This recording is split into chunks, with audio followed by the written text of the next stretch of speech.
can't get enough. Wanna be closer to you. Closer to you, yeah. You to be all mine. Oh,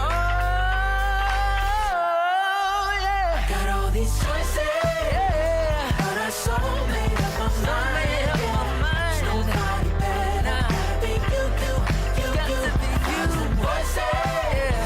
'Cause it's so good to be alive, yeah. There's nobody better. So it's gotta be you. Yeah.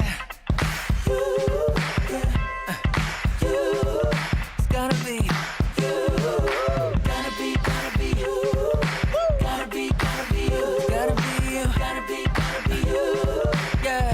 Gotta be you. Oh. It's gotta be you. Yeah.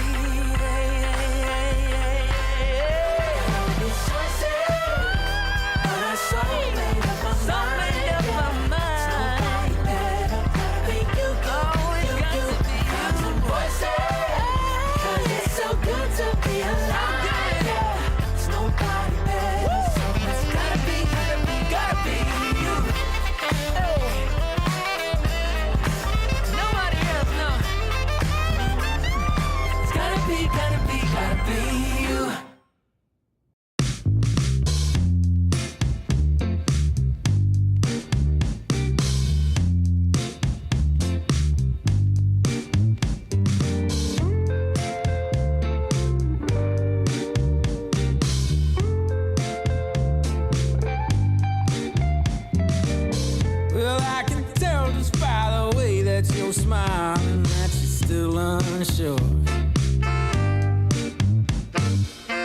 and I can tell just by the look in your eyes that you've been hurt before. But baby, no one can promise you forever. Right now I only know that we should be together, because it's now or it's never. So won't you take a chance on me? Well, it's fine if all your previous guys, they made you run away. You can bet you'd only have one regret, and that's if you didn't stay. Walk my way. 'Cause baby, no one can promise you tomorrow, but today you take away all of my sorrows. You know I'd beg and I'd borrow for you, so won't you take a chance on me? Right from the moment we met, I knew that I couldn't let my fear get the best of me. And every moment since then has proven time and again that we're exactly where we're supposed to be. Yeah. Oh, won't you take a chance on me? Ooh, oh, won't you take a chance on me?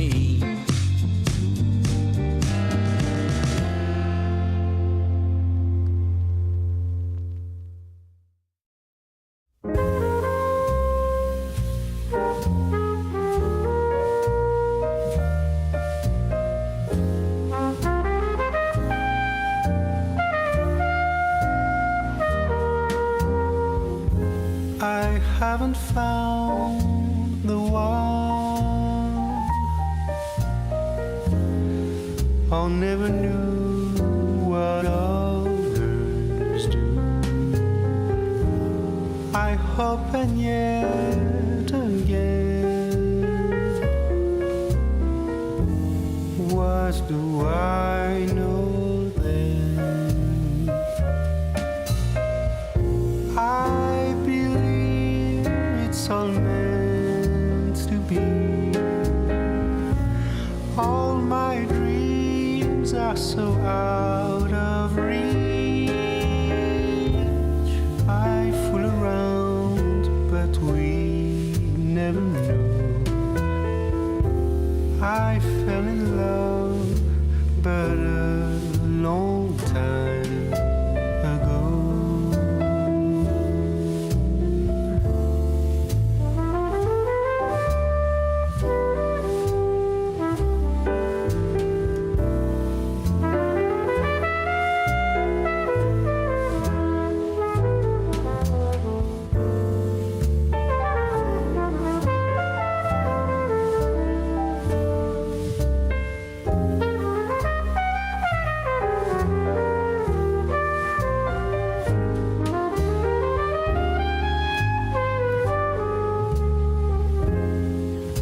I sing the same old song. Been going on for far too long. I hope and yet again, what do I know then? I believe we're all meant to be.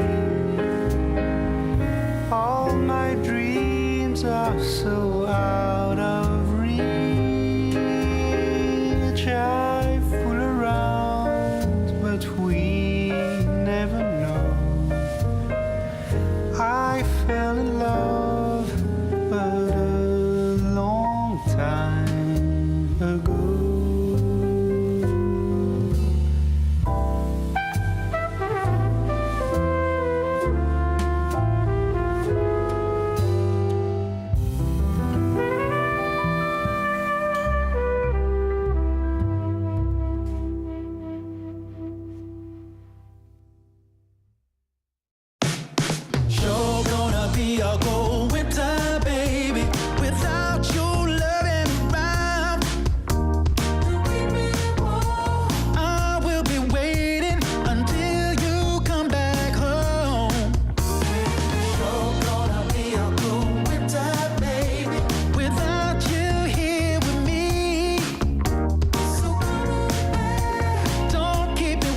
If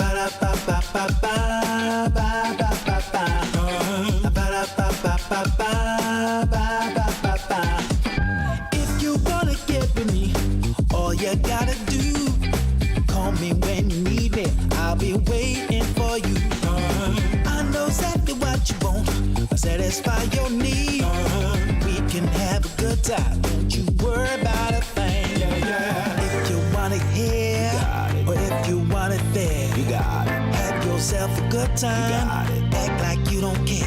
You got it. Get that motivation. You got it. I got just what you need. You got it. I got just what you need. You got it. I got just what you need.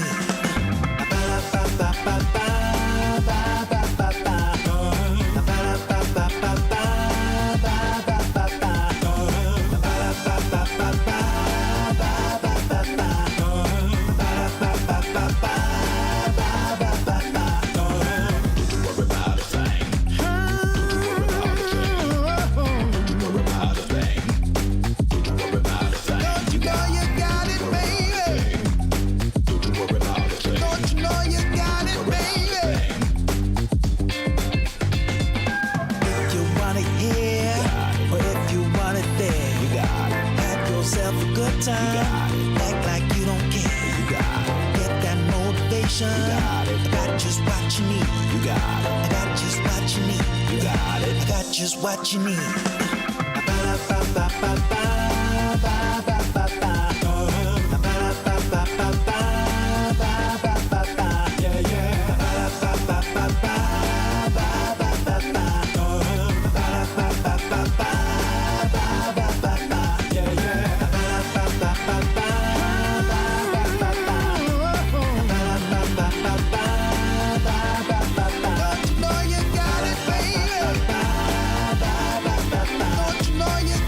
Baby.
This will be magic night to remember. A joyful celebration for a whole new generation. This will be magic night to have together. No more limitation. We united as one nation. I want keep on moving. The sweat is dripping. I want shake it.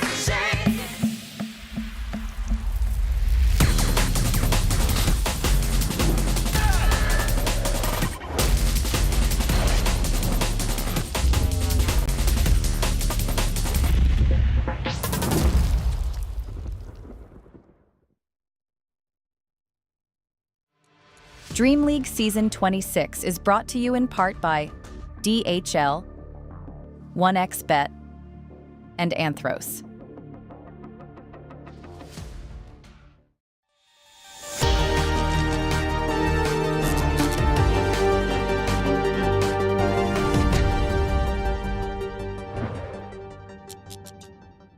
It's nice and warm and sunny outside where I am. Hope it's nice where you are, but we don't care about the weather outside. We care about Dota, don't we? We're sat in here ready for day 3 of the group stage for DreamLeague Season 26, about to kick off with our first series of the day. I'm Gareth, joined by Waga, as we head into more Dota 2, my man. More Dota coming up, and yeah, I don't really care. You know, sometimes I don't know whether it has been outside for several days. I'm too big of a nerd. I just dig myself in and focus on the Dota, and that's what these teams are doing. We are here in, you know, the later stages of the group stage now. Boom versus Nigma. We've seen quite a bit of games already. We can see some highlights here from previous stuff that's happened. Yeah, we had some smashes, some stomps, some back and forth, some close games, some bad games. And this series between Liquid and Extreme was kind of very back and forth in terms of one team stomped game 1, Liquid, then game 2, Extreme came back and looked very good. Yeah, exactly. And then, of course, Gaming Gladiators. I mean, Ace was just, you know, the ace of space, not the ace of spades in this game. He was doing so much on his Tidehunter. They were dominating this matchup against Avalos. Both the games were really dominant by them. Avalos didn't really stand much of a chance. Bet Boom versus Extreme Gaming, though. We didn't see this one, did we? This was not one of our games, yeah, but Ember has been doing fantastic in this tournament. I believe he's sitting at 86% win rate. Oh, wow. You know, if stats don't lie, then I believe this was also another Ember win, and yeah, the net worth advantage is pretty big right here. Goodness, yeah, you're right. So he's banned 20 times.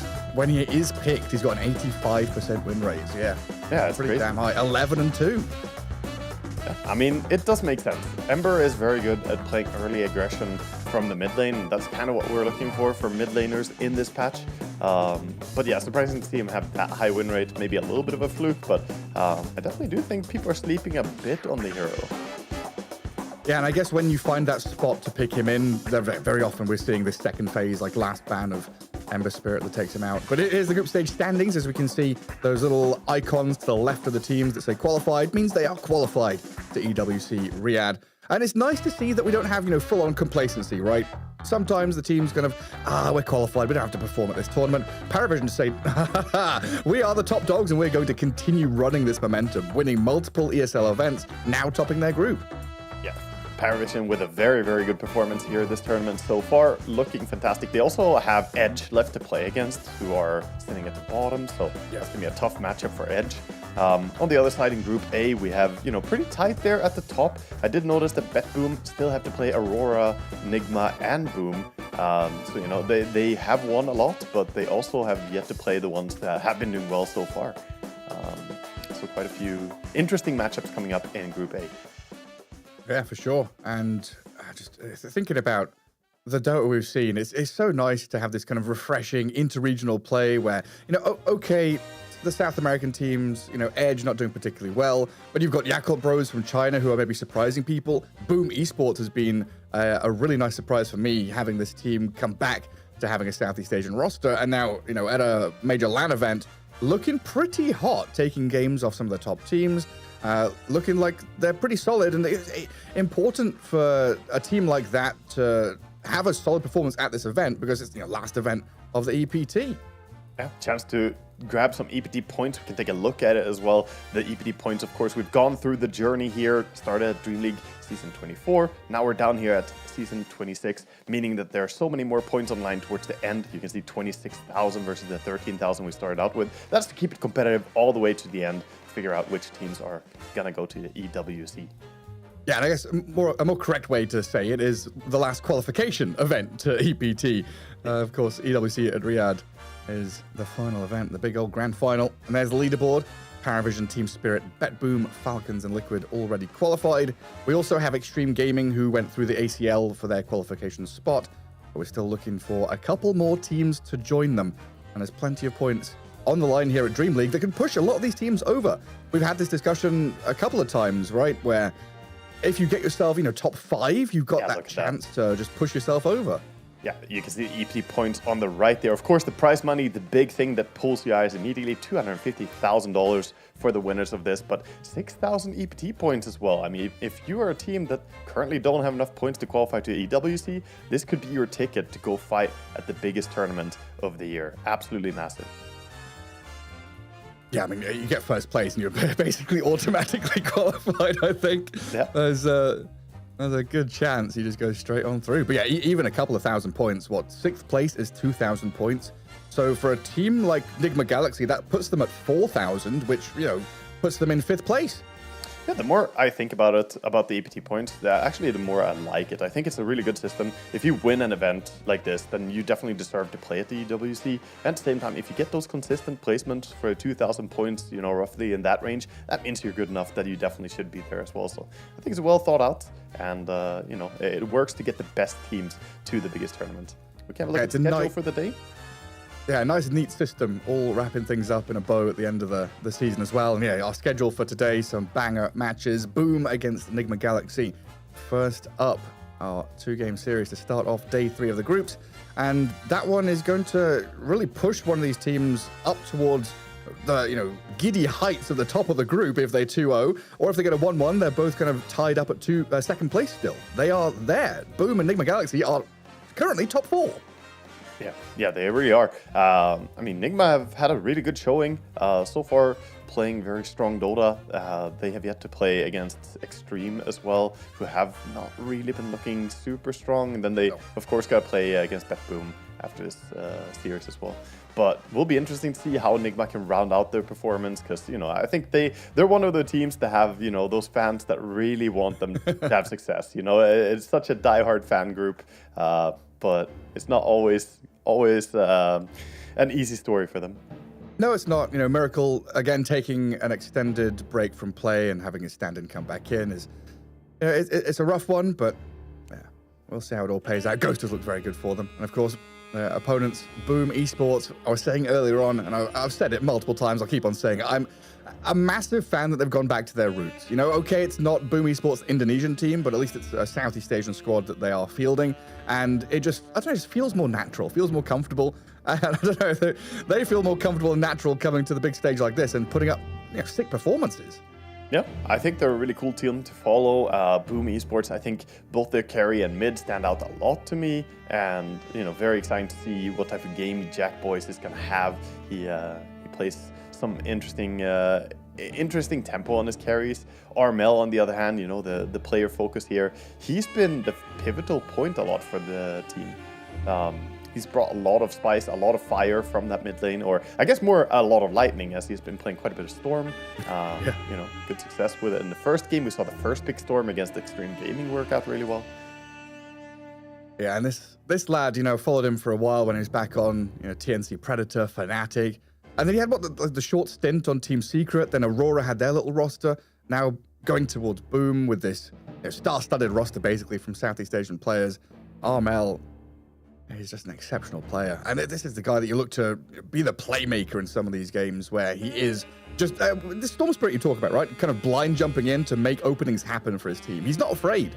Yeah, I think those heroes suit him really well. He also played 2 games of Puck, one against OG Latham and one against Shopify, and they won both those matchups as well. I think that he does really well when he's one of those heroes who can jump in, blink the enemy, and get on the backline. Because his surgical incision into team fights can be really good at targeting. Yeah, absolutely. And then Nigma Galaxy, we do have to have a little chat about them because Omar has had to go home for some family problems, so they've got to stand in Yamich. And of course, we've had this swap out of Miracle out for health problems, and we've got Ghost coming in again to their roster. How do you feel about this with Miracle kind of coming in and out? Do you feel like Ghost is now just their carry and we can say he's on the roster now? I mean, it's tough to say. I think so. I mean, Miracle's always been kind of a complicated situation like that, and obviously it's hard to rotate players like that for the rest of the team as well, because you get used to one player, you then play with the other, and then you go back to playing with the first as well. It can be difficult, but I think Ghost is a good fit for them. I think that he is probably the one that they should maybe more focus on playing around. But obviously, Miracle in Nigma, everyone wants to see it. And he is M-God, right? He is the big boy. Even the pro players are talking about he's the best player in the world. He's the one that you want to play with. Miracle Prime, all that business. Yeah, it's rough. You're kind of dangling Ghost, and he's the backup plan, and I don't know, Miracle's the one that gets away. But at some point, you've got to make a decision, lock things down, keep your roster going. Then we get into this discussion of should Dota be a 6-man, 7-man, 8-man game with substitute bench and all that business. We had these discussions back in the day. Yeah, I actually think it would be cool if Dota was a 6-player game and you had someone that you can substitute. However, I think you need to declare which players you use before you draft. That would be my take. Because otherwise it's like, oh, you have this Lycan spammer on the bench, and it's like, oh, it's a Lycan game, you play. Otherwise you never play, like that type of stuff. I think would be a little bit stupid. The one Meepo guy. Yeah, it takes me back to, I played some official long ago, back when I still played, and we drafted against an enemy team, and then they were like, oh yeah, we have a standing coming, guys. Then we drafted, and then after the draft, they picked Lycan last pick, like weird. And then the standing comes in and is like the best Lycan player in the world. And I'm like, okay, dude, you could have told us who your standing was. That would have been useful. We would just ban him in one pick.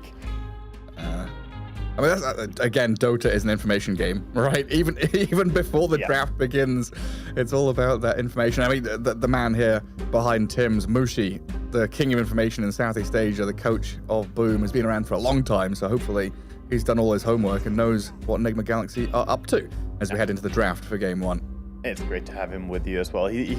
He knows everything about all the pressure of being a player as well, and all the things that can go through your head during these series or during a tournament in general. So not only his Dota knowledge, but also his understanding of like the pro scene. He understands the player situations better than anyone. Doom, AA, Darkseer banned, so Tinker picked up. And of course, we've got Tiny, Terrorblade, Bristle, and Beastmaster. No more Beastmaster. Wow, we had one game, and that's it. He's gone. I like the bingo list we have here of of the bans, but TA didn't get banned out in the first phase. Are we gonna see it picked up by Nigma here? Feels quite likely that they will just snag it. They're gonna go the Morphling route though. Yeah. I've been talking about how Morphling has been on the rise. This is a hero that's performing really well. And again, when you see AA banned out in the first phase, Doom also banned out by Boom, they're kind of taking advantage of that. And they themselves banned out the Beast, so that's 3 really annoying heroes for Morphling. Even Darkseer, I mean, that's also not the most fun hero for Morphling. Those solutions can become a really big threat for your team. And you've already picked Tinker, so a support has been shown, which then obviously kind of halves the amount of other counters to Morphling, like the ET, the Lion, the Shadow Shaman, etc., right? Yeah, exactly. You need some good supports generally against Morph, and while Tinker is really strong as a support, he does not bother the Morphling in any meaningful way. All. No. Yeah, the laser is like a minor nuisance, especially when you have Manta Style later on. You don't care at all. And the rest of the abilities, I mean, good luck healing through a Morphling damage dealing to you. But yeah, that's a really good way to paint it, right? They see that these bans kind of protect your Tinker, but they've also opened the draft to this Morphling. Double-edged sword by Boom. So now we've got to start looking for those ways to deal with Morph. Very smart way of drafting from Nigma. I like that opening. And also, you forego the TA by taking the Morphling, but I've explained that before, that the Morphling versus TA is a good matchup for Morphling. You're generally happy with that. So you don't have to worry so much that you skipped her by taking Morph. And TA, one of the most contested heroes, 43 bans, only 10 picks, interestingly enough, here at DreamLeague. So even though she has been, kind of popular overall, we haven't seen that much of her compared to some of the big boys. Like, as a comparison, Shadow Shaman, Ringmaster, Tiny, all with like 30 games picked and 30 games banned. Smart pick there, I think, because this would definitely be a hero that Boom would be happy to play. We've seen a lot of Elder Titan in Boom's games so far. They rate the hero quite highly. And obviously it counters Morphling, so nice to just take that option away. Yeah, for sure. And he's a very good hero at scouting out the Tinker as well. And finding him with the Spirit, maybe scouting out the Lion now in this position. And we always talk about the reset button, having the Spirit, Stomp, Sleep. If Morphling gets gone on, you do have a way to just hold things back, which Boom are already kind of trying to counteract here with some big team fight of their own. A catch from Lion with that Hex and the Finger of Death, nuke damage into Morphling is great. And now Tidehunter, the hero that we've seen in lane and in game against Morphling, do well for a number of reasons. Exactly, and you also have that Ravage, so you have a bit of a chain combo now with Lion. If you ever get a catch on Morphling and you want to really burst him, you can commit the ulti from Tide as well to try and help you with that. So yeah, these were meaningful picks for Boom. I think they had to address the Morphling heavily with their heroes, and I think they might need to keep doing so later into the draft here. We still have a lot of good heroes on the mid pool available. You know, the Pucks, the Storms, the Embers, all those heroes that I like to see in this patch. Yeah, who's been the most popular one? Out of the mid lane. We've seen a fair amount of like Sand King and Storm. I feel like those are the two that I would... Yeah, I think, I mean, Tiny has been played a lot, Sand King has been played a lot. Those are probably the two most, like Tiny has been played a lot carry as well though. Interestingly, both of the heroes sitting at like 30-35% win rate, 28 and 23 games respectively, 35 and 34% win rate with the two of them. But Storm has been played 21 games as well, so he is definitely still on the team's radars. And then you've got to start thinking as well, watching other games, doing information gathering and stuff like that. Do we start to get Nature's Prophet mid like Malrena's been playing on Falcons? Because that's a hero that has been kind of slipping away from the ban phases. Ooh, what's that? Hang on a second. In these drafts, yeah. Forget about Nature's Prophet. Ignore him. Rubbish hero. Vengeful Spirit. Wow. Okay. Position 3? Yeah, I would assume as much. Very interesting ideas here of drafting from Nigma. So they're getting tons of right-click damage. Look at the 4 heroes together. Morphling hits people hard. Right. ET takes away the armor. Tusk amplifies your damage with his tag team. And then you have Venge, both taking away armor and buffing. I mean, this is looking scary. Kraken Shell made out of paper in this game against Nigma Galaxy's damage. Just shred right through him.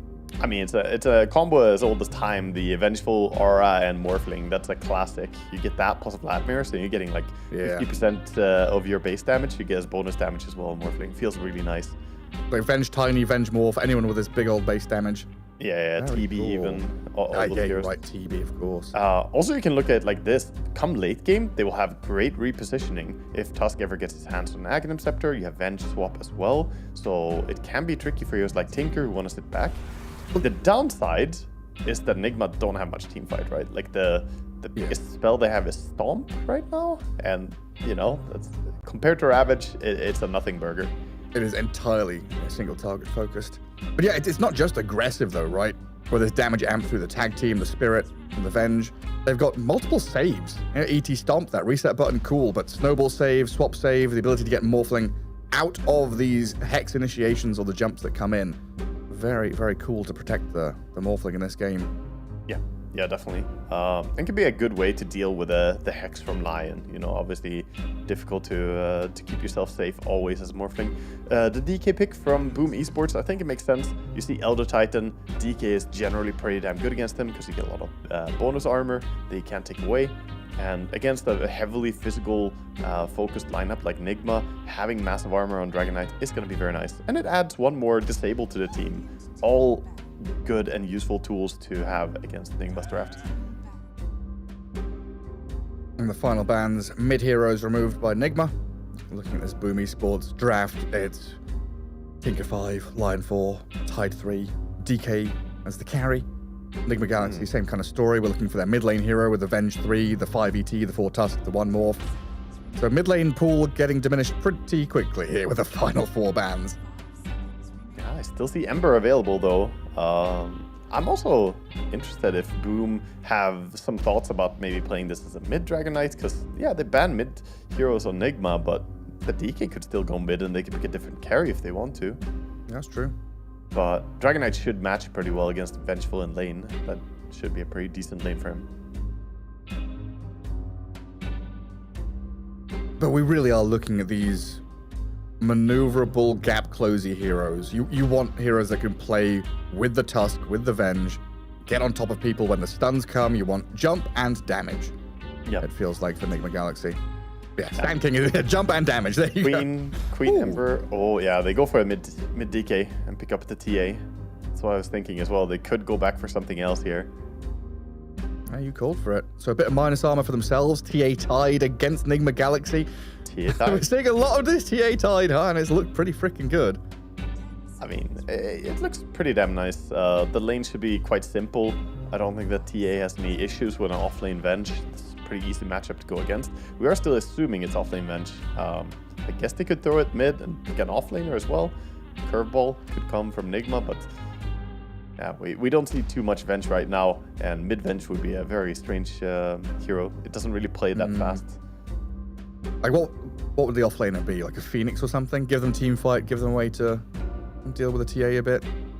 Yeah, probably something like that. Venomancer. I like the idea of just Ember here.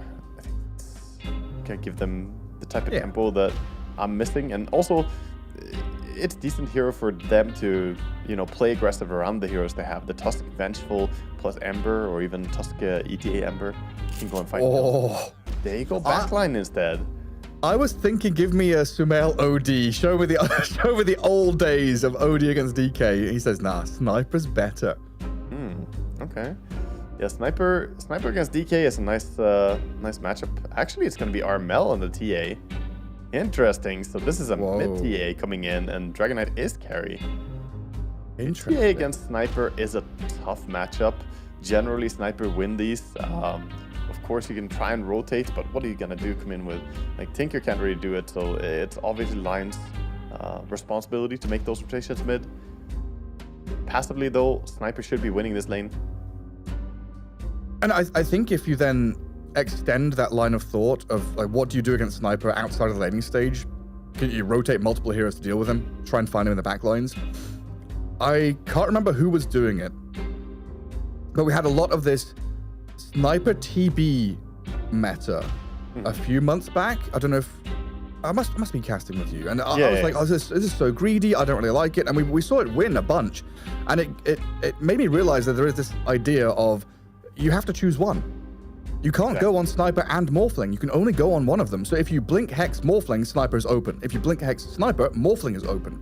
So Enigma Galaxy posed this massive threat of two kind of glass cannon-y cores that do a lot of damage from secret positions that Boom are going to maybe struggle to find the tools to deal with. Yeah, we say glass cannon, but I think when you have a game like this, you can also itemize very differently on Sniper than you need to in some other game. Here you have a hard carry Morphling, so you can go for that Hurricane Pike, you can go for that Shard Rush, get the early survivability items, and Sniper still hurts. Yeah, Sniper still hurts a lot, even if you don't rush a Mjolnir or something like that. So they're still gonna have to go on him, but the Shard is honestly one of the top shards in the game, still extremely underrated. A lot of people don't know this, but it actually stuns you as well. It cancels TP. If you ever need a quick TP cancel, Sniper Shard can do that for you. It's generally a... yeah. Sometimes I feel so dumb, like, really?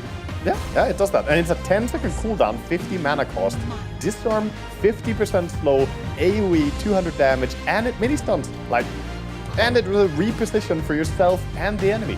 It's hard to overstate how good I think Aghanim Shard is. It's very, very valuable.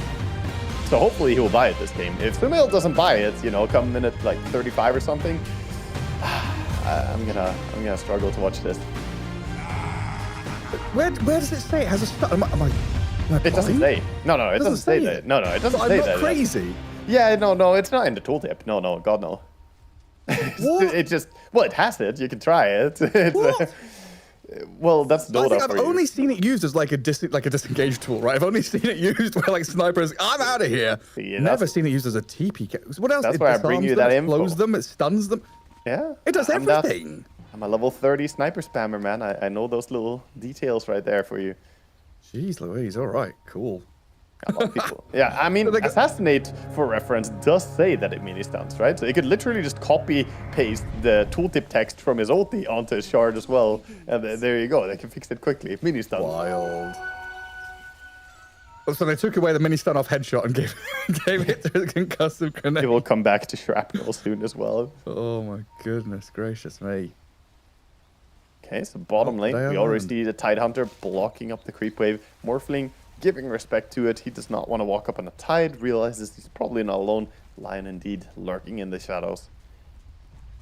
Yeah, and then this lane, we talked about it briefly during the draft.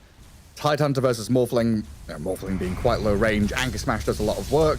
And if you're able to have, so this situation here where you've blocked the wave, pushed it into the tower, it's going to push back.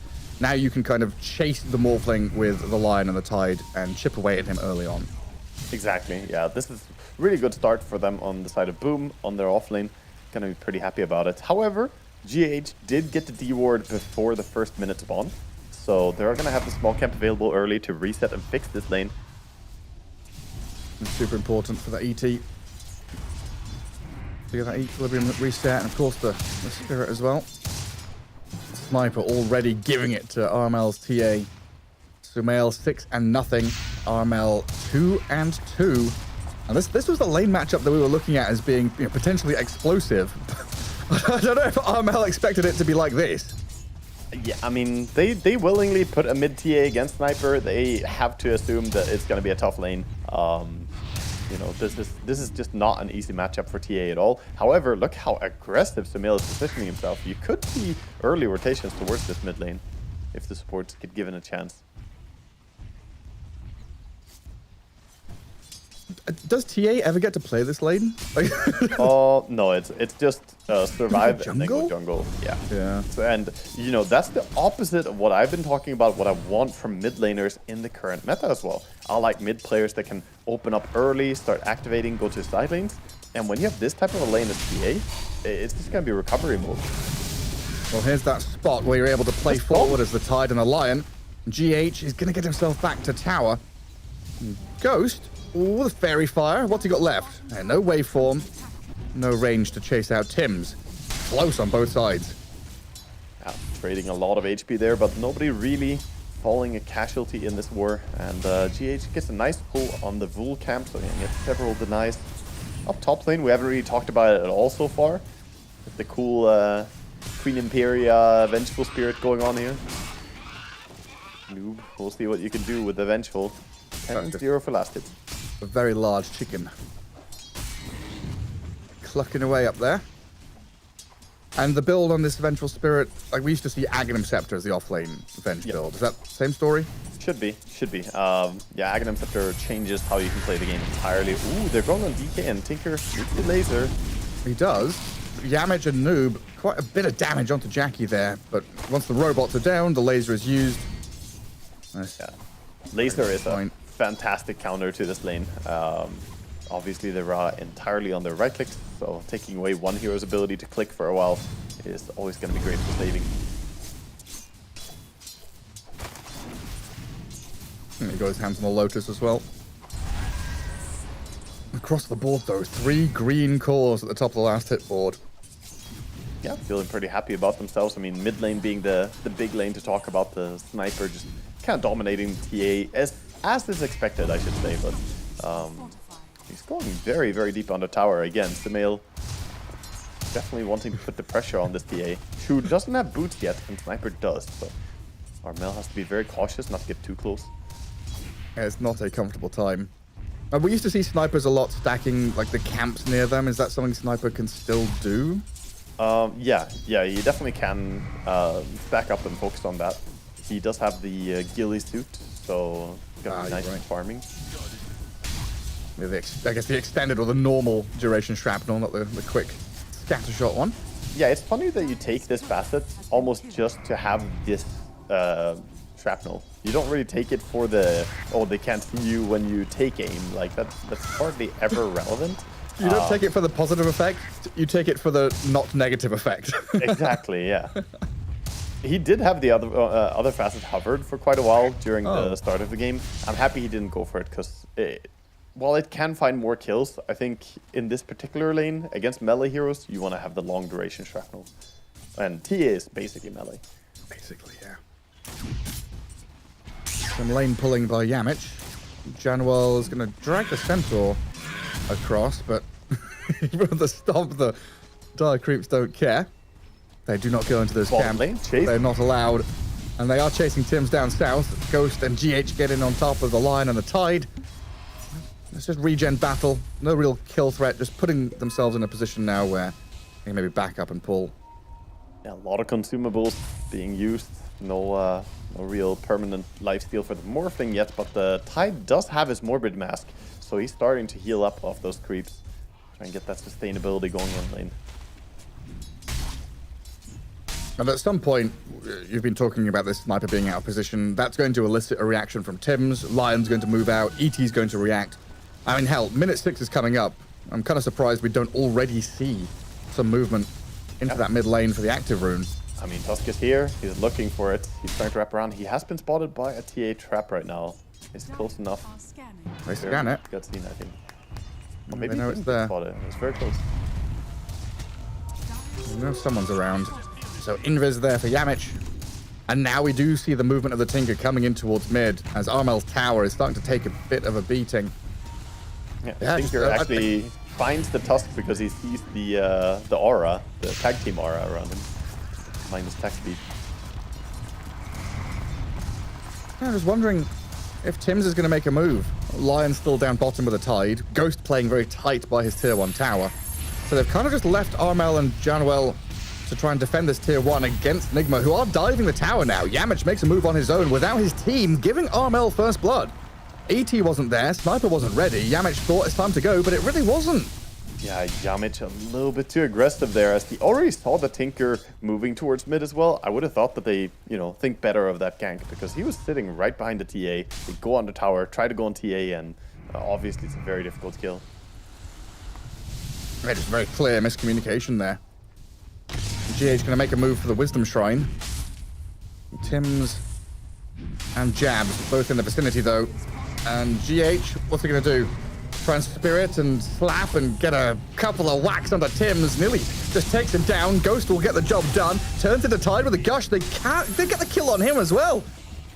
Ooh, you know what happened there? They got deconstructed is what happened. The facet on Elder Titan. You don't want to stand next to this guy for a long time. They had minus 10 armor from the deconstruction. So the longer you stand next to him, it drains magic resistance and armor away.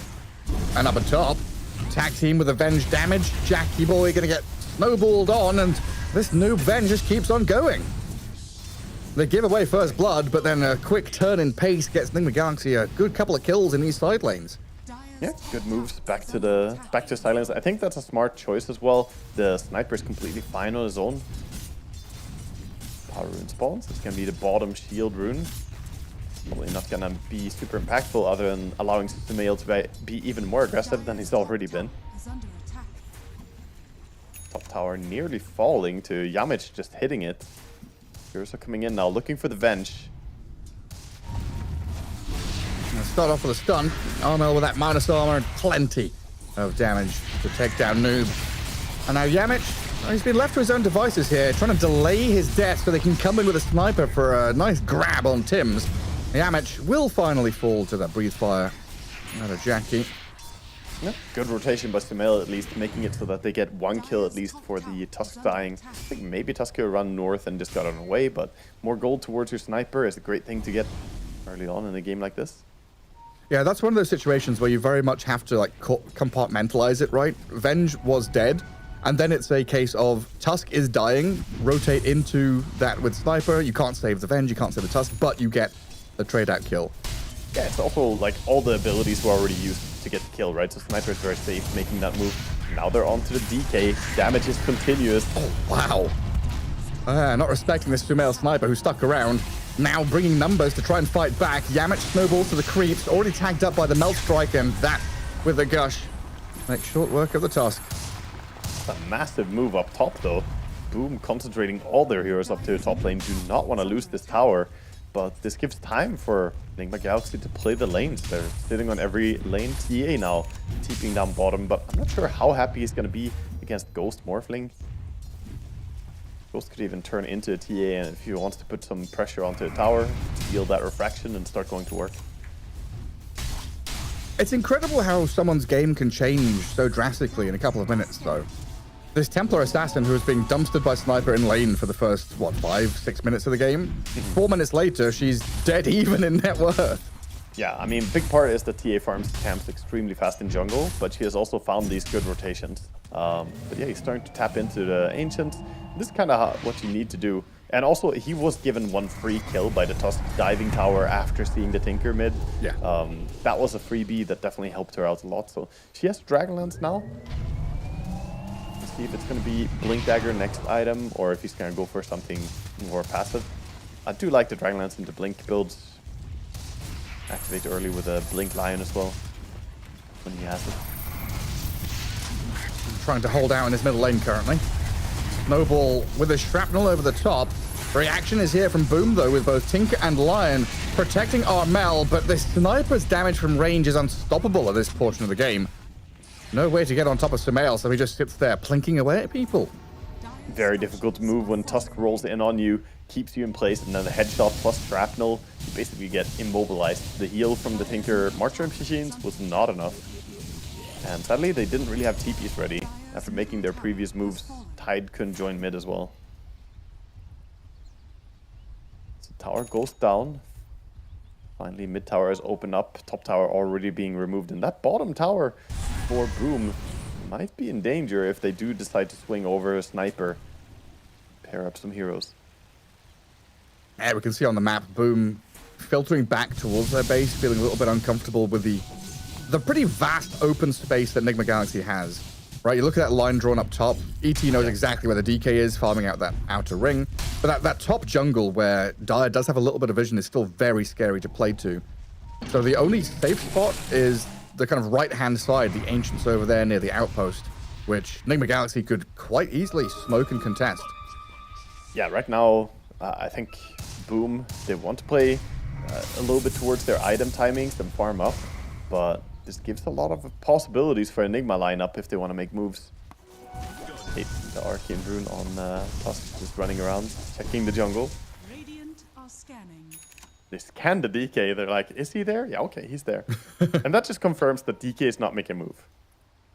They were perhaps concerned that DK would go for a Blink Dagger and start ganking, but this is a Maelstrom DK.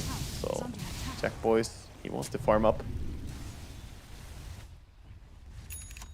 I'm going to try and hit some kind of critical mass and synchronize with the TA a bit better. Because if you go Blink first as DK and your TA has Dragonlance, Lion and Tide nowhere near Blink, you're kind of just on your own. In a game like this where Enigma Galaxy have had that laning stage advantage. Yeah, you also end up with a situation where you might not have enough damage to kill the Morphling ever. And for someone who might feel like, wait, Maelstrom on DK sounds kind of weird, but it is partly to counter out these high armor heroes. Not only Morphling, but Sniper also has really high armor. Especially with the take aim later on, giving him 20 armor when he activates. So having magic damage from Maelstrom, maybe a Brooch, can be very useful for him. Boom's move not paying off. Yamich well positioned there to protect the Venge as she's well on her way to the Aghanim Scepter. And Wisdom Shrines in a 30 seconds. Jab's going to get that. Left-hand side is pretty clear for Enigma Galaxy. They're very much tightening up with GH allowed to farm out the wave. Ghost tucked in behind him in that safe farm in the outer ring. And it seems like both teams pretty happy just to slow things down for the moment. Yeah, it seems like farming is the route that we're going right now, but DK kind of looking for a chance to get away with his Lion, thinking if the Venge is hanging loose, but looks like it's just going to be a 1-for-1 on the Wisdom. There's a DD rune available for either team that wants to go and scout it. It's more like the buddy system, right? Like Lion's there protecting DK. If they see an opportunity, they can, but their main goal is just to hit creeps and farm. I like Enigma's positioning right now, though. This is pre-Tormentor. They know that Tormentor is an important objective. They're grouping up. And we also see the same from Boom. They're smoking over the TA and the Lion. Probably going to run into Tide, bring him into a smoke. And Dragon Knight should probably have to TP and join this one. Tormentor is a massive fight to fight for. Nobody gets the double damage. Not yet, anyway. And they're still farming. Is Venge ready to join yet? I mean, she isn't. She's 700 gold away from her item. Doesn't have She might have to. It's under attack. Yeah, she needs to join this fight. This is where Tide is amazing to have, though. That Ravage is fantastic for these big fights. And even TA traps. Yeah. Securing the area. Yeah, they de-ward sentries or observer wards, traps. A start-off gush from jabs onto Yamich. Tusk, the first point of contact here as they turn on him, ravage him, blow him up. But now Enigma Galaxy know there's no ravage in that Earth Splitter landing onto 4 heroes with a sniper opening up with the damage from range. They've taken down Tim's and jabs will follow. Januel gone to Ghost as Armel and Jackie trapped in the tree line. Another sleeper stomp lands, assassinate into the big damage from Ghost. Clears out another. Yamich starts things off and dies, but a 1 for 4. Enigma Galaxy super happy because now the Tormentor's theirs. I mean, GH just solo won that fight for them. Dear God. I mean, great bait by Yamich going in, getting the D-ward, and everyone went on him. Perhaps Boom messing up a bit there, stacking so hard. They got 4-man stomped into a massive Earth Splitter on 4 heroes. And they waited. They didn't wake them up during the stomp. He said, wait, guys, let my ulti hit them. That was beautiful damage coming out. Why did Boom give up the high ground? Like, you know, it's a bit of a meme, you know, I have the high ground, Anakin, etc. But like, literally, high ground is better than low ground.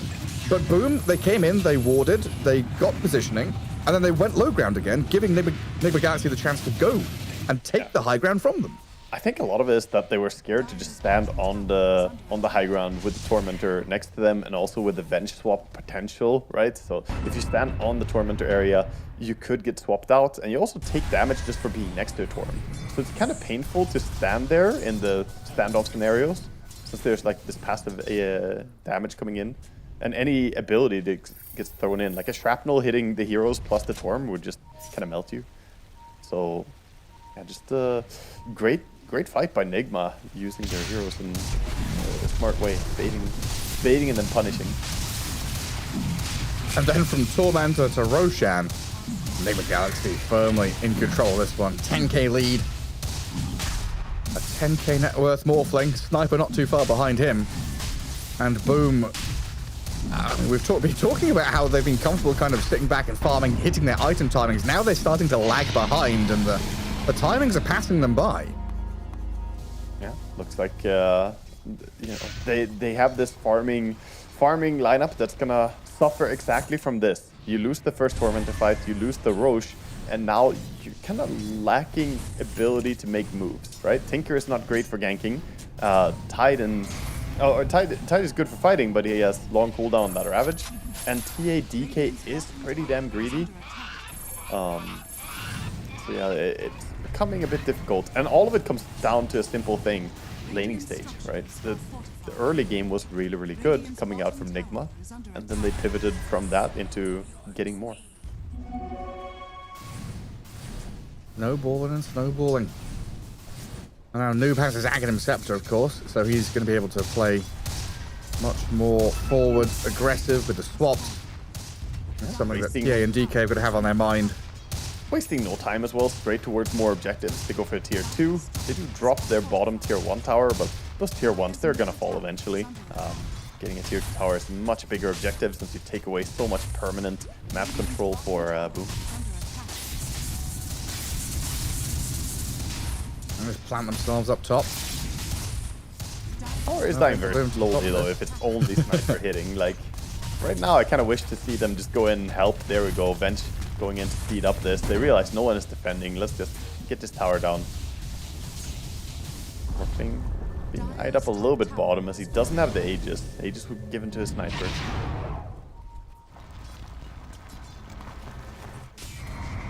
Starting to filter down here. Morphling ET, then the Venge, then the Tusk. It very much is a swarming move or swarming moves from Nigma Galaxy. You know, playing 5-man, of course, into the Tormentor, into that 5-man fight, into Roshan, but then 5 up the top, 5 into mid and to bottom. They are not going, they are not giving any individual chances to Boom for any pickoffs. They are making sure they are a tight-knit group, and they're going to be using this advantage to push it for more tier 2s. Yeah, and they're shoving the important lanes now to get to those towers, as you mentioned. And with a smoke, even looking for a bit of kill potential. Still have the Aegis on Sniper, of course, so he's happy to invade. And now with some TPs on cooldown, knowing you forced the enemy to TP out previously, always a good time to fight when you know the enemy are limited on ways to get out. It feels... There are shrapnel up there, buddy. They put a new ward. He doesn't know. Lacking critical information. Yamich and Noob in the meantime. Ooh, not quite getting the grab on Armel, who does get the blink away just in time, but the swap is there. The vision given. Now He's Armel farming.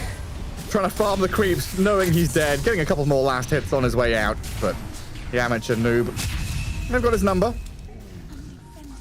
Yeah, he's just gonna drop there. Gets caught. Nice swap coming out from Noob. Meanwhile, Jackie has died to the Morphling ET. Crazy they actually went down there. I didn't think the DK would die, but can be a downside of this build as well. He's actually a pretty damn squishy Dragon Knight. Mjolnir, Blade of Alacrity, no bracers, you know, no upgraded stick, no nothing really, so he does die pretty easily with the ET nearby. It's just, it's very crisp from Nigma Galaxy. Like this has the flavor of open AI almost, you know? From that top lane move, killing a tier 2, it's like very natural for players to go and farm an additional camp, you know, get some of the outer ring, take gold away from your opponents, farm the jungle that you've just taken control of. And Nigma say, no, the jungle gold isn't worth missing out on the moves we can make mid and bottom to get these core kills, to get these tower plays and push out these lanes. As they get in towards mid, and Yamich, he's lost his life, but they've allowed Sniper and Vengeful Spirit to get real good damage onto that Tidehunter. And now Boom, yes, they're inside this March of the Machines, but the 3-man sleep into the waveform forward, they're just being shredded here. Boom, dismantled one by one, Ghost and Noob on mega kill streaks. A 5-man wipe, Boom are annihilated. Yes, you kill the Venge and the Tusk, but I don't know. He's gonna die again, isn't he? Absolutely everything. The buyback on jabs into a dieback. The Tidehunter falls apart, gives Ghost an ultra kill, and the tips are coming out. Yeah, that fight was again so horrendous for them. They're so stacked up, and the ET is just... I mean, GH is having the game of his life here. 2-0-11, just landing massive stomp after massive stomp, and keeping all these armors really low for his Sniper, who's just laying in the damage. And they're also stacked up for the shrapnel. I mean, it's not just the stomp that's concerning. The shrapnel actually hurts a lot when you cluster the fight like this. Looking at the Sniper damage in the previous fight, he did 7.7k damage. That's more than all of Boom did. I mean, we're going to have to look at the post-game stat screen and see how much damage, you know, Armel or Jackie have done the entire game. You said it was how much? 7.7k damage from Sniper? Yeah, in one fight there. In one fight? Right, we'll keep our eyes open for the other members on Boom. I am concerned, actually. The Dragon Knight has not really been able to hit too much. No, that's what I'm thinking as well. And what's that? 2 sets of racks. And Boom going to smoke up with a couple of heroes, but no Tide, no Ravage. A severe lack of information here as well, as they do lose that Observer Ward finally. But they're going to go and make a play. Jump onto the Sniper, snowball save. Yamich there to buy some time and turn around on the DK to find Jackie. Jabs now in trouble as well, as this Melt Strike from Ghost turning into TA mode and shredding them all. Forces their GG. We knew it was coming. Boom, tap out in game 1. Nigma Galaxy, incredible draft. Super crisp play. It worked out extremely well for them, the Nigma heroes here. They played so well into each other, and Boom, well, they did have some big team fights with the Ravage. I do think it comes back to, you know, TA and Dragon Knight struggling to deal damage. The faces. Well, just Yamich, I know what's going through his head. He's like, that first blood, guys, I'm such an idiot. What was I thinking? I just ran on the tower, guys. I thought we could kill. Mailstone, he was strong. He wasn't strong enough. No, he was all alone. I more than made up for it the rest of the game. You know, losing your life once, whatever, put it behind you. He was one of the pivotal pieces here, yeah, mentioned being that initiation and also saving hero on the Tusk. But overall, a very well-crafted draft by Enigma Galaxy. Look at the damage dealt. And you realize that none of them did as much damage as Sniper did in one singular team fight right there. They were just not able to play Dota. Some highlights here again. This is just going to be Enigma kind of shooting fish in a barrel, basically. Look at this. They're all stuck, clumped up.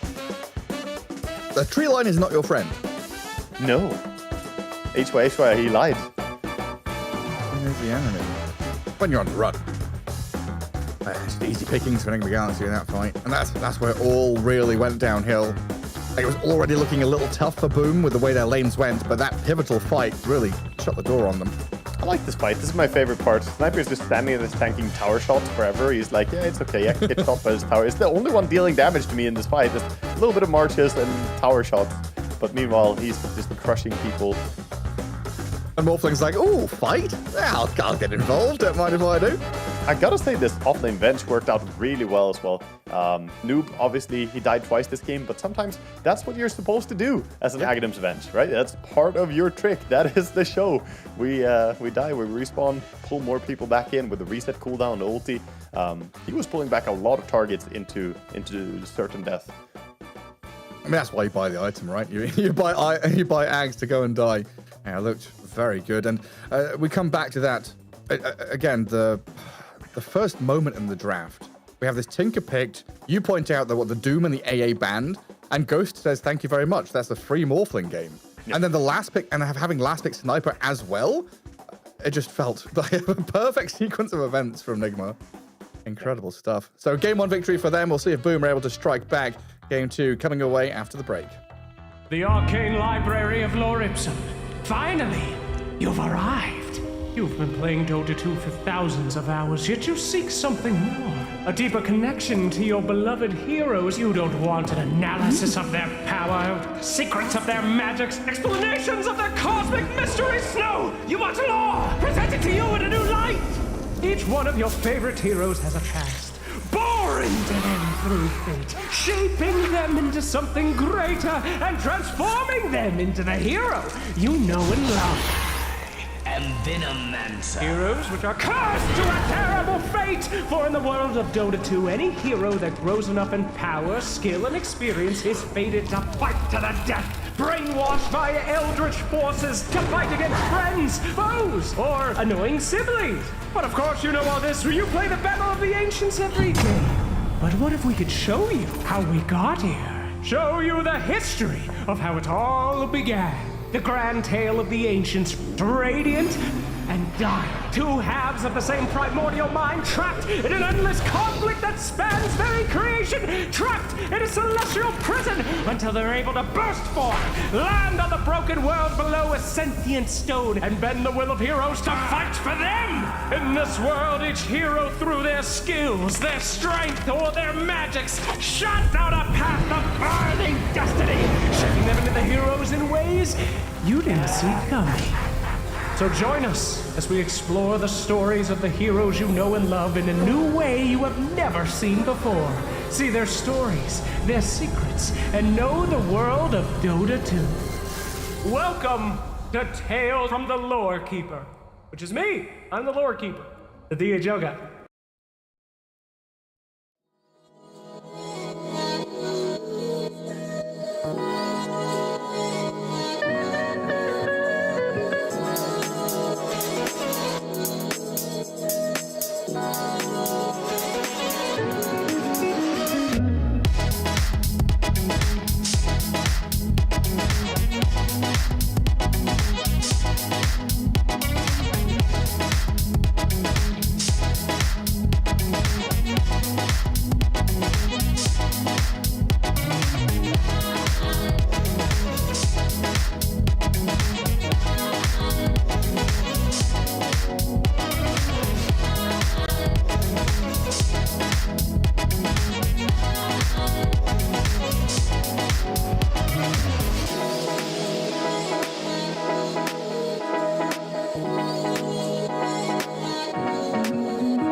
How I used to be was so good for me.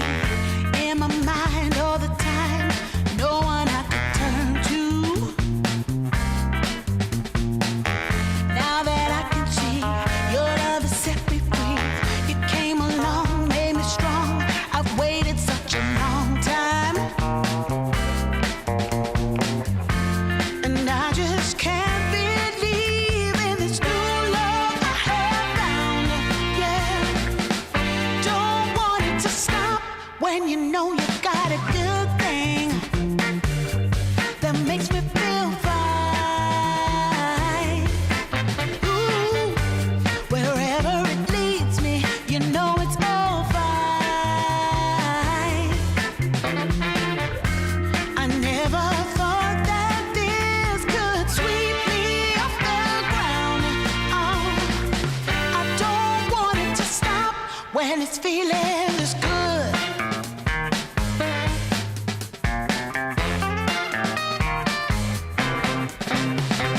Whenever you're around, my heart begins to pound.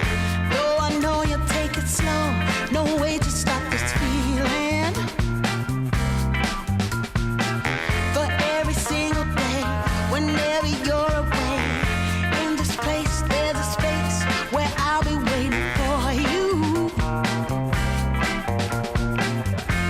And I just can't believe in this new love I have found. Yeah, I don't want it to stop when you know you got a good thing that makes me feel fine. Ooh, wherever it leads me, you know it's all fine. I never thought that this could sweep me off the ground. I don't want it to stop. No, I don't want it to stop. I don't want it to stop when it's feeling this good. Feeling this good. Feeling this good. Ooh, feeling this good.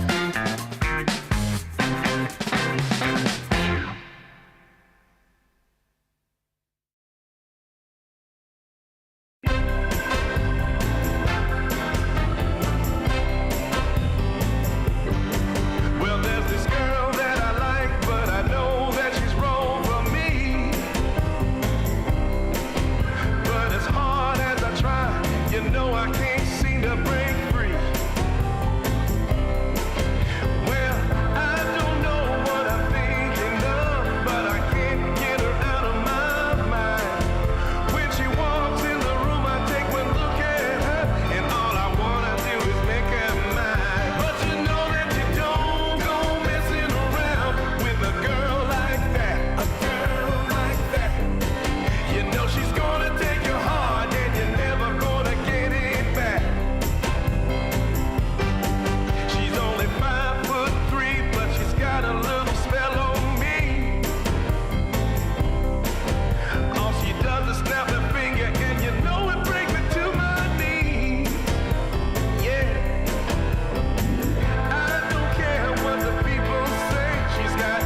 just can't find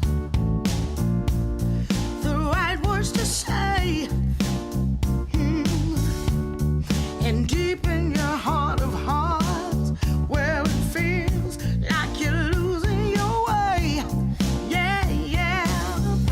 I know that it's hard sometimes when the world's closing in on you.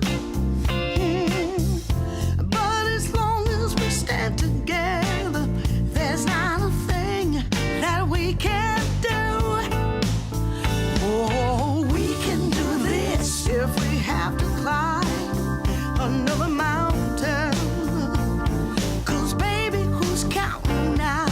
We can do this if we have to swim another ocean.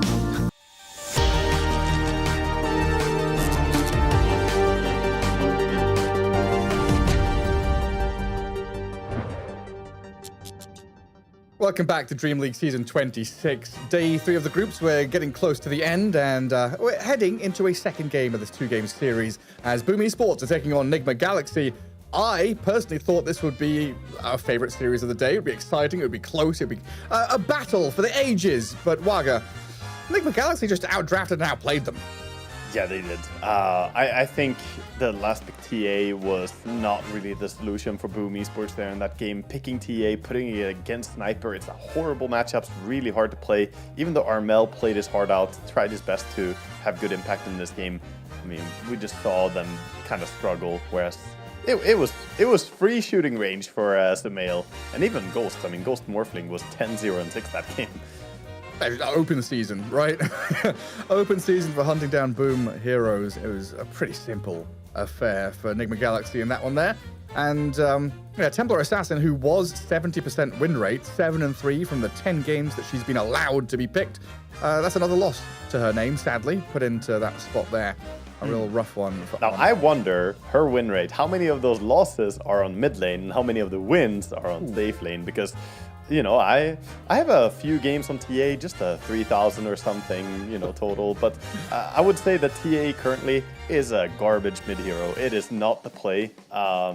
She is a carry. She's been shoehorned to be a carry, and you should use her as such. She is one of the best carries right now. But putting her mid into a bad matchup, it's just, I don't know. Boom, they tried something, didn't work out. I can tell you that 2 of those losses were with Shadow Shaman. I can't tell you if they were mid lane or carry, but 2 of those losses were when she was played with Shadow Shaman. I don't know if that means anything. I'm just looking at raw numbers. Yeah, I mean, the poor chicken boy. Business. He's been picked a lot, actually. He's the most played hero this season so far. But he has not had a fantastic showing. He's sitting at 48% win rate after 33 games. Ringmaster tightly following him, though, at 63% win rate on 30 games. So Ring looking a little bit better for these teams. Yeah, that kind of surprised me when I woke up this morning, opened up. So on Liquipedia pages, if you go to the tournament page for Dream League Season 26, there's a little tab that says statistics. And that'll show you all the pick rate, the side win rate, the ban rate, the contest rate of all these heroes. It's a very useful bit of information just to, I mean, you can basically say that is the meta, right? That is the meta of Dota in one spreadsheet, one little database there.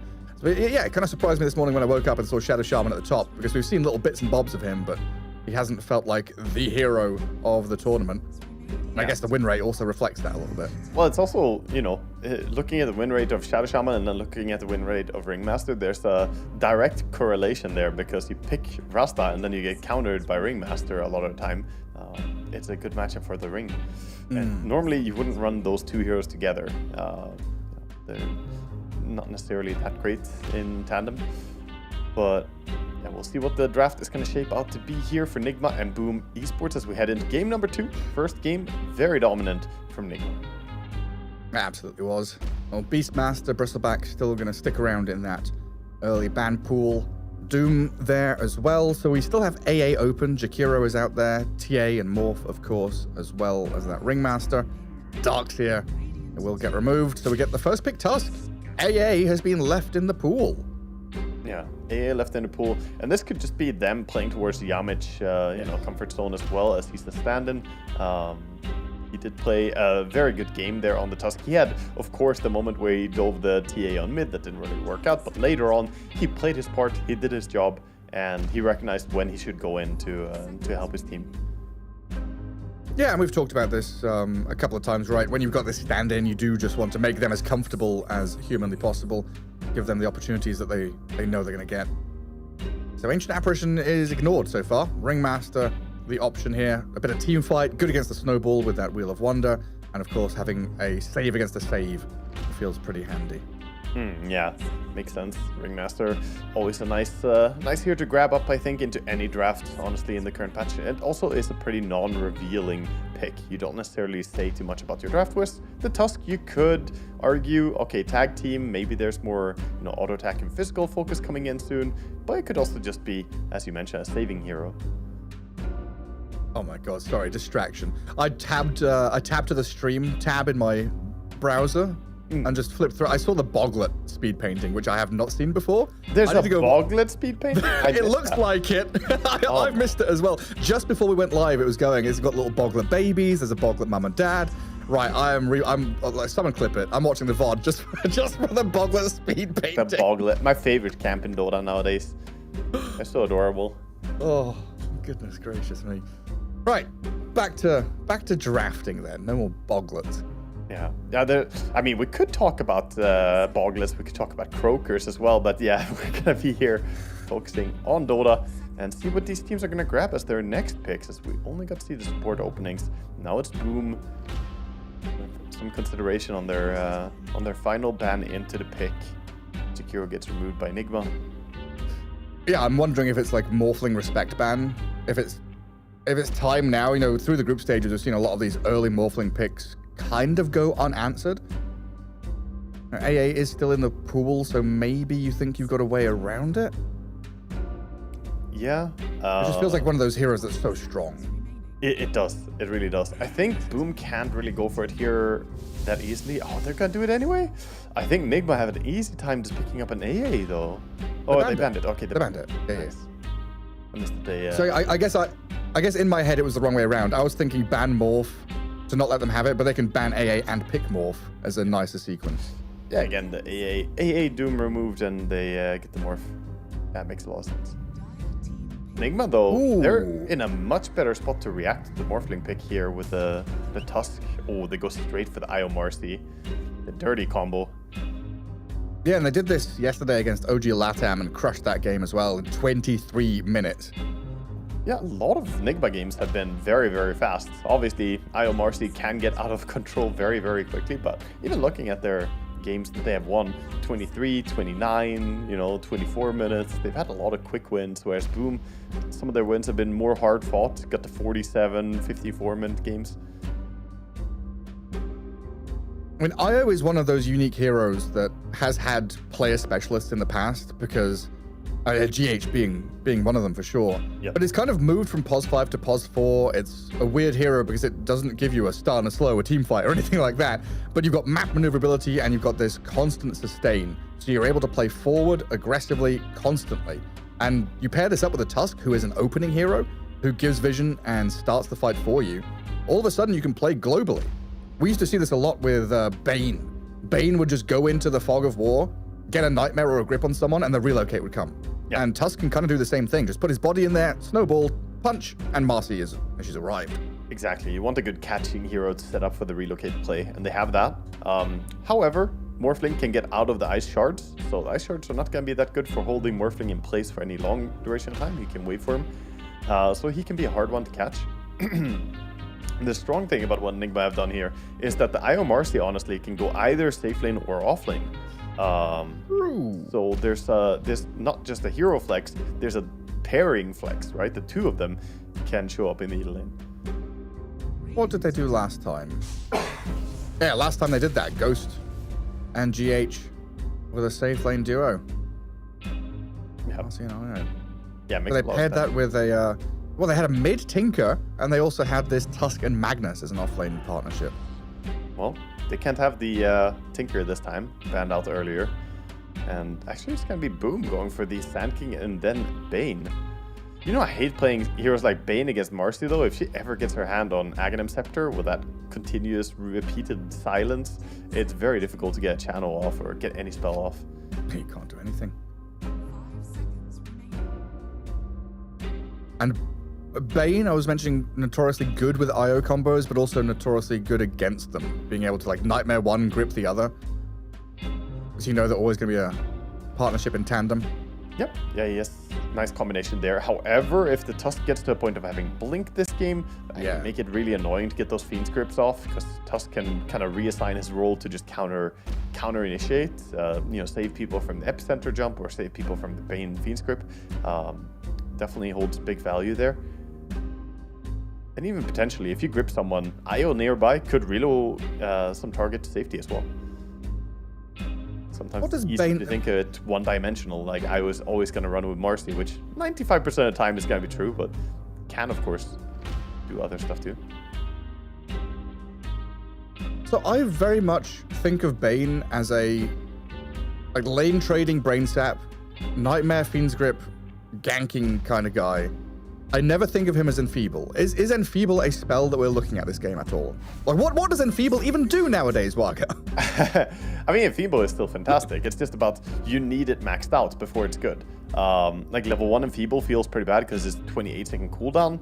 But once you get to maxed out level, you actually have more than 100% uptime. It's 9-second duration on 7-second cooldown, and you get massive attack damage reduction along with a bit of cast range reduction. So it's really good against Marcy.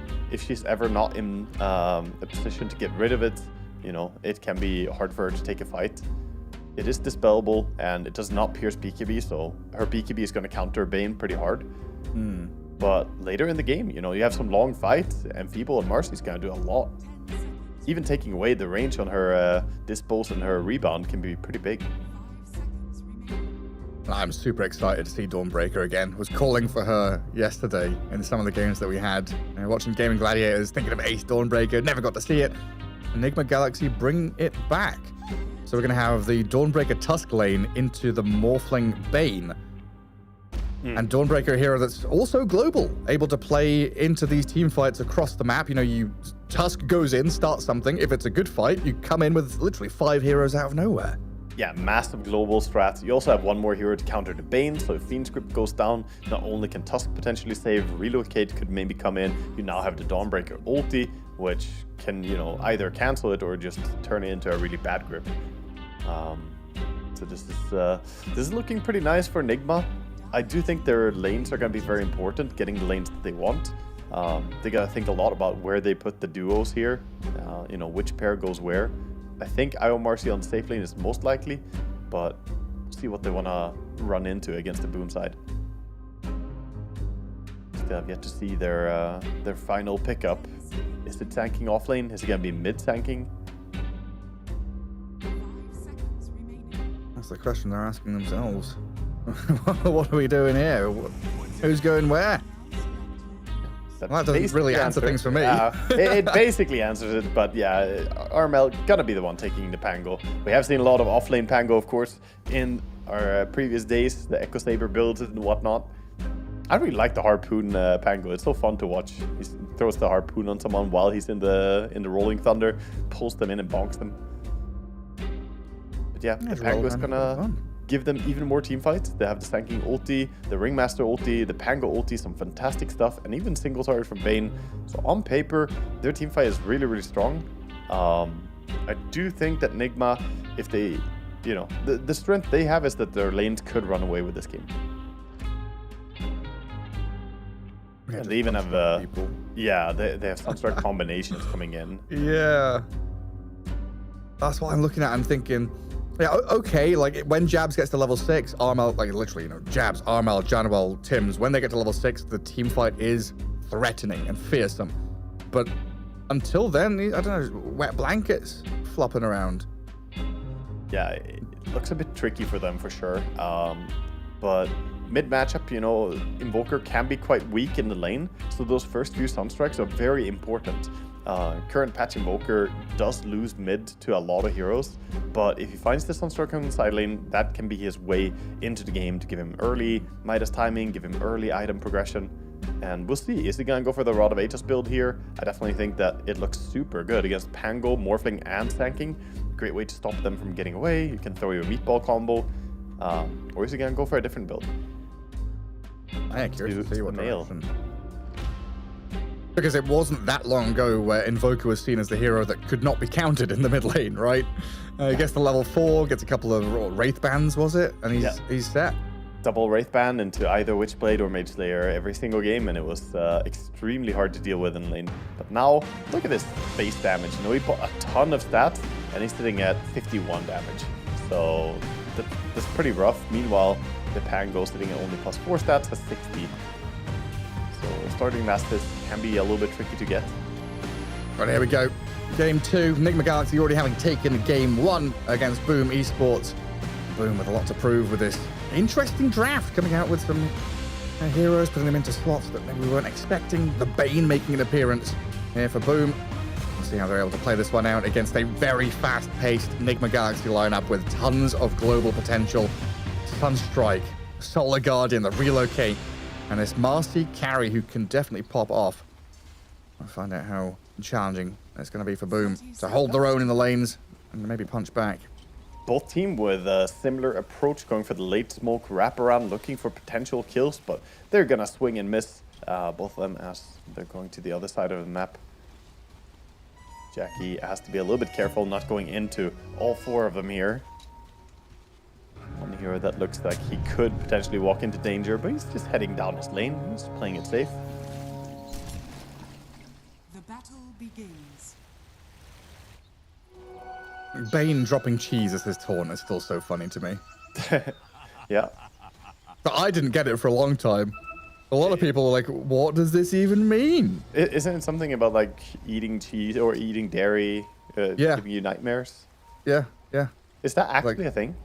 I don't know. I think It sounds like we can like Google yeah. I know that it was something like it was something I was taught as a kid. Don't eat peanuts and don't eat cheese before you go to sleep, because peanuts you can choke on them. Like if you have like a bit stuck in your teeth and you like breathe it in. Cheese I never understood, because it was just like, yes, cheese can give you nightmares. Like why? I don't know. It's like psychoactive when you sleep. What? That doesn't make any sense at all. My favorite psychedelic, the dairy product. Yeah. That's crazy. I mean, maybe makes sense. I've had a lot of nightmares. Drank a lot of milk. Makes sense. No, look, it seems like the opposite might be true. The opposite.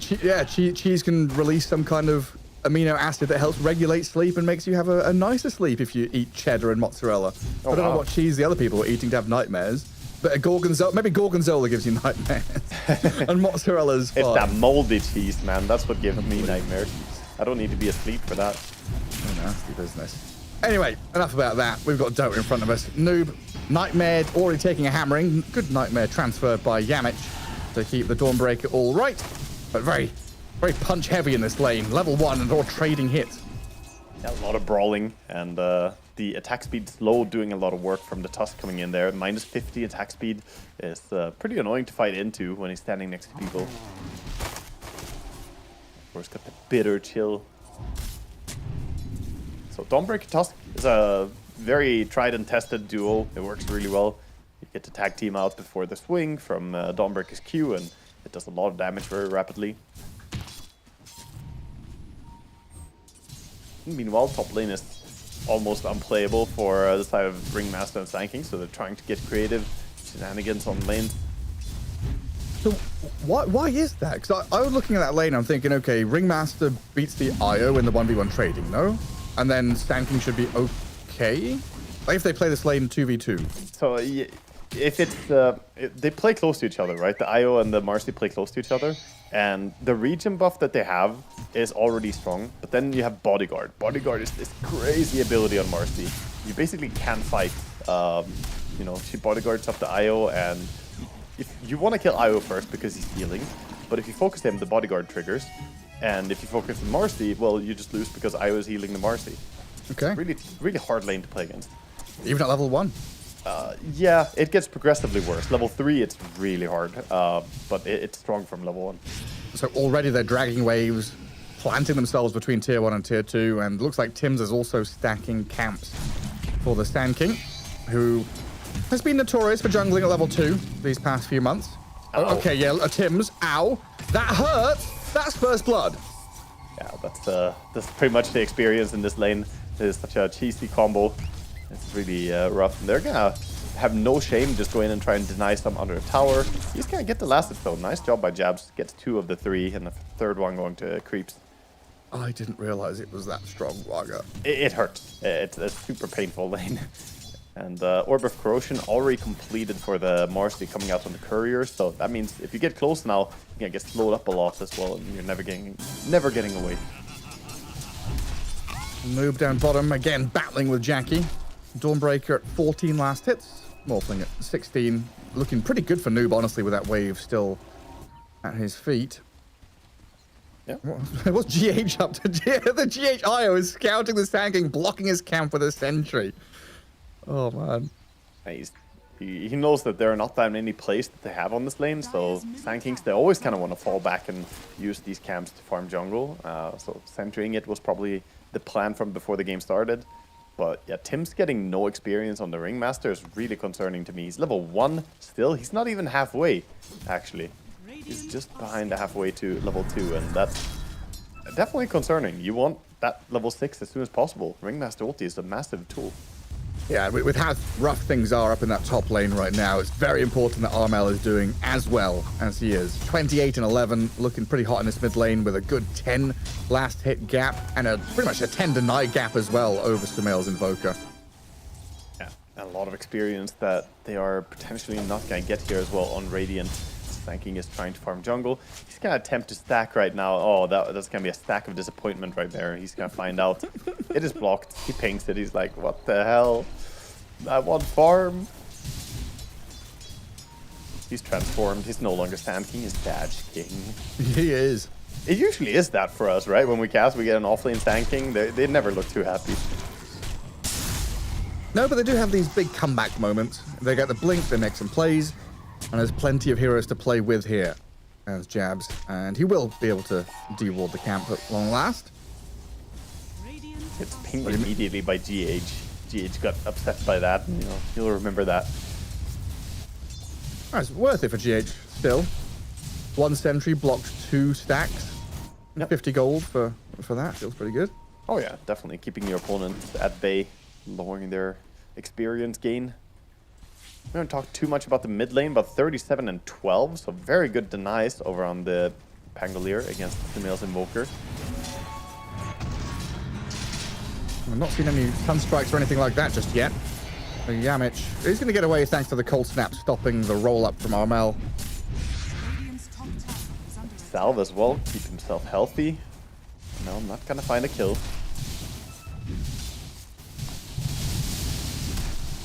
And We've you gotta be ready all the time on Jackie against this Sunstrike as well. Fear that the level 4 Exort already. Definitely is keeping his eyes on the Morphling. He can get a free kill.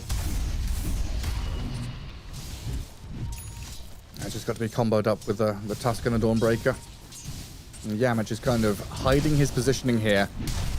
Shows himself now to get in on top of Jackie. Morphling with full 1 charges. Sunstrike's coming. The damage not quite good enough yet. Pops the 1, the waveform out. Ooh. Jackie dead to the hammer throw. Meanwhile, Jabs dying to Ghost up top. Enigma Galaxy. Incredible speed of play here. Gonna lose GH on that Wisdom Shrine, though, as Ghost picks up a double kill, finishing off Tim's and looking at Armel now with this pulse of damage still going. Gonna pick him up, drag him around. Sunstrike coming, and Armel popped. Sumail gets revenge. 4 dead at minute 7. You know, it's not rare. It's not common to see that many heroes gone and on the respawn timer this early in. They did get double Wisdom Rune, Silver Lining for the side of Boom. But Enigma are definitely the ones coming in with aggressive intentions, dictating the pace of the game, getting a mid tower now as well. Yeah. As Invoker was left to his own device for quite a while. And showing little glimpses of this global potential. Before the Solar Guardian or the Relocate come in, just the Sunstrike and this positioning from Enigma Galaxy. Playing 2 side lanes very aggressively to get these kills. Yeah. And GH going in and just kind of checking if stacks are being cleared by the Sand King, keeping an eye on it. There are a lot of stacks on the Ancient. But I think they're going to protect it with everything they have on Boom. Sumail denies the shield rune with his Forge Spirit, but Tusk may have rolled into a little bit too much here. Yeah, Tornado. buys him a little bit of time, and Armel doesn't want to go and finish the job. Would have been another 2 hits. That's 2 hits too far. GH going to come and scout the Ancients, though, as Jabs and Tims are clearing them out. But look at the movement from Nigma. They put the Marcy a little bit closer, and boom, are scared. Wisp is like the uninvited guest right here. He's like, okay, so what are we doing today? Well, oh, we're killing Ancients? Yeah, I'll take part in the experience. Can I invite my friend over? Marcy joins. Wait, Gets this himself into the box. There's a lot of control here. Hang on, Ghost is dead. Great turnaround. Tim stays alive, and that pick off on GH. Icing on the cake. Huge for Boom. I don't think they expected there to be that many heroes. Of course, Nigma didn't have any vision in the area. And Boom, they hid the Pango behind the Sand King, and then just strike the moment Marcy oversteps.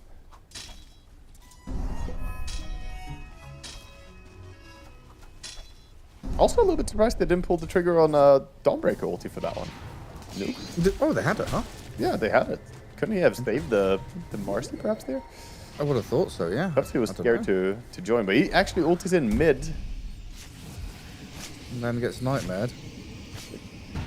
He didn't really get that much as well to speak for from that ulti. Unfortunate.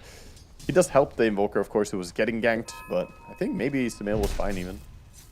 And then back to lane, back to farming. And Jackie getting pretty close to his Vlads. Already has the Morbid Mask, so is able to just self-sustain in that bottom lane. And Boom are going to be relying quite heavily on Armel and Jabs, this Pango and Sand King, to make space, go and find fights with their level 6s. Yeah, we see Morphling farming pretty safely down here on bottom. I don't think it's so easy to contest him right now. Both teams kind of just going back to more farm focus. Jabs is 800 gold away from his Blink Dagger on the Sand King.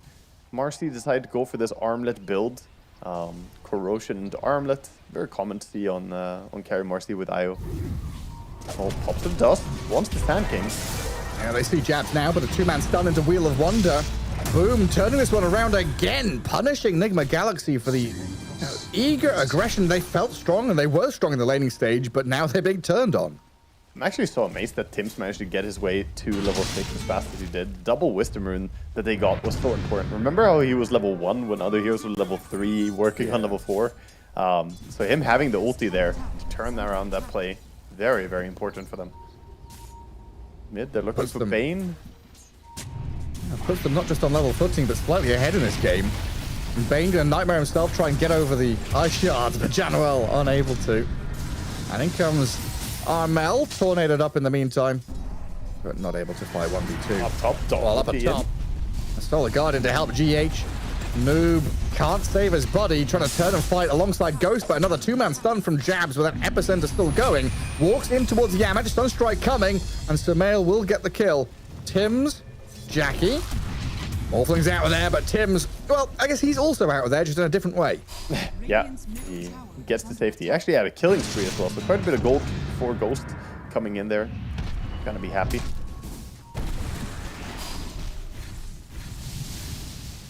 Stacks being made.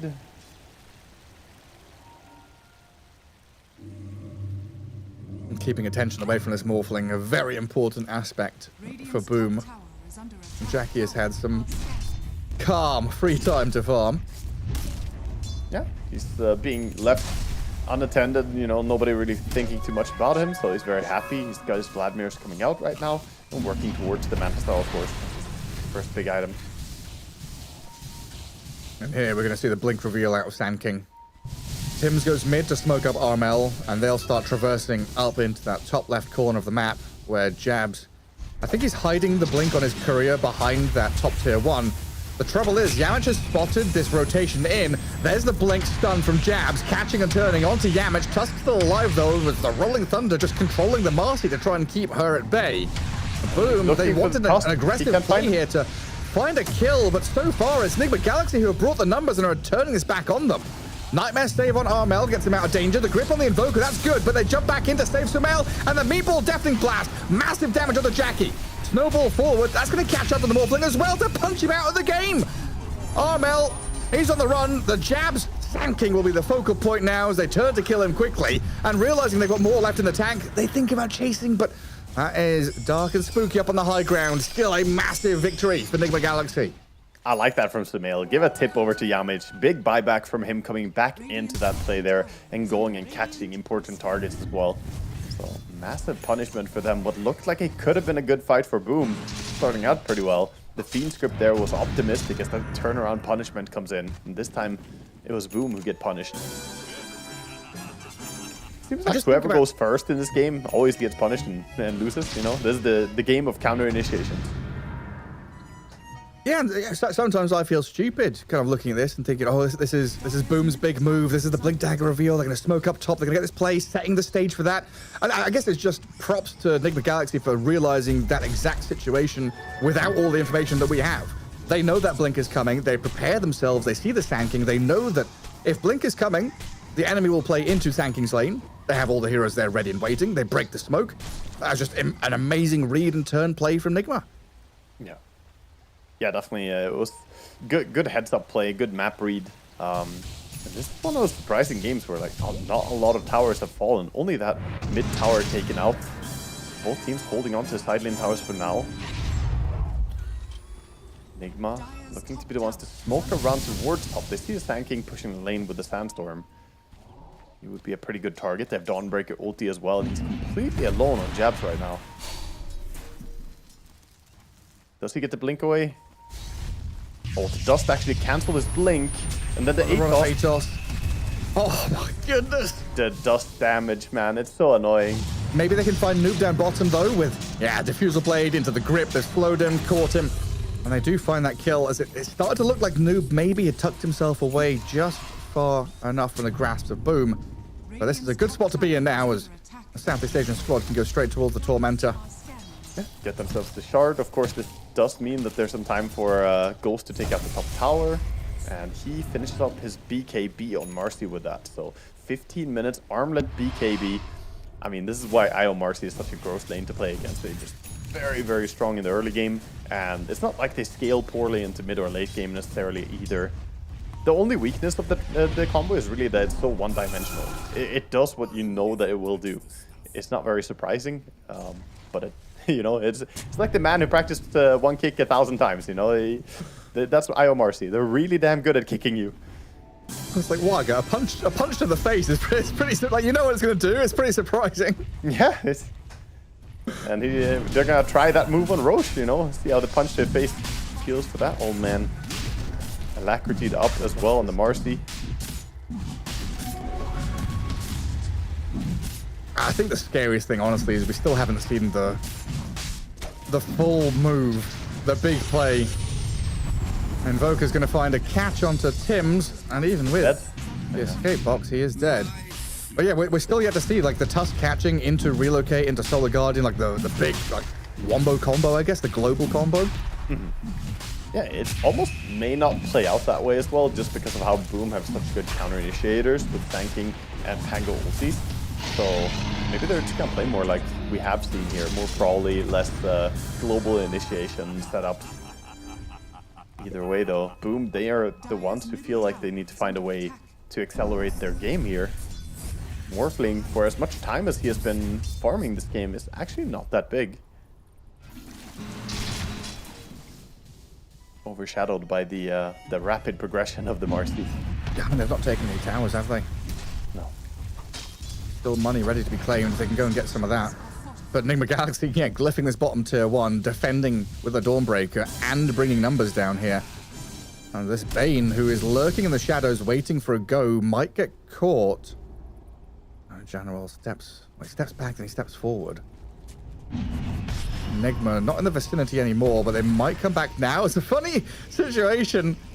They're smoked up and ready to go, and General's kind of toying with them.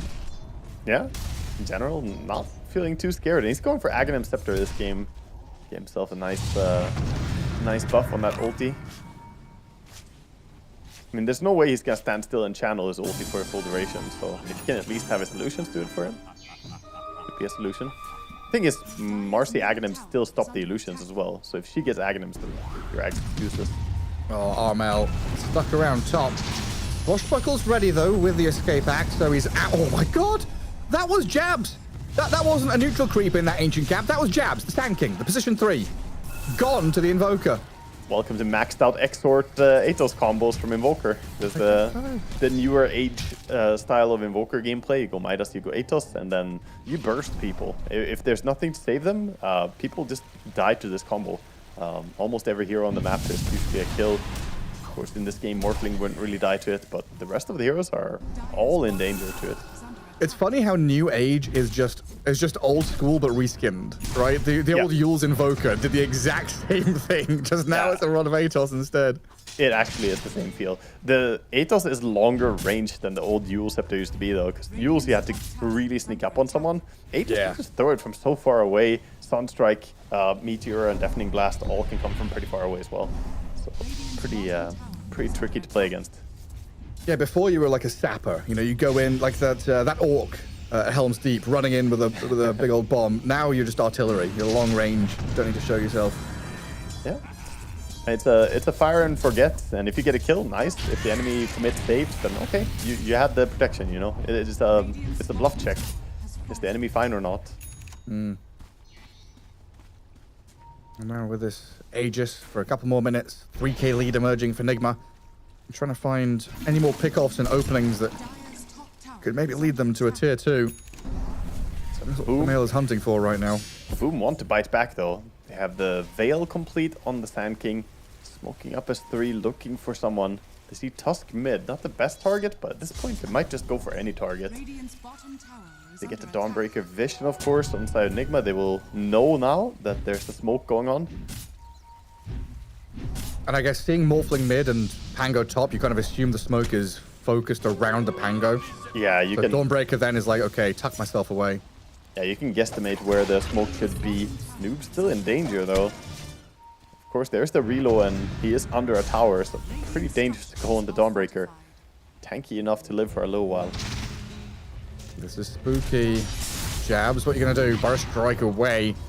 I did force a reaction out of the Tusk for now. Just the Tusk. Oh, hang on. They've also brought the Io and the Marcy on the right-hand side, looking for Januel. Invoker's coming. Here's the move. There's the Invoker. Run of Atos, Sunstrike dead. Didn't even need to commit any of the other spells. Easy support takedown. And all the while you're positioning like this, the Io Marcy are just sitting on lane, farming, pushing tower even. So it doesn't feel good for Boom. They're the ones forcing the rotation. And meanwhile, all the value going to Nigma. At the very least, they kill the tower. Yeah. So they do open that top corner of the map for themselves. But yeah, it's just a case of using that now. Exactly. They opened that part of the map, but they need to send their Morphling up and really inhabit that spot.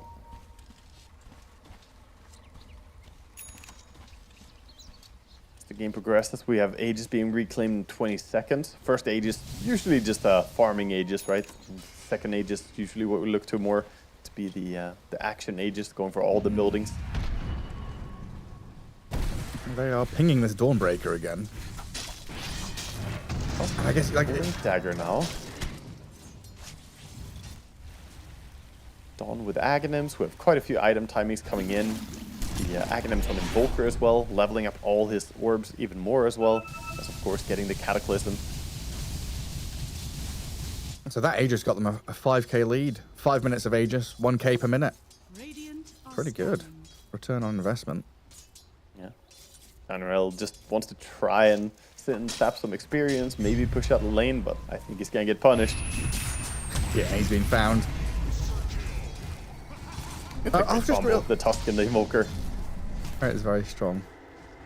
I've just realized we've got a similar situation to Extreme Gaming here, by the way. Extreme Gaming with, you know, XXS and XM and Jinkyu. Here we've got Boom. They've got to rename to Joom or something. Jackie Boys and Jabs and Januel, Jarmel and Jims. We've got all the J's. Top lane, we've got ourselves a move though.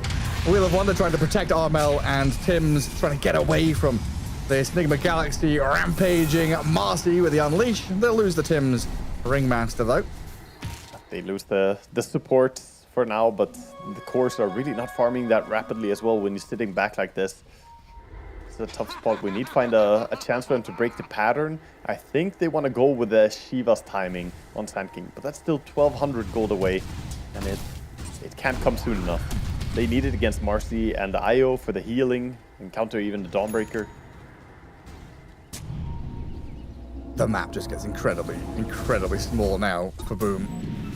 Wards being placed, outposts taken, tier 2s dropping.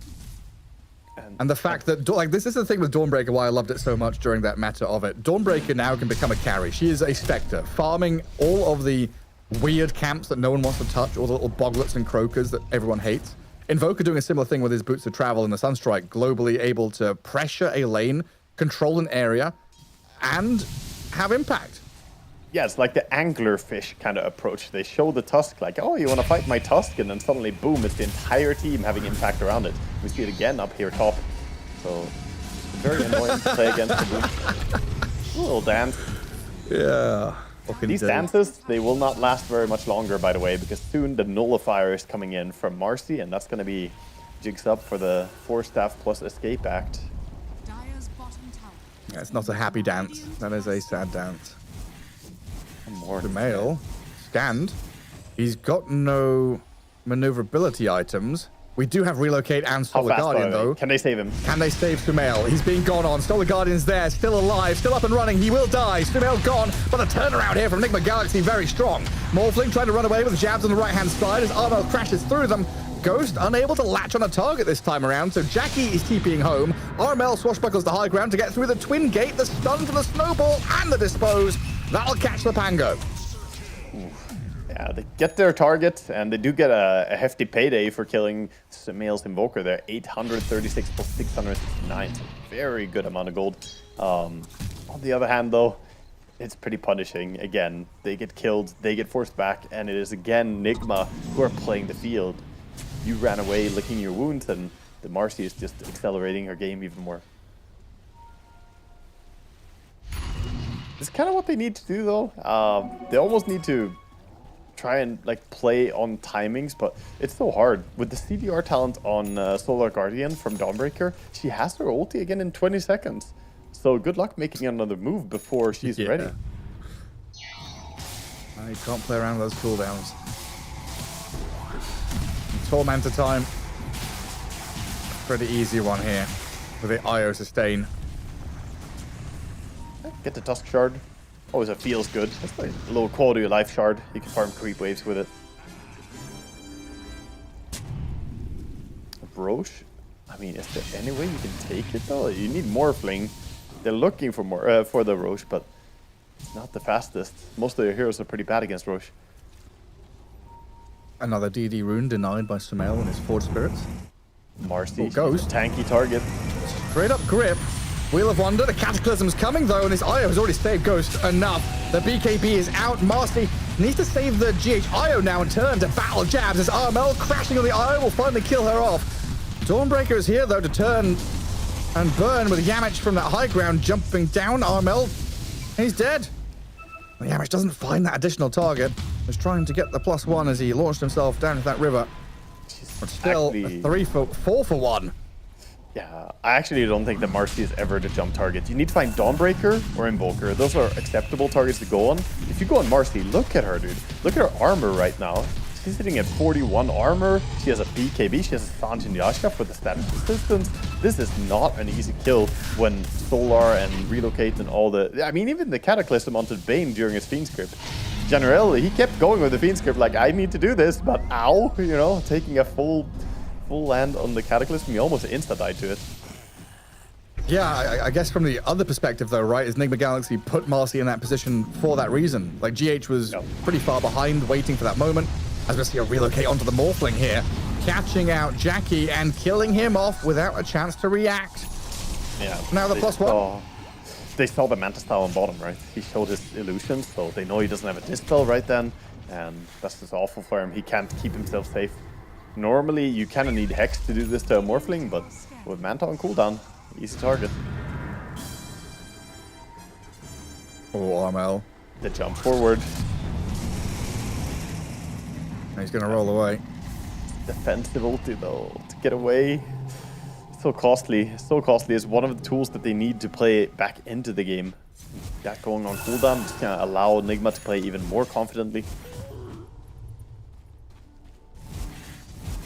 Right now, it's hard to say how Boom are gonna work their way back into this game. Feels like Nigma are just running the show entirely, 16k lead, and I don't know who you go on. Like I said, Dawnbreaker is the ideal target, I guess, but she's always farming in such a far away spot. Really good positioning by him. As I say that, he goes bottom. Maybe he could die down here.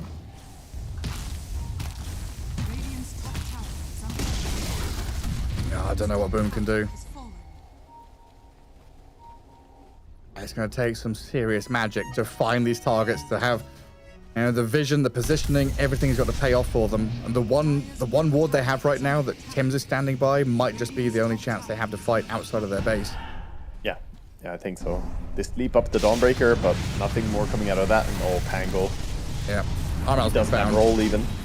He does swash the low ground though. Little roll up and tries to juke away, but Noob on his tail, but the Sunstrike help. Armel into the Roche pit. Juking and jiving. The ulti blink. He's tanking through the damage, swashes, but the snowball's there from Yamage. He had the blink. I don't think he realized the shield allowed him to get the blink out there. Oh, He could maybe have gone away. It would have been a 6 survive. Blink was ready for like 1.5 seconds, or 1 second at least. Unfortunate for him. He definitely tried his best, but I think it's easy to forget that you randomly get the shield and suddenly you find that moment to get out. No, it wasn't to be. I know we've got another 2 minutes of Aegis here for Ghost to find that last outer tower. Enigma Galaxy can start thinking about the high ground. They've de-warded this spot, so yeah, no real vision outside the base for Boom to play into. And they saw all the heroes. Again, Dawnbreaker with that 10-minute mark vision, saw every single hero is sitting inside the Radiant base, and that's where they want them. So now they can confidently just farm the map, build their lead even more. I mean, they can start trying to go high ground, but into Ringmaster, Sanking ulti, these big spells, why would you risk giving a comeback like that? So yeah, they're just gonna chill for now. Maybe towards the end of the Aegis, we'll see them go. Nice advice on Invoker as a massive pickup here for Sumail. So what, they've pushed out top with Invoker, then he's come down bottom to join the team. Mid is shoved, bot is shoved. A line drawn there by Jabs. Oh, they're Maybe thinking about just going out of the base to play out there. Oh, the scan. So Nigma knows there's people out on the left side of the map, so yeah, they just play up the high ground. Yes, and then the Marcy, she has the Aegis 1 minute, so let her just auto attack and see what happens. Oh, I see what's happening. To get rid of her. So Sumail was top and pushing, and Boom thought that was a chance to go and pick him off and find him in the jungle while he was like farming, being greedy. But now they have to come back and defend, and they've already lost their tier 3 tower because Ghost and Enigma, realizing the situation with that scan they had, the read they've got, are just pushing the advantage, calling that bluff and saying, hey, we are on your high ground. Yeah. HP dropping really low for the Marcy. Kind of being shoved away. Tower did fall already, but the heal's coming in. Marcy back at it. And this is tricky, man. You want to kill the IO somehow, but how do you go on the right target? Actually, they're not going on Tusk. They find Tim's. The Ringmaster gets a bit of a gap with the help of the Invoker in trouble. The Guardian is coming in. They're going to get the catch on Sumail in the back thanks to Jabs and Armel, though. So Invoker down. The buyback from Ringmaster comes into play. The chase onto Sanking, though. Noob and Ghost on his tail will find him and kill him. Very, very good defense. They are getting on the backline, getting on the Invoker, getting the better trade, even though it cost them a buyback. I mean, that was dirt cheap for how far behind they are, making that hold. And we see the weakness, perhaps, of the Invoker not going for a BKB at all. The Pango ulti, Sanking jump. He can't keep himself safe. The Hex is great, but it's not a very defensive item. No. If you're getting jumped on like that. Armel. Oh no, they're stalking him. Yamich wants to jump. He blinks to high ground. Swashbuckles a bit of distance away, but in comes the Marcy. They've caught out this Pango. A help from Tim's is here with a wheel. The whip, a bit of help to crack back in towards Enigma Galaxy with the little box to save him. They've also gripped up this Marcy, but that's just to buy time for Armel to slip away. Hang on, Jackie and Armel, they want to chase this one. They're getting in on top of Yamage. There's the jump, goes. Oh, it just blows up Armel. Disappears, Solar Guardian over the top. Jackie boy trying to stand his ground and fight, but you are lacking in damage and control. Jabs, he went into the back, but he's been Invoker's here. transferred over to him and turned around on quickly. The Invoker with a massive damage from range. Morphling has to manta and try and get out of here as Armel brought back, crashing in with the Rolling Thunder, but he's trapped. He's stuck between the shards and the tree lines. The edge of the map, not his friend. Armel getting snowballed upon now. Yes, he saved his Morphling, but he's going to get caught out here. Yamage and Ghost right over the top, flying to the top rope, down onto the Pango, and he's dead for a minute and a half. They barely got away with the Morphling there. The Sunstrike was off the mark after a Hex combo. I don't think he got the Atos onto the Morphling as well, but still significant damage done. Pango dead for 80 seconds. Using his buyback as well. This is just green lights go for them. No creeps in the base yet. There we go. Backdoor protection. Kicked out of bounds as they'll go for this tier 3 top. Thank you, respawn. He has the ninja gear. Maybe he can get in position for a big ulti. They could still muster up a fight, but Dawnbreaker ulti is already off cooldown. Yeah, they just put Ghost on his Mastery up at the front line. And this Dawnbreaker level 20 talent with Solar Arabius is so big, man. The massive AoE. Ghost from Hill. He's found the Morphling. He's just dead. Got him. He's just Solar dead. kill. Oh, good spotted there. The heck? So that right there, I learned a lesson a couple of years ago from Yatoro. He had an interview talking about his Morphling, and someone asked him, when you're Morphling, why are you always shifting up and down, shifting up and down? And it's a very simple answer. If you are not shifting and you get caught, you're 100% dead. But if you are shifting, there's a 50% chance that you are shifting up with strength. And Jackie there not shifting at all means that he is 100% dead. That's actually true. Yeah, that's a funny way to think about it. I'm not a Morphling nerd, so I never really thought about it like that. I see a lot of Morphlings not doing the shifting at all, but it's true. Some of the Morphling nerds will sit there and just shift the entire game back and forth. A jump in from Armel. They know they've got to do something here and now. Buy back the Morphling. Get in with jabs. Good catch on GH. The IO is dead. No buyback for him, but Ghost gripped up through the BKB. They need Invoker to arrive with Noob quickly. Ghost gets out of there. They go to the Morphling and look to blow up Jackie Boy, about to die to the meatball and the hammer, but he has survived. Now Chanwell gone to Sumail, while Ghost and Noob, they escape unscathed. Well, Armel does slice down Yamage at least. Yeah, this Pango walking up. Hex is off cooldown. Invoker could go in here if they want to go. Don't even need him. They do not. Dead again for well over a minute. Invoker looking for bigger targets. Tanking is here. Lurking. Doesn't have ulti though. If they get vision on any single targets, I think Enigma would be happy to jump, especially Ringmaster. Finish off the melee barracks, easy as that. Triple Forge Spirit's going to go into the Radiant base and scout things out as they'll prepare this mid lane for a shove up there. I mean, knowing Pango doesn't have buyback, Bane dead for 20, your IO has just respawned, and the outpost is ready. Enigma Galaxy prepare themselves for this final killing blow here in game 2. Yeah, they're looking pretty monstrous at this stage. They got the Disperser as well and Ghost for the extra bit of speed and the Dispels. Dire are scanning. Rolling the enemy wisdom as well. They can give it to Invoker. Sumail called he wants the level 25. Gets himself well onto the way towards it. Now, Sumail did go for BKB, by the way, after. So he's got it ready now.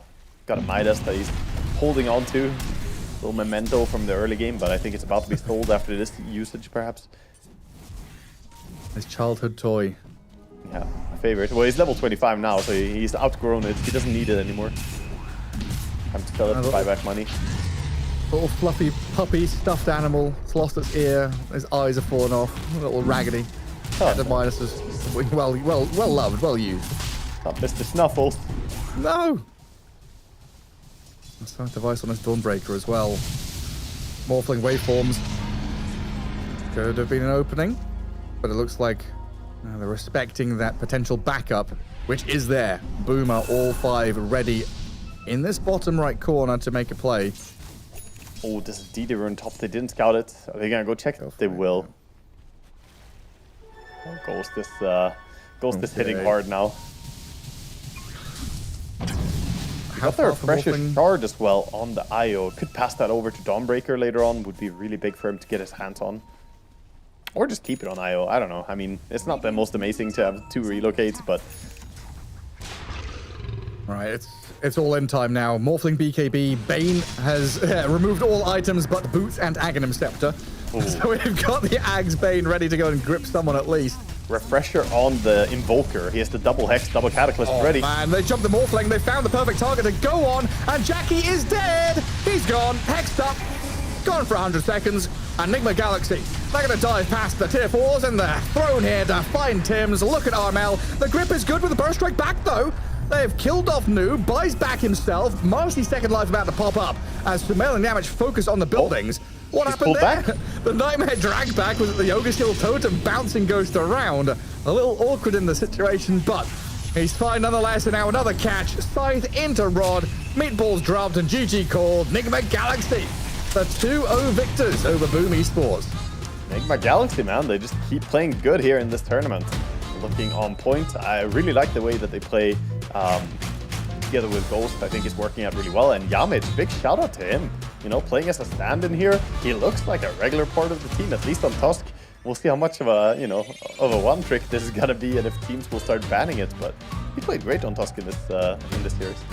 He did, yeah. And then, thinking back and looking back at their other drafts, picking him Tusk a fair amount. This hero might have to be banned out at some stage because it has become a bit of a comfort pick for them. And I also want to point out the Morphling as well. We've started to see this first pick Morphling in the right hands in a number of teams do exceptionally well. That is another hero that's rising up the ranks and might also be looking at a first phase ban. Yeah, Morphling has been looking very good, but I think Enigma had some smart counters here, just winning the lanes in a very good way. Got some nice combos, and Morphling was never getting to that comfortable spot of just farming and pushing lanes. You see the Wisdom runes at least going towards Boom, but then they lose 4 heroes as Armel gets run down as well by the Marcy. A triple kill for him, I believe. Or actually, it was Camille snagging it with some scope. Yeah, this Marcy IO very strong. Out of laning stage, looking potent as hell. And then putting Ghost up on the front lines there to tank a few spells, healed up, saved. The amount of abilities Enigma Galaxy had just to reset and turn the tides of battle were incredible. Yeah, they had so many different tools, global tools as well, and these threats, once the Hex is up on the Invoker, Morphling just feeling so scared to go anywhere. Of course, didn't go for a Linken's build or anything, and I don't think he should have this game, but that just means you're left open. It really is props to Enigma and their understanding, their game read in this series in particular. Because I'm thinking back at all the moments we had. I kept building up Boom. This is their moment. This is the blink reveal. This is their time to make a play and go get something done. And every single opportunity they had, there was some kind of barrier, some challenge in the way from Enigma Galaxy that said, no, actually, we're here to fight back. I think so much of it comes back to the fact that they dominated the IO Marcy lane, right? That lane just absolutely shut down the Sand King. But then also the Tusk Dawnbreaker, they were doing pretty damn well. So Dawnbreaker was allowed to farm lanes all the time, and the Marcy was farming lanes, and you just were kind of forced into jungle a lot on the side of Boom, farming those, subpar creeps. The lane creeps are really the prime meat, that's what you want. And then get some jungle as your sides. You don't want to rely on only sides, Gareth, that's bad for you. The scraps and the sides, we don't want those. We want the heavy meat. Well, there we go, Enigma Galaxy 2-0 over Boom Esports, staying up at the top of the table here at DreamLeague Season 26. We'll take a quick break and come back with one of their players. We'll see you shortly.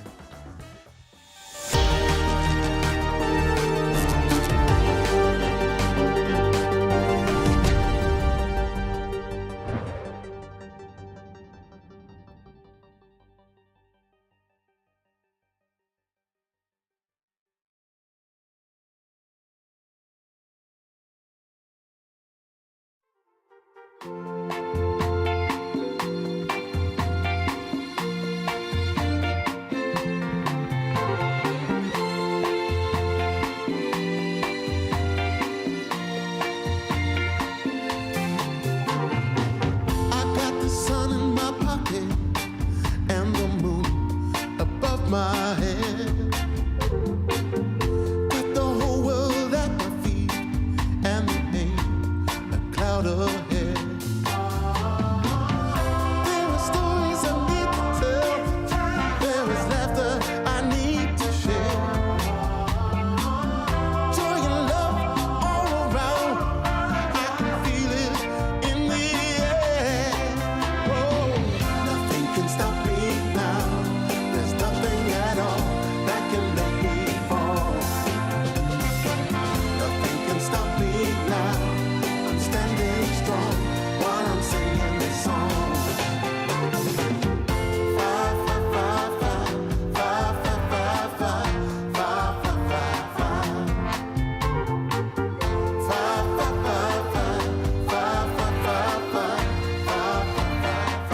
welcome back to Dream League Season 26, as we've just witnessed Nigma Galaxy put themselves right up towards the top of their group with a 2-0 victory over Boom.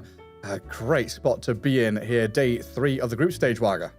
Yeah, definitely. They, keep delivering good results. Nigma just looking really strong. Even though Boom were on the comeback with some good wins, 2 series in a row, now dropping to Nigma here with very impressive gameplay coming out. Especially when they were both tied up 5-3 in Group A, so they were tied up with Bet Boom and second place, Boom and Bet Boom. Yes, I know, but that now puts Nigma Galaxy at 7-3, actually going top of the group ahead of Aurora Gaming. Would you believe it? Incredible spot for them. And we've got Ghost joining us here from Nigma Galaxy as well on the line for a little interview, as they did just dispatch with Boom. Great showing there, Ghost. Thank you for joining us. Congratulations on that 2-0 victory. How are you guys feeling? How are you guys kind of settling into Dream League here, being at the top of the table? Did you expect to come in so hot? Thank you, guys. Are we top? I'm not sure, but we just play. Just play. So it feels like the team is putting a lot of emphasis on like giving you comfort heroes, putting you in a good spot. This Morphling first pick, the Marcy. Do you think these are heroes that are under-respected when playing against Nigma?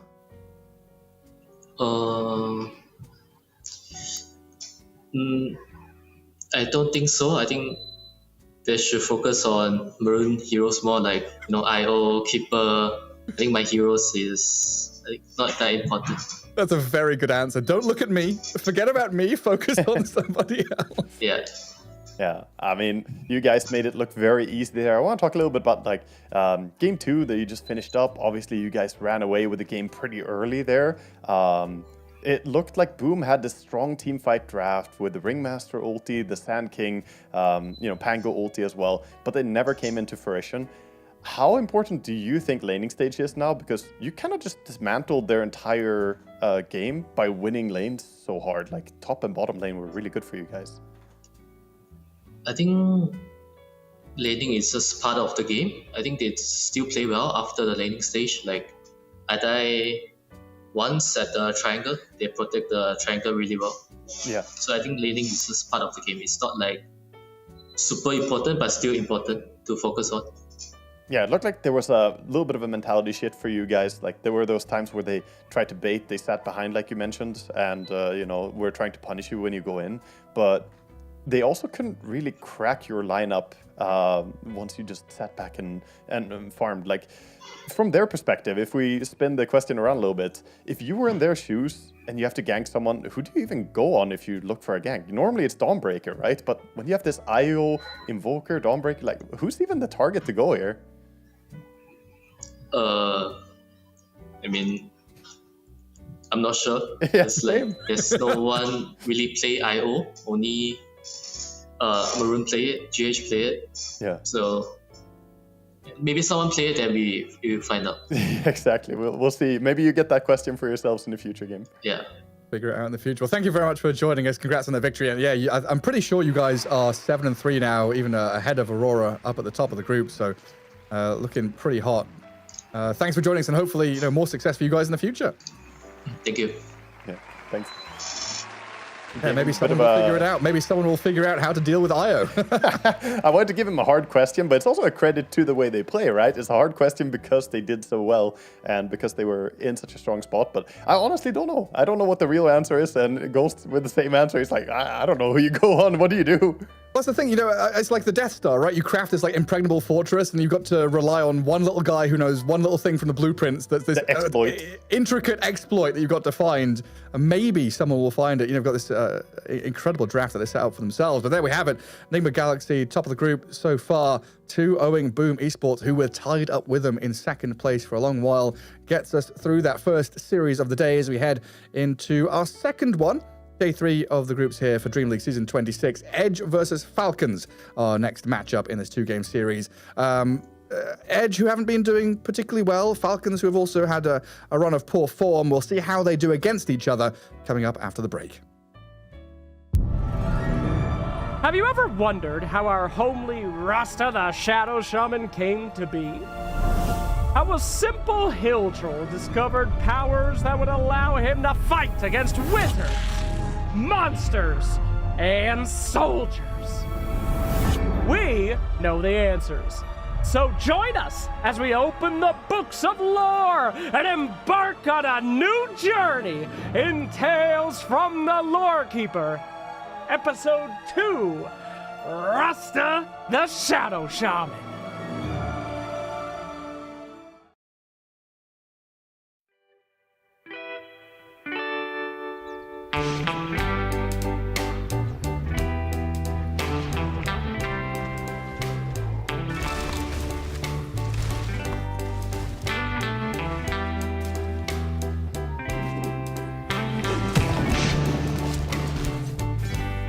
Sometimes I'll be foolish. Sometimes I know I get mad. Sometimes I say the wrong thing to you that makes you feel sad. But one thing is true in all that we've been through. You've never stopped loving me, no matter what I do. So let me say, yes, that every day I try to find a word from my heart to say thank you. 'Cause you take me as I am.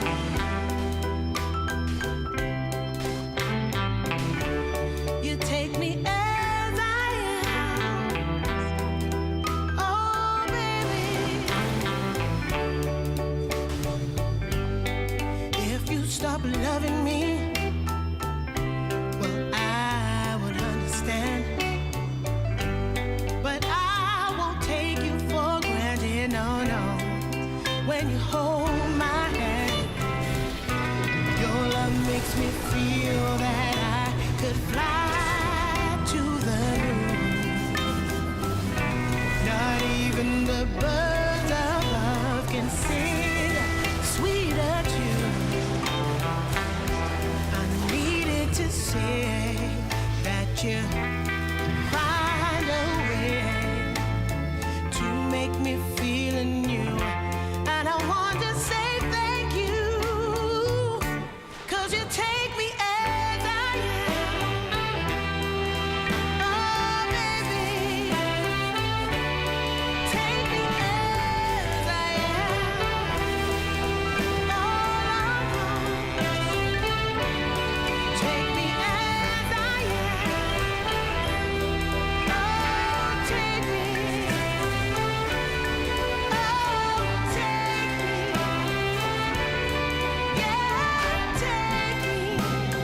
Take me as I am.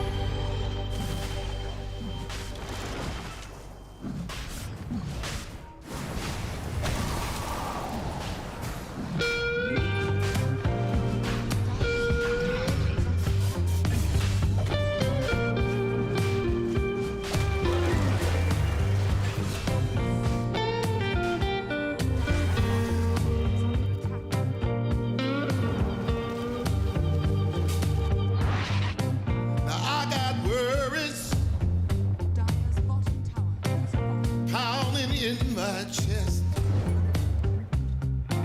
It's so hard to sleep, baby. I can't get no rest.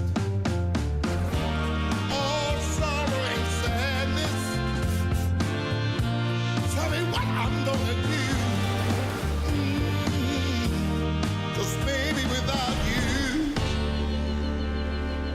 I'm all wrapped up in blue.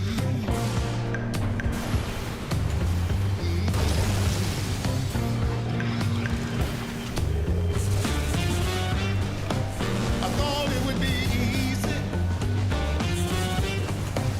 to make it on my own.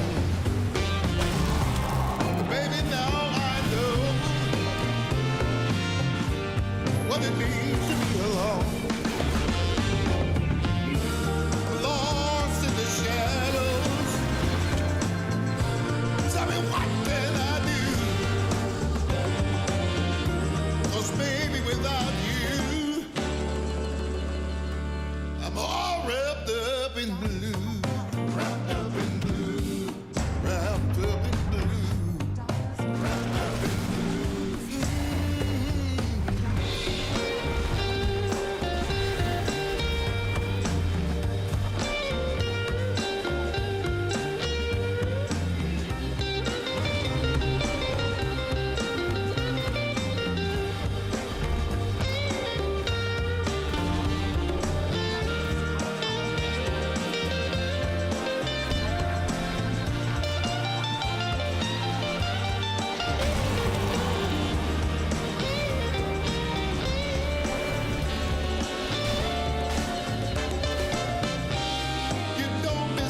Wrapped up in blue. Can't find my way out, no. Wrapped up in blue. Tell me what can I do? Wrapped up in blue. All wrapped up in blue. Wrapped up in blue. Somebody help me now. Wrapped up in blue. All wrapped up in blue. Wrapped up in blue. Somebody tell me what to do. 'Cause I'm wrapped up in blue. Wrapped up in blue.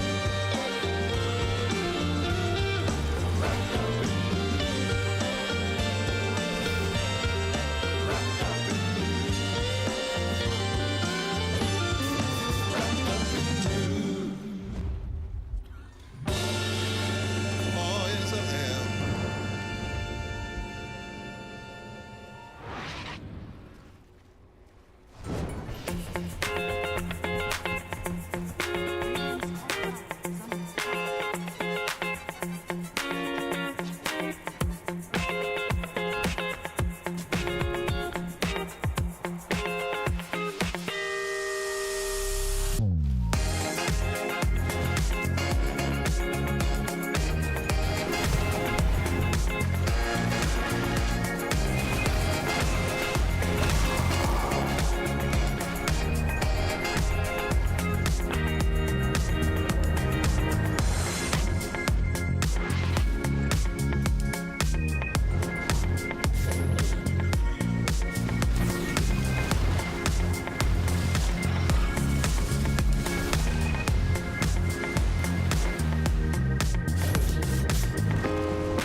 Nothing quite as rough as today.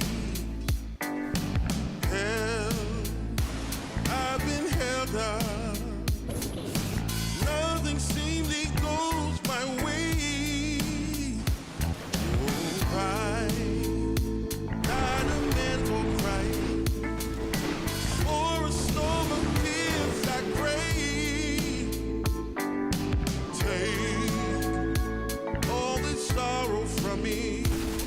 How much more do I have to pray? Foolish of me, you might say. I make my way out of this here my way. All reservations I have to make. It's clear that I'm not going anywhere.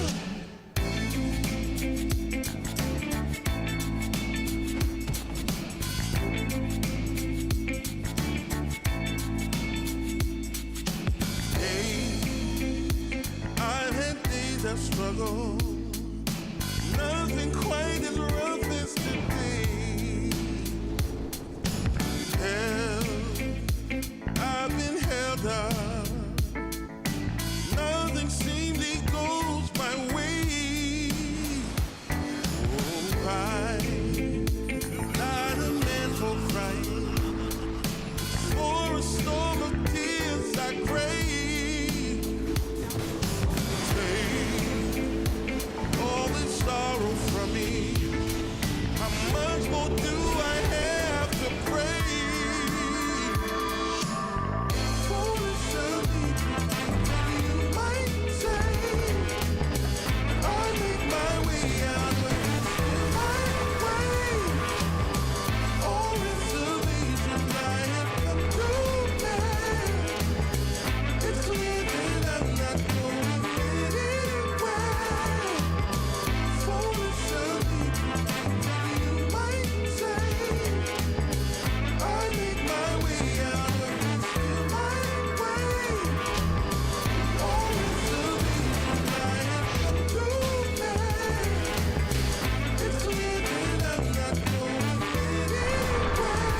on the dime when I saw you walking by. Something about you caught my eye, yeah. Ain't trying to waste my time, just standing in your line. Gotta take a shot for you pass me by. So you wanna be alone for a minute? Well, come on, tell me what's on your mind. I wanna know what makes you happy. Wanna know, can I make you mine? Ooh, I wanna know if you know that I treat you right. Wanna know, can I spend the night? Well, I had my eyes on you for a little while now,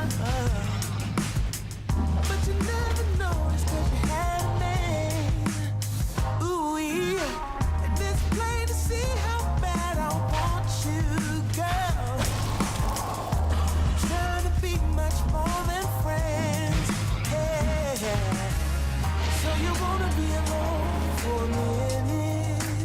Well, come on, tell me what's on your mind. Tell me, baby. I wanna know what makes you happy. Wanna know, can I make you mine? Ooh, I wanna know if you know that I treat you right. Wanna know, can I spend the night?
My eyes are closed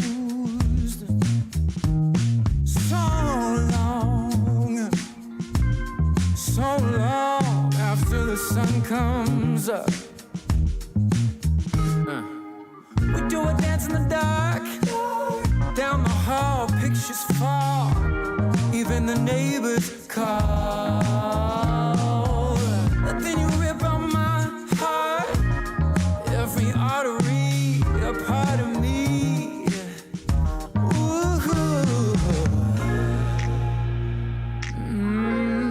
it's obvious to me that you love to watch me bleed.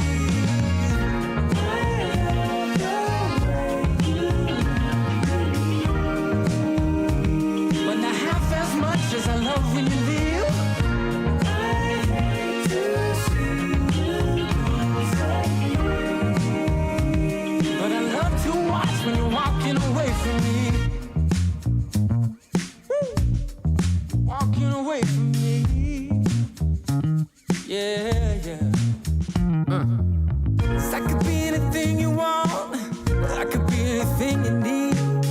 Baby, tell me it's something real, and I'll give you everything. Every now and then wicked smile, you know I can't help myself. They play around with me for a while, keep tearing me up until there's nothing left. Ooh, it's obvious to me. Yeah, you love to watch me bleed. I love the way you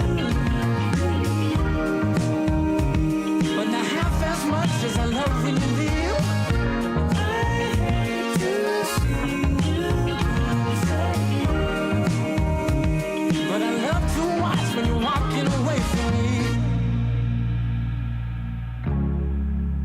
Yeah, yeah.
Take away my bag of bud, my camels and jack.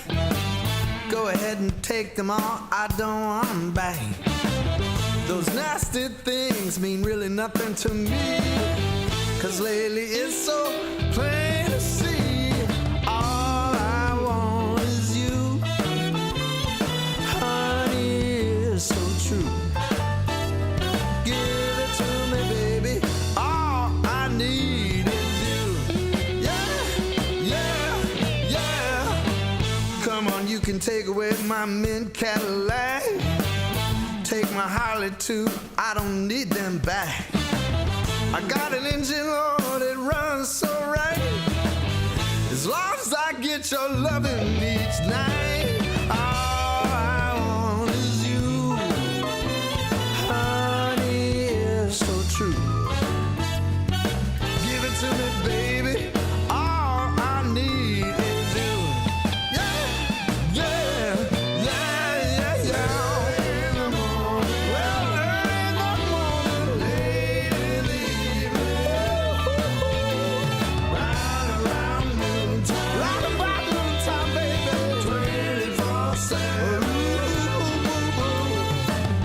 Tell me, baby, all I need is you.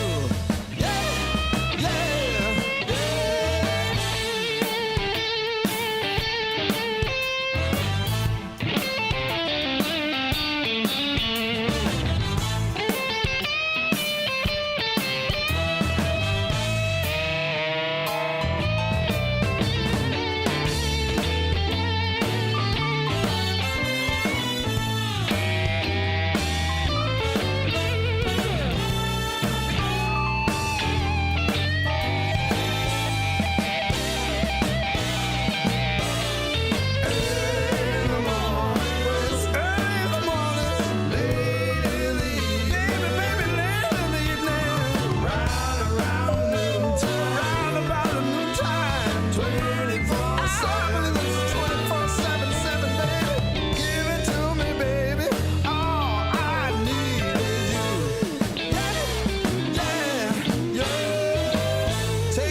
my bag of bud, my camels and jack.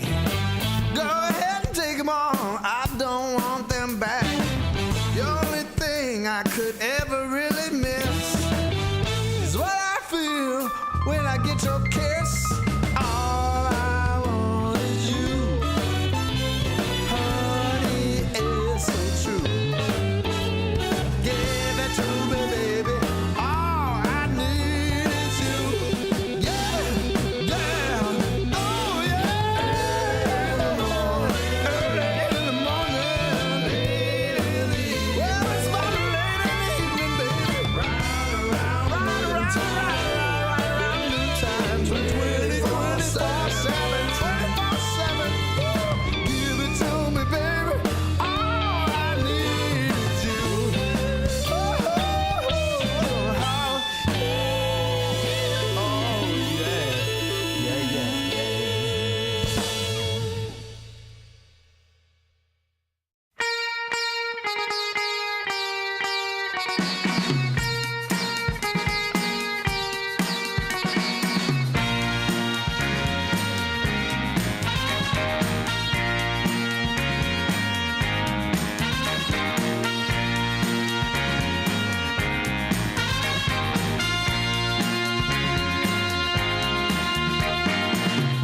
What you need is love and understanding. Find a heart whose love is true. Deep down, there's only one companion who's there for you when you need him to be. Your heart was broken in 1,000 pieces. So much pain that you've been through. Here stands a man who's your salvation. Just ask yourself, am I ready for you? 100% now. I'm ready. 100% now. Yes, I'm ready. Eyes wide open. I'm ready to move. 100% now. Take a chance in a new direction. Any place you wanna go. I don't have all the right answers, but one thing I know, I'm so ready for you. 100% now. I'm ready. 100%. You know I'm ready. Yes, I'm ready. Eyes wide open. I'm ready to move.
Well,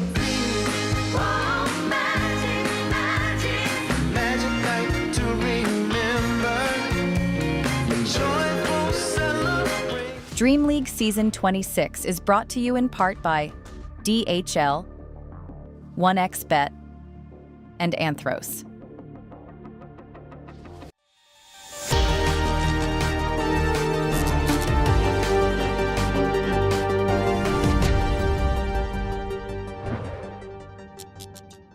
Welcome back to day 3 of the group stage here for DreamLeague Season 26. We're about to get into our second series of the day after just witnessing Enigma Galaxy brutally beat down Boom Esports. We're going into another one, Wagga, that could be a brutal beatdown. Falcons against Edge. Yeah, who knows? Or Edge gonna kind of resurrect here towards the end of the group stage. Of course, Edge doing very, very poorly so far. They're struggling a lot, but Falcons have not been doing that hot themselves, sitting not really where they want to be on 3 and 5 score. So we'll see if they are able to, rise to the occasion here on Edge, or if it's going to be Falcons taking this, because we definitely expect them as the favorites. Yeah, I mean, Falcons got to rise up with their wings and fly to lofty heights, and Edge are on the edge, on the brink of being eliminated. And both of them in rough spots. But yeah, it's nice to see Falcons with their full roster back in action. They've had a couple of tournaments where they've missed a player. Malrine wasn't there. We've had to stand in for this guy doing this and that. Now, 5 men strong, but still a lot of hurdles. This is the pinnacle of Dota, right? We've got all the best teams in the world, and even the best team, or one of the top 3, can still struggle in group stages like this. Yeah, definitely. I mean, Falcons are one of the teams that people look to have the biggest performance as well, but this far into the group stage have not been doing that well for themselves yet. They still have a few series remaining, of course. We're going into Edge next, and they have Avalis and Navi as their next ones coming up after this, so still chance to redeem the score. Edge, however, they pretty much need to go clean from here on. They need to 2-0 Falcons, pretty much, if they want any hope of staying alive. Well, they absolutely do. And there, the man, Skitter himself, a man of many talents, quite often picking, unconventional heroes as the carry. That was always his big thing. Defining the meta, I think, is a way to look at it as well. Yeah, he's he has his own vision, own style of Dota, and I think this is very important when you're a carry player as well, that you understand, like, okay, what's my strength, and play towards that. If it is that you're really good at adapting to the meta and playing the things that are currently popular, then so be it. If you're super versatile and can pull out any hero in any situation and make it work, then, play towards that strength. And Skeeter, to me, he's a versatile player, but has his own, specialties. And I wish to see that utilized a lot. Yeah, definitely. And we can maybe even compare him to, Duraccio and that kind of style of being kind of evenly weighted across the core positions. As we do have a little bit of a content piece here about Falcons. We'll take a look. With their stable roster of Snake King, Crit, Amar the Motherfucker, Malrine, and Skeeter, Team Falcons really embody the apex predator of their namesake. They will patiently wait for the perfect moment, then as swift as the wind they strike. But Falcons slowly enjoy the spoils of their victory. Known for their methodical approach to Dota, in other words boring, Team Falcons won almost every event they entered in 2024, and consistently placed top 3 in the rest. The year ended, however, with the Falcons taking the back seat. After placing 7th at Blast Slam 1 and 5th at ESL 1 Bangkok, the Birds seem to have lost their wings, recently getting a shared 9th place at PGL World Season 4. Going into DreamLeague, as teams are preparing for their opponents, people might overlook this once feared and respected roster. Is this really how they will go down? Or will Team Falcons mend their clipped wings and learn to fly again? Find out now in DreamLeague Season 26. Oh my god! That's the best voiceover I've heard. How many idioms and analogies and metaphors and stuff like that can you put in there? We make one joke about flying and lofty heights and being on the brink and the edge, and Sunspan says 10 times. 10 times that. Yeah, I mean, he had time, man. He had time to script all this together. I like personally the favorite PGL event he mentioned there. Yeah. Put a bit of emphasis into it. But yeah, I'm sure he's got an editor. I'm sure he's got some script writers. It wasn't all just him. But of course, Falcons' opponents, Edge, one of the South American squads here, DreamLeague Season 26. We've already been pointing at it and saying they've not been doing particularly well. So far, 2-6. They did 2-0 Navi Jr., but they also got 2-0'd by literally everybody else. Yeah, they're in this tough spot when you're only 2 wins and 6 losses. You got to work for every single bit of hope to remain in the tournament here, as otherwise elimination is right around the corner. So they, like you alluded to earlier, they are on the edge. Maybe you should just name your team winning, so that you end up on top of the group stage. Yeah, believe. Just manifesting things. And we'll get into things shortly. Oh, the draft is already ready. There we go. We're heading straight into it. I can see whiteboard strats. Can you? What's there behind them? I can't read any of that. Was it Runa Didi? I think. Yeah, Runa, and then there's carries down there as well or something? Mm-hmm. Talking about timings here. This is a replay analysis that happened. Oh, very good. Oh, I don't know, that says Carosa. Oh, Runa XP. Oh, Yeah. Well, Oh no, it's a catapult. Catapult time, the cata waves, that's what they're talking about. that's how we got the way. That's always what the coaches are on about. That's what the coaches are on about all the time. But yeah, kind of an interesting roster that's, pulled elements from different South American squads. We had Pike, who was, not long ago on Beast Coast or M80, then jumping to Mosquito Clan, which of course became Edge.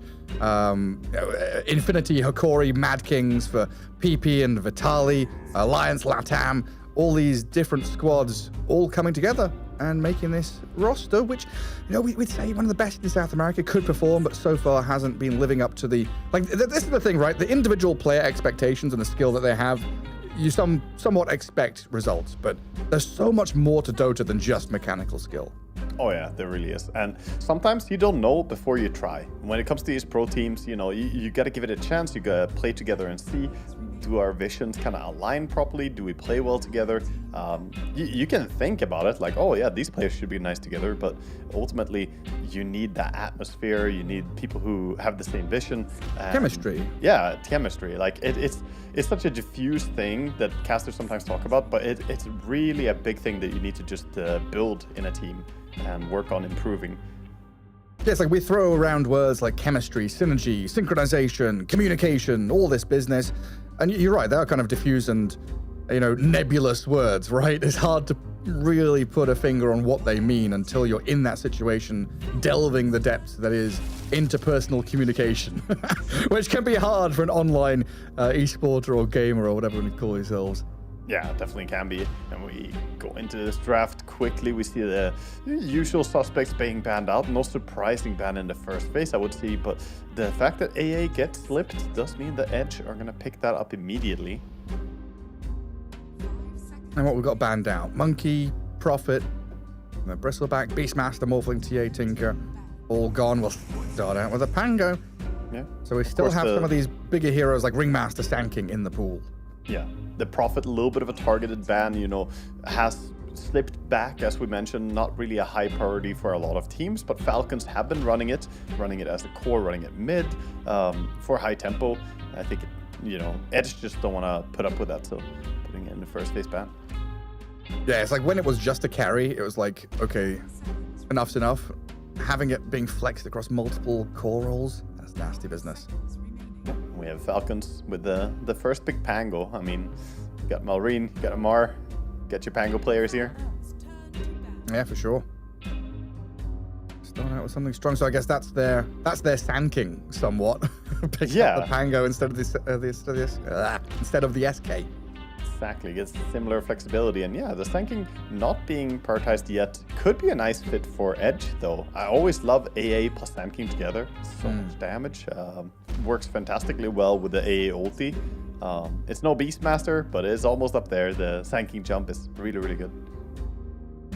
And Falcons do have that overall last pick, so they can keep this Pango from first till last flexible and pick up a Malrine hero at the very end for his mid lane matchup. So that's how strong this. Just the first pick, right? There's so many elements that go into it. Yeah, and a ban over on the Caudal makes a lot of sense. A hero that Falcons have been using very well. Don't want to play that. So Edge definitely looking like they've done their research coming into this series. They do then have to start worrying about, the crit bounty hunter or Tusk or things like that can get that information or start a fight off from that position 4 role. Yeah, if you're able to get AAPA or something, it might be a bit old hat, but it's still a very strong lane. I think it's like Ringmaster here or something for Falcons as well. Get some good support. Maybe the Jakiro, we still haven't seen that out as well. See where they start out building the foundation for the next stage. It's Falcons though. This could be a Crystal Maiden. This could be a Mirana or something. A Ricky just comes out. I would never have seen Ricky there, but that's me not carrying dust with me in this draft phase here. And you can see the reaction as well. Like, what? Okay, Ricky. We should have seen that one coming. They're smiling a bit. I guess it fits into the whole. Oh, I need to sneeze. A crazy choice, but Ricky does bully AA pretty well. It's one of those heroes can jump and kind of feed off the ice cream cone. Goodness, that shook my whole body. Cleanse. Decising demons. Yeah, definitely. it kind of fits into that. I mean, I'm assuming position 4 Ricky here, like you're talking about, fits into that whole like bounty hunter kind of situation we've seen a lot of. Scout things out, get information. The Slark Pos 4 archetype, basically. I mean, it can be. It can be. I'm almost more used to seeing Ricky as a core nowadays, though. So we'll see how they want to run it. Have they been playing a lot of support Ricky or a lot of Ricky in general? I haven't actually Let me have a look. 10 days ago they played it on crit, but it's not been a common pick. Yeah, that's why I said the bounty hunter. I thought that was more exactly common. Yeah, going back a bit, they did play it more, but then they played it on Malrine, right? Like 2 games ago. That was 2 months ago, so it's a while ago. But they played it on Malrine, they played it on crit. Seems like those 2 players have been flexing it. Okay. But yeah, crit played quite a few games of the Ricky. Yeah, we'll see where it goes. Yeah, there was a little time where people played a lot of Pos 4 Ricky, but it's tricky to get a lot of value out of it nowadays. TB comes in as well. Falcons building this strange looking draft to begin with. So far only the Pango ulti as a raw disable. Yeah, but they do now have this Sunder against Tiny that you've been talking about. Yep. Very good against the tanky boy. Sunder against Ice Blast, also handy. Yep, very good. It's one of the few ways in the game that you can actually heal up through the AA ulti. And then Edge, they've got that combo. Tiny with the AA, lots of blast damage, just go nuclear on someone. Muerta can bring a bit of that control. Very good laning position 4 in the Muerta. Snaking the CM fan. He's repping CM players out there in the world. Someone's got to. I think it's like this. When he started playing a little bit of CM, his core players got addicted to the mana. And then they're like, yo, Snaking, can you do the thing again? You know, everyone loves having a CM on the team. Don't have to buy as many clarities. He's the jester. He's the clown. Do that little funny little dance again. Shooting at his feet. I mean, dance, maiden, dance. It feels great to have CM in your team overall, I would say, and brings a lot of magic damage here. Seeing the Muerta on the enemy team can always be nice to have some good sources of controlling her or dealing damage to her in ulti form. But mainly it's also a strong safe lane. For sure, we don't really know what Falcons want as their carry, because even seeing these heroes, you know, you see the TB, you see the Pango, we still expect there to be a carry last week. This should be TB offlane, Pango mid, most likely. Let's have a look. Terrorblade. Has Amar played Terrorblade offlane? That's my... I can't think of a time I've seen him play he must have. I just can't think of a game I've cast where he has. Skitter. 3 in a row, 4 in a row, 5 in a row. Their last, 6, 7 games are Skitter on TB. Yeah, I guess usually it is Skitter for them. So is that a bit of a weakness then, that they're locked into? So this is kind of, or is this now? They are now been flexing. Building up for this moment, Garrett? This is the time that they pull out. Yeah, you're right though. I haven't 10 games played much. 11. Yeah, I've looked back the last 15 games. It's all Skitter. Yeah, thinking to pubs that I played with Amar as well. I don't think I've ever seen him be on Terrorblade because he likes having heroes that can kill stuff, and TB isn't really that. Or this is where we've seen a bit more of the 9 class position 4 Terrorblade with the Glimmer Cape Armlet Blink business. He's been trying to do that again. I don't know if crit. I don't know if crit's gonna be up in the same kind of mood. No, I doubt that we will see that. We'll see what they do want to go in the end. Edge are banning out Ember Spirit. Interesting. Yeah, especially when we see this Pango as mid. Right? Well, should be mid, but yeah, it could be offlane as well. Because it can still be offlane. Maybe they're expecting the Pango offlane and just banning Dangerous mid. Ember is really, really good against their heroes right now. Great against AA, good against Tiny in the lane. Mage Slayer, right? Yeah. Mage Slayer against tanking, very strong later on. But yeah, I guess the way we've been talking about it, that flex is still open until the end for Falcons. Like flex Pango, 4 Ricky, the carry TB, the 5 Maiden. Yeah, there's a lot of stuff that can happen, obviously, with Malrine having played the Ricky before. This Ricky could go mid. I think in this game, we might see it. A Ricky with early levels and then swinging in to punish these supports before they get their level 6s. Could definitely happen. See what the man is feeling like doing here. Well, they do get themselves that PA-AA lane, so long-range artillery, a challenging lane to play into for sure with all the damage and harassment they've got. And a good fail-safe carry there. A lot of momentum going to come out of this mid-tiny, off-lane Sand King, good catch and kill from Edge, and PA to back them up with the late game. Yeah, PA looks pretty nice. I mean, there's no real control against the BKB PA here. Yeah, eventually you might have a basher on Pango, I guess, but that's about it. It's pretty underwhelming. What is your last pick, Falcons? See what it's gonna be. They have to reveal now, finally, because this is so much flex within their team. We don't even know what position we're to expect them picking. I mean, they cover their bases on Edge, banning out the Ember and then the Tidehunter. But it's like, this is the point at which you've got to go through that checklist of, can they Razor, can they Timber, can they Huskar, you know? Can they do any of these Malrine cheesy heroes or cool Amar flexes that it's suddenly going to come out of the draft at the end? And the answer is yes, we can Timber. Yeah, Timber against Tiny and Sand King is generally pretty strong. And against Murta, yeah, this could be a strong Timber game. Interesting draft coming out for Falcons. Yeah, it's still into Ice Blast, into Tiny and Sand King control, into this Murta that has a lot of damage. Not an easy one for Malrine, right? Yeah. Yeah, the AA ulti, as you mentioned, one of the bigger threats for his life here. So definitely not a free game where he can just feel unkillable unless he gets really far ahead in terms of farm. But at the same time, he knows his way around the hero. If he's gonna lane into a Tiny, that's an easy matchup for the Timbersaw.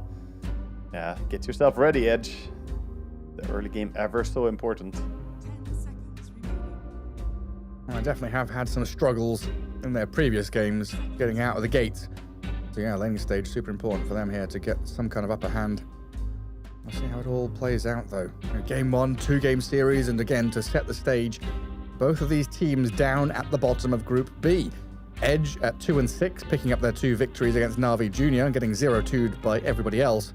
While Falcons, they went 1-1 against Yakult Bros. They 2-0'd Avulus and then got 2-0'd. No, I'm looking at the wrong team. They got 2-0'd by Paravision. They 1-1 Gaming Gladiators, got 2-0'd by Yakult Bros, and they 2-0'd Talon. So they have picked up some wins here and there, but yeah, having some difficult opponents in Paravision and the Yakult Bros definitely set them back a bit here in the group stage. So now day 3, time for them to strike back. And you were saying earlier on, Edge, they kind of need a 2-0 here to settle the score and put themselves within a shot of making it. Because 8 teams in a group, top 4 go through, bottom 4 go home. It is a bloodbath. Yeah, I don't think, can you know, there's a point where you just can't really advance anymore, right? You're playing only so many matches, and already with 6 losses, this is definitely a time to start just pulling out wins non-stop for Edge. Obviously, later on we can see how the tiebreaker situations and so on will be figured out, but it's only really tiebreaker to the 4th spot that you would be fighting for. A lot of teams getting eliminated. I mean, what, they've got 2 series left, this one and then against Paravision. There's some difficult series there. And this one in particular. We'll see what Edge can do though as we head ourselves into game 1. Everybody all smoked up and we'll get ourselves prepped and ready for any early crashes. And it looks like Crit already having a little bit of fun there. PPP!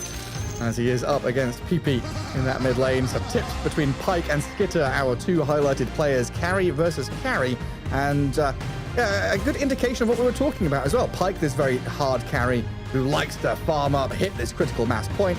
And Skitter, this flexibility in the draft. Left this Terrorblade kind of open. They chose to put him on it. And I'll show what he can do.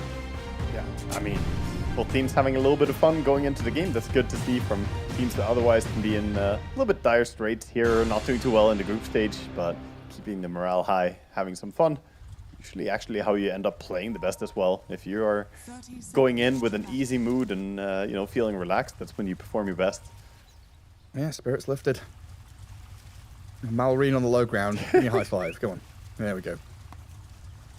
And PP is like, does he know? Like, if Malrine, like, it's one of those funny things, right? Like, if Malrine responds to that high five, PP knows there's a ward. I think it's pretty obvious that he saw the tiny. He tried to dance it off, literally, by spinning in circles there, but the moment he didn't go after the high ground there, I think that he gave away that he has high ground vision. Okay. Because he was heading high ground, and then he turned right as the tiny stepped up. It was like, that was very sus. Very suspicious. 3 bounty runes there for the Falcons boys. Pike getting the only one for Edge. What advantage for Falcons heading into this laning stage. And what have we got? Is this a tri-lane starting off down bottom? Sanking already has shit lane stage. What are you doing to him? Well, that's exactly what they're saying. He has weak lane stage. And look at this move. They're kind of bully them back. And now with the Ricky hopping in, Meta gets committed. Michael does push past the TB, but it's not going to be enough. Crit has first blood. And then straight up to top lane. So Sanking, we've seen him go level 2 jungle because he can't bloody do anything in lane. Losing his support this early on means he's going to struggle to hit level 2. Yeah, really, really rough. And meanwhile, Amar is completely fine being left to begin with. Ricky is going to come up here and do a pull through, so he's going to pull the creeps behind the tower. Some good damage onto Amar from this long range harassment. Yeah, not too much to bother him. He's got tangos, he's got the stats items, branches, full magic wand. So perfectly fine. That first blood was so important for the Ricky as well. Ricky is one of those heroes who thrives on getting kills. Definitely big for him to just participate in that on bottom. And it kind of sets the tone for the bottom lane from the start. That's unlucky for Yodomi there. So he wanted to go between the towers and contest some of these creeps that the Pango's farming, but both a melee creep and the Ricky step up to bully him away from that spot. It started to look like he was angling to go around the shop and instead has to come back to lane with the PA. Oh, let's see how Amar connects. Wow, very nice. So this creep wave already killed some creeps, right? 3 Radiant creeps already died to it. And now he pulled only 2 creeps again. So first one was 3 creeps, this time is 2 creeps. He's keeping this alive as long as possible, denying as many creeps as possible. And finally, gonna try and farm it up as well. Wants to get himself some gold, but lane is gonna push. There's not much you can do as Dire. Their small camp is blocked, and the creep wave is going in. Yeah, it's just perfect.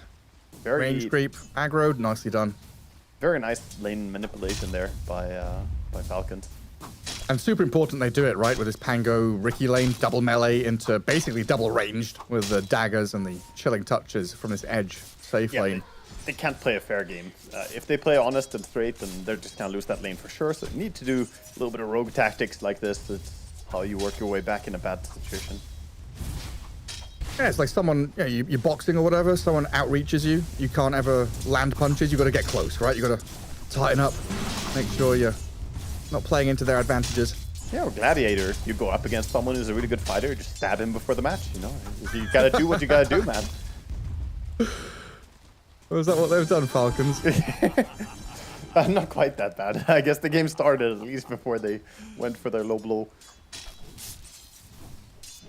Still a pretty solid start from Edge. Across the board. Farm on a Tiny PA. Lane yet, so yeah, the Timbersaw against Tiny should be a Timber favored matchup more and more so when level 6 comes in. So far, Tiny has used his high last damage to get quite a few of the CS, but it is still 7 denies for a Timbersaw already. Oh, super nice Sentry.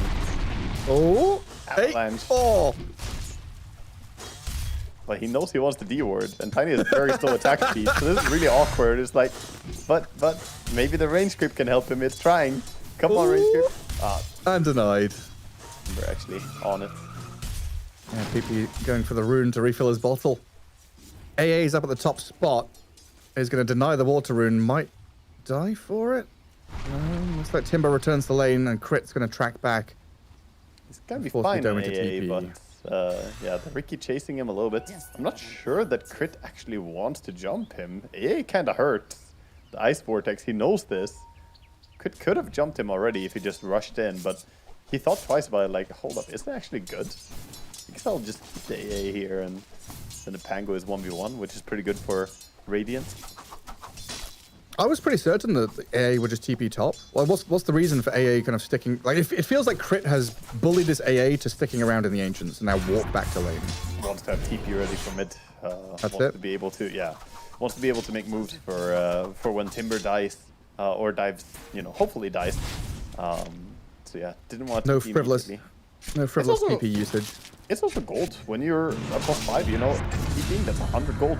He does lose 100 gold, but he gets 100 refunded, of course, because he died. And that's why he didn't TP to the top lane. He knew he was going to die. He knew he was going to die. So now he's going to TP out. Yeah, but he died with his TP, so now he's going to have to walk back to lane. A bit of downtime for the AA.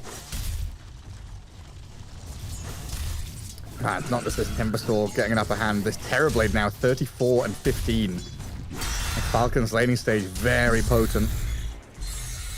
And Malrine hitting level 6 mid early. Has the Chakrams ready. And his Crystal Maiden Ricky rotation makes short work of the Tiny. Oof. A lot of damage. Very quick takedown. The Whirling Death is so painful when you're playing a high strength hero like Tiny. That's a death right before the 6-minute rune, so no chance for a Tiny to get this rune. And is there any chance for him to control it at all? Probably not, with the CM and Ricky both playing here. Gonna be an Ilu. Malrine happily going and invading now as well, scouting if there's any juicy stacks for him. Taking the Watcher. I think a lot of players underestimate just taking Watchers. It's so annoying to try and play an area and realize that, oh, there's the Watcher. Like we should have taken it. Enemy sees us. And a pretty long movement in here as well to bottom, where Skitter is set up around a catapult wave. Metamorphosis up and tower damage coming. Ricky and Crystal Maiden both sat behind this Terrorblade. And Michael's level 2. And Vitaly on this tanking has hit level 5, which is good. But this Muerta is struggling. They're playing with a lot of heroes for the Wisdom. The Timbersaw is kind of in range, though, to get there. 10 seconds to get over. Timber chain in, but he knows there's a lot of heroes. It's a little risky. Ricky's going to move forward. Give them the vision. You're right, there is no epicenter, but they're going to burrow in with a Sandstorm on the Ricky first. They set up with that high ground vision, the obs and sentries. Give them all the information they needed. A bit disconnected from Falcons. Crit went in, but Malrine didn't really feel so sure about it. I think he should have. With level 5 only on tanking, that would have been a really strong fight.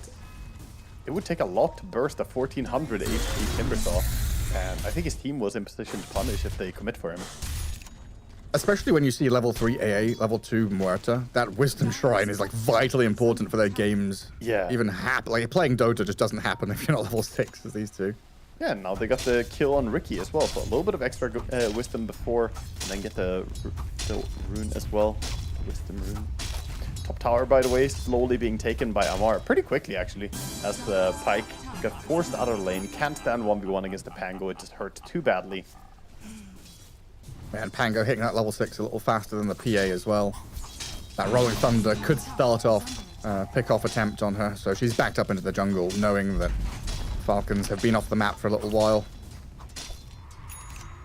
Yeah, with the Null Embracer and Power Treads, this Pango already hits pretty hard, pretty fast, and PA, this is too early to be jungling. Like, look at her, he's trying, but he does manage to shovel up a salve. That's gonna salvage his jungling for a bit.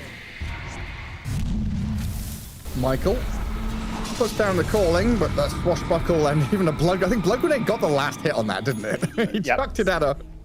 That's why you have it. Steal the kills. It's not theft. It's taxation.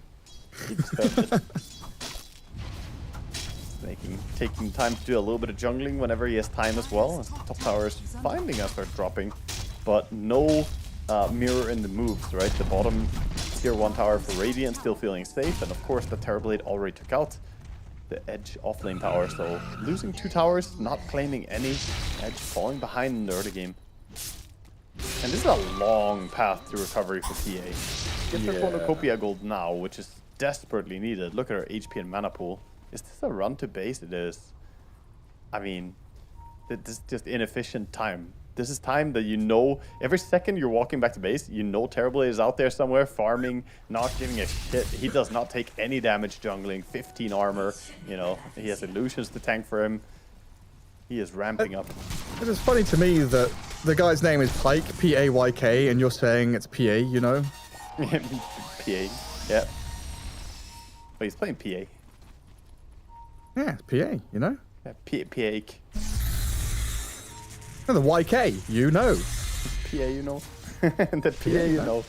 Better PA, you know, than the PA, you don't. That's damn right. The hidden PA coming out of the fog, that's a scary one. Edge still going to get a bit of dewarding, recontrol their Ancients area, but this is the only spot on the map that really feels comfortable to them, as we see Falcons spread out and play 3 lanes. There are 2 timings they're playing for on Edge. They're playing for AA level 6, and they're playing for Blink Dagger on Sand King, and, well, Blink on Tiny, but that's far away. And right now, they don't have AA ulti, so this is a completely safe Pango, no way to kill him. But until then, they really have 0 moves they can make, so they need to let this AA get some experience on mid. Don't steal its XP, go away, course. You need that AA ulti or you're finding 0 kills on this map. And meanwhile, Falcons feels like they could strike anywhere at any moment. The Ricky with his little invis, you know, sneak around. Tango's have defusal. It feels like Falcons have taken their foot off the pedal a little bit in terms of shutting down the Sand King, and I guess good props to this Sand King for catching up and getting his net worth to where it is. Surprising though, he is top of the cause out of this dire team. And Tiny and PA starting to get a bit crowded up here. That's what happens when you get shoved into jungle early as PA. Like, it doesn't feel good. He can jungle decently, but you need a few levels first, a few items. Ideally, cornucopia and maybe even a broadsword before you start going to jungle. So this is a bit of a slower route. They got the AA level 6, immediately smoke up the Tiny and AA. Pretty potent duo, but they need help if they're gonna kill off something like Timbersaw. If they bring the PA, maybe. They're going towards him. Oh, he's not gonna get brought. And a smoke from Falcons. I mean, this is such a key type, so they're trying to protect the PA with a smoke move up top. They don't connect. Now they've got Sand King Blink, so I'm curious to see if we see a smoke out of Sand King and Muerta from the bottom. Amara's going to grab the Arcane Rune at the top spot. Ice Blast. That's off the mark. Quick dodge. Very nice there from Amar. Gets to his side. That's A ulti on cooldown and a big rotation that was swing and a miss. And now we get the dive. Past the tier 1 tower onto Michael. Catch up to him. Muerta dead. Avalanche tossed onto the Ricky here, but Crit half HP going to jump back to Timber and stay alive for now until the Epicenter Burrow Striker comes in. Turnaround Rolling Thunder though, and Pyke's PA getting crashed for God. Oh, Malrine! Oh, he's done it to him. A triple kill. And we knew that last pick, it could be a Timber, a Razor, something funky for them, and Malrine shows why that Timber is so feared. Tip between the 2 players there that absolutely punished the positioning. Beautiful damage coming in from Timbersaw, but the setup was there from Amar, so he gets the tip for just clumping everyone together with his Rolling Thunder. And look at this Epicenter. It's without Blink, so it's like he eppies and he walks after the Ricky, like, yeah, you got the Ricky, but no damage onto any core from that epi. Wait, am I crazy? Where's his Blink? Oh, Courier died? Oh, his Courier died with it? I'm sure I saw him buy Blink Dagger, or maybe I'm insane. Yeah, you're oh, it's there, it's there. Yeah. Damn. So did Ricky snipe his Courier? I'm unsure. See. Yeah, I'm not sure. It says his Courier died, but it doesn't say who killed it. I think neutrals may have killed it. Sometimes when you're sandstorming, neutrals can aggro onto creeps. It wasn't the hero that killed it, so it was either lane creeps or jungle creeps. Damn, that's really unfortunate. And now Pyke up on top, getting blown. I mean, this game is very quickly getting out of control. I'm worried for Edge right now because you're thinking this game is hard. You're being run at by a Timber and a Pango. Ricky's scouting you out. It's annoying. You're losing out on your timings. And then you think, wait, hang on a second. There's a 5th player in this game. There's a Skitter Terrorblade that we haven't seen in 10 minutes. Yeah, indeed. The Terrorblade is, he's getting massive in the jungle, farming up, and also having this much issues against the Timber before the Aghanim Scepter does not bode well for when the Axe comes in. And that's one of the great tools for surviving AA ulti, is that even if you get AA ulti comboed as Timber, you can activate the Aghanim Scepter, get Barrier, protect yourself from the shatter effect, basically. Or from going low enough to get shattered. Radiant's And there's bottom nobody with a tower dispel. is under attack. No, they don't have any luxury of that. And nobody really wants to buy like a Yules or anything like that either, do they? Technically, they have a dispel. The Ice Blast dispels after, it triggers the shatter. So Great. if you Thanks, just kill the Lager. target, if you kill the target first, they will get dispelled upon the death. There you go. Great. That was great news, that. Yeah. Where are we? Minute 15, Tormentor bottom right corner, and Edge actually swinging up to the top left to try. They're just chasing ghosts. They're up there trying to find Falcons with his Blink Tiny, Blink Sand King, but Falcons are down in the bottom right corner now, looking at the Tormentor. I mean, they're chasing ghosts, or are they being ghosts? They got Murta and AA, some apparitions and some dead coming back here, but Poltergeist. Ultimately, it's going to be the Tormentor, the Alleviation, the Unyielding Shield, the Reflect. None of it was enough to keep the Tormentor alive. And the glorious green that gets placed on the floor. And we saw Snaking wait until after Tormentor to buy up this shard. You don't want to buy shards, send it out, have it on courier, and then you take Torm. It's like, wait, what? I got shard? Now I have to sell this thing for 700? Snaking on point. Radiant are scared. I think if you get shard from Tormentor and you have a shard on courier, you should get full refund immediately. You should just, the item should disappear, and you should get all your money back. Well, there's a blow. So they killed Crit twice in the past couple of minutes. No core kills, so it's like it's something for Edge, but it doesn't feel good when you're using Ice Blast, showing your 3 heroes mid, and this is now information for Falcons to go back to farm. Yeah, I mean, it's something at least, and they're actually pressuring the mid tower a little bit, but I believe a single hero could probably defend this. The Pango looking to do so. There's a ward behind. Oh, he wasted his blink. Oh, he's been jumped on. Great setup from Edge. That's a core kill, one they will gladly take. Well, one way is to say he got jumped on, and one way is to say he jumped into the maw of death right there. He went the wrong way. I guess is incorrectly. Radiant's A good ward behind that tower gives them all that vision. Now, though, Falcons, they've got the Rod of Atos catch on Sand King. Metamorphosis damage. Can he burrow or blink? Nope, not a chance. And look at the little piggy. Crystal Maiden sprinting forward, trying to get a bonus kill. Crit's going to give a bit of vision, but the avalanche misses. Ice Blast off the mark. Everything And they've got now root and damage onto Tiny. Peepee's caught with his pants down. Crit breaking some ankles there. Nice duke by him coming out. Even the calling miss. All 3 spells just completely whiffed. And that's going to be a quick call for them to just go into roast. Falcons realize how far ahead they are and letting it go. 10 seconds duration on that ulti. That's a fair bit of damage to speed up the road. This is also a bad feeling for Edge because they're about to build a 4-staff over on AA.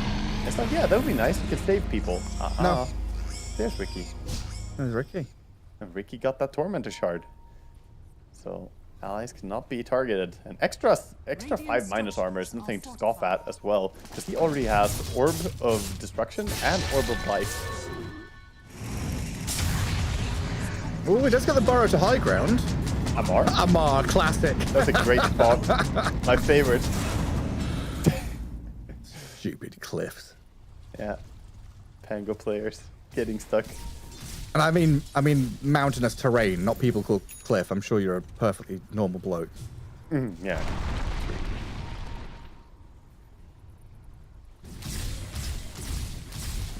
Where do we go as Edge? Like PA, she got her Battle Fury, so now she's farming and accelerating faster. I'm guessing, like, this has got to be a game where BKB is pivotal. Yeah, it is. I mean, once she has BKB, there's not really anything to deal with her then. The problem is just that all 3 cores are more farmed than she is right now, and they won't be easy kills just due to having so many items already. There's a lot of item progression going on, and that tanks them up. The Aghanim Scepter on Timber makes him near unkillable. The Pango now with a blink, so he's a bit slippery. And TB is just always a difficult kill for PA due to his massive armor. One thing Edge do have, though, is that kind of surprise jump from the fog, from a smoke. The 2 initiation heroes and your tiny Sand King. The Muerta and AA with that long-range damage. If they are in the right position, like this Ancient's high ground, and they get some vision, like onto Crit's Ricky, they can start things off. But unfortunately, it's the Muerta who gets blown up, jumped immediately, and no response from Edge whatsoever. The 8 does smoke. He's done it a few times now, this nasty combo, getting rooted and silenced, then minus armored, and then you just get blown up. A nice detail, by the way, is that the smoke actually now increases the damage from the Rolling Thunder. Since his minus armor and Rolling Thunder is physical, the Ricky is setting up for it. Yeah. Dire's middle tower is under attack. I really wish I knew. This feels like the first time Edge have seen Skitter on the map in all legit 5-6 minutes. They've seen versions of him. Just illusions, yes. not the real deal. Only the cheap copies. Just a little reminder, it's like it was the old Terrorblade, right? They used in Dota 1, left hoof prints on the floor that you can see going everywhere. Just little reminders that Terrorblade exists. He still does with the Arcana that he's using. You can see it if you. But in Warcraft, they would stay around. And you could, as an enemy, see. Yeah. Exactly. They were basically a loose mechanic. Holy, the jump ulti on support. They've got the Ricky down. Maiden follows. PP gets a double kill. But look at the cores from Falcons running straight towards the Yodomi. They've already taken down Michael. TP out from the AA is successful, but PP, he's down and out. Long-range Terrorblade hits come flying in. Yeah, they're not standing a chance to win the team fight, but still very impressive stuff. They didn't have PA there, and they fought into 5 heroes and managed to kill both the supports and then got out. I think that's a win, let's call it, from Edge situation. Like, this is the kind of stuff that PA will be happy to see while she's farming. Okay, we got a trade, got 2 valuable kills, and look at the amount of gold. There's always, the devil is in the details. The kill on Ricky, 800 gold for killing a Ricky. That's a support, but he gave a lot of gold. More gold than even the Tiny. Yeah, overall in the trade, Edge came out in terms of gold, ahead in terms of gold. I think they're like a couple of 100 XP behind in the trade, but I think you're right. Overall, net positive for Edge. Yeah, and that's with PA finishing up her BKB meanwhile, so she has the first component there, the Battle Fury and the BKB now assembled. And now another one. They're catching this Ricky. Crit getting a little bit too big for his boots, playing very far forward. Yeah, Crit has died a lot this game actually, 6 deaths, and every single death matters a lot when you're this far ahead. Have to be careful, it's always tricky. This playstyle is not wrong if the game is more even, but when you're this far ahead, you have to be very careful about feeding support deaths. But it is also one of these kind of double-edged swords, right? We see it here as a negative, but it could also have been that positive, which we have seen, where he starts off, they get a kill, they turn it into more. Oh, yeah. And now an opening on the PA. She has BKB ready, half HP being chain stunned up, has to pop it and run. Then Nightfall. Oh, but Muerta is going to be the sacrifice. Michael. Sadly, they have damage even if you're in the ghost form. Timbersaw not short in spell damage, coming out with all that pure damage. Dire are scanning. Yeah, this is looking rough again with BKB on cooldown, even less control over their own field. They actually do want to fight. Ulti at the ready.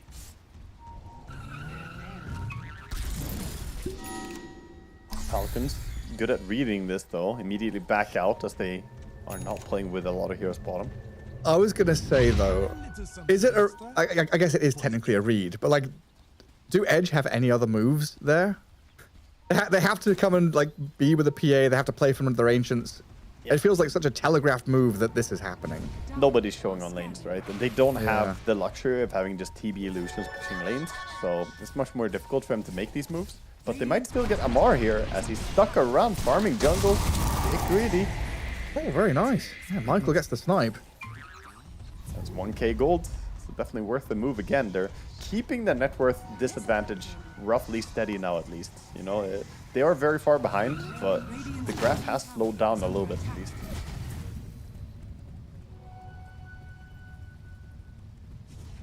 Snaking even, printing a lot of money with his shard in jungle. Very good at farming camps very fast. I need someone to release Falcons team comms from this game. I just want to hear what Skitter is saying. La la la la la. Having the time of his life. It's a carry in his natural habitat, dude. You could probably trick. You know how older siblings used to trick their siblings by just not plugging in the controller. You could trick a carry player that they're playing a real game of Dota by just letting them play against creeps like this. It's like, oh yeah, buddy, you're in a real game of Dota, going from camp to camp.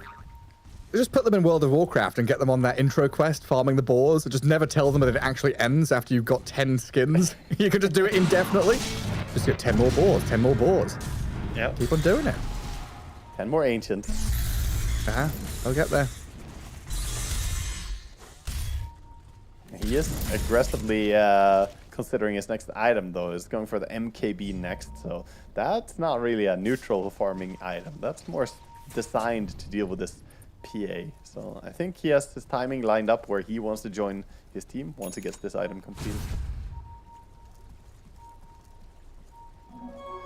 Yeah, he should have bought Radiance or something to break some records. Radiant's middle Full tower farm build. Go full on greed. I do not miss those days. The Radiance TV, the Radiance Naga, those type of things. Yeah, the Alchemist Man to Octarine Radiance. Disgusting. Oh, high ground vision into Atos. Crashing in comes the Pango onto Tiny. Half HP. And PP forced out a bit of a distance away. Yules into the sky. There's the Ice Blast in onto the Timber Stores. They come in with the Epicenter. They've turned this one around, but Malrine has a BKB and his Aghanim Scepter going.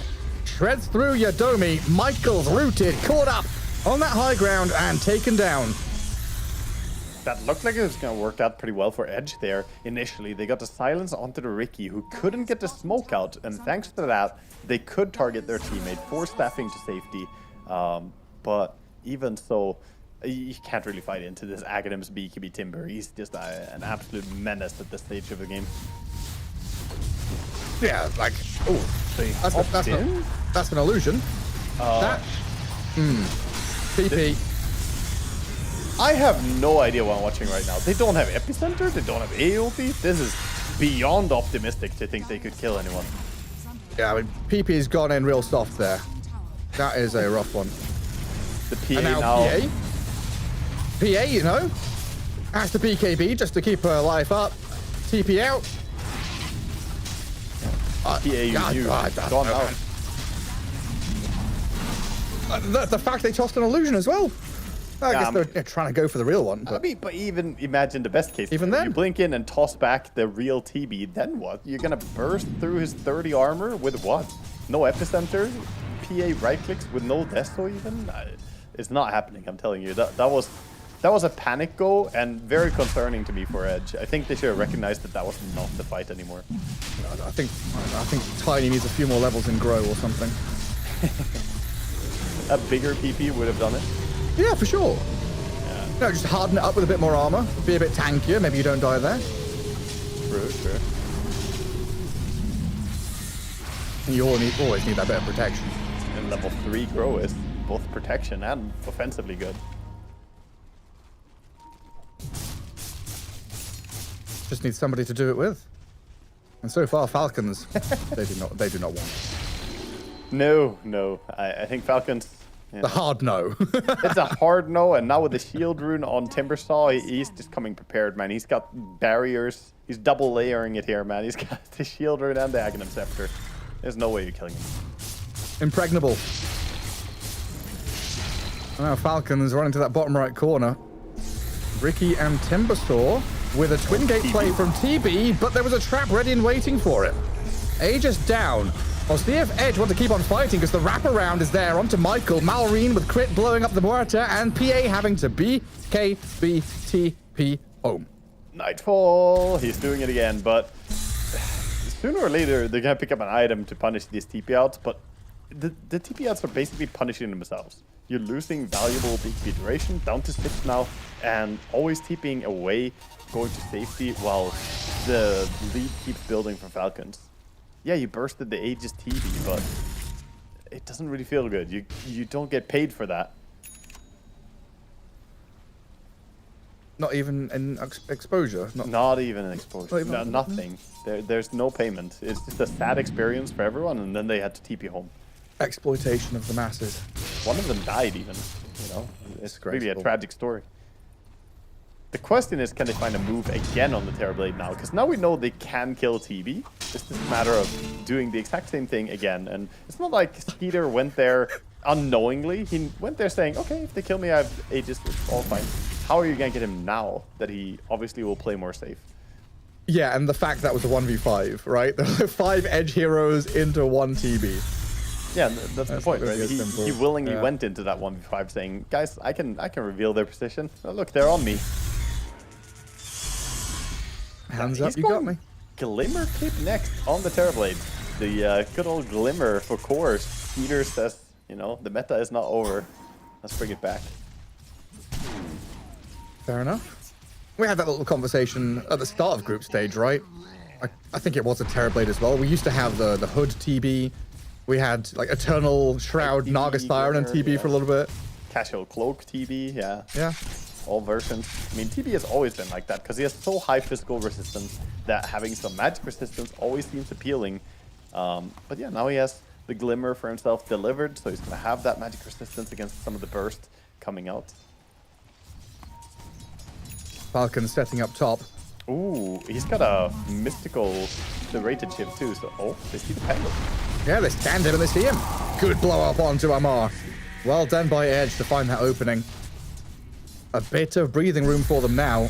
But you see how quickly Falcons react. They lose a hero, but they're still playing forward mid. The hasted Timber clears the wave. Bottom is shoved by a TB illusion. So even though Edge, they get an edge. You know, they get this slight advantage by killing off a core hero, but they can't do anything with it. They push one wave top, and now they're running back to defend. Yeah, it's just delaying the inevitable feeling that the high ground siege is gonna come in with next stage's timing. So it's a matter of how much can you get until then. Getting a Pango kill is big. It's the best they can get right now, but we're still looking at a 21,000 gold disadvantage, and the bleed is it's speeding up even more. You know? They're hemorrhaging right now. Yeah, like before that Pango kill, there's a couple of Ricky kills, right? They got the TB Aegis, but it's primarily been support kills out of Edge this game. And this nullifier on Ricky is pretty massive. There's 3 Force Staffs, there is a Jewel Scepter as well on the Tiny. There's plenty of stuff that he can, threaten with this. And also works a bit defensively for him. 21 armor now against the PA jumping in. So I think a lot of people underestimate how good nullifier is defensively. It gives 10 armor. It used to be 5, then they buffed it to be like 8 and then 10. Ooh, arcane rune for the Timber. Snazzy little rune for him. And yeah, again, all 3 lanes kind of trending towards Edge's base. Not really room to maneuver. Maybe with some of these next item timings, yeah, they're going to smoke up and play with BKB Tiny. Group up as 4. Try and get this PA to be the... You don't want to be an entry fragger as the PA, right? That's your Tiny Sanking AA's job. You want to be that 2nd or 3rd wave of reinitiation, counteract some moves, just because you need information. You need your heroes to jump in, not necessarily get a kill, but force your opponents to show their hand. Say, hey, where's the Maiden? Where's the Ricky? Where's the TB? And then PA can go and find a jump. I'll tell you what TB is. He's practicing his marathon, just running away at 517 movement speed. No worries at all as he dodges the smoke gang. Until now, no pro player had touched every pixel on the map until Skitter's Terrorblade came along. Yeah, he's just farming all the different areas, using his little illusions for information as well. I kind of wanted to see him get caught there because I want to see how killable he actually is. He has 58% magic rest, 65% physical rest, and then of course the Manta, the Hurricane, the Glimmer, and a Thunder that will just reset his HP pool. And maybe try and go for Amar again. Well, Amar's going for Vitali this time. Rolling Thunder, crashing in. BKB TP out from the Sand King. Yadomi. Rod of Atos is there. Ice Blast, he just panic clicks. See what hits. Doesn't land on anybody because Crit held it back. Better to fire than to just die and do nothing. Nice try at least from the AA. Unfortunately, not gonna work. Timberstar is just in. Not a worry in the world. No AA alive. He does have to BKB, but look at the damage he's outputting. Flamethrower, spewing fire all over the Sand King. Crunchy little bug, tasty protein for Timbersaw. Beyond godlike Malrine and no buyback on Vitali. This is just CB stepping up as well with no tanking ulti to defend. No buyback on him for a long time. Rax is gonna fall. This is one step for sure, probably two. AA is up soon. They can look for some pickoff, but there's no way they kill all the core heroes. They don't have the resources without tanking ulti. EA trying to clear out these illusions, but gets punished for it. Might have to BKB. Oh, this is rough. Pike, BKB's very... Oh, dead! No, oh my god! Oh my god. Very close to death, but now has to go all the way back to Fountain, having BKB defensively, and looking at losing another set of barracks here. Still waiting for Sand King. Another 10 seconds, they'll make a go. They have to make a play. Jump in from Tiny, Ice Blast onto this TB, but Skitter steps back, wanders off, and they've lost their Tiny now. Rolling Thunder into the back, knowing Pike has no BKB, crashing onto this PA, forcing her into the Fountain yet again. Amar, he's gonna dodge, gets away from the Burrow Strikes of Vitali's Epicenter. Yes, damage is coming, but they don't have the control to stop Amar from just TPing home. Malrine and Crit now can open up on the PA. They've got the roots and the damage to chase on forward. Malrine is just shredding them. Edge, call GG. You've got no place in this game anymore. Yeah, I don't know if they ever had a place in this game. The Malrine Timbersaw running it from start to finish, 13-0-8. KB never dying, 5-0-8. Peter having a free time. Even Snaking, you know? Normally you think about CM, oh, she kind of dies so easily, so easy to feed on. But Snaking's positioning on CM is second to none. He knows this hero inside out. Only died a single time this game, while being involved in a lot of action. Yeah, thank you, Crit, for stepping up and tanking a bunch of the deaths. Wandering in behind enemy lines, 1 and 6 Crit, but those 6 deaths, I think every single one of them, bar one, gave them core kills. Look at PA damage dealt, man. 3.3k. It's nothing. Wow. That is the lowest hero damage I've seen a PA have in a long time, man. Wow. And that's with NKB, BKB, Manta. You have all these items, but he never got to fight. All those defensive BKB TP outs. Pake was involved in 0 kills the entire game. I don't know, man. He just didn't have a game at all. That has to be one of the worst, cost to effectiveness ratios we've ever seen. Like last hits and net worth of PA into 3k damage. It's pathetic. Yeah, 20,000 gold invested and they didn't get anything out of it. But I think ultimately the draft put them in a very tough spot as well for this game. The Timbersaw was a great read here that, okay, we, counter Tiny very nicely, play on high tempo. The Aghanim Scepter gives us a timing against the lack of Dispel. And all credit to Crit as well on his Ricky. For the times that he did die, he also generated so many kills with this lot of Atos build. I think Atos is definitely the way to go if you do play support Ricky right now. It looks very, very efficient for him. Yeah, super good. Well, he died 6 times. I think one of those was a death with no response, but the other 5 was a death into like a core kill or more. Yeah. I was always giving them the advantage. And yeah, again, just a highlight reel here of Falcons just running over Edge, step by step, moving themselves towards that victory. So they get game 1 in the books there, all wrapped up. We'll find out if Edge, even have a fighting chance of staying in the group stage, because it feels like they are pretty much done and dusted. But they've got one more game here today to prove themselves against Falcons. We'll take a break and come back to see what they can do.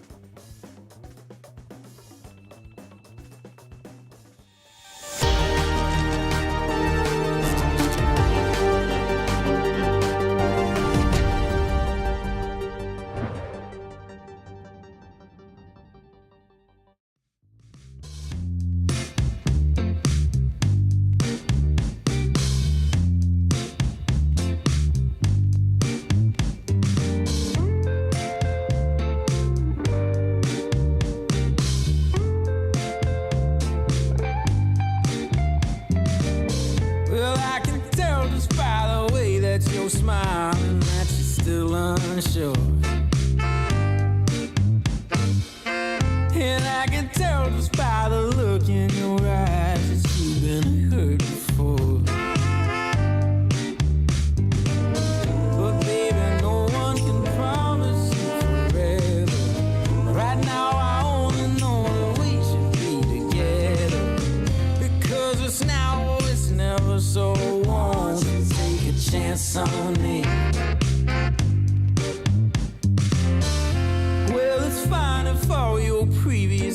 eyes lead me to run away.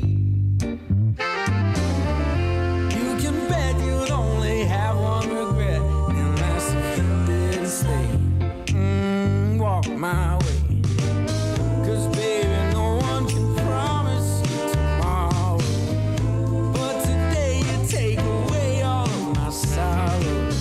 You know I'd beg and I'd borrow for you, so won't you take a chance on me? Right from the moment we met, I knew that I couldn't let my fear get the best of me. And every moment since then has proven time and again that we're exactly where we're supposed to be. Yeah. Oh, won't you take a chance on me? Ooh, oh, won't you take a chance on me?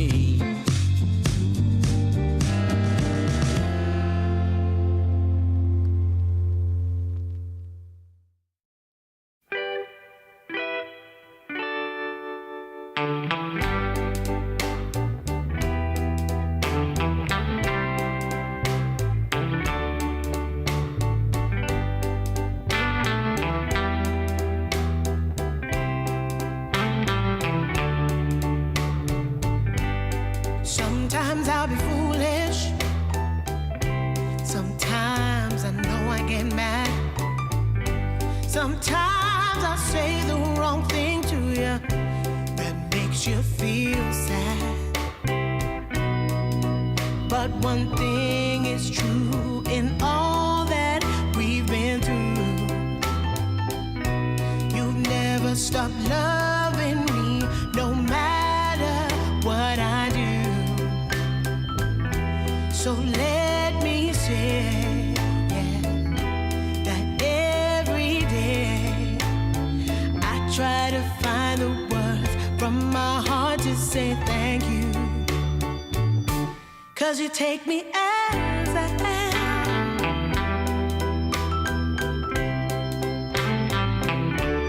You take me as I am. Oh, baby. If you stop loving me, well, I would understand. But I won't take you for granted, no, no. When you hold my hand, your love makes me feel that I could fly to the moon. Not even the birds above can sing a sweeter tune. I needed to say that you find a way to make me feel anew. And I want to say thank you, 'cause you take me as I am. Oh, baby, take me as I am. Oh,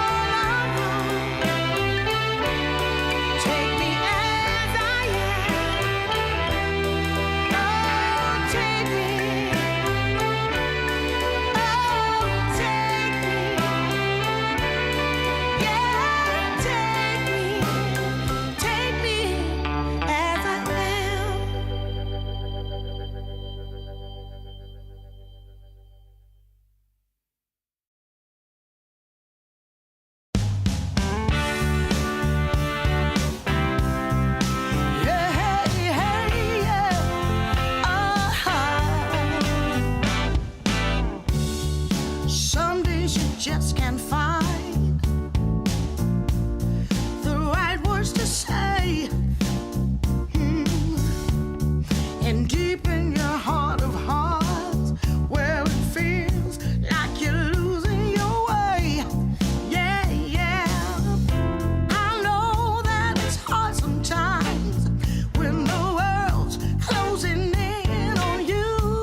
see your way through the dark. And sometimes you're deeply hurt by some innocent remark. Oh, well, I know that this too shall pass, though I don't know exactly how. Yeah, 'cause as long as we stand together, there's not a thing can stop us now. Oh, we can do this if we have to climb another mountain. 'Cause baby, who's counting down? We can do this if we have to cross another river. Got to stand and deliver now. We can do this. Hey, hey, hey, hey. Yeah, we can do this. We can do this. Woo, whoa, whoa. We can do this.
Welcome back to Dream League Season 26. We're going to round things up day 3 of the group stage here for our broadcast anyway, with Team Falcons against Edge.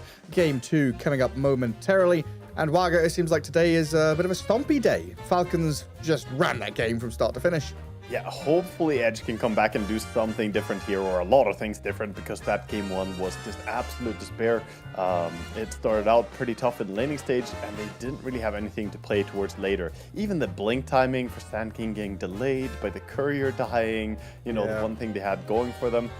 Tiny didn't have a game because he laned against the Timber Saw, and ultimately PA just never got to see the light of day, basically. She TP'd out. That was her one move this game. Did it a few times, but that doesn't really yield any results. And that was after they recovered that Sand King lane, right? Having the tri-lane from Falcons get first blood on the Muerta, shut down that lane a little bit. Vitaly did pretty well jungling, getting to blink at a reasonable timing and looking solid alongside that Tiny. But there were just so many challenges to face, whether it was Crit's Ricky scouting them, or this Timbersaw with massive damage, or just a Pango rolling and crashing onto that PA to force her to BKB TP. The draft from Falcons was very nicely crafted. Like, hell, we didn't see Skitter for 20 freaking minutes. He was just AFK jungling, while the other 4 played 4v4 like PA's farming, TB's farming, but Falcons 4v4 was stronger. Yeah, that's what a TB wants as well. That's the happiest he could be. I mean, he did do his things this game. He took an early tier 1 tower, but then he's like, okay, I'm off into the jungle. You'll see me never. And yeah, he ramped up his farm. And as we mentioned, that early giving up on the lane for PA against Pango really stifled her growth in this game. And his timing was just very, very late. TP farms much faster in the jungle overall. Especially when you get to leave jungle after having taken the tower. He had so much golden advantage already.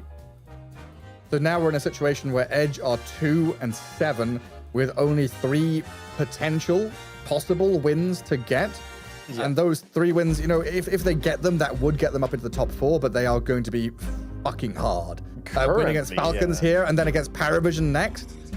Yeah, currently they would get up into the top 4, but I mean, the best they can have is 5 wins, and currently we already have 3 teams that are 5 or higher wins. So this is looking very, very rough, with Falcons already having won a game here against them in the series as well. It means that if Falcon win the next one, then that should just pretty much spell disaster for Edge. They should be out, as Talon would be the only one they can tie against right then, and they would need Talon to lose everything. I don't know if it's even mathematically possible. It gets real squiggly down there. But yeah, it's very much Edge fighting for their lives to just, barely by the skin of their teeth try and stay in. And then Falcons fighting tooth and nail to try and qualify for that next stage to get themselves a few more points here in the group stage to get there. We'll see how it all pans out, though.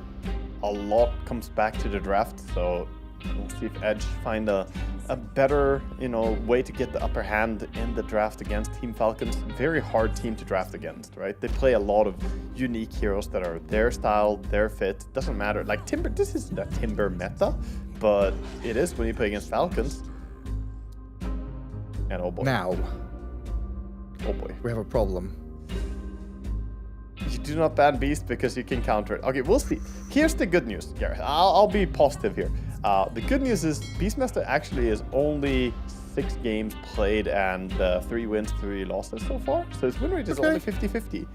And I think Edge would happily take a 50-50 to win this game, okay? We phrase it that way. That makes me feel much better about things. Yeah, and they pick the natural counter, they know their matchup at least, pick the Kunkka against Beastmaster.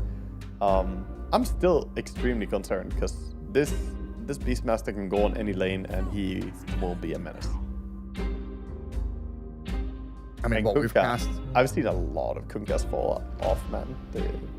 You build a blade mill and then you're like, oh, I'll save up for Radiance, and you keep saving and you keep saving. And you lose team fight after team fight, then you're like, guys, I have Relic now. Just a few more fights and I have Radiance. We had Zibe do that yesterday, huh? Yeah, he was holding out. What, this is now 2, 4, 6, 8, 10, 11. This is the 12th game we're casting of the group stage. We've seen Beastmaster banned in 10, picked in 1. He won that one because it was Quinn playing it and he just stomped all over everyone. Yep. like the fact of the matter here is it's Beastmaster for Falcons, and they can play it in all three roles, which is super scary. I mean, yeah, that's one of the strengths about it. I mean, I've been abusing this hero as a free win hero whenever I play my pubs as well. You know, just if I want to regain some MMR, pick Beastmaster. And some people think I go mid, I go offlane, go carry. It doesn't matter. You can go wherever. As long as you're a core, that's all that's required for Beast. Falcon's going to be the ones to ban out the Coddle this time, as previously was Edge banning it again to them in the previous game. And who else has gone? Monkey, Bristol, Nature's Prophet, Huskar, AA, Tinker, Morph, TA, Darkseer, and Cottle. So we've still got, Shadow Shaman, Ringmaster, and stuff like that. So we've picked Shadow Shaman here. Do we not just get the Ringmaster counter? I think we'll see either Ringmaster or Tusk. Tusk is also a very good hero with Beastmaster, due to the way that you like roar up and want to hit someone, tag team into that as well. So Tusk can also break the shackles of Shadow Shaman with the snowball. Possible pick. We'll see what they want. Or why not just pick both of them, right? Tusk and Ringmaster are not bad together by any means. Very true. And then you get great save against the X-Mark combos as well later on. If I was Falcons right now, I would definitely consider, getting some saves. Yeah, but again, this is Falcons. This could just be like, oh, we're going to pick Warlock Viper. There's some random heroes. Oh, okay, here we go. Tusk time. One for two? Who said it?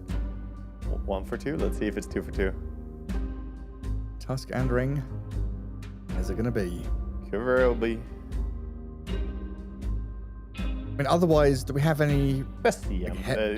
He'll just play CM no matter what, It's like you don't want to give away your flex this early. Like, Sand King is out there in the pool, but you don't really want to pick that and show your flex too early.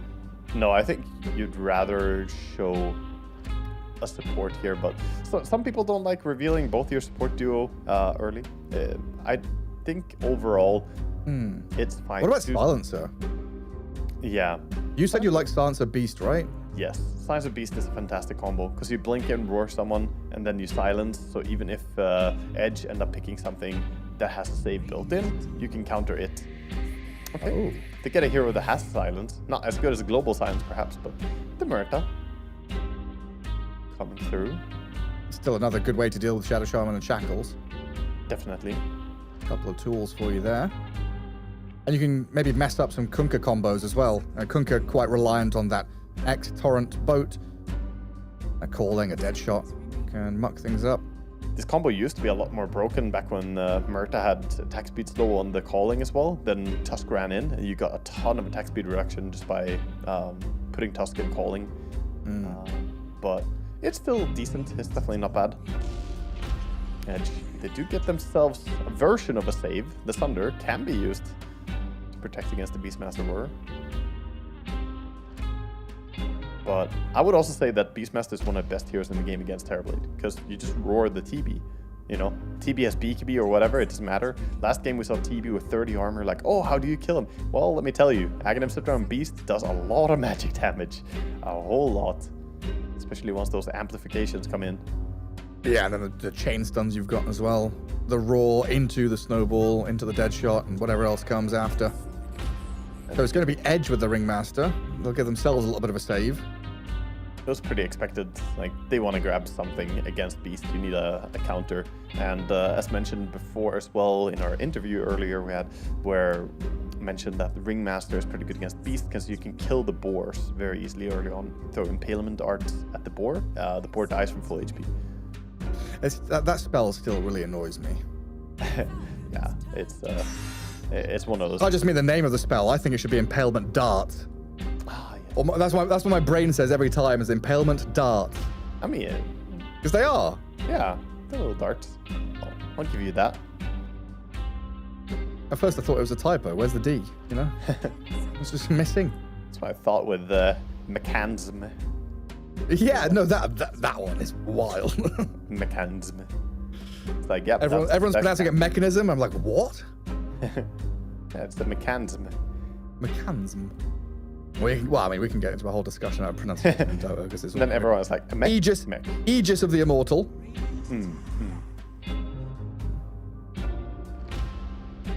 Just creating ways to pronounce things. Ice Frog's word is law. Yeah.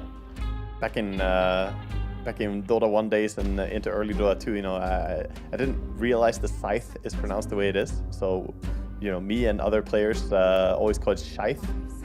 Oh yeah. Yeah, it's a scythe. It is in fact not a scythe. I was also like, technically, salve is meant to be pronounced salve. Salve, yeah. Yeah. But we just, keep the L in there. You pronounce it how you see it. We see words, we pronounce them. See words. It's also because English is a dumb language. It truly is. You never know. No rhyme or reason. Team Falcons. There's some rhyme and reason to what they're doing though. Picking up the Timber Saw, getting even more magic damage against this Terrorblade. TP now looking like he's gonna have a rough game. Beast, Timber, and we don't even know what the final core is gonna be, but 2 out of them already counter him. And also not the easiest target for Kunkka to like X-Mark and blow up. Like, who do you... I guess Murta here?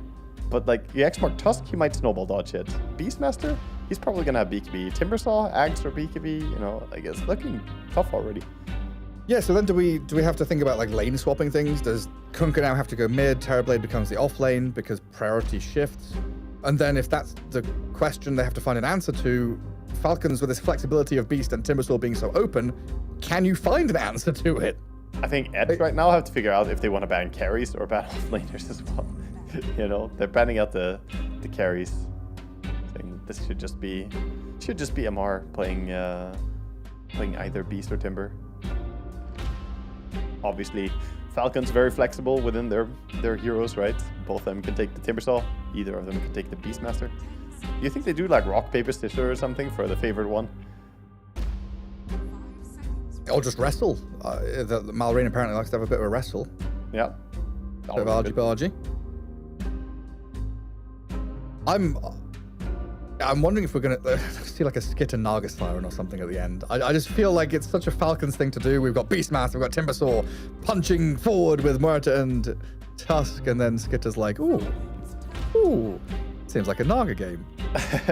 I mean, there are a lot of heroes that they could play. And again, Edge are covering the bases. They ban the Sven, ban the Tidehunter. Oh no, the Life Stealer. That's always an annoying hero to see coming in. Last pick Lifestealer like this. Now that's one more hero that you can't really X-Mark combo. And it used to be that Terrorblade was a hard counter to Lifestealer, but we've seen over the past 2 years or so the Radiant Aghanim Scepter build on Lifestealer actually be a counter to Terrorblade if you get there. It's very old. The TB used to be good against Lifestealer. A lot of that comes back to the olden days when Eye of Skadi pierced BKB. I was gonna say debuff immunity, but no, it wasn't. It didn't exist back then.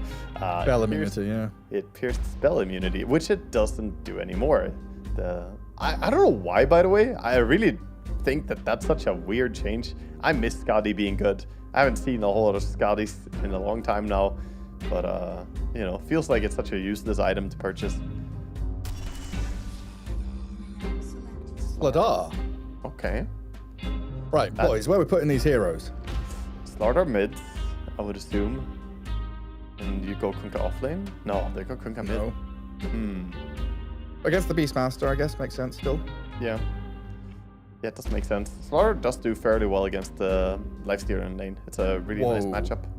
That's some new technology from Malrine. I've seen a lot of people complain about the European bottle caps being attached to the bottles, but Malrine, he says, screw the haters, I'm going to use it as a handle. Yeah, why not? He's adapting to a change. This is a Dota player. He used to adapting to the meta changes. We had a patch in real life, the European patch. You can be, it's like you can still be mad at it, but you've got to adapt to it. Yeah. I had to argue with a lot of British people who didn't understand why it existed. Exactly. I mean, it's one of those things, we adult, so I throw my trash where it belongs, so I just rip off the calf anyway, like an animal. I just, Wait, do you not get the whole refund thing in Sweden? Refund for a lot of things, but not for like fully plastic ones. No, plastic bottles we don't get refunds for. But we I thought it was the same there. So in Germany, every time you buy any kind of bottle of Coke or a bottle of beer or a bottle of water, every glass or plastic bottle has like a 25-cent deposit. Yeah, I mean a lot, but not every in Sweden. Like most of them do have it. But for instance, I had a little protein shake just before we started our cast here. It is a plastic bottle. It is not the same. It's not recyclable like that. But yeah, normally you get that, and you get a bunch of you get a little return as well, right? Yeah, you take a big black bag of bottles back to the supermarket and you get your 10 euros back. Yeah. That's good. I mean, we do that. Anyway, we've got some Dota here. Team Falcons against Edge, game 2 in this 2-game series. Welcome back to DreamLeague Season 26. Just deviating off into, I don't know, rambling about nonsense bullshit as usual. Potentially an exciting game, though. Edge on the brink of elimination. They desperately need victories just to attempt, just to try, just for a chance to stay in the tournament and stay at DreamLeague. And Falcons looking to clamber themselves out of a hole that has been dug for them. They are down near the bottom, but wins could get them up near the top. It is still a pretty tight prospect for both sides, as we'll eventually head into this second game. It looks like we've got a bit of a pause because there's some drilling going on. And no, it is not PP. Yeah, hotel drilling is being called here by Crit. So yeah, we got a bit of a pause. The players having a bit of fun. But yeah, as you mentioned, Team Falcons went into a series sitting at 3-5, down at the bottom, tied with Avalis and Navi Jr., but already 1 win. If they get the second win as well here, that will put them at 5 wins after this, which will push them towards the upper stage of the group. Edge, however, as we previously talked about, they need just a clean win now on every single game, or I think they're about to be mathematically eliminated. Yeah, and the fact they have to play Falcons here, then Paravision is the last. Yeah, the Paravision series. I mean, they need divine intervention. Paravision is sitting at the top, the final boss that they have to deal with after this. I think Edge, the moment has maybe dawned on them a little bit as well that, okay, this group stage, like, they know what's needed right now. It is really good to see them all in high spirits, though. They're all tipping PP. He's cracked a joke. They're all smiling. We've seen Yudomi and Vitaly on camera, kind of lounging and relaxing. You're the underdogs. You've come in. You tried to play your hardest. You're getting reps. You're getting practice. You're playing against the big teams and learning. Right? Yep. They didn't come here expecting to place top 5. They came here expecting to learn, maybe get through the next couple of qualifiers, and then the next year or so place at tournaments. Yeah, it's big. It's big that they're getting the valuable experience and that they're staying high in spirits, because a lot of times teams can get frustrated like this. And it's been very pleasant to see, lately tournaments always having these player cams during the games as well, and you can see them actually having a lot of fun, staying lighthearted. Hopefully it's not just, theater, like, oh, keep smiling, boys, smile now. But actually that, the teams are keeping their morale high. You need to. The team manager behind the camera smiles with for the camera boy. A family photo in the shopping mall, Yeah. It seems like Falcons have got some maintenance work going on at their boot camp, hotel, wherever they might be. So not sure exactly on the ETA of when we'll actually get things underway.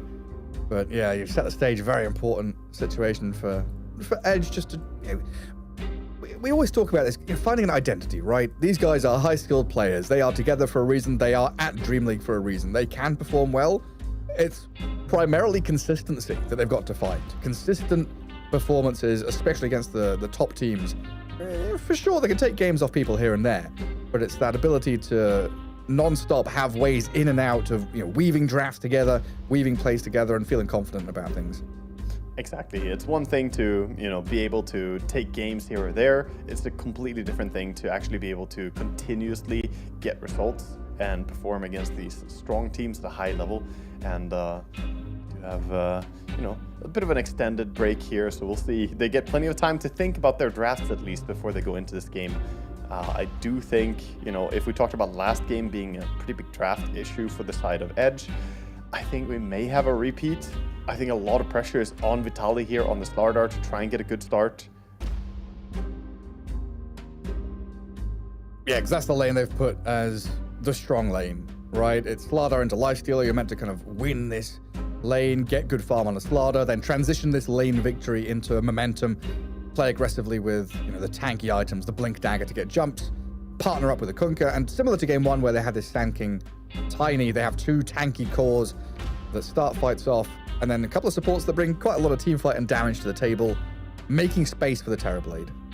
Yeah, exactly. They, if they do manage to get their Terrorblade to just farm off the way that we saw from Falcons, then maybe he can get big enough they can solve some of these big tanky threats that are in front of him. But he does have a lot of, challenges ahead of him. As I think we are, about to head into a bit of an extended break. We don't exactly know how long this is going to last. There was hotel drilling was the call, so we're going to go into a short break. We'll be back whenever that is solved and settled. And don't go anywhere. Game between Falcons and Edge coming up soon.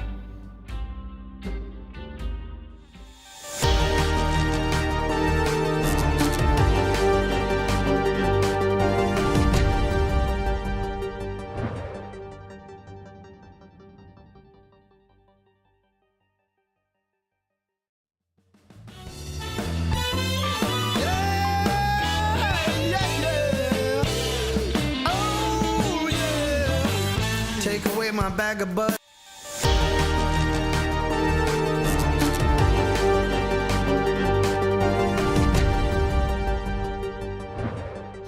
Oh, I am just absolutely exhausted after that long. Oh, yeah. What did you do? Break. We had to wait for so long for the drilling to stop, but we have resumed. We're back into the game. Game 2 between Edge and Team Falcons, resuming on our very screens. Pathetic. No stamina casters throwing to a break. Pathetic, Wago. Who are we?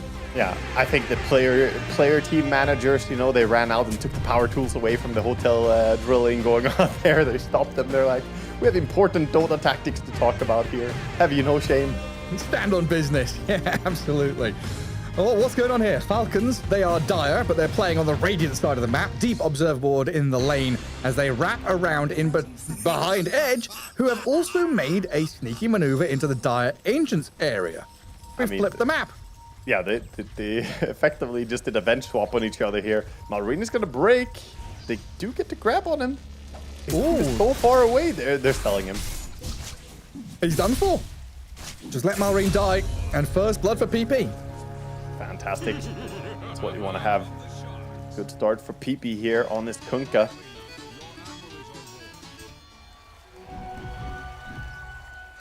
And in a lane matchup where you said Kunkka at least does all right, but does he win this lane against Beastmaster naturally? No, he usually loses. But with First Blood, it might be able to offset the lane. And also, Malrine did kill the boar? I thought you said that Kunkka beats Beastmaster because of the Tidebringer against the boar and stuff like that.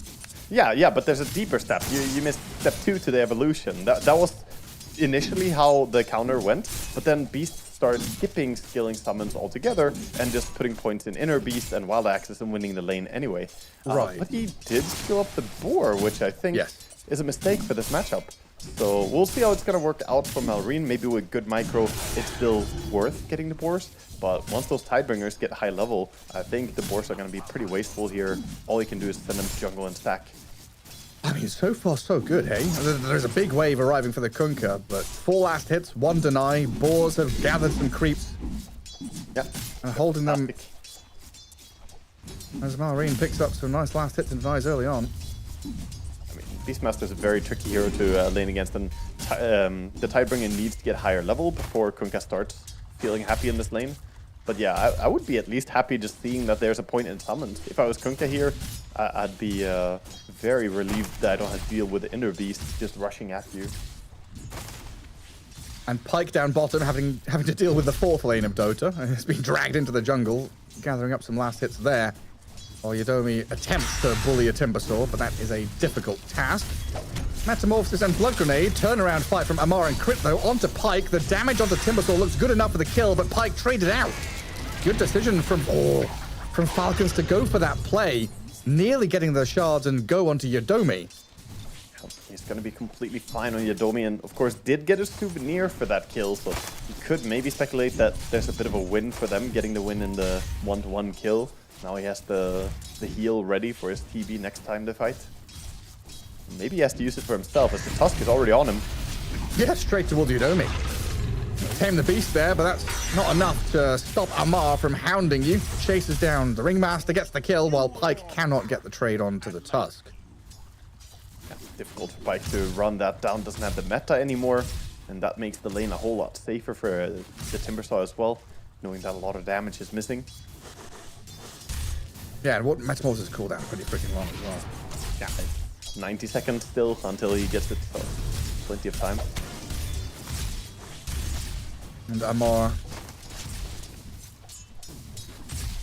I guess he won the rock, paper, scissors against Malrine. He gets to play the Timbersaw this time. It's like, Malrine gets one game, Amar gets one game. He's sharing treats. Yeah, exactly. And Malrine will play the Beast, but, you know, playing Beast in this patch is also pretty damn fun because you get to be so strong. 18, 19 now lasted, doing really well in that department. But Kunkka, no slouch, keeping up. If he gets these 3, then he is even in net worth, or even in lasted. Michael with some shackles onto Skitter top. We already see Slardar holding his own, doing well in this lane. Staying pretty high HP on both of these Radiant heroes. While Skitter is fighting over every last hit he possibly can. Dragging them around. I noticed Malrine is sending multiple boars into the jungle. I'm assuming he's just stacking camps for himself. Yeah, he's stacking. He's already made one double stack here. Gonna try and make another. And he also has crit going over to the ancient area. It might see him throw some shards and get some extra stacks going. Snaking might have overstepped. Puts down the calling, but that crush into blood grenade is more than enough. Now Skitter, he's going to walk back away from the damage, but Michael and Vitali not really expending too much there. Still the high shackles. HP totals, still plenty of damage, and they've got the shackles on the tower to kill off Skitter. The rage and the fairy fire. Ooh, hang on a second. Juking through the trees, dancing around, pirouetting around his opponents, but still going to die here with a couple more taps out of Slardar and Shadow Shaman. Surely the Greaves will finish him off. Snaking can't save his buddy. Top lane going off to a very good start for Edge, so that's why they picked Slardar. Nice against the Lifestealer. Bottom lane though. But and bottom lane not going well at all. Yeah, that was another Metamorphosis expanded as well, and they still lost the fight. So difficult to deal with Timbersaw damage output early game. And again, stacks are just being compounded here. More and more stacks in the jungle. A lot for the Beast to go back and clear up.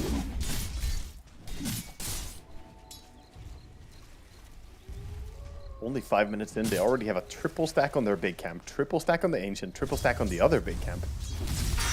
They're very well ahead in the prep game. Yeah, I mean, that knock-on effect, right, of being able to get these kills, go back to stack, Tusk in a great spot to do everything, while Shadow Shaman is still trying to play forward top. Well, look at this, Snaking has come through the Twin Gate bottom. This Terrorblade is not having a game at all. Crits on a killing spree. Pyke has died twice with Metamorphosis up, now a third time as he returns to lane. Hell, does TP have a TP? He doesn't. He has 30 seconds cooldown, so when he respawns, still going to be on cooldown. Mid lane, the Beastmaster. The boat, snowball save, turn around, Malrine shackled up. They've got the kill. Very important for Edge to find that one, but Crit's not done. With Snaking, they're trying to tag team up onto Yadomi. They'll tame the Beast and kill off the Tusk. Michael with a double kill. Both Edge supports making things work. Yeah, very nice rotation. If you don't have anything going for your bottom lane, at least try and win mid, because top lane already Slardar is off to a great start. If you can now try and win mid with some rotations like this could spell 2 lanes 1. And TV, you know, he's better than PA in the regard that he can pop into the jungle super early and be completely fine. Pyke is not going to struggle as much this game with the early jungling as he did in the previous game. Dire's top tower is under attack. Radiant's bottom tower is under And now attack. towards top lane, Michael sneaking around with his Invis rune, looking to set up on Lifestealer next. Good go on him here. Hit into Shackle. Chain disabled. Crush into bash into chicken. Skitter. 4 stick charges, but that bash comes very well timed. This is also tricky because, again, going back to the same thing, Lifestealer pretty similar to PA, right? He cannot pop into jungle super early, so he wants his level 6 so he can survive these gank attempts. Level 6 would keep him alive there, but getting there is difficult. Meanwhile, the lane that's definitely going well for Falcons, now being ganked by Kunkka. Yeah, surrounded. Now, this metamorphosis is going to pay off. They've got the control to kill a Timbersaw off, but he did get the tier 1 already. Yeah, so we get the tower, but at least this clears up the lane a little bit, and TB can get some of the good farm, push out the lane back into jungle again. I like this. Edge is playing way more active than the previous game, and the rotation is looking really good from his support. Yeah, 1k lead, 8 kills to 5. Both supports maneuvering around, thinking about heading bottom to protect TB, maybe thinking about contesting the stacks and the ancients that have been made over on that dire side of the river. I mean, this would be a great invasion because Malrine, he started trying to clear his jungle a bit, but didn't really finish it by any means. Instead, playing around the active runes. Illusion denied by snaking. No bottle refills for anyone. I guess it is only Malrine with a bottle. Yeah. Okay, I get it. And he does rely on mana pretty badly at this stage of the game. He went for the power treads instead of mana boots, but that means he needs to send out quite a bit of clarities and mangles even perhaps to get extra farm rate going here. Timber will help him clear out the ancient stack. I say help, but really just gotta take some of the gold as well. Tame the Beast on lifesteal atop, trying to lead into the bash and the crush. Shadow Shaman, he's going to come in from the side to help out. The calling not enough to save Skitter's life. And yet again, Edge bringing the numbers, finding a snipe, looking to convert this into an objective now with Shadow Shaman hitting level 6. He's got Serpent Wards. Yeah, drop the snakes on the tower immediately. Just go for it. Don't even need a creep wave. Tier 1 tower, easy to take down with the Rust Wards. And fast-paced Dota coming out from Edge, abusing the fact that, okay, Falcons, you want to stack jungle, you want to clear your jungle camps and play back like this. They're just going to gank instead. That's 0-3-0 for Skeeter right now. Off to a horrible start. Sometimes that is the case with Falcons, though. I've seen my fair number of Falcons games where Amar is 6-0, Malrine is 2-0, and Skitter is 0-3-0, but he still recovers. I mean, I've actually seen spots where he's been on like a Dragon Knight, been 0-3-0, still bought Blink Dagger, and then played aggressively to recover, not necessarily just sitting back and farming. Yeah, that's a very Skeeter move. He likes to do that. Generally an active player. In this game, though, he's probably just gonna have to keep his head down and keep farming. Doubt that he can find an easy way to gank his way back into the game. However, Edge, another move mid. Yeah, again, 3 heroes sent towards MR. And they've got plenty to dumpster the Timbersaw while they move on to snaking now. Amplified damage with physical damage over the top. Secures them an immediate kill on the Muerta. And they invade, check the Ancients, find that there are indeed some stacks and the Beastmaster is trying to farm them, so take this away. Lovely. Free money. And they're also closing in on the Tusk down bottom. It looks like TB forcing Crit out of the lane.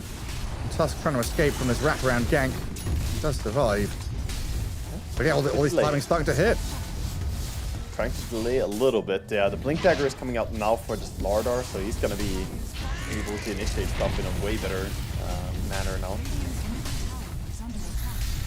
And Edge still keeping this pressure up bottom. PP is going to return to mid to clear that wave. Terrorblade and Slardar more than enough to shove the tower and kill the objective. Right, yeah, so I was wondering, before that all kicked off, I was going to ask, does Skitter go for like an armlet or something as a kind of intermediate item? And it looks like the answer is yes. Yeah, I think armlets into Radiance is a very good idea generally, even if you don't have a bad early game. If you're off to a good start, armlet just keeps you kind of safe here against the physical damage, gives you a lot of armor to play against the Slardar. Tower by tower, Serpent Wards after Serpent Wards. A drastically different game here in game 2. Every tier 1 tower gone already on the side of Team Falcons. So Edge off to a fantastic lead. Combo that boar. Changed on him. It's a strong boar. I guess it's level 1 Ether Shock, but still. Yeah, it's just... They're fairly tanky. Level 4 boars have 750 HP. So... they become very, very tanky, and then you get the level 20 talents for 250 extra, and they have 1k HP a pop.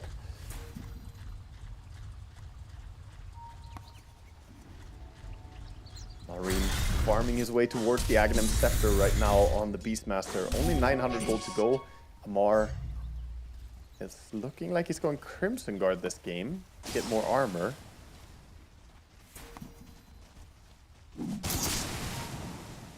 A sweeping move down bottom with this smoke out of Edge. We're looking to play into the TB lane again. A little surprising since there's no tier 1 here. Amar probably feels pretty comfortable just to sit and farm, but he's going to be met with severe resistance with the Wheel of Wonder, the Slardar crushes and bashes. I'll focus into this Timber Saw, bringing him with an inch of his life. Mid-Timber Chain animation, he's going to get shackled, caught, and killed, while Tusk barely TPs home. Very nice escape there from Tusk at least, and they did get a return kill that I think they probably shouldn't have gone, just a little bit close on the Ringmaster. Didn't expect the turnaround to be there from the Tusk.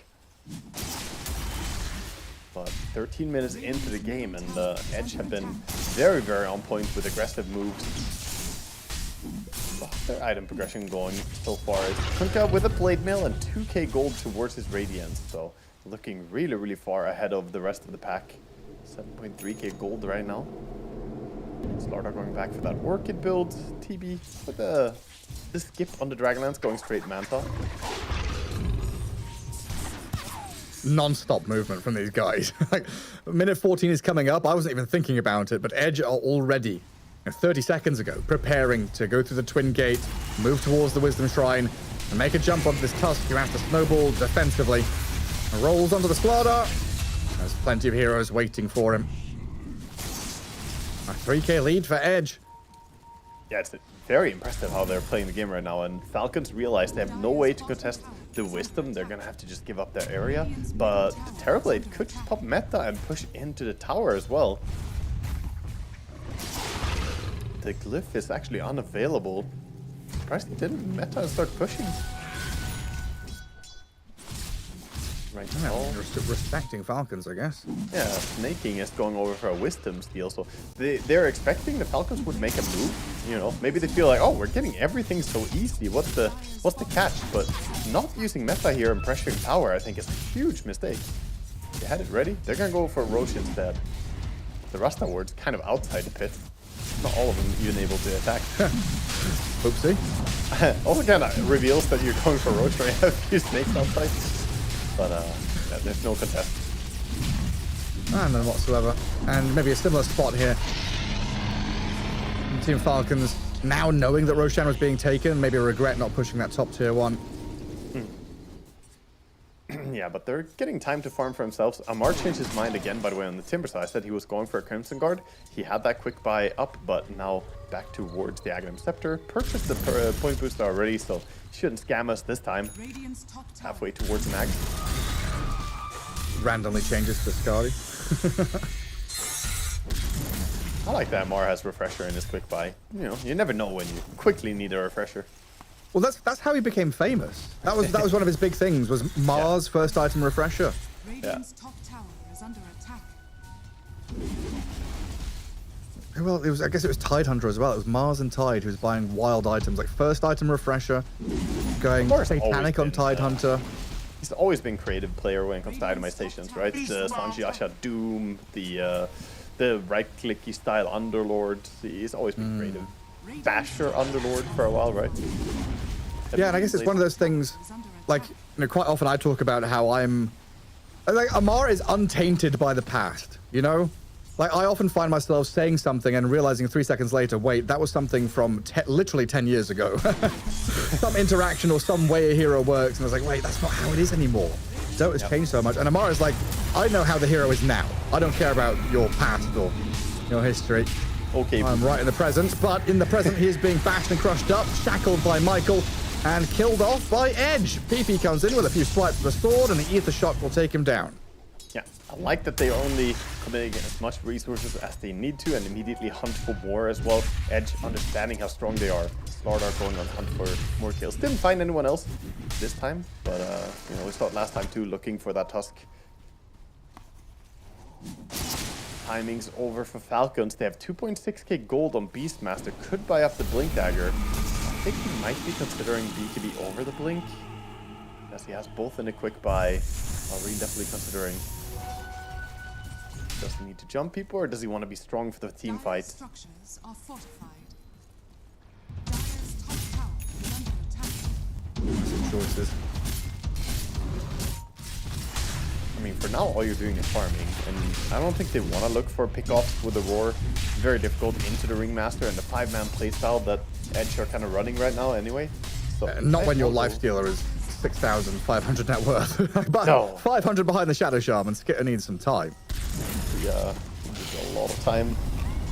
Dire's top tower 10 minutes? Yeah, I think 10 minutes of solid farming while his team starts taking some team fights and working on objectives, something like that. And he needs his team to do well. They do have a few tools to work with. Blink on the Tusk now at least. The Myrta has her Solar Crest that she went for. No Atos build. Well, I guess we can just look at Lifestealer as a saving hero right now. Just infest your teammates when they're going a bit too Heal. deep. You're a medic. Yeah, my favorite healer. Radiance complete on the Kunkka with his blade mail as well.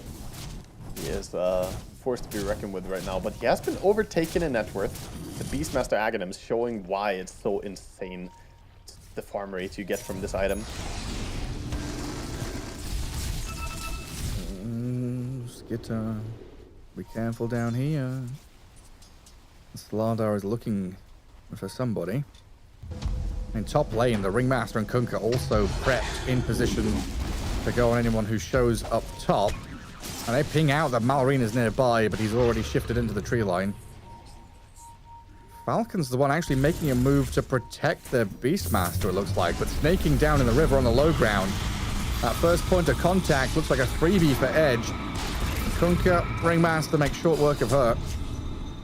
Yeah, the blade mail, Radiance, Kunkka just running you down. You can use his Solar Crest all you want, but the tick damage from the Radiance actually gonna finish him off. Up top, they did see Amar. Vitalia's chasing. That's the Orchid And as well. he can't TP out of there. Yeah, he's dead too. Try to stick around for a little extra creep wave, but spotted and caught by the Slardar. Knockdown. Edge just coming back in good style here in game 2. We were almost counting them out, you know, calling them near dead, but showing good signs of life. Falcons, they need to do something to change the pace of this game. That's one of those things, right? You're backed up against the wall. That's the scariest team to face against. Nothing to lose. But they're already losing. They're already down at the bottom of the group stage. If they lose, they're out. If they win, they've got a chance. They've got something to play for. And that's the drive that's pushing Edge forward to find these pickoffs. Another jump, this time onto the Beastmaster with Vitaly and Michael just playing off each other so beautifully. What, 17 kills? What's the participation? 12 out of Slardar, 15 out of Shadow Shaman.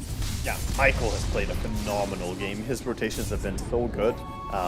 Always setting up these kills and never getting punished. Like, 3 of them have not died a single time. Falcons, I don't know, they have the BKB on the Beastmaster. We're soon about to see the Aghanim Scepter being delivered for the Timbersaw. At some point, they have to say enough is enough. Like, they need to start fighting. Yeah, there's only so much wiggle room you can make by dancing around the outskirts of the map and making your opponent sweat for kills. You've got to go and make a move of your own. Maybe the timing is going to be Skeeter's Radiance, though. He is only at 2.9k gold. Never mind. Skeeter joins now. He TPs in. Infest. This is go time. Wisdom. That's what they want to play for. Their own Wisdom rune. But unfortunately, Edge are not there. They're not. The inventory of the Lifestealer is just... It's just so comical. Well, I mean, he's got money. He's, let's look at it this way, Gareth. He's the richest man on the field. He's got gold, Gareth. Great. Just wait for inflation to hit. The shopkeeper puts relic price back up to 4k. Then what are you going to do? Oh, no. Should have bought some assets instead.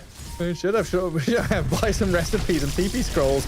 Here's the jump, though. Man to dodge out the snowball. Hang on a second. He's putting a box and Pike is out of there. Safe and sound. They'll turn their efforts onto the Ringmaster instead. Boat is coming in, though, to save up your Domi. Try and keep this edge side tanky while they'll bash and crush into the Beastmaster. Falcons lose 2 heroes, only get the Ringmaster. Yeah, Ringmaster nearly lived there as well. Good reaction by him, saving the Terrorblade and then almost getting bailed out by his teammates coming in. The Kunkka bolt buff. And the fight isn't over, actually. Slardar's still on the pursuit.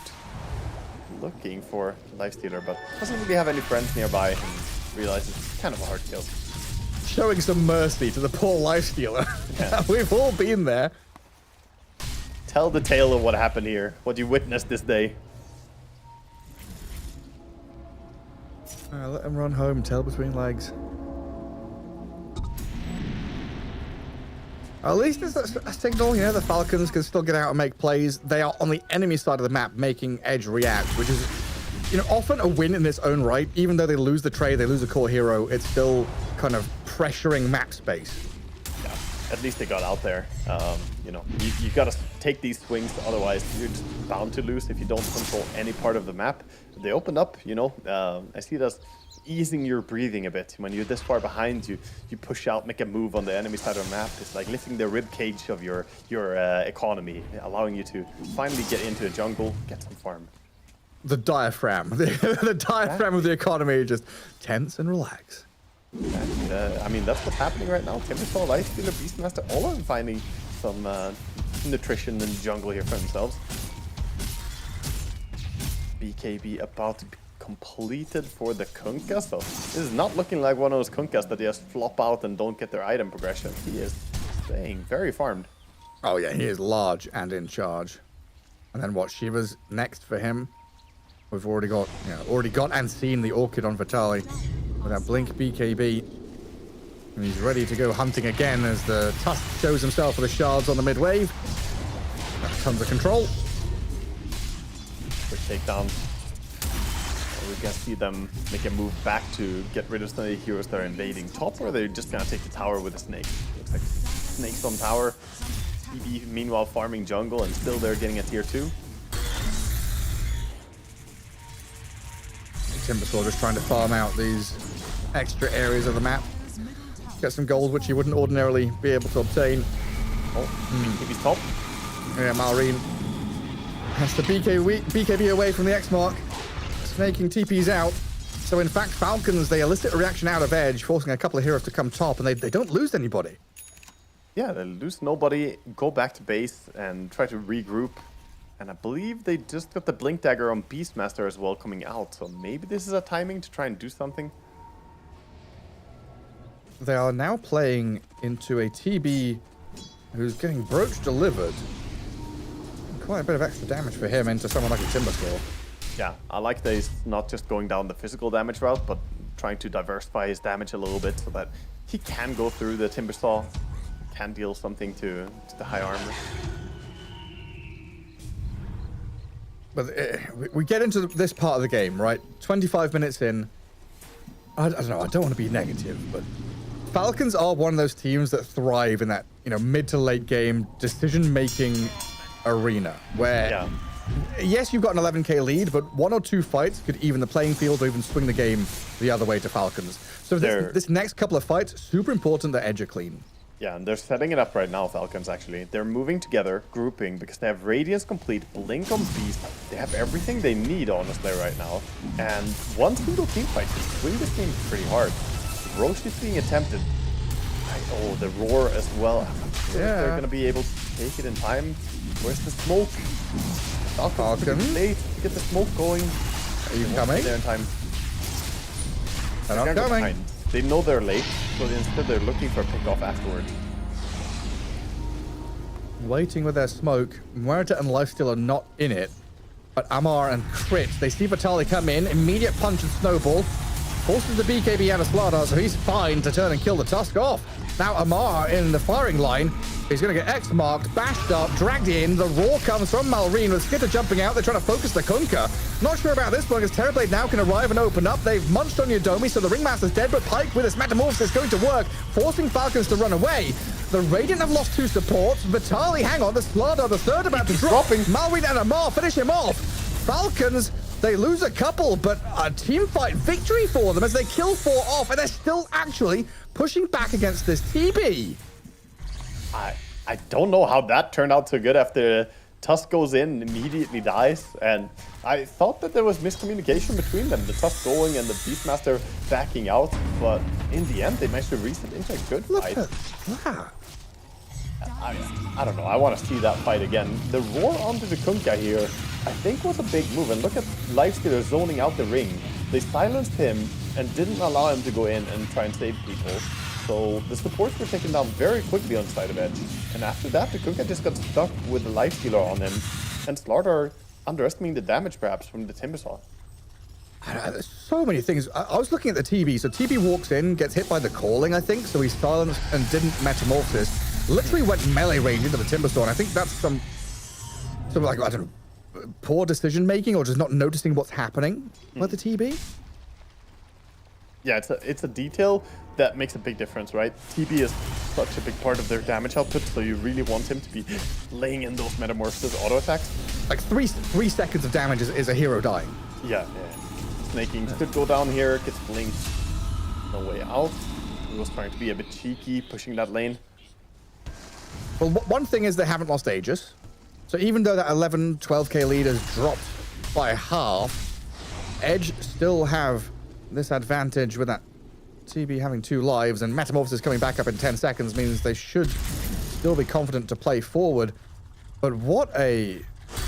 Yeah, but Peter is healing, Gareth. He's healing. He's getting ahead of the Shadow Shaman, right? No longer behind the enemy support. He's closing in on the Kunkka and the Slardar. His Lifestealer, he was having the worst start I've seen a Lifestealer have maybe ever. Like, it was pretty bad. But he's working his way back.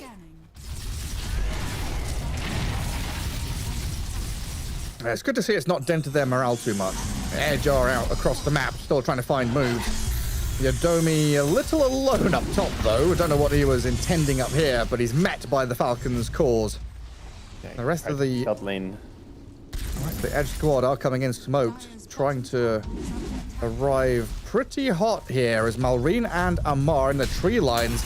Oh, the Vitali Slardar jumps the Lifestealer. Now they see the Timbersaw to the left-hand side, but yeah, he's got plenty of defensive tools up his sleeve. TP out.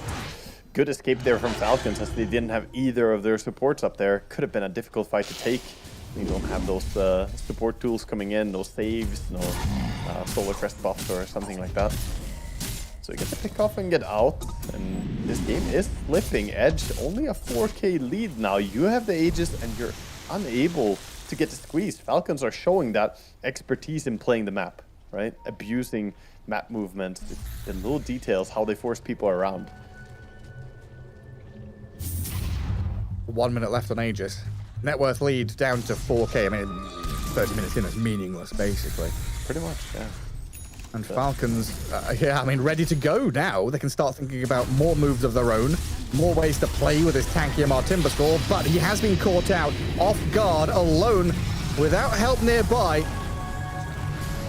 And the chase is on up to this high ground where Pike, oh, he's very forward, but inside the calling, and Crit with the runaway, gets the infest and the jump out of danger. Vitali trailing him, though. He's going to force the infest jump out, and Crit having to snowball and try and escape, but the damage from that Terrorblade overwhelming the Tusk. Yeah, it was a tricky fight for them to take if Timbersaw gets bursted like that, so good call to disengage immediately, but that does mean the push is coming in. They have to get the creep wave close. All these auto attacks are pretty useless. Finally, the creep wave here. 40 seconds on the Timber is a long time. Yes, buyback, but we don't see Beastmaster keeping base, so maybe they're just dropping this. Yeah, it looks like the decision has been made. Mid lane of Barracks gone. Bottom lane, we'll see if they come to defend this, though. This can be 2 lanes, though, if you don't defend. This is really worth 2 lanes to not use the buyback and Beastmaster TP. Beastnet running behind now. Lifesteal's behind the enemy lines, too.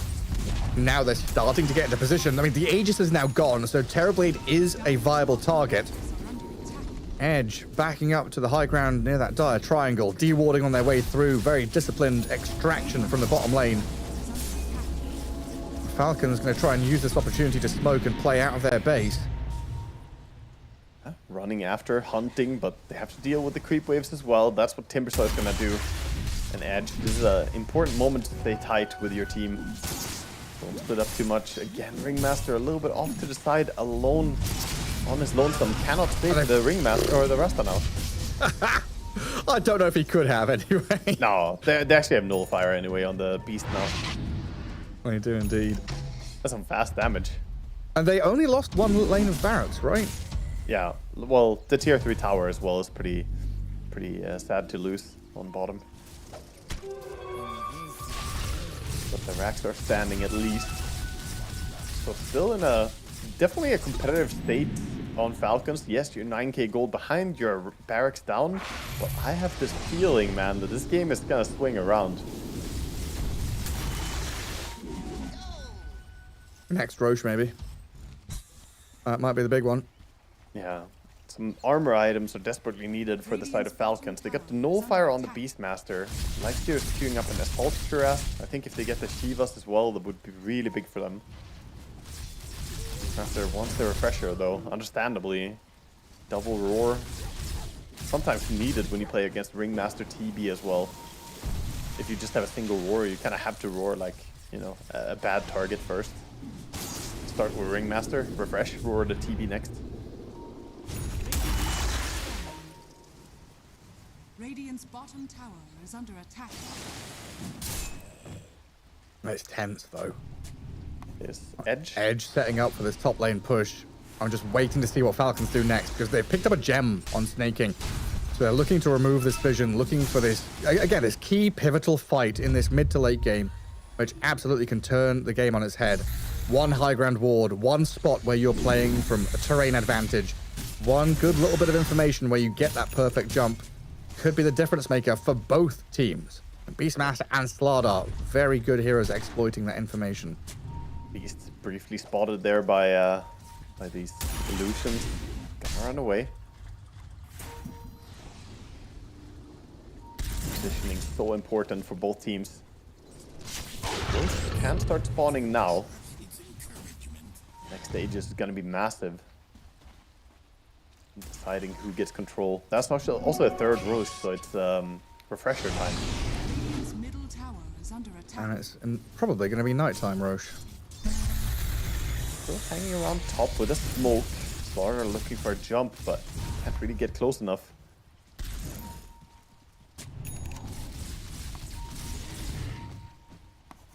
Now going towards the Ancients. Oh, Malrine snaking. One of them in the wreckage, I think. Oh, yeah. Oh, he gets off Pierce the Veil, and they get the raw jump on the Terrorblade. Hang on a second, the turnaround here, trying to save him up. Pike, where's he gone?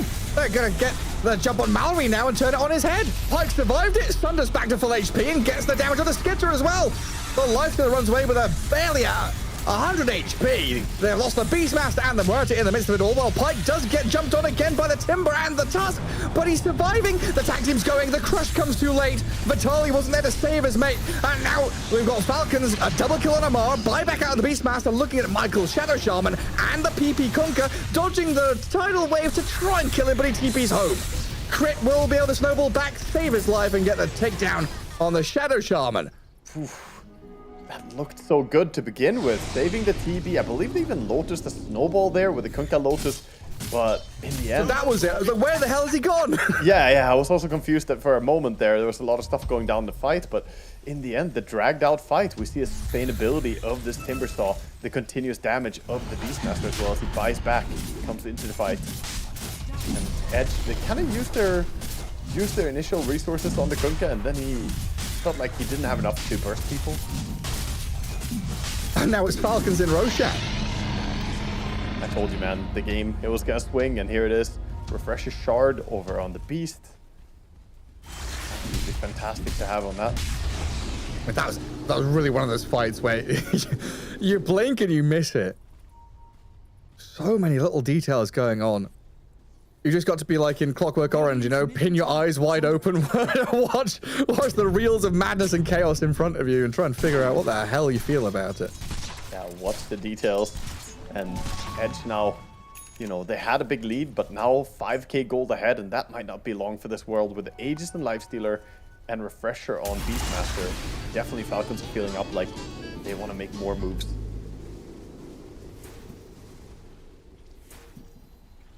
They do spot out the Beastmaster going through gates, so at least they know he's down bottom. And I guess if you're Falcons also thinking about that, it's like if they don't snowball, if they don't Lotus the snowball there, the TB just immediately dies. Probably, and that's fight over. So like the next fight, they're thinking, okay, if we get on the TB in the same way and they don't Lotus him like that, like don't snowball the TB if we feel like Lotus is coming, I think he just dies to this Beastmaster Timbersaw. there's a lot of little details that can make the difference. If TB gets the BKB out first before he gets roared, then that means they can't put Nullifier on him, and then he can be saved by Ringmaster's Box because it doesn't pierce debuff immunity. But if he doesn't get the BKB out, then Nullifier is going to stop the box from saving him, so then you're right, then he needs the Snowball to save. But that's not going to happen again because now they know about the Lotus, and you know, Chris is going to think about that at least twice. And it is still Edge on the front foot, though, playing aggressively into the Dire base. Looking for another tier 3 up top with Serpent Wards and TB Illusions. How is this tier 3 looks like it might just be dead, honestly. Yeah, it's going to barely drop to the last hit. Michael does get it. The little snakes take it out.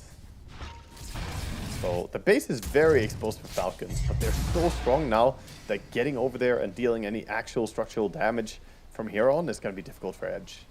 We got the tier 3, sure, but Rax is a whole different story. You're going to prompt a very different defensive response. We have Power Spikes coming up. The Assault Cuirass is 100 gold away for Lifestealer. Massive. Well, Lifestealer's got items. Yeah, he does. Amazing. Still bottom of the course, but, you know, he is very relevant with the amount of farm he has. Within striking distance. All the core is really close, apart from Terrorblade, who is, of course, leading out the pack. Yeah. It is such a nice kind of flow, though, this move, right? Dire has Aegis, Radiant play aggressively because they feel strong into that top lane. They get tier 3, then they extract back to their base, where Falcons are readying themselves for a push, trying to play strong with their Aegis and their item timings. All together, 5 versus 5, as Dota was intended. Yeah, and Tormentor on the menu for Falcons. They want to get themselves some shard. Who can get the shard? The Murta still doesn't have hers. It's going to be between her and the Lifestealer. Lifestealer gets it. Unlucky snake thing. Yep, no shard for you. Honestly, the support Aghanim's upgrade for Murta isn't that relevant a lot of the time. It's kind of hard. You need to have played the game in a way where you got a lot of kills with Pierce the Veil. Yeah. I don't think he has too many. There's no way to track it until you buy it, other than actually counting throughout the game. But sometimes you track it and you're like, you know what? That would be 14% spell amp right now. That's pretty good. That's a good deal for 1,400 gold. Oh no, Ags used to come, Ash Shard used to come from Roshan, didn't it? I was trying to think, like, did Tormentor used to just drop the item on the floor? So I remember Baxter playing Marcy and destroying the shard because it was just hot garbage, useless, to drop his net worth lower. Right, yeah. I was trying to remember how he did that, because now shard gets applied automatically, but it was before Tormentor even existed that he was doing that. Yeah, it was a bit different back then. We've had a lot of changes to Roshan and what he gives and where he lives. Yeah, exactly. Of course. The refresher always now as well, knowing that you get refresher is kind of a big change up. Previously, the Aghanim Scepter was such a crazy thing. Some heroes getting an Aghanim Scepter felt like, oh, this just absolutely breaks my hero. The blessing as well, like being not an inventory locked item. Yeah, exactly. And sometimes you just give that to someone who already had an Aghanim Scepter and you get a bunch of gold. It did take away my favorite interaction though, the Alchemist. If you had Alchemist giving it to someone who had Roshan Blessing already, then you basically made money. Because Alch paid 4.2k gold and the Aghanim's Blessing from Roche was worth 5.8. So there was like, you got a money gain because you got refunded the Blessing money. Oh, really? Yeah, you could print money that way. Very, very obscure mechanic as well. So you could basically give Aghanims to any hero, and then have Alchemist give them the Aghanims after that, and they got a big money injection. I use that sometimes to like, get a Hex or whatever on a key hero. That's good stuff. Anyway, hopefully more good stuff for Edge here as they smoke out looking for a pick. They have bottom wave pushing in, so they know someone will have to respond. Lifesteal TP'd away. Could be an awful time for a fight. Yeah, I mean, Vitali's moving in. He's crit escaping. But Falcons, they have extricated themselves from what could have been a really sticky spot. Such a fast reaction by Crit there. He gets to safety. Even these calm moments, right? The tense moments of the game. He keeps his reflexes sharp. Safety. And he's queuing up the the Wind Waker on this Tusk. Interesting item. Wants to get defensive against the I think it's genius actually. There's no nullifier by her on Edge right now. And it will be great against the Rasta, the Slardar, you know, break the combo from the Kunkka. Yeah, because then it's multiple layers, right? If the, like, say, Skitter's lifesteal is the one to get gone on, you save him, they turn to combat someone else, and Skitter comes back down, he's got the Infest to save another person, Snowball saves another. It's good for a ton of reasons, right? He can Snowball and Wind Waker save, or he can Snowball save someone who's in a peculiar situation, and then save himself by Wind Wakering after the Snowball, so he doesn't feed automatically. So there's a lot to it. Not everyone would go for a Wind Waker as their second item here after Blink, and I want to give that credit. That I actually think it's a really smart choice. Oh yeah, he's been planning this for 20 minutes, hasn't he? He's had a lot of time to think, yeah. And he's no rookie to playing Tusk. He knows how good this item is on Tusk if it's the game where the enemy don't have dispels. We are entering late game now, though, and I am, you know, 10 minutes ago I was saying I was worried about this flip of the map, the way the Falcons can drag things out and look for these key moments. Now we're in a, you know, net worth-wise, dead even game. Kills don't matter. The points are made up. Falcons in a position now where they are very strong at jumping and killing, blowing people up, and very good at killing off objectives. If Edge are on their side of the map and playing defensively, I am very worried for them. I like it when Edge are across the river, pressing forward, being the aggressors, getting into the enemy base, looking for moves of their own. But if they're the ones reacting, it is so scary. Easier said than done from our point of view. Of course, we want to see them get out there. But when you're playing against the Beastmaster, when you're playing against this Timbersaw and Tusk, you know there's a lot of burst coming in. So you could potentially get blown up very rapidly. And yeah, I agree with you. But look at Malrine with the Infest Bomb going in. Finds the 1 kill. Does he refresh for the Slardar? I don't think he wants to pull the trigger on it. He's holding. Unless he knows he will grab him.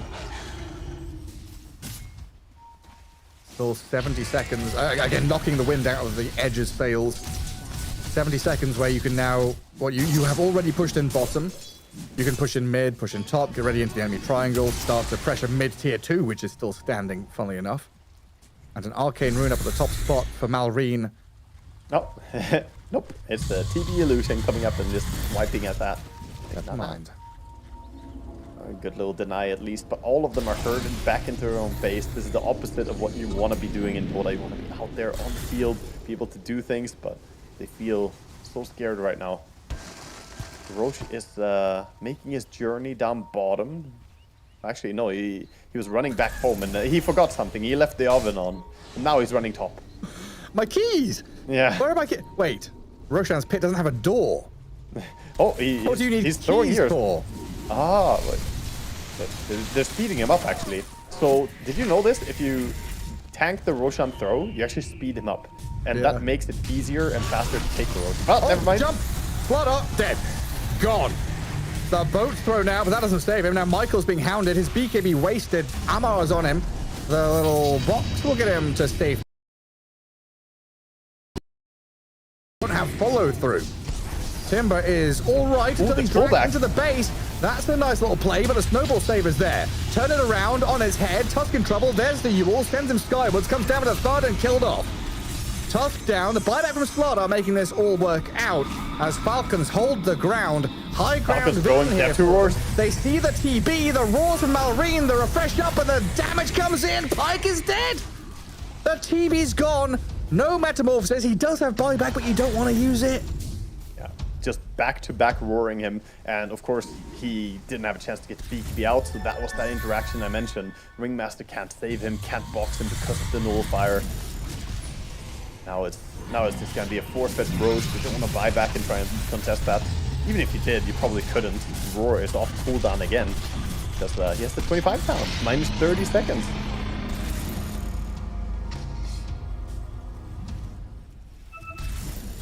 Another refresher shard. Oh my god, it's starting a cheesecake factory here as well. They got cheese on both the supports.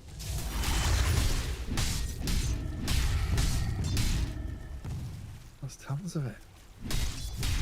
Like, that's one of the American chain restaurants I've never actually been to, Cheesecake Factory. Oh, it's got good spaghetti. It's tasty. The But menu they is serve huge. these American-sized meals, you know, Yeah. enormous. Yeah, I couldn't work that out. Even as a big man myself, I was like, what on earth are you giving me here? Dude, I was bested by it. I was bested. It's like that's a, that's an adult portion and a kid's portion put together, right? Like, no. TP up in 20. Probably just gonna concede the top lane here. Don't really want to take a big fight or force yourself to buy back the Terrorblade, so just accepting the delaying however they can. Torrent's doing a good job. Yeah. In the end, Torrent Hector gets it. Tidal Wave, Blink Crush, anything they can. Even X marking here, but nice infest in the crit to dodge away from it. Oh, they see the TP home from the Beastmaster actually. Shows himself down here. So maybe they can make a swing at the mid-center of the map. You see them immediately make their way out, at least dewarding. Falcons regroup in their base. Crit, Tusk, in position to smoke break, but also in position to grab that active rune. And Edge will come out of their base slowly but surely, having to push multiple waves just to reach the river. And we still have Aegis for 3 minutes. You mentioned the double cheese of lives here, potentially. Okay, Ringmaster is tired of his TB dying, so he bought a Linken's. So he has a Linken's to throw onto his TB to protect him from the first roar, or protect him from Nullfire, whichever. If he gets any of those away, then that means he can save him. Problem is, the Refresher Shards that he got from the 4th Roshan is back in hand here on Beastmaster, so he has that double roar action. Oh, this is a big move by Edge. They're behind. Spawning TB illusions here pretty much gives away this move, I think. Yeah, cutting the wave while Falcons have a full wave isn't really going to stop them from going high ground. Roshan's banner, a couple of boars, and Skitter on the front lines, munching away at this objective means tower dead. And Edge, you've got to come back and answer this. Falcons. Gotta come home, buddy. And there's no way Shadow Shaman reaches the barracks to put Serpent Wards before Falcons do some serious structural damage here. Oh, maybe. I mean, he's getting over there, and they're backed out a little bit now on the side of Falcons, slowing down the push. Skitter inside one of his own illusions. Yeah. Get the first takedown here on the melee rack. Top lane is already being pinged out. Snaking actually says, you know what, I can go and set up the defense. They are going to be diligent about fixing the lanes before they just commit to pushing. Yeah, I mean, Shadow Shaman, one of Crit's favorite heroes, if I remember correctly. He was talking about it not that long ago, like a year ago, before he became meta again, saying how he wished Shadow Shaman was a hero again. So I'm sure Crit knows exactly what Michael is up to. For sure. Playing in shadows, looking for split push. For sure. Aegis 1 minute duration on Lifestealer, so he is making no wasted time, just straight up the high ground.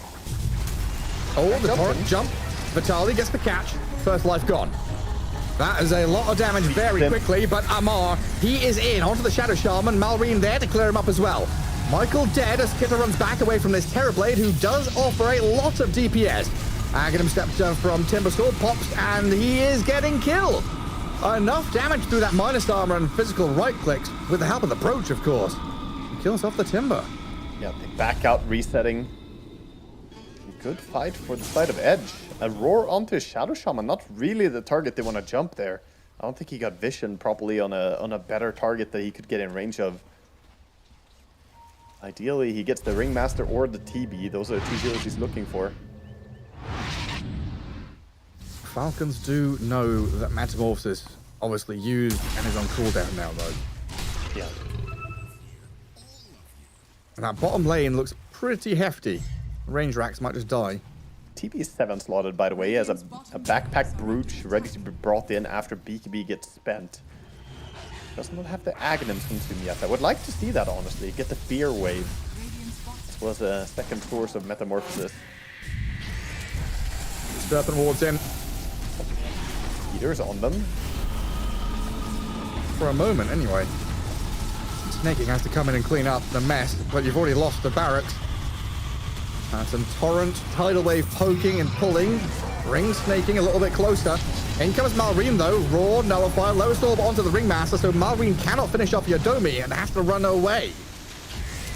Underwhelming jump there for the Beast. Didn't really get the kill. They get to safety resetting, but they don't have a creep wave. Mid creep wave is too far already.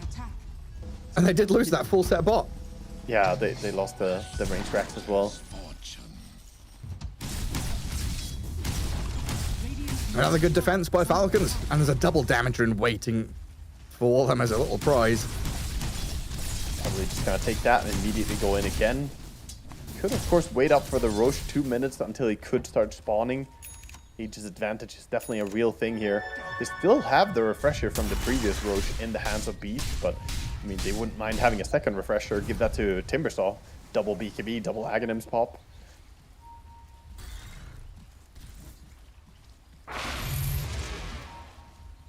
Lanes. Now it's Edge just having to fight against the creep waves coming in. Tormentor. Do you even go for this? At late game, it's almost this bait to go Tormentor. Like, yeah, you get resources, but you also give away your positioning when you do it, right?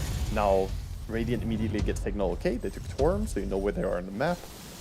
I mean, it's still good. I'm not saying it's straight up bad, but it is something you have to consider at least, that you give away your positioning. Because when you're off map, that's a big part of that is that the enemy are scared, they don't know where you are, can't really push out lane. Yeah. You lose your expected value or whatever, right? Like early on, first Tormentor is like, yes, plus 10 EV, oh, massive.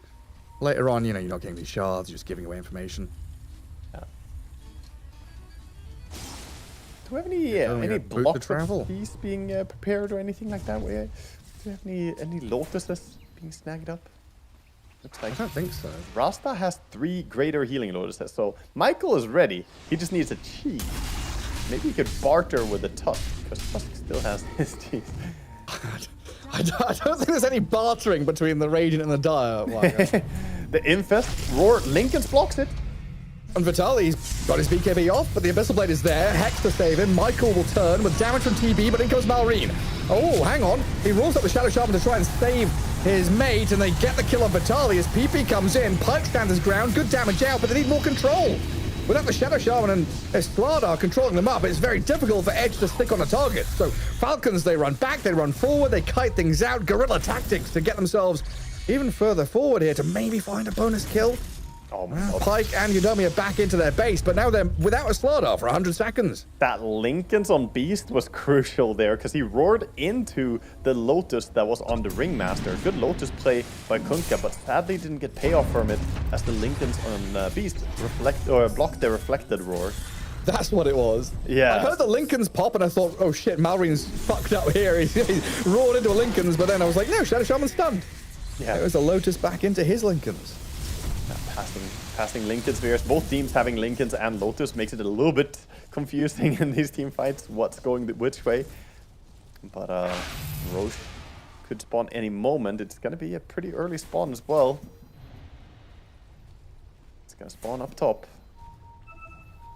8,000 gold on a Terrorblade. You gotta buy something, man. Moonshard, consume mags. What's it gonna be? Blink Dagger even. Get a Swift Blink maybe. Maybe time to buy a Rapier at this point. That's what we need. Right now, he needs to get back into his base because Amar is straight over the top of him, scouting out the entirety of Edge's living heroes. And Michael is even going to BKB TP from within his base to his base. That's not what he wanted from this BKB. The BKB Shadow Shaman wants to get that long channel, holding one of the key important targets. And now they're going to back up. They're again going to check up the Roche. Oh, they left their gem in the Roche pit for vision, by the way. That's a tricky little thing you can do. You can put the gem as a gift ground vision. You can leave it in the Roche pit to see if he spawns. Clever, clever. And Roshan rumbles and roars as Falcons will get their hands on yet another set of goodies. Yeah. Looks like they're getting a lot here. Who got the refresher shard this time? Murta has it? Because we have refresher on the Beast, the refresher being purchased on the Timber. He has enough gold for it. Does he buy out though? Still kind of scary to play without buyback this late into the game. Guess the Terrorblade could take your base pretty rapidly. It's just so wild to see Edge on the back foot this game, though. 30 minutes of pretty clear, domineering moves, taking down lanes of barracks, and Falcons have just dragged this one out until we are in that late game decision-making chaos. Yeah, for sure. I mean, it's been very impressive play to get back into the game. They got a lot of value out of their Timbersaw inside of Falcons, but also Beastmaster being this massive threat, right? The refreshers, we've seen how much he's done with the repeated roars, bringing down the key target. Here comes the potential killing blow as well. Big old smoke from Falcons moving to high ground. Edge. They see Skitter and want to poke at him.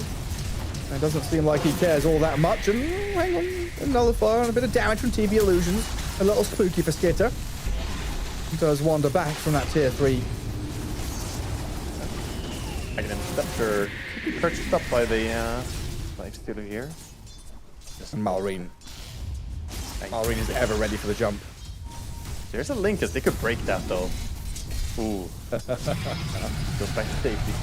And Skitter rages up straight to high ground with Amar in tandem, taking down buildings and zoning away Edge, but he has been dragged back into the grasp of Edge. The turnaround from Malrine though kills off the Shadow Shaman, easy as you like. And Lifestealer with his second life going to get tagged up by the boat. The Scardy from Pike, but the Snowball Saver's there, dragging Lifestealer a little deeper into the fight. Maybe turning onto PP's Kunkka. There's the tidal wave, pushing people around, but he dodges the crush with the Wind Waker, crit BK bead, and he's back to full HP. He's fine. So Amar can now get into the back lines, deal with the support, force PP and Yodomi all the way back to Fountain, while Pike is struggling to find a place to stand. Amar, half HP, tanky, BK bead, gets through it all with a roar here. Again on the Shadow Shaman, clear through Michael. Yodomi's back to Fountain. Falcons have a man advantage and they're looking for buildings. A Thunder brings Snaking low, but Pike can't finish the job. The Terrorblade feels awfully lonely here. Vitali has made a one-man move onto Malrine, but he needs backup with that fear from Pike, but they cannot stick on a target. Yeah, so many roars going out. I think he used 4 roars in that fight. 2 of them onto the poor Rasta. The guy just can't catch a break. That was some devastating damage. Didn't really get the mega creeps though. The melee racks being defended tooth and nail by Edge. They do not want to give that massive advantage of the creeps always being pushing in. Both teams clash. They spew out all their spells onto each other. A couple of heroes die, a couple of heroes buy back, and then reset.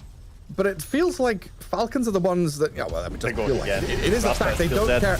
They don't have Metamorphosis to worry about. They don't have Serpent Walls to worry about. These long cooldowns which Edge need are no longer available. So Falcons are back up onto the high ground, doing damage to melee racks and forcing some kind of reaction out of Edge inside their own base. Amar trying to push this one as far as he can.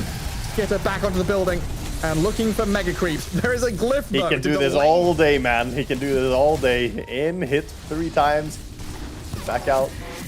Can't kill him during the rage. And this is all for Malrine. All he needs to do is see a target that can go in, roar, and kill. Any of the supports that will show. Here's the jump. Skinner's finished off the buildings. Mega creeps are now coming. Malrine did go in, but he's got to quickly get himself out. Runs back to safety, and 60 minutes are here, so the team is quickly calling, let's get the neutral items. You can see all of Falcons just rush in to get those mad stones. See if we get any crazy neutral item for them as well. As Smarter is trying to get on a map to get one, gets shoved away.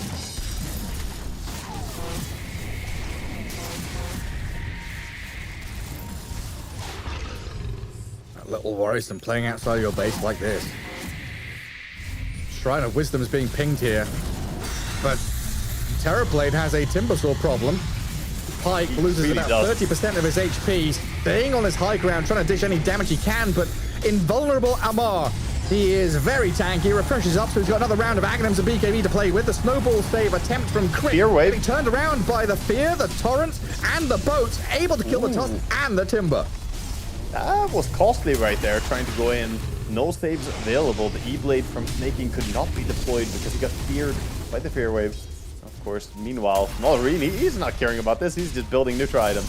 He found himself a magic lamp with cooldown reduction. Oh, yeah. So 15% CDR. What's the cooldown? 25.5 seconds cooldown is Roar. And he wants it even lower. He's queuing up an Octarine Core. multi-roar. I want to roar every single 10 seconds, you know? We should join a different team then, shouldn't they? Go over and play with Toronto Tokyo. Take his slot. Yes.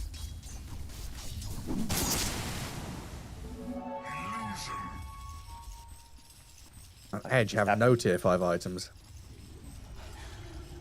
He's happy doing all his roaring in-game, I fear. Right here.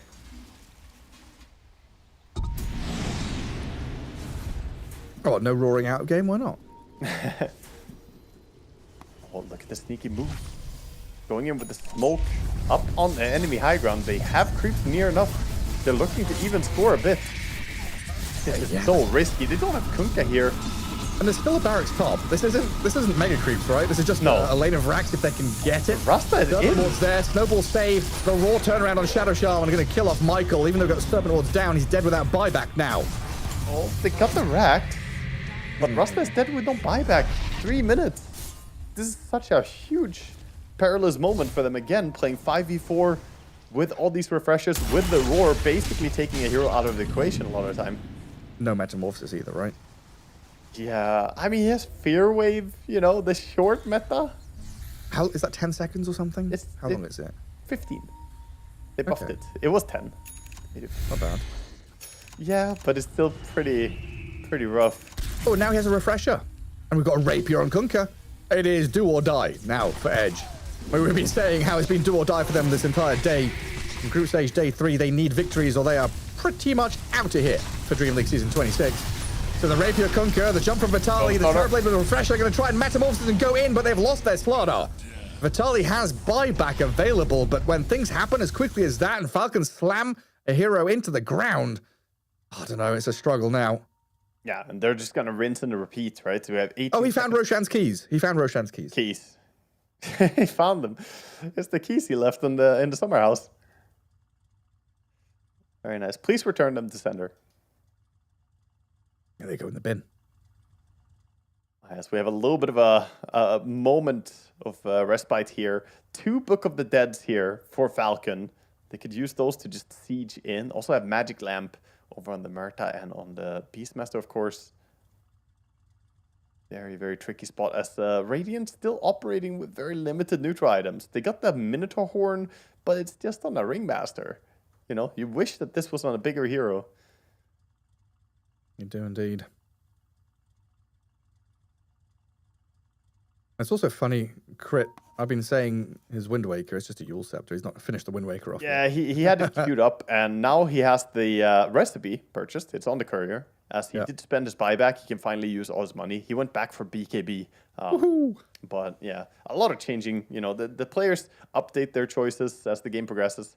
There's Rapier on Kunkka, though. See if he can deal any damage in this fight. With the Daedalus, could look for those big crits. It's down to him and Terrorblade now. 35 seconds, no Shadow Shaman. Falcons, 5 alive. Vitali Slardar can return to the battlefield with a bit of cash thrown at the big man, but the buildings are falling quickly and here. It's falling, it's dying. Killing T4s, multiple Necro books on the field as well. They've roared the Terrorblade up. They've killed all the Necro units. Massive AoE destroys all of the creeps arriving at the throne, so it is alive at half HP. Is that second Rapier? Second Rapier coming to Kunkka. And in comes Malrine, though, looking at the throne. BKB'd up and killing the building. That's all that matters in Dota 2. Hero kills, creep kills, who gives a shit? It's all about the Ancient in the middle. Game is finally brought to a close. 64 minutes, 29 seconds on the record there. Took them a while, but Falcons claw their way back after a horrendous start, where Edge honestly ran away with this game in the early game in such a dominant fashion, but they couldn't hold on to the advantage. You know what? Skitter went 0-3 in the first 6 or 7 minutes, right? Yep.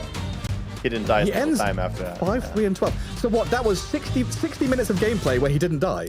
Yeah, absolutely. That's actually insane to me. And he was leading the way into a lot of fights. He was playing against the Smarter and Rasta. You know, it's honestly crazy. Thank you, Crit. Thank you, Snaking. Thank you, Malrine. Thank you, Amar. Yeah, definitely. They gave him the space. He came back, got his items, and Skeeter delivered. We have plenty of highlights from such a long game. I'm sure we do. Yeah, serpent wards galore. I mean, this was the moment, right? We kept watching it back. Pike kind of walking down into the river. Yeah. Yeah, this was the first fight that backfired really hard. This was right after they got the Aegis on Terrorblade. They took that Roche, and then they just lose a really big fight. This was the crazy snowball reflection with the Lotus Orb. A little bit confusing there for a moment.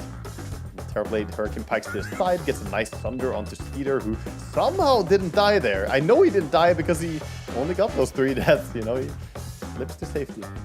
Confusing for a moment for you. That confused me for a couple of minutes until you explained what happened.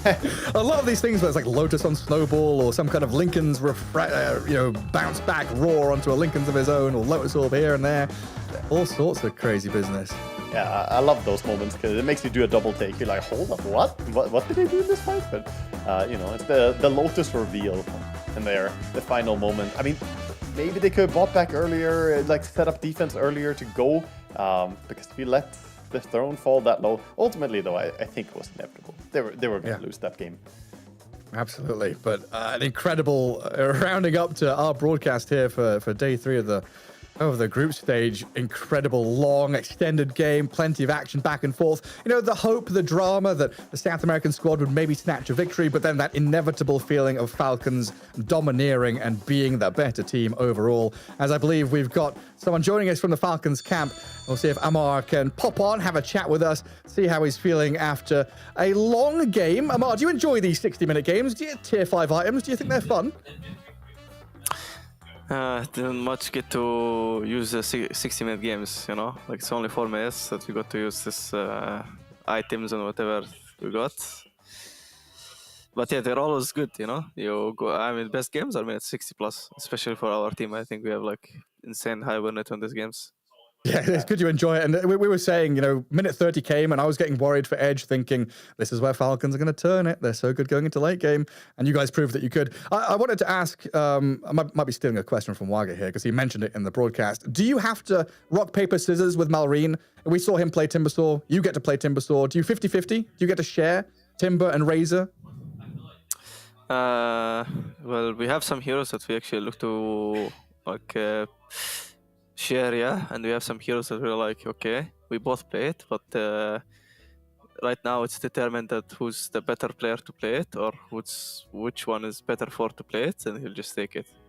And okay, so it's like a coin toss. Whoever this game it felt like it's better for me. Last game is for him, and yeah, that's how it went. Perfect. That's what I wanted to hear. Yeah, I want to ask you a little bit about your game 2 here that you just played, of course. On the Tim, sorry, this game, you decided to go for like a pretty late BKB pickup. Do you think that it was mostly about dispelling that Slardar minus armor with your Lotus, or was it also that you wanted to have that extra bit of armor because they were pretty heavy physical? Like BKB was just was it necessary to delay it for those reasons? I mean, I'm not sure why I keep dying. Like, I died once with pressing Aghanim's and have Lotus and all these things, and I just died. So, like, I actually didn't understand. So I realized I'd probably need BKB for that case. I'm not really sure. Like, I died to physical damage, but, like, yeah, it was a bit. I mean, he had Revenant Approach, so I guess, like, there was a lot of magic from that. So, probably that's the reason. It's a game with a lot of different damage sources, I guess, so you need all the defensive tools that you can get. This was a game where you had to work your way back after a really, really rough start. What moment did you start feeling like, okay, guys, this is stabilized, we can actually turn this is gonna be our game? Was there a defining moment? Was it after that Roche fight where you managed to get 4 kills on them after BB got the Aegis? I'm not sure why that game was hard, to be honest, because like, I had very, very good time. It was insane. So then suddenly, like, we have an insanely hard game, but then yeah, I mean, it's that mid fight for sure that turned the game around, which I don't even remember what happened in that one even. Maybe it's one of those shocking moments, you have such a good game, you have a good time, but then you look to, other lanes. Like, I think your Lifestealer had perhaps not the most fun time against the Slardar there in the laning stage. That was pretty rough for him. Yeah, I mean, I honestly don't know what the fuck happened, because like I thought like this game is gonna end in 15 minutes, and then when I saw other lanes, I'm like, maybe I have to do something, but instead I just fit. So now my game is like it's okay, you know, like it's good, but it's not like snowballing to 1v9. Yeah, just aiming to get those tier 5 items, yeah? Just get to late game and have some chaos and fun there. Yeah. Margo, you got anything else? No, that's really it. I mean, well done. That was an impressive turnaround after the start, to be honest. That was you guys clawed it back. Yeah, thank you so much for joining us. Congrats on that victory, and hopefully that's enough to kind of lift you guys up and stick around in Dream League. See you next time. See you, man. Goodbye, guys. See ya. But nice to hear, you know, it's kind of a coin flip on that Timbersaw, right? It's like whoever's the best on the hero, whoever's the best in the situation. But with Timbersaw, that's a hero, they're just like, it's kind of 50-50. Give him game 1 to him, game 2 to the other guy. Yeah, but also, you know, kind of fun to hear him, you know, speak about how, you know, I don't know what happened. Sometimes we all know that feeling if you're a Dota player. You know, you play your lane, you have a good time in lane, and then you're like, why are we losing, guys? I don't really understand. And very candid. Yeah, sort of a backhanded comment towards his teammates. What did you do on your lanes? What even happened over there? But yeah, we can take a look at the standings of the groups to see where everyone sits currently, as we did just have Falcons get that victory over Edge. And yeah, they're not out of the danger zone yet. 5-5 tied up with Na'Vi Jr. in the middle, but they do have that one series remaining. No, they've got two series remaining. Sorry, yeah, 2. Avilus and Na'Vi Jr. their opponents. Yeah, so still a few games to go to really finalize things here, but yeah, very important win there for them. Otherwise, they were of course in a tough spot, Falcons, but now tied up with Na'Vi Jr. on the 5-5, and of course Gaming Gladiators as well. So Group B looking very interesting. Yeah, and of course, a number of games still yet to be played. We can take a peek at the schedule for the rest of today, as Waga and I will be passing the torch again to Ricky and Zach to take you through Liquid versus Boom Esports, then Falcons against Avilus here on the Storm stream. And of course, there's plenty of other Dota going on. There's the Ember stream, the Earth stream as well, with OG Latam, Shopify, Paravision Na'Vi Jr., Aurora Extreme, and Edge versus Talon. And I'm not even sure what's happening on the mainstream, which I've not even mentioned, which you can pop over and check that one out as well. Tons of Dota going on. For today, that's it from me and Waga. We'll be back tomorrow with another series to round out the group stage here for Dream League. We'll see you then.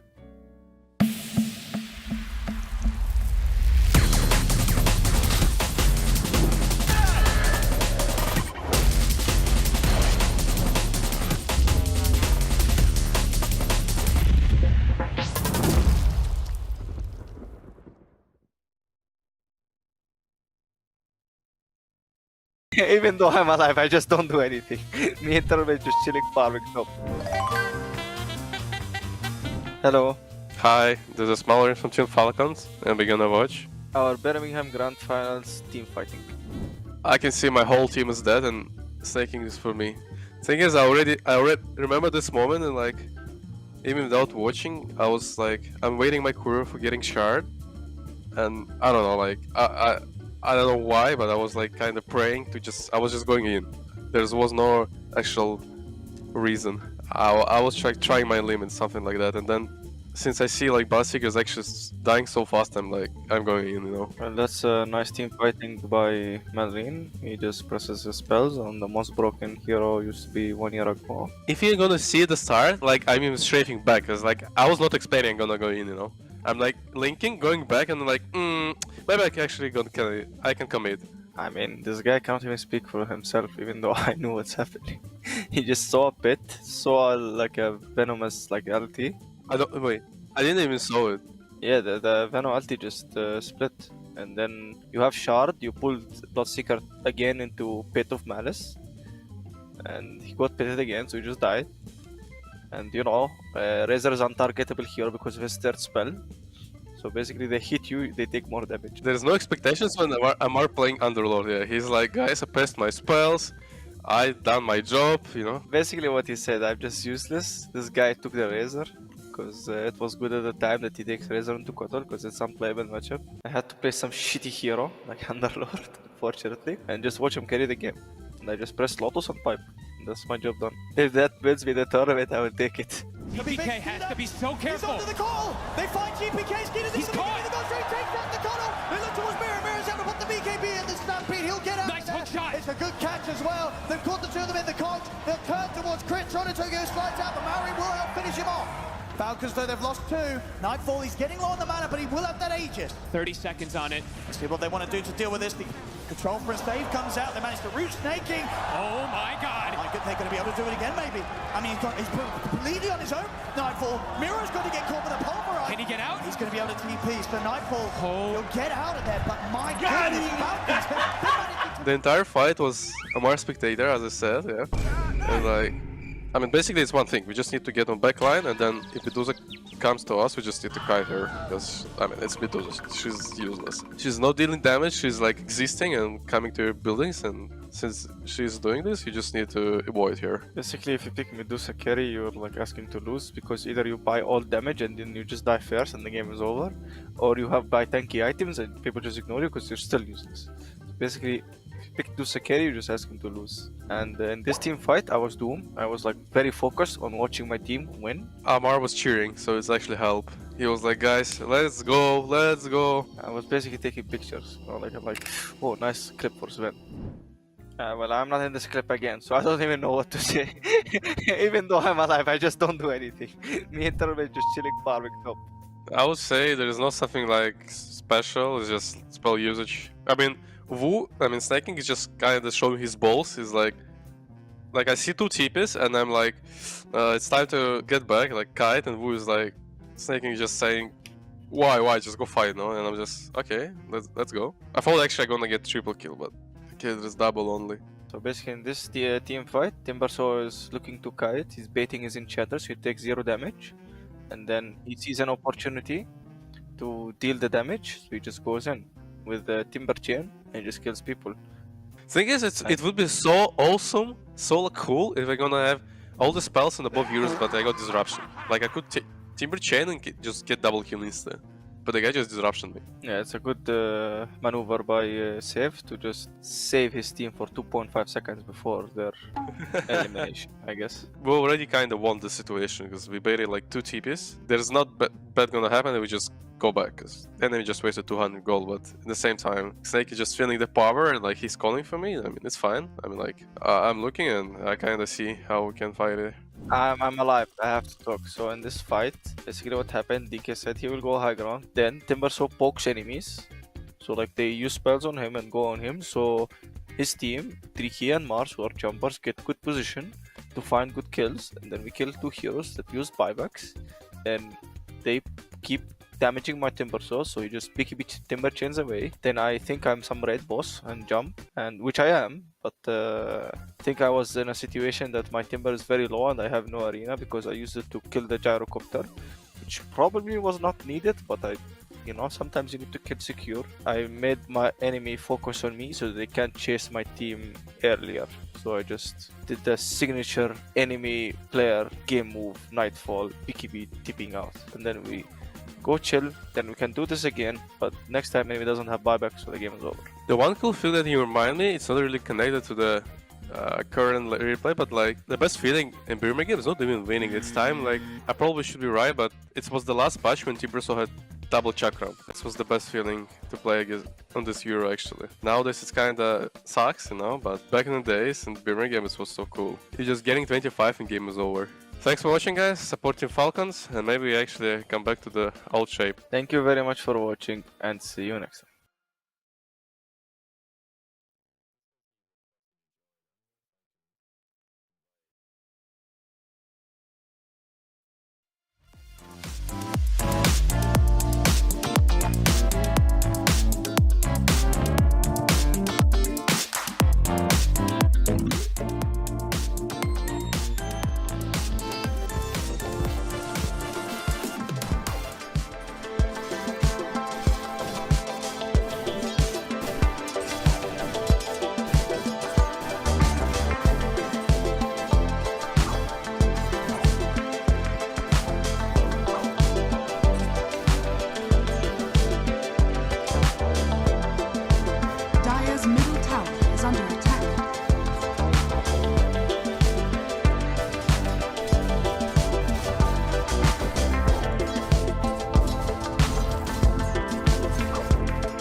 is under attack.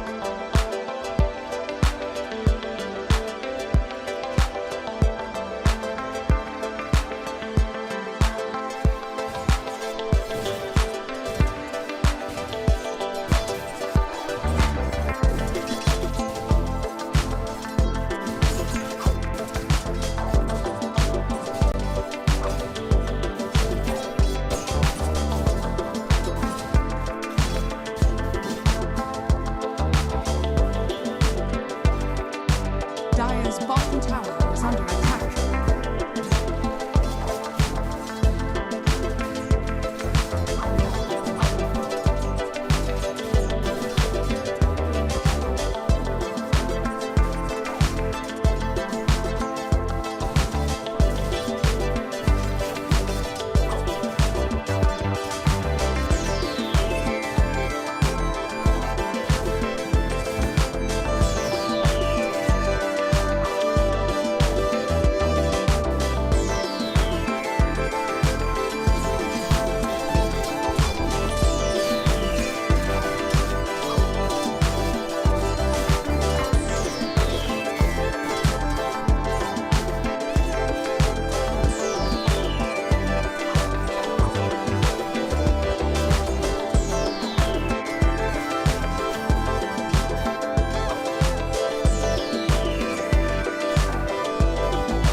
Dire's bottom tower is under attack.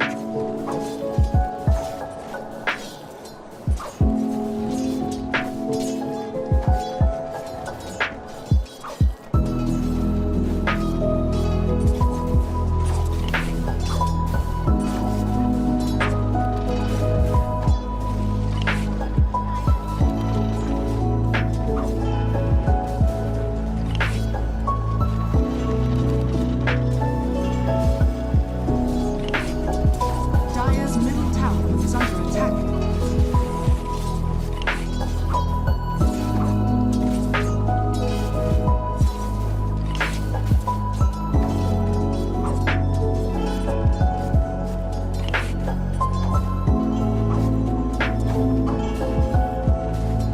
Dire's top tower is under attack.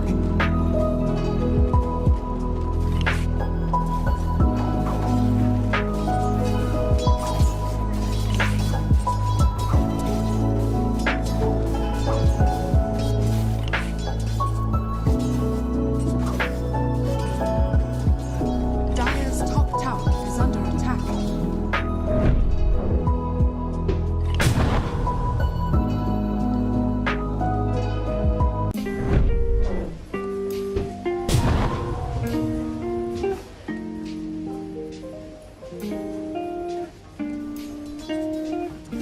Dire's top tower is under attack.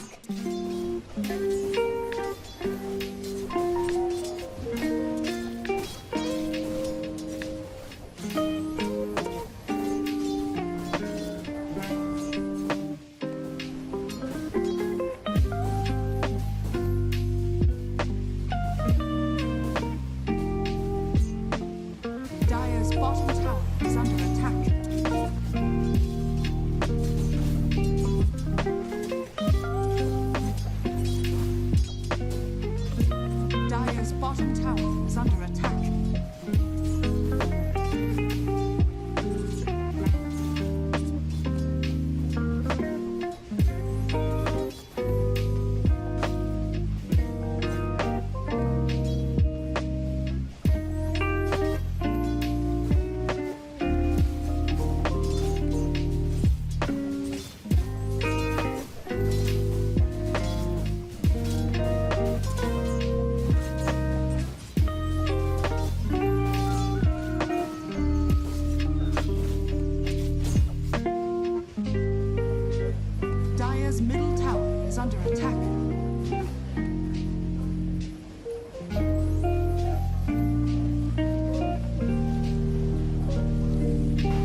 bottom tower is under attack.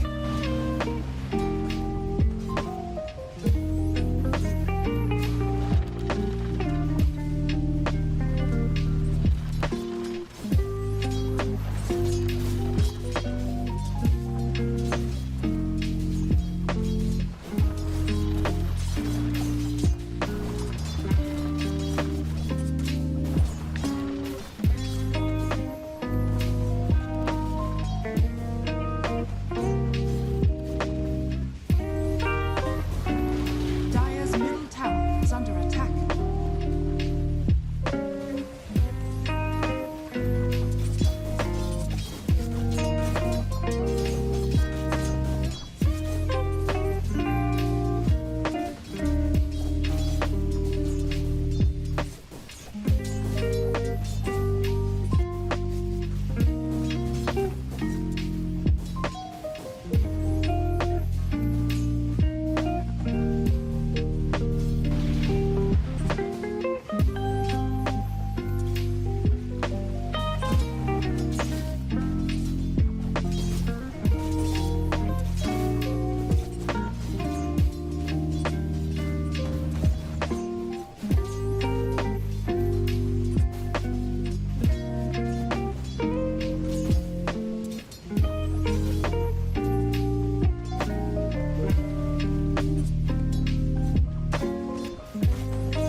Dire's top tower is under attack.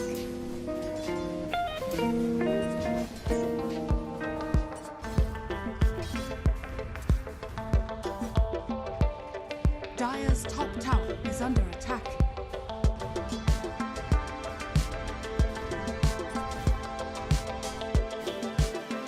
Dire's bottom tower is under attack.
Dire's middle tower is under attack. Radiant's top tower is under attack.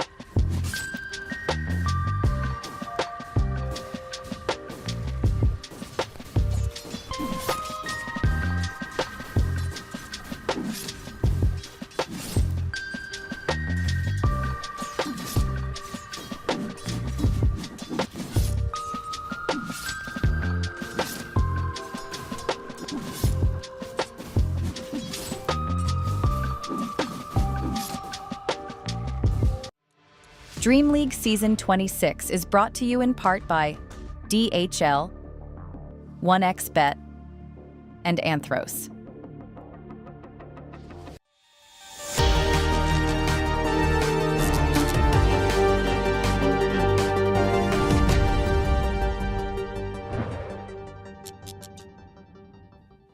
What is up, everybody? Welcome back here to DreamLeague Season 26. My name is Cryptic here with the one and only Z Quixotics. Now, as always, when we get here, we are halfway through the day. So we've got 2 series done and 2 to go, which I'm excited because this should be a very fun series. Actually, a lot of stakes here between these 2 teams. Yeah, really any teams as we look at the group stage. I mean, technically in Group A, every team could still end up at 7-7, leading to the most insane tiebreakers we've ever seen. Now, it probably won't be every team, but you do see there's quite a lot of teams within just 2 matches of each other. So any 2-0 is going to be massive right now, and no one gets to feel safe with where they are at this time. I love that. That's what I like to hear. You know, I want these players to be on the edge of their seats at all times, constantly riddled with anxiety about whether or not they're going to... No, I'm kidding. But as for Group B, a little bit of a more split here in these teams, at least from the top to bottom, right? Paravision 8-2, Edge at 2-8. But, like you said, no one mathematically eliminated. If Edge managed to go 4-0 in their last 2 series, they could still be competing for that upper half of their group, or at least for a tiebreaker. So that's exciting. Coming into, you know, this late into the group stage, that we're not seeing any like big blowouts like we've seen in the past of some events, you know, where teams just sitting at 0 wins, like 10 losses, and you're like unfortunate for those guys, you know, but yeah, this is a good one. Yeah, dude. It's been a fun group stage so far. We've had a lot of really exciting games. People still doing and trying new things on the patch, which is always fun because, boy, have we been here for what feels like forever. I'm going to double check that because we were on the last patch, like 7.37E. Was that the one? That was the really long one. Yeah. Yeah, compared to that, I don't think we've actually been on this one that long, but at the same time, time flies, so maybe it has been quite a while. 7.38 came out 3 months ago, I believe. Today. That's not even half of the year, Ricky. Oh, thank gosh. Well, let's take a look at our 2 teams that are coming up next. It is going to be Liquid versus Boom Esports. And if you guys were paying at all to what we were just talking about in the groups, I hope you took notes because there will be a quiz later. Both these teams very close to each other in the standings. Boom has had a pretty good start at this event. They are in the top 4. Liquid currently sitting at 5th. So a must-win series here for Liquid. As for Boom, if they get themselves a 2-0, I mean, this would be like best case scenario. They go basically to the top of their group. Pop quiz, Ricky. What score is Liquid at right now? Liquid is at 4-6, I believe, if my memory is correct. All right. Ricky's ready for the quiz later.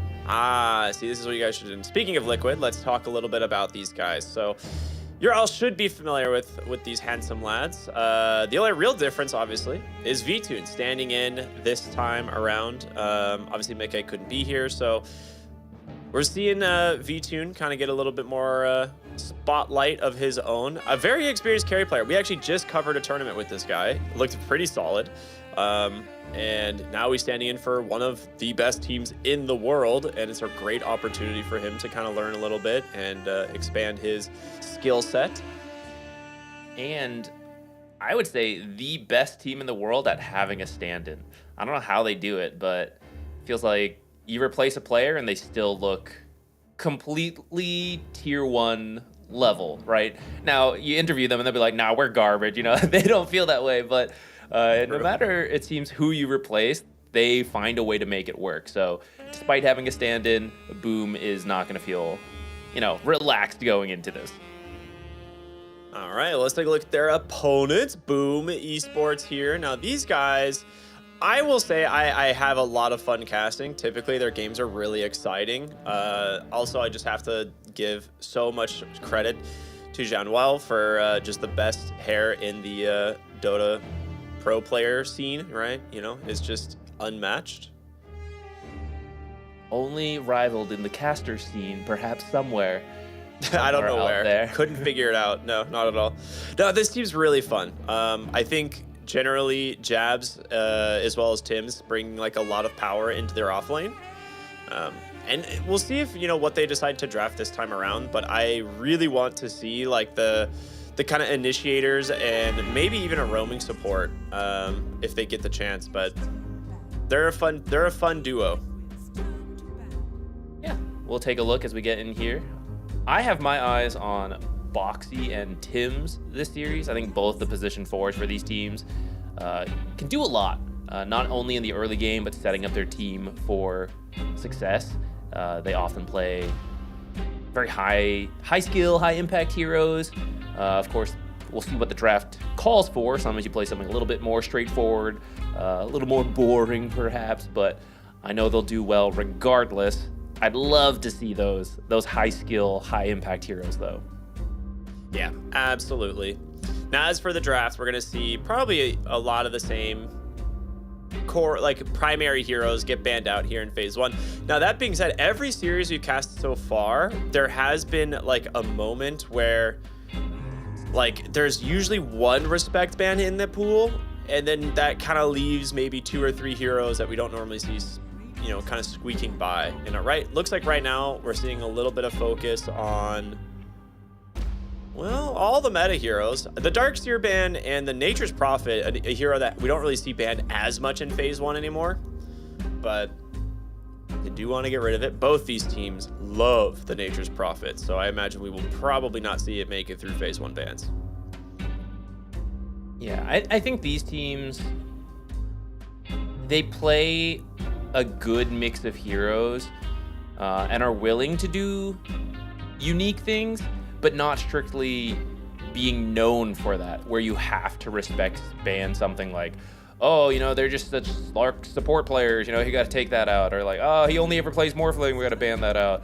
He will be banned out, but just because he's a good hero, you know, not like, oh, we just absolutely, like, they specialize in it, we can't let them have it. These bans just go more to, one, partly respecting what a team is good with, but still your own game plan, I would say. So we're seeing either the TA or the Terrorblade here. Really? Okay, so I thought Tiny was a possibility, but we don't typically see Tiny with a Morphling ban, because it is one of those heroes that's actually fairly good into the Morphling. But I thought if they're going to ban Morphling phase 1, maybe they're looking for either TA or Terrorblade, because those matchups are a little bit back and forth, and well, as a result, we're gonna see the Terrorblade out for Boom. Part of the reason might have been that with the Ancient Apparition banned, that's one of the better heroes versus Morphling in terms of stopping that healing. We sometimes see Doom, but I don't think Liquid, I mean, I know they can play Doom, I don't think they've really gone for it as much. I think I see like one pick of it in this tournament, and so if you're not willing to take either of those 2 heroes, then, you know, maybe that Morphling gets a little scarier. But yeah, the Terrorblade, like you said, strong hero right now. Could be the carry, could be the offlane. But there's the flex in the Tiny as well. Look at the vertical cam here. V stands for vertical. I always wondered what the V and V-Tune stood for. Yes. Makes so much more sense now. Ringmaster. As for... Yeah, I was gonna say, as for the bans, they do get rid of the Ringmaster. Would have been a great hero to pick up. Yeah, I'm slightly surprised because it's really good versus the Terrorblade, but with that said, it's just good in general, and if you left it in, it wouldn't surprise me if Boom Esports took it. I want to say they've been playing it a lot, but I feel like every team has. Ever since Ringmaster entered the Captain's Draft, it took a little bit of exploration from the teams, trying the new fast and stuff like that. And then now everyone's like, okay, he's just kind of always good and does a little bit of everything pretty well, so he is extremely safe to take in any draft. Who knew a Marana arrow ranged slow with charges was good, and then being able to bail any hero out of a bad situation? I'm wondering how they'll nerf that. Plus, one of the strongest nukes in the early game, that is AoE, that also fears, and an incredible team fight. His whole kit is actually just insane if you think about it on paper. Every single one of his spells has insane impact. Where with some heroes, you're like, yeah, I can see kind of the synergy between these spells, when you play them together. But for Ringmaster, you're like, each spell is so impactful just on its own, which is kind of, just not that, we just don't see that very often, I think. Maybe they'll make Wheel of Wonder really tiny. The nerf. The Wheel of, I don't know, you'd have to replace Wonder with something else. It'd have to have a different name. Oh, that'd be good. Zed King picked up here now from Boom Esports as it slips through the draft. An interesting Brewmaster ban. I got rid of the Kunkka as well on Liquid, so. Yeah, Liquid did play the Brewmaster earlier today, and it's pretty good versus the Terrorblade, right? The evasion in lane means it's hard to bully him out. You're a natural Radiance builder. You've got the... God, no one knows the spell names of the Brew Pandas, but the thing that does a lot of illusion damage. Yeah, quiet there, Ricky. ET and Coddle, though, both good supports versus the Terrorblade and good supports on their own right. So you get a lot of combos here with the Tiny. I really want this to be Tiny mid now. I feel like just the crash landing with the Astral Spirit and with the Chakra Magic is really good. Yeah, I actually really like the support duo here. This is really good. I mean, this is a kind of an Insania classic, right? The Elder Titan. So we'll see what they end up getting out of it. We saw a while ago Elder Titan and Tiny was a ridiculously strong combination, just with being able to put the Spirit out into the Avatos, amplifying so much of the damage that's being dealt. Now, for the Coddle pairing, where do you expect this to go? Because here's the thing, if this was Mickey playing on Team Liquid right now, I'd be like, this is carry Tiny, right? They're going to pick a new mid hero to play with the Keeper of the Light. Now, V-Tune, I'm not saying he can't play carry Tiny, but there is definitely more of a question of, do you just give Nisha the Tiny and pick V-Tune something that's maybe he's more comfortable with? Possibly could. I think you leave that flex open for yourself a little longer. Pick up the Tide Hunter coming up here for Liquid. I think it's looking like a pretty solid Tide game. You got the extra mana from Coddle. He can make stacks for you too. It's good versus the Terrorblade and both these supports now. I'm really liking a Tide Hunter pick here. Yeah, that's actually pretty sick. Tide Hunter would be a great combo breaker against Boom here. The thing is Shadow Shaman could just shackle him off to the side and be like, good luck, you can't enter the fight. But then if that's the case, you're not shackling the Tiny or the carry. So it's hard to say. Other options, if they want to look at Saberlight's heroes. We've seen Pangos versus Silencer. On one hand, it might prevent you from rolling, and that's kind of that's a pain. But if you're already rolling, you care a lot less about the global. And at that point, Hex and Shackle can't do anything to you. So you just roll from afar, join the fight, blink in. And at that point, you can have 80% of the team impact you need to have, even in the global. But it is a little bit of a weaker lane. I'd be worried about the Terrorblade. Actually, yeah, I forgot the Medusa was still in the pool. So they get the Medusa. They have Chakra Magic for her, whether it's a carry or an offlaner. And they even have the ET on their own team, so you don't have to worry about the the like 5-second stomp stun that affects Medusa. I am curious now with this because I feel like if I'm Liquid, I would play this as the carry. Like right there, I feel like you could play it in the offlane and play really aggressive, but I think I would more lean towards carry Medusa here because you should have a fairly strong lane with the Elder Titan. She's gonna scale well into the Terrorblade, and at any point, if you want to just sit behind your Medusa and push because she's the carry and can take objectives, you have the Coddle. So I mean, on paper to me, it seems like that is kind of the way to go, but the problem with the draft right now for Boom is they have to do exactly that. They have to ban out the 2 mid heroes that scale with Coddle extremely well because you don't know exactly where the Medusa is going, and you can just move Tiny to carry. So it's kind of a genius draft right now from Liquid. They don't have last pick though, so they will have to decide and show their hand in a moment. It's gonna be a Lifestealer ban. Okay. I think with Lifestealer, we're looking for an offlane. Nope, it's a Sven. Okay, so we'll just be offlane Dusa for Saberlight. Interesting. Yeah, I mean, Sven is a V-Tune classic, and with the Lifestealer ban, I was thinking, I don't feel like you need to ban that if you're playing Medusa carry, since Lifestealer's matchup into that isn't that great. So looks like they were thinking about a different carry where that matchup's not as good. They take the Sven. So if you are Boom here, the big question is is it Terrorblade? I guess they're in a similar situation, right? They can pick any of the 3 core roles. They have a minute and a half to decide. Because you could just move Sand King off lane, pick a new mid. You can take, I mean, there is a Monkey King still in the draft. I feel like maybe you go the Monkey King mid into the Tiny, and he can actually scale very well into Sven and Medusa. I guess I don't mind that. I'd worry that Sand King versus Sven, I think, can be very... I guess both of you are farming? Yeah, but I'd worry Sven would have too free of a time. Timbersaw, let's see if this goes mid or offlane first. Because I think Timbersaw can put a lot more pressure on a Sven than a Sand King could, which I think I would like. Yeah, it's jabs. I think on Timbersaw in the offlane will make a lot more sense.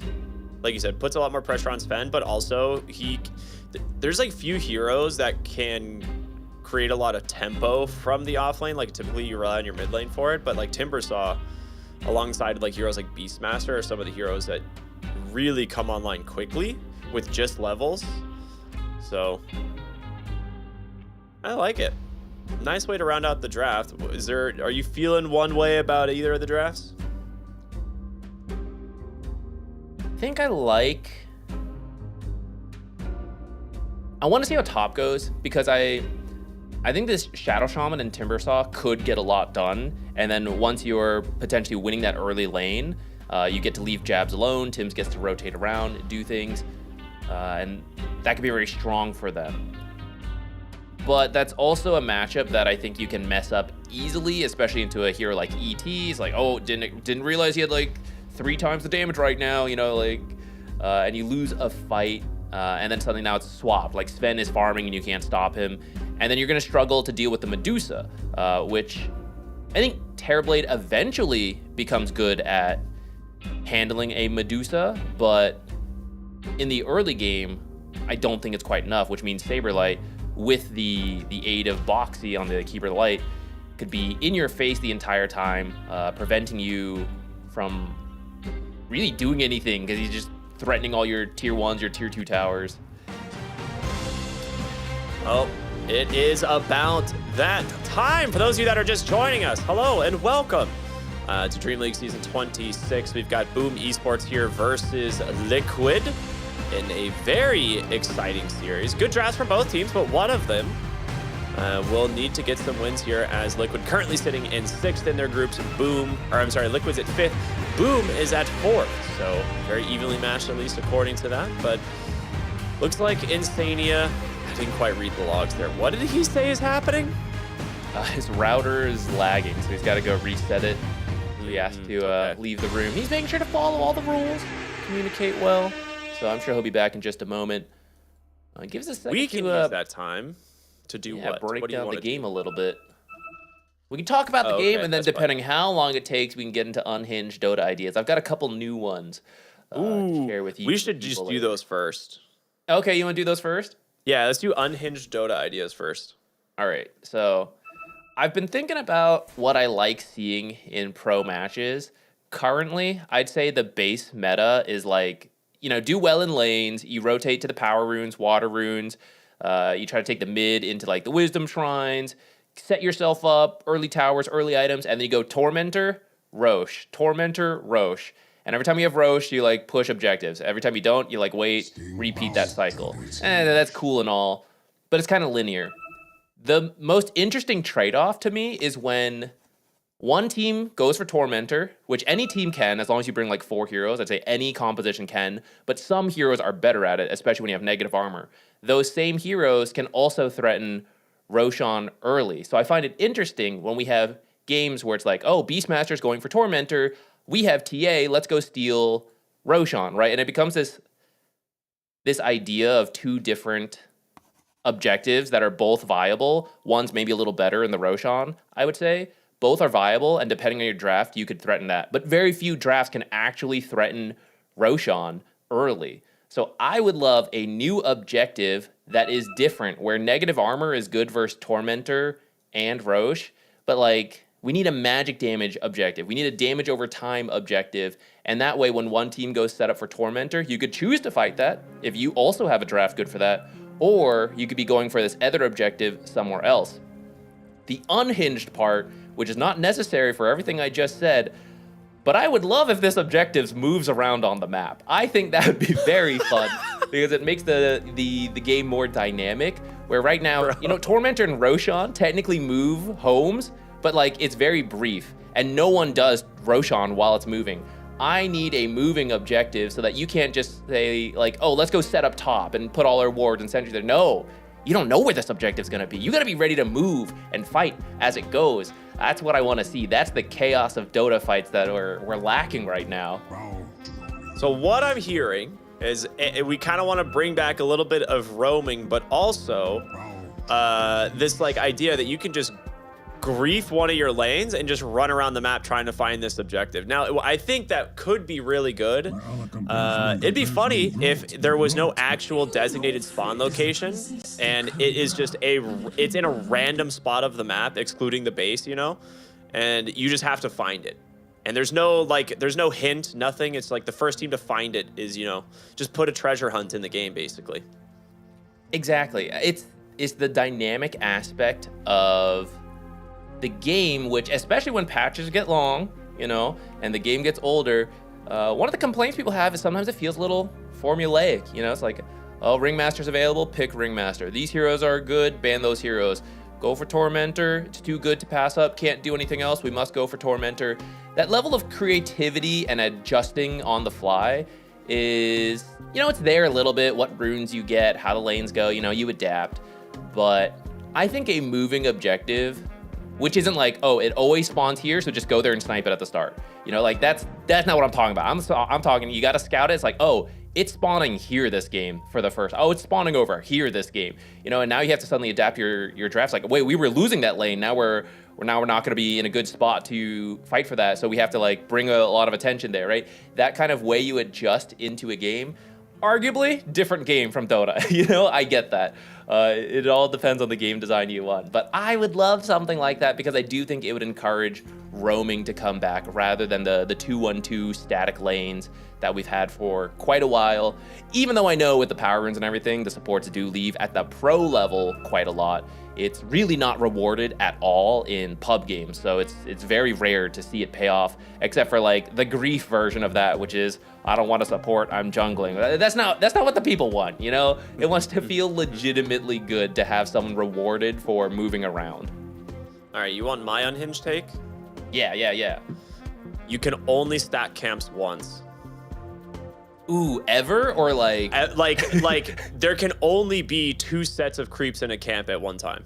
Like I actually think we have gotten a little lost in the sauce with stacking, right? We're at the point now where it's like, oh, let's just, I mean, here's the thing. It feels good to stack, and I get that. I do.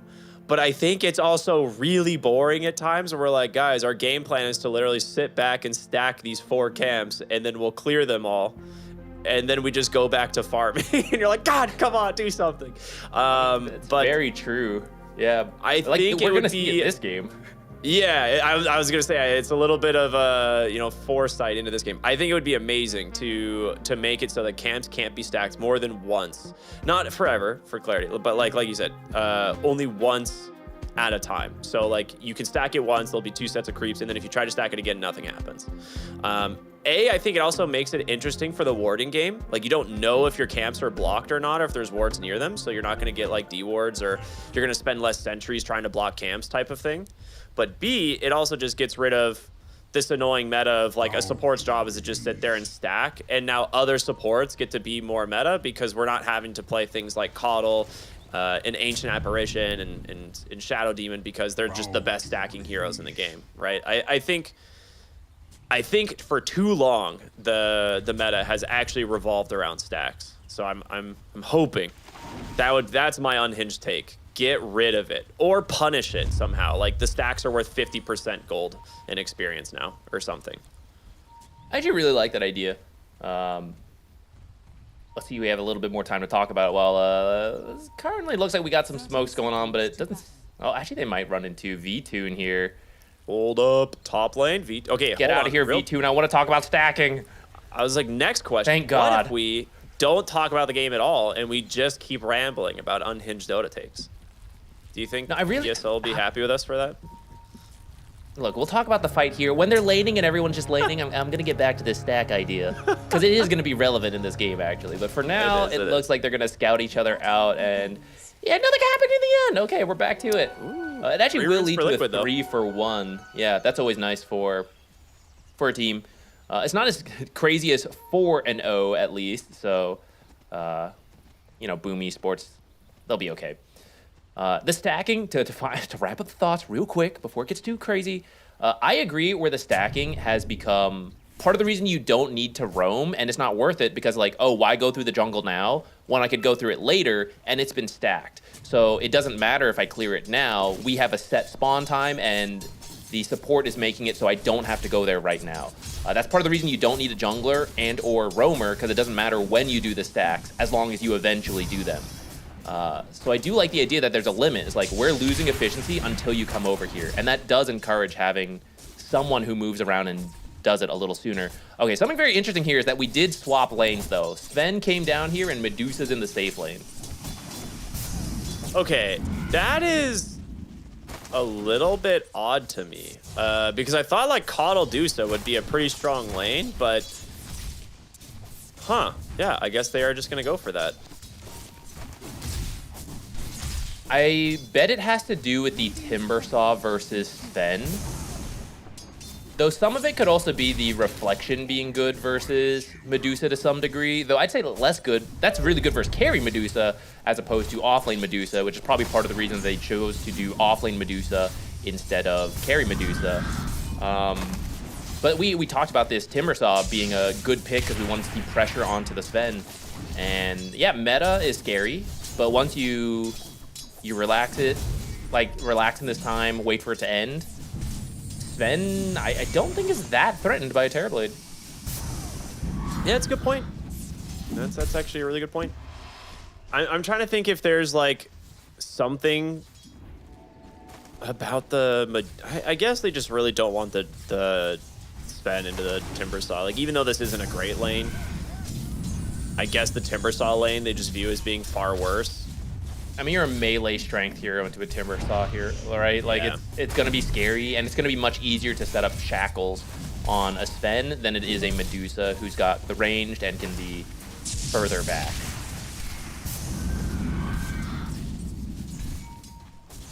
Oh my gosh, Boxy is getting absolutely destroyed by that creep camp. It was the ghosts and the trolls. He lost like almost 2/3 of his health to it. You got to be careful of those for sure.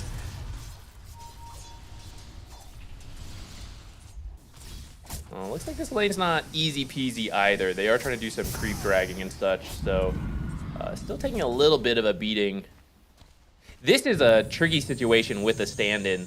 Like, if you play standard Dota, that's the easiest, but now you gotta do, like, a lane swap plus wacky lanes.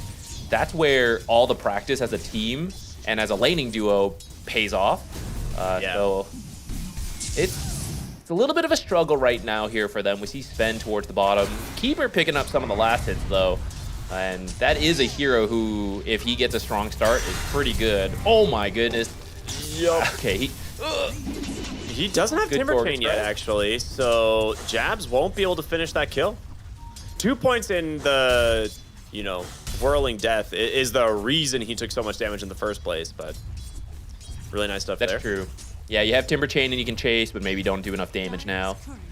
Either way, you do zone him out, right? Yeah. You don't have to get a kill every time. Just getting someone out of the lane is still very good, and getting a free courier while you were back there looking for him. That was a null talisman on a Medusa, which is a lot of tankiness in the early game.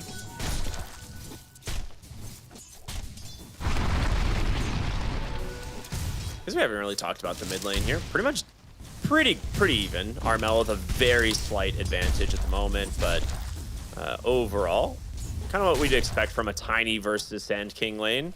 Both these heroes pretty difficult to push out. I think typically Tiny has a little bit more harassment just from the avalanche spam. Which we can actually see right there. Yep. But overall, Armel doing a pretty dang good job sitting at 24 and 5. This is like a bulky earth type mid lane here where it's just a race to the blink dagger, which usually I'd say would favor Sand King, who has more natural farming speed. But when you do have this Keeper of the Light, who can set up stacks for you, give you Chakra Magic, that could help make the difference where these blink daggers are actually quite similar. And of course, we'll have to see what 6-minute runes end up coming up and if there's ever a solo kill, but I do think it's tough. Yeah, it's a lot of damage again there from Nisha. And the other thing too is Armel is just going to go treads, it looks like, on his Sand King. And bottom lane, we're going to see finally a fight break out as first blood for Tim's. Instania getting a little bit too far forward. A V-Tune got here from the Blood Grenade, and Jackie Boys on the Terrorblade will have plenty of damage to try and finish this one off. Just needs one more auto attack. 2 dead for Liquid in the bottom lane here. Trying to bring the rotation in, but meta is pretty scary, so if you don't get the kill quickly, once the rotations come in, you're actually just forced to retreat. I guess they're trying to get something done since Saberlight's pretty much fine on his own. It's not like Insania's really needed up there, so they're trying to get something going. Yeah. I feel like if you're, as much as I literally hate saying this because I just talked about how I want this to change, I think you just start stacking. Like, I really think you just start stacking on. Don't hate the player, hate the game. Support. It is what it is. Right, like your spend is not gonna have a great start. Like that's just guaranteed based off of the picks and the way the draft works. So I think you just need to start getting the triangle built for him so that he can get towards, you know, his first farming item, things like Mask of Madness, and then put that God Strength to use immediately. Yeah, I agree. And Boxy does already have some going. I think there's a 3-stack of Hard Camp, 2-stack of Ancients. And he's going to get another round here as he heads over to the Wisdom Rune, which there is an Invis Rune from Sand King. He's heading into the triangle. He might just steal the stack. It's too late to go for the Wisdom Shrine. Yeah, looks like he will be taking the heart. Well, is he? No, he's staying Invis. He wants to. They want to see if they can get something. This would be an interesting attempt here from Armel, and there's just the epicenter from Fog. The Burrow Strike in, tries to push him back with Blinding Light, but that will be a kill onto V-Tune. Good plays there from the Sand King. Could have gone for the stack, but this just slows down that Sven even more as he's now close to the Shadow Shaman in net worth. And why not go for the stack after you get the kill? Never mind, they're too scared. They're going to walk away. Actually, I thought they wouldn't do that. It is hard, I will say. as a Sand King. Sandstorm is very consistent damage, but it's not like the highest damage in the world. So as Liquid, you can actually just watch, and then as everything gets low, throw out an Avalanche Toss or Illuminate, and then end up stealing most of the... It's not really stealing, it's your own stack, but like, you know, the Sand King does most of the work, and you finish. Yeah, there we go. Secure this kill on Insania here from Januel. Gets a Brain Drain stack there. He's already up to 3. We often talk about Silencer, Feast or Famine hero. Currently in Feast mode. Hope we don't jinx that. But doing pretty well. Dire's middle tower is under attack.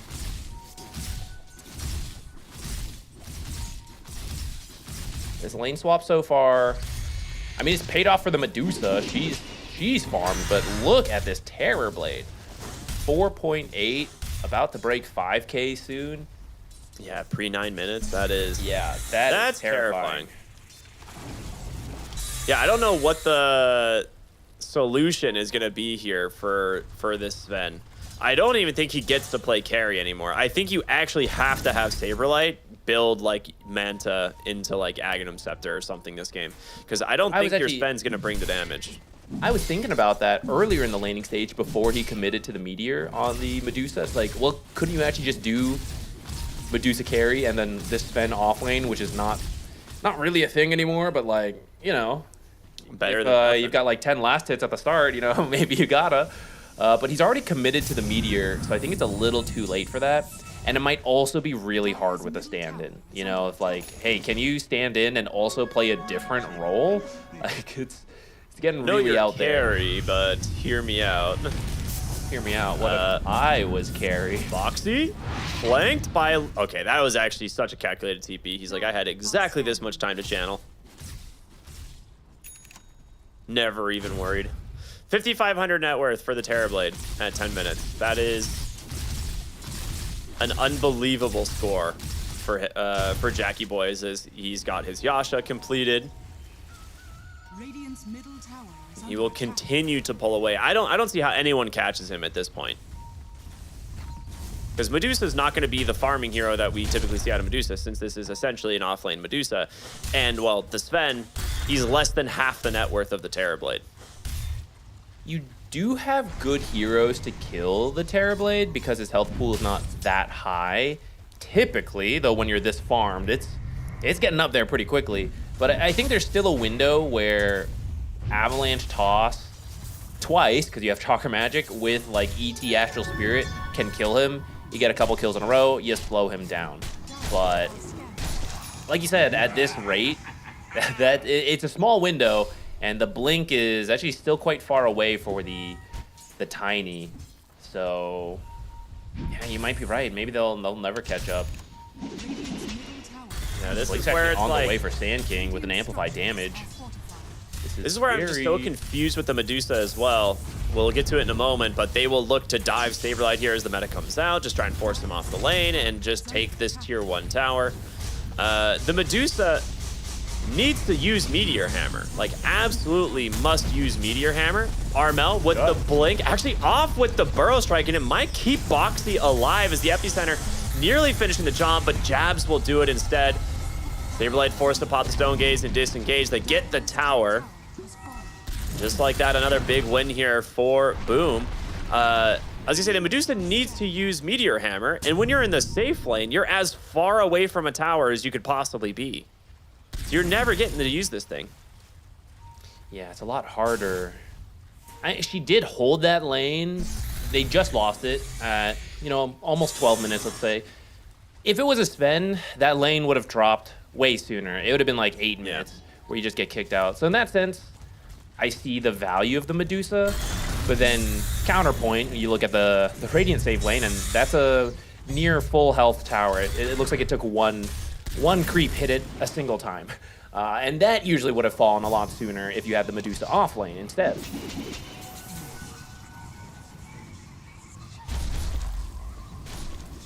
Yeah, we'll see what ends up going. I know we're spelling a lot of doom and gloom here for the side of Liquid, but maybe they'll be able to turn around a little bit of a rough start here. I mean, overall, they're not too far behind in gold. It's about 3,000 here at 12 minutes. Like, that's not the worst we've seen. but Jabs is incredibly strong here on this Timber Saw. They're actually going to bring a lot of heroes top. Global Silence comes out. Tiny gets trapped inside of the wards. And Jabs, well, if they get this kill on Tanisha, to be massive problems here for the side of Liquid. Great stomp, but they actually get the kill with a blood grenade. Very funny stuff there from Liquid as they bring Saberlight back into the top lane as well. This type of playmaking will always be a potential avenue for Liquid to get back into the game. The surprise rotations and angles you can get with the recall on the Keeper's Light, especially if you can get the shard for him at 15 minutes so that he doesn't have to buy it. He's actually rushing this Aghanims. If he can get away with this, get the shard from the Tormentor, buy the Aghanims, that's a lot of power on the Keeper Light, and you don't know where it's going to show up. He could be smoked on your side of the map. He could be bringing people to defend Timbersaw, pushing aggressively. You don't know, and that's where you might feed a couple kills to Liquid to get them fully back in the game. With that said, it's only a 1k gold difference, so actually, you know, it's not too bad. It's mostly just this Terror Blade that's really scary. They know exactly where V-Tune is right now. They're like, guys, he's got to be over here farming. We haven't seen this guy in quite a while. In comes the Epicenter. That being said, the Shadow Shaman was not ready to go for this. So Armel, the Blink Bro Strike Epi just doesn't really connect onto the Sven. They do steal the Wisdom Shrine. They will get away. All right. Question is, are they away completely as Boxy pops the pig out, trying to pull in some heroes? He actually pulls in Nisha. The stomp is there. Here comes the Earth Splitter, but where's the rest of the damage? It's, oh my goodness, they got him. That is quite the burst coming in from Liquid. Now, can you get more? Armel does have the blink. He's safe now. Avalanche here connecting onto Tim. Genwell has the Global Silence hiding out to the side. Okay, the crash landing damage with the Spirit, we're starting to see it do its work. Tim's has foul play available, but the Avalanche should set this one up. Just needs one auto attack there from Saberlight. And Liquid are now back in the game. Yeah, they'll get this tier 1 tower off of this, and then probably head straight to Roshan, unless they want to look for a little bit more. That's a global. Tiny, maybe in a little bit too far, but they need the damage to finish him off, and they're too afraid. Saberlight pops the Stone Gaze now. Nisha, he's going to burn out to the Silencer. 2 dead. Wait, I didn't even know V-Tune showed up. V-Tune's dead. Jackie Boys just killed him in the bottom lane. I think it was the Timber damage, actually. I think they were up. They got deleted so quickly you couldn't even see it, which was... Yeah, I gotta say, a little bit of a surprise. I didn't think Liquid would go for more like that. I thought they would just take the tower, which would have been a much safer position. Now, having lost those 2 heroes, yeah, they commit the ward. Everyone's pretty low here, but they are getting the Tormentor for the Silencer, not the best, but at least you're taking it away from Liquid, and if you can get out of here, it's really good. They're sticking around, and they're all low health, though. Here we go again. Boxy's gonna bring in the Tiny. Sunder out. That's unfortunate. The stomp off the mark. Jackie was able to dodge that Earth Splitter now. Can they? They might be able to chase him down. They got the spells, and they do. All right, ends up being worth it. Boxy just self-sacrificed to get his team. It was pretty close. Tiny almost didn't get the reload in before the Coddle died. That was almost a heads-up play there from Jackie. Both teams sticking around look at the timing on this. Too long. Yeah, good Thunder. Oh, right, real close. Almost got a support double kill. I don't think he saw both of them together. Yeah. And it looked a little close, but a little help from this neutral here. Yeah, dude. He's helps get this tendrils, man. Terrorblade kill. Man, they use tendrils more. They use their abilities more than any other creep, and I don't know why, but they like splashing in the water. Yeah, it was like they're just in their home territory, man. Like they love playing around in the rivers, and we came into their land and they ain't having it. Nisha, he's been making a lot of plays for his team, of course getting help from the supports. He's gonna go for the Echo Saber build, the more traditional right-click damage, and I kind of get it because the Sven is struggling, so you might need more from the Tiny. But at the same time, I actually like the idea of the utility build with the Chakra Magic and with the Astral Spirit, as well as a way to deal with the silence. I'd also like to point out this is just level 1 natural order in terms of the damage that we're seeing from the combo of the Tiny Elder Titan. So it will get a little scarier here as Nisha goes in with the Avalanche. There's the Spirit, but a nice global response. Trapped him inside the ward's epicenter as well. Boom, we're ready and waiting. Huge commitment, but you do get the tiny mid, which has been leading the way for Liquid, which is kind of what got him killed there. Good use of the global. What else can you get out of this? You've already taken the tower here. So it looks like they're just going to push up, head over mid. You don't have Serpent Wards to help you take this tower. There's a lot of magic damage out here from Saberlight, actually. There's the Stomp as well. The Earth Splitter, I think they may have killed him. The Stone Gaze, yes, they did. What a pickoff. Very well done. He was not expecting that damage. How often do you think a support an offlane Medusa with this magic build? I mean, it is a lot of magic damage that comes out, but there's a set amount, right? There's a set amount, which got him down to the last third, so his calculations on that were right, but he didn't expect the sleep into the Earth Splitter, which finished the last third of his health. Dude, they're getting a lot of value out of Instania's Elder Titan right now. He's played it very impressively. Avalanche into the toss. The Aghanim Scepter now done from Boxy. They're going to try and chase down Jackie Boys. He gets the sleep, but there's the Thunder. The Stormhammer dodged by the Manta. V2 looks like he will survive just off a sliver of HP. So Liquid do get the kill they were looking for, and V2 will go back to farming. That was almost such a sick play. Armel. Oh, I think he walked right under a courier. They know. Do they? Ooh, doesn't know quite. He saw him, did he? Am I blind? Was he? I don't know. Maybe he was like through the trees or something. Nope, does get a courier for his efforts, but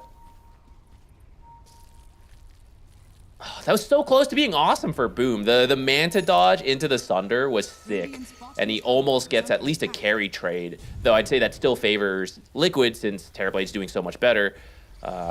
If Sand King could have found the return kill, it again kind of almost would have balanced out, but just some near misses for Boom. Yeah. Gonna just lose them their carry without anything to show for it. Got the Atos into the Gleipnir coming for the Elder Titan, which pretty big item, to be honest. Like, this is one of those things that... Oh. Sorry, Sinsania. That one might be on me. But pretty big item for this hero. Increased AoE on, all of his spells is massive. It's also nice versus the Terrorblade. Control up some of those illusions. Hit all of them at once.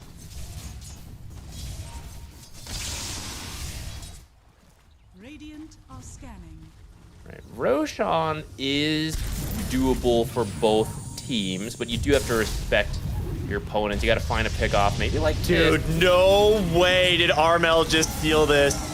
Pops the BKB, just gonna walk away. Burrow Strike into... I don't think he's getting out of this, but a very funny... Dude, blink 1 second. Nisha is gonna chase. Nisha has no blink, does he? Unreal. I cannot believe Armel just did this. Well, he may not have finished the escape quite yet. This is stupid, man. This is so much space. This is unreal. Avalanche? He's not in range for the toss. Oh my goodness. All right. What a sick Burrow Strike. Where was that Liquid Fan Tendrils from before? That would have helped them finish Sand King. That one's a Boom fan. Unfortunate. And Boom wasn't a fan of, they cleared out that old can. I was like, Liquid fans here, get out. Get a Boom fan in here. Well, with that, it kind of works out. You steal the shrine. I will say the third Wisdom Shrine is not as significant compared to like the level 6 timings for support from the first one. So having to use BKB and Epicenter and everything and like not only getting the shrine but not getting a kill was probably not worth it. until it then bought like a million days of space on that. Ooh, nice Aghanim Scepter usage there. There's the Global Silence that comes out. They're trying to find their targets. Armel, he's gonna get the epicenter off, and they just destroy the Keeper of the Light. Nisha has that BKB protecting him, but it's gonna expire here in about a moment. Armel will get the stun. The toss aggressively forward. That puts him in a rough position. The Earth Splitter just deletes him. Now the Silencer does have his dots on the Tiny. I don't know if it's enough to find the kill, but it will be close. Nisha survives on just 100 HP. They're looking for this Terrorblade. Jabs comes in, gets V2. Nisha gets chopped down. Tims on the low ground. Hex into the Shackle. No, the Stone Gaze cancels it, but they just take out the Sven anyway. Jabs is becoming a real issue. He gets that Aghanim Scepter off just before the initiation.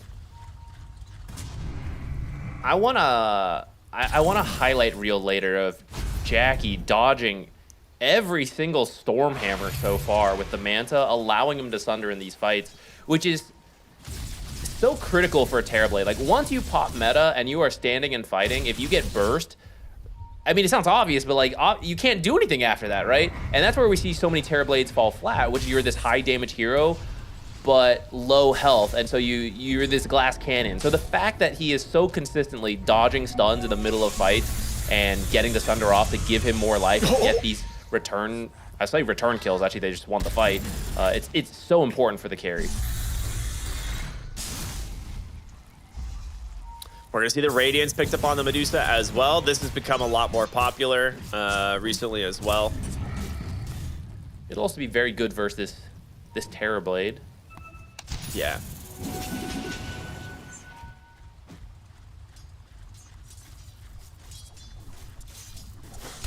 It's a really close game. Exactly what we were hoping to see. Yeah, I mean, the Sven, he's completely back, right? Like, we were, talking early about how he's having a borderline impossible game, but they did make a lot of space in that mid game. And this is where it's like going back to the Medusa itemization. This is where the Meteor Hammer ends up making sense, right? They would not have found the kills that they did. They would not have been able to make the space that they did if it was the standard carry Medusa, right? And I think it ends up kind of working out in the end. Yeah, and the further it goes, well, hopefully for Liquid, the more we'll see it pay off on why they swapped. Swapped roles. I don't know about the lane swap in the end, but the Reflection would have been very good versus a carry Medusa as she scales up and would always give you something to play around, but it doesn't do much for a Medusa offlane, and it doesn't do much for a Sven carry. So Terrorblade will just have to do the damage on his own rather than depend on any of the illusions he gets from Reflection.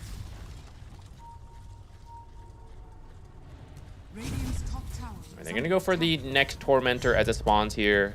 At that time, they got the Tormentor, which was kind of worth it, but it went to Silencer, which is actually not usually great. With that said, he's been involved in quite a few kills and is actually at 23 Brain Drain, which is more than we usually see for the entire game, let alone it being 26 minutes.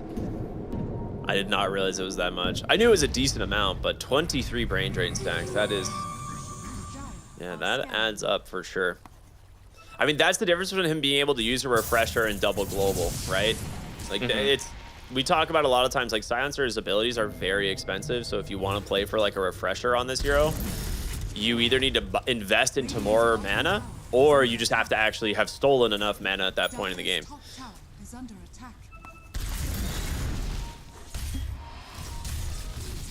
Yeah, I know he's last on net worth for his team, so it doesn't seem that crazy, but this is a richer Silencer than usual. Even Silencers on winning games usually are not this, don't have this much farm, and certainly don't have this much Brain Drain. Like, if you think about it, if you had to buy this amount of intelligence, it's like 1,000 gold for a Wizard Staff to get 10, So it's like 2,000 free gold on this hero right now. Yeah. They're looking to go in aggressively. Tims comes in, gets the Hex, the Shackle's coming through, trying to just bring down the spend, but there's the BKB, the Avalanche to cancel. Tims, Shackle, he's still got the foul play to buy him a moment, but he will end up dying. Saberlight here, trying to get in the center of this fight, but now losing a lot of his mana and might need some help as there's the Reflection. Doing some work, Jabs, does he want to chase? He's not going to. It's a 1-for-1 trade.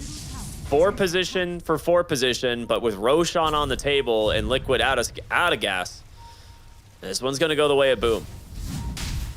Still have Earth Splitter. If you can run over, you can delay this. It's just really difficult because Boom has set up vision.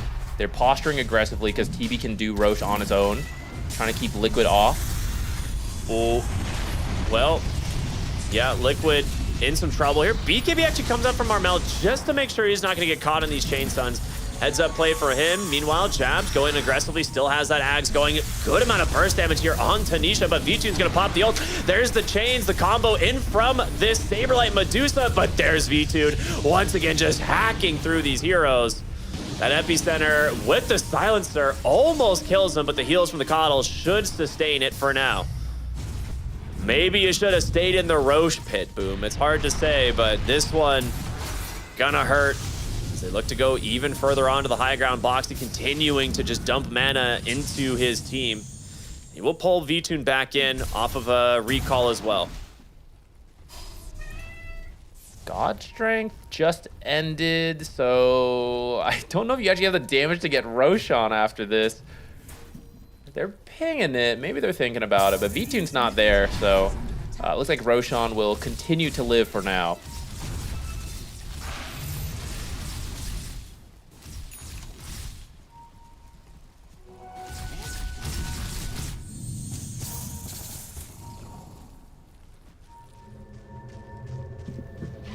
They're looking top. See if I break it out in the top top side of the map here. Shadow Shaman, where is he? I don't even know where he is. He forced Steph down off the cliff. He's running out of there. Oh, both teams know okay. Roche can happen, so everyone's trying to posture top right now. Just find a kill that lets you actually secure Roche safely. Both teams have such good AoE around the pit. It is so scary to just go for it if you don't have a good kill. And they scan onto Medusa. She's pretty tanky, but very isolated. They can kill her. Okay, they're just gonna ignore her and go top, look for someone else. You don't know where the others are, so if you commit to a Medusa and the rest of the team is nearby, they'll settle for an Elder Titan. And then Boxy's gonna try and bail him out. The global silence is there, and Armel will finish the job, but he will likely lose Tims here. Oh, maybe not. Gets the foul play proc, and Nisha just throws the tree to finish the job. Boxy cleaned up here by Jackie Boys, and now Vtune. He might get some help, but again, we've seen him dodge stun after stun here on the Terrorblade as Jabs trying to force this BKB out of this Sven. He will not get it.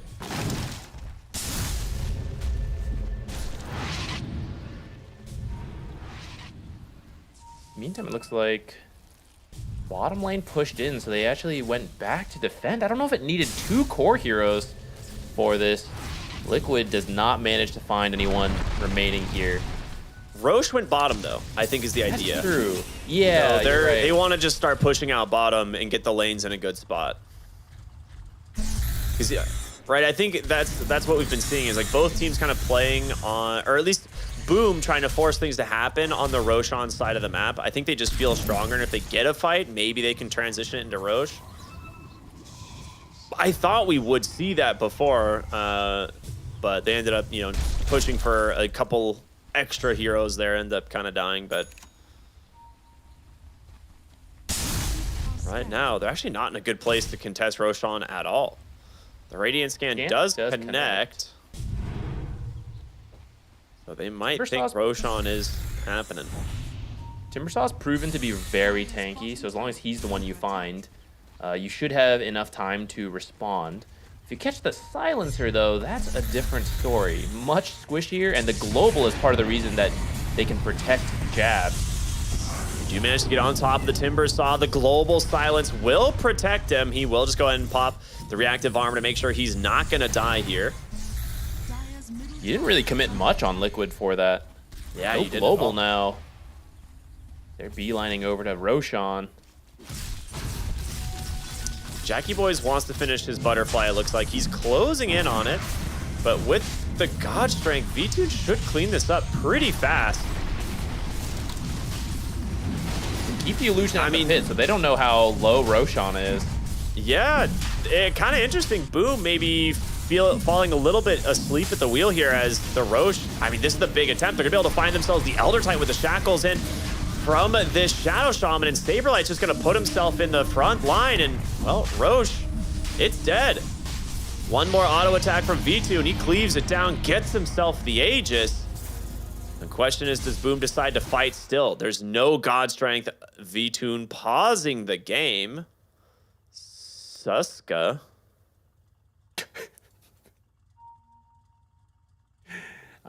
At this point, Boom has nothing to fight for here. Should just back out, in my opinion. You don't have global. Epicenter is strong. You do have the Shivas. It's the recently finished Butterfly, right? They do have some strong items here, but I guess there's no God Strength, but I don't think that's worth it to fight just because he doesn't have that. They could disagree. We'll see if they commit here. Medusa's kind of far up, but she's got the Coddle way in the back. They better run at them. You just popped meta for this. Your Sand King is here. You should go. I think you can. Legitimately, if your Sand King like blink stun Saberlight right now, Nisha has to toss him backwards because I think they will kill him before the Stone Gaze goes off. Does Sand King have blink stun is my follow-up question. Blink is on cooldown for 2 seconds. And I don't know. I think it's really risky because you're coming into a choke point at that staircase. Astral Spirit's up in 5. Echo Stomp's available. Earth Splitter's available. Seems really risky. You're banking the fight on no God Strength and Will-O-Wisp being down. I'm not convinced that's enough when you're 4v5 with no global. I want to see Chaos do something. Armel, get in there. All right, I hate this. They're doing something smart. They know. They just got to wait a little bit. They can still take fights. Like, they lost Aegis, sure, but Sven is not the best Aegis carrier. If he uses God Strength beforehand, it's just, you know, you respawn, but you don't have it, you lose so much damage. So you just got to find yourself a better fight than that one there. Wait for your spells to be up. Go look for the smaller pickoffs like they've been trying to do, but have yet to cleanly find, I would say. A lot of their attempts, Liquid was in decent position to trade or only lose like a support. I am curious what the next timing they want to play for on Boom is, because they are closing in on some really big level 20 talents. Like the Sand King, obviously one of the best 20 talents and 25 talents in Dota. It's one of the reasons this hero is so popular right now, because it doesn't just have early game presence, but it scales incredibly well. You do need the Ags for that though, and he actually went for BKB Shivas, has the Ags queued up now, but still needs 3,000 gold for it. Yeah, and he's just hitting his 20, so that will be available. Gets the base and incremental increases in the radius of Epicenter. Anisha is now going back for the utility, so like you said earlier, went for kind of a little bit of an aggro build, and now has himself... Is that a full Wind Waker or just a Yules? And he has the Yules and an Octarine and BKB. Wind Waker cute though. Actually, I'm really glad he pivoted the build. I think this is really good this game.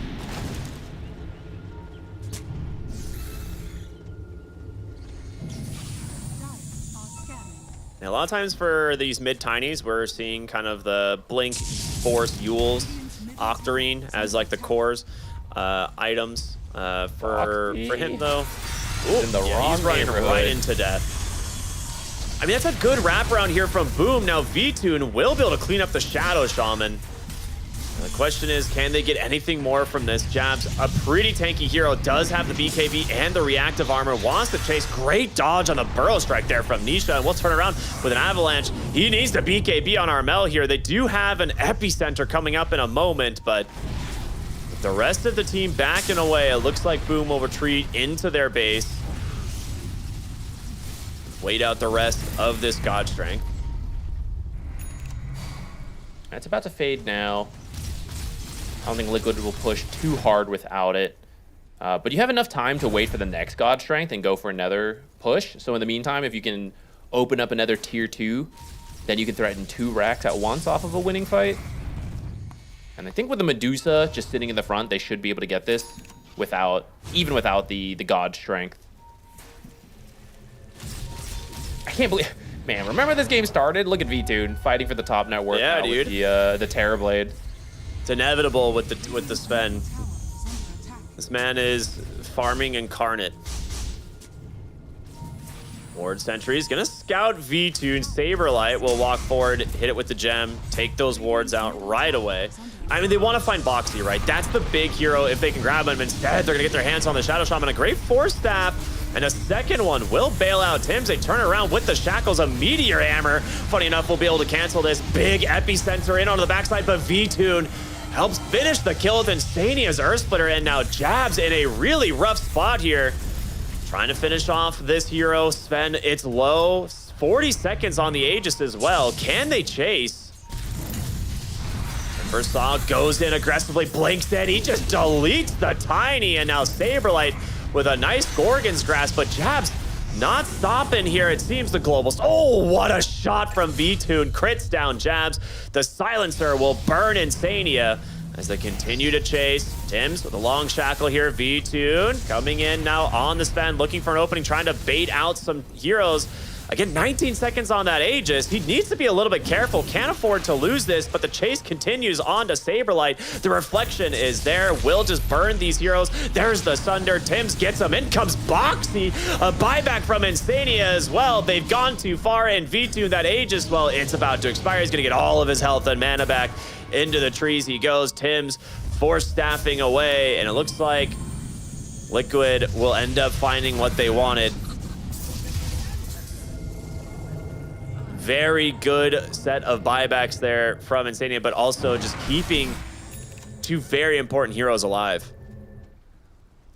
Can they get anything out of this, though? Because a support buyback to just kill a support isn't going to feel the best, but like you said, saving the Medusa and the Sven, pretty worth it. But if you can find this Sand King, ooh, baited by the illusion. All right, that'll be that. Actually, I don't even know if that was a bait if he just wanted to kill it, maybe. The Revenant's Brooch is so good this game. You've got the high armor of the Terrorblade, but then part of the reason the Sven was able to kill Timbersaw is that I believe he got a magic crit to just do the last third of Timbersaw's health, which he certainly thought he was safe versus a Sven with how much armor he had in that fight.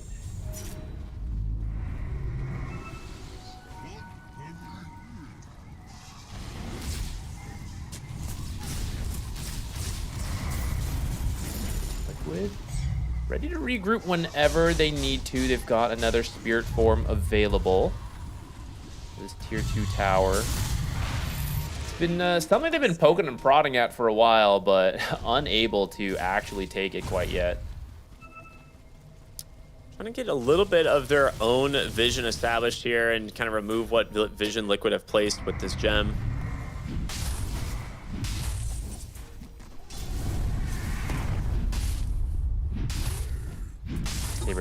Saberlight will try his luck bottom, going for this tier 2 tower instead of the mid one. Looks like Boom's trying to position top in this time. They're going to sack that bottom tower, see if they can find a pick off here, or at least get set up for Roche. Or Roche. I mean, Roche is going to spawn bottom, surely, right? That is, yeah, it's daytime now.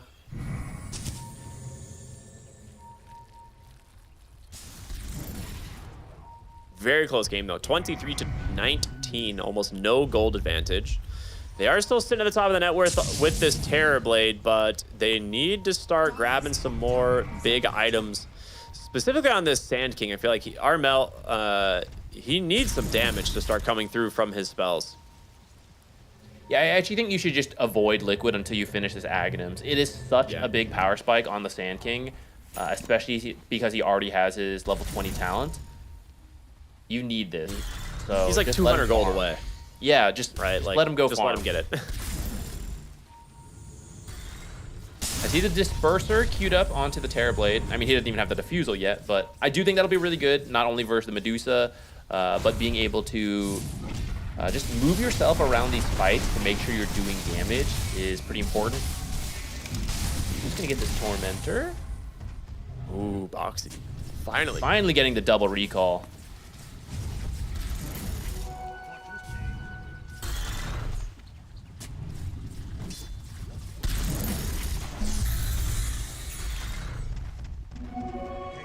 All right, the Aghanim Scepter now on the Sand King. We'll see if this will make a difference in one of these upcoming fights. They can guess pretty heavily like where Liquid is, right? They just cleared Tormentor top. They're not seeing them push the lane. They're probably bottom here. No Spirit. Or they're smoking into them right now, right? Oh, that's the tricky thing. With the Keeper, it could be either. And yeah, that's why they're being very cautious right now. I don't think they caught sight of the Astral Spirit. Oh, Medusa? Saberlight? Ooh. Oh, he's going back in, actually. I mean, is this the hero you want to go for? They're going to be able to just jump on her right away. Can they finish the damage, though? They just get the long duration shackles, and in comes Armel. They got him. The Medusa dead for 95, and V-Tune getting a lot of damage dumped at him just from this Jab's Timber Saw. And this is kind of what I was talking about earlier. If you can isolate the Medusa, you should have the damage on this Terrorblade. Especially because he just finished the Diffusal Blade. So he was doing an insane amount of damage from the high ground onto that Medusa. With the Shackle, it was so difficult for Liquid to get in there, especially with the Timber Saw and the Sand King. Just, okay, you guys have got the Medusa kill. We'll just push everyone else off. Hey, they don't know there's no buyback, but you're hoping Roche will spawn so you can go for it while Medusa's dead. Such a long spawn this time, though. They're going to try and make a play to Jabs here. His reactive armor does get dispelled. He's forced to BKB. He's going to try and Timber Chain back towards his team. Blinks to safety. But Liquid not done chasing. An avalanche of toss again from Nisha, pulling him back. Another Hex V-Tune trying to get active. There's the Revenant. Does he get the crit? He's looking for it. He does. And my goodness, the Shadow Shaman, you're not living here. Well, they're losing the mid barracks God, this the time. Glimmer Cape? I mean, surely he's dead. Oh, they're getting the wrong way. Hiding in the trees. Oh my God, what a gamer. So that's the Shard, being able to use items, right? While he took a rack. Wow. Jackie Boys just right took a rack. before the illusion died, the last hit. So that's why you were able to find the kill on the Timber Saw. The rest of the team split up, but it's not like they were just AFK farming. They were pushing the mid lane. So this is a Terrorblade. Your base dies so quickly. You are going to get Roshan for this on Liquid. Mid lane, not the worst for their draft, since you do have a Keeper of the Light who can recall people in and out of the fights while you're dealing with the mid lane. You also have like the best wave clearing heroes ever. So that's like not too bad, but it does make it scary that if you lose a really bad fight, instead of going for megas, Boom could just run straight down the mid lane and try to end the game with a farm Terrorblade. Well, V-Tune almost to his Monkey King bar. Gonna have his courier pick that one up here in just a second, deliver it on over. Aeon Disc for the Shadow Shaman. We're seeing how good one foul play Aeon basically is. Why not give him a second? We see how effective the Shackles can be. It got the Medusa killed to start this whole sequence of events. So making sure you live and you can get that stuff off is important. So now that the Wind Waker, I don't think they had the Wind Waker last time. So you'll be able to use this to potentially save whoever gets shackled.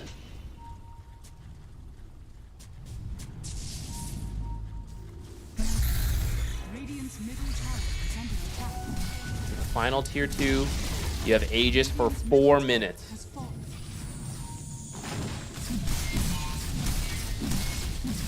This is scary though. The high ground into a Terrorblade and a Sand King. The global, if you step up too far. He's up to 35 brain drain stacks now. He's actually doing a lot of damage with his ultimate when it comes out because he did go for the Aghanims. Yeah. I think Refresher eventually. I hope he will because, oh, there he goes. He just queued it up. Because they actually don't have that many dispels on the support side from Liquid. So if you get 2 refreshers, or 2 globals from a refresher, you're not going to get this Coddle spam. The Astral Spirit may not be there. Amplifying all the damage from the crash landing tosses.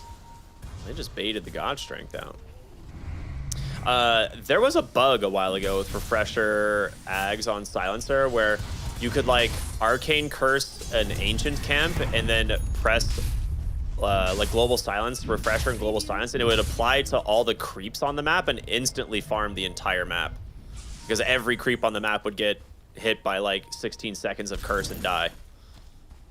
I don't know if I'm sure it was unaware fixed. of that. That's sure it was interesting. fixed. But if it wasn't, it would be very funny. Does that affect neutrals or just sorry, like lane creep? It hits. No, it's just neutrals. It hits every neutral on the map. Interesting. I'm sure that's what he's going for. Yeah. I don't know if it was fixed. I don't think I've seen it happen, but turns out that's the 60-minute timing Januel has been going for this whole time. It's my favorite timing. Hearing Signet. He's got the Ags. Now Refresher. What would the what's the tier? Oh, dude, what a way to farm the tier 5. Oh no, wait, you need to pick up the what are they, mad villains? It wouldn't like globally teleport to you think? I mean, technically you'll get drop 1, but because like the camp dies, right? You'll get 1, so. But it drops the bundle on the floor if you're not there. Yeah. Someone just walks by and there's just casual neutral. Little bundles of shards all over the map. We are getting to that late game potential. If Liquid doesn't crack this game open with the remainder of this Aegis, I do think it's very likely we get to the 60 minutes. And we've hit the 25 talents on the side of Liquid, right? Saberlight, Nisha, and VTune, all level 25. So Saberlight, a lot tankier here with the 40 intelligence, but as for like VTune, the big one, the God Strength damage, and Nisha now with the 2 toss charges, so a little bit more control in the fights, being able to chain stun some heroes or just get some like pretty wild toss backs. That being said, Jab's actually going to be forced to BKB. There's a big epicenter catching these heroes. The Hex onto the Tiny, the Shackles as well. V2's dead as well. Looking for more. Boxy going to try and TP a Refresher. You're kidding me, Armel. Just ripping through the side of Liquid. Now looking for Saberlight as he's just booking it down the lane. And lucky for him, they will not find him. But that is a huge win. We talked about the potential to just end the game because the mid-rax is already down. So you are going to force these buybacks. Meta, how long is Meta left? He's got a quarter of a duration left. So you are going to lose that, but he's got the Demon Zeal, so his pushing speed is still really strong. They're going to try to use just the ET Astral to delay this. But, I mean, look at this tower with the last little bit of meta already deletes the tier 3 tower. He's got so many illusions here. Tiny has your last buyback, fortify. But I don't think you can end the game here, but it looks like you can. Oh, no, here's the buyback. Hex, Stone Gaze. They're trying to stay on top of him. They do. What a combo! Your Terrorblade is dead, and V2 just leaves down the rest. What a play from Saberlight. The Blink Hex into Earth Splitter Stomp. That was so sick. Okay, Liquid's turn. Go down, guys. Go into the AoE. Head in. You need to pick up a bounty rune. This Sand King is 30 gold away from buyback. He will have the epicenter, which was part of what led to the team wipe earlier. Liquid, having used the tiny buyback, though, you want to find something here. It's also pretty scary. You know you could lose the game in another bad fight, which maybe you wait for Roche, but it's also at minimum 2 minutes away. You gotta, I think you need to force a buyback here. We'll see if they can. First one comes through here from the Sand King. V2 with a shield rune. Now, there's no God Strength for 30 seconds, but they should be able to even out the lanes of Rax here. Fortification does come out. Should be able to clean up these catapults. And it will. Almost saved there by Boxy. Very close. But with this, afraid to engage her on the side of Boom, the Sand King, is the refresher up? Because that's the big thing. If he has the refresher... It's still down 20 seconds. Okay. Tiny's going Dagon. Niche just bought like level 3 Dagon. Yeah. His burst is a lot, actually. The spell Lifesteal will do quite a lot. You also have the Astral Spirit. It's a cool idea. There's so much armor between the Timbersaw and Terrorblade, and then there's like even a Shiva's on the Sand King, so Dagon will do quite a lot. This is a sick build. What's the cooldown? 15.8 seconds right now on Dagon level 3. Hell yeah. I don't know who he's using it for, but anyone he sees will be funny. Especially anyone with whom he could kill steal. Kill secure, sorry. Yes. How could you?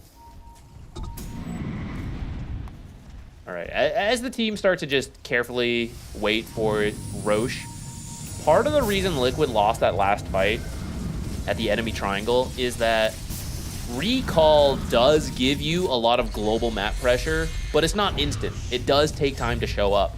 So they were on slightly different pages where the Tiny jumps in, you start the recall, but the fight, with how quickly the damage comes out, the fight was almost over before Medusa could even join the fight.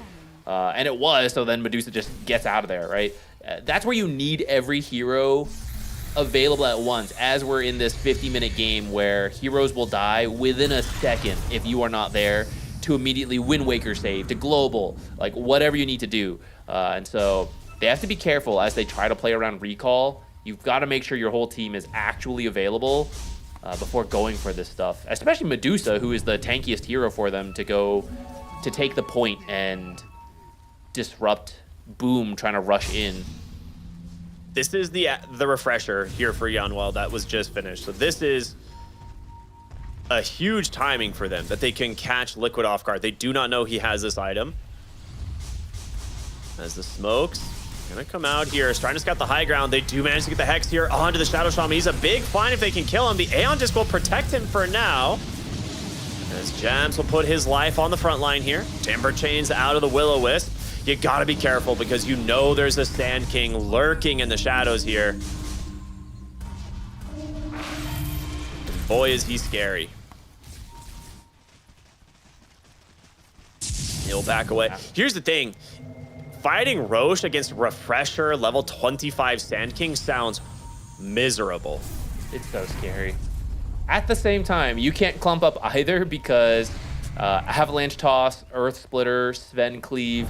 We've seen the Revenant's Brooch, right? It's always going to be a way to bypass this armor, and it's just a roll of the dice. If he crits you while you're stunned, and it's a Revenant's Brooch crit, like half your health, if not more, is going to disappear. Sven's one of those heroes that can always win a game if your positioning slips up. It's gonna be very funny to see how these pure cloaks influence the game, because there's like 4 pure Support life cloaks. is so hard here. Yeah, so like someone's just gonna get pure cloaked and kill someone as they die. Something we might actually see is if Sven jumps, like someone with a pure cloak, Sven jumps in, uses it on the Shadow Shaman, but Shadow Shaman gets the Hex on and they're trying to kill Sven. Sven might actually get freed from shackles by killing Shadow Shaman with pure cloak. There's gonna be some funny stuff. So it's a good item. Refresher queued up here for Jabs. I mean, he can buy it, but holding buyback at the moment. Can't really blame him. Dagon 5 bought out from the Tiny. It is 11.3 second cooldown with his Octarine. I love that. 800 burst for these high armor heroes.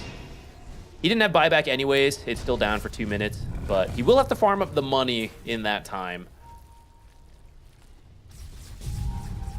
Dude, you went Arcane Blink on Saberlight. This thing owns.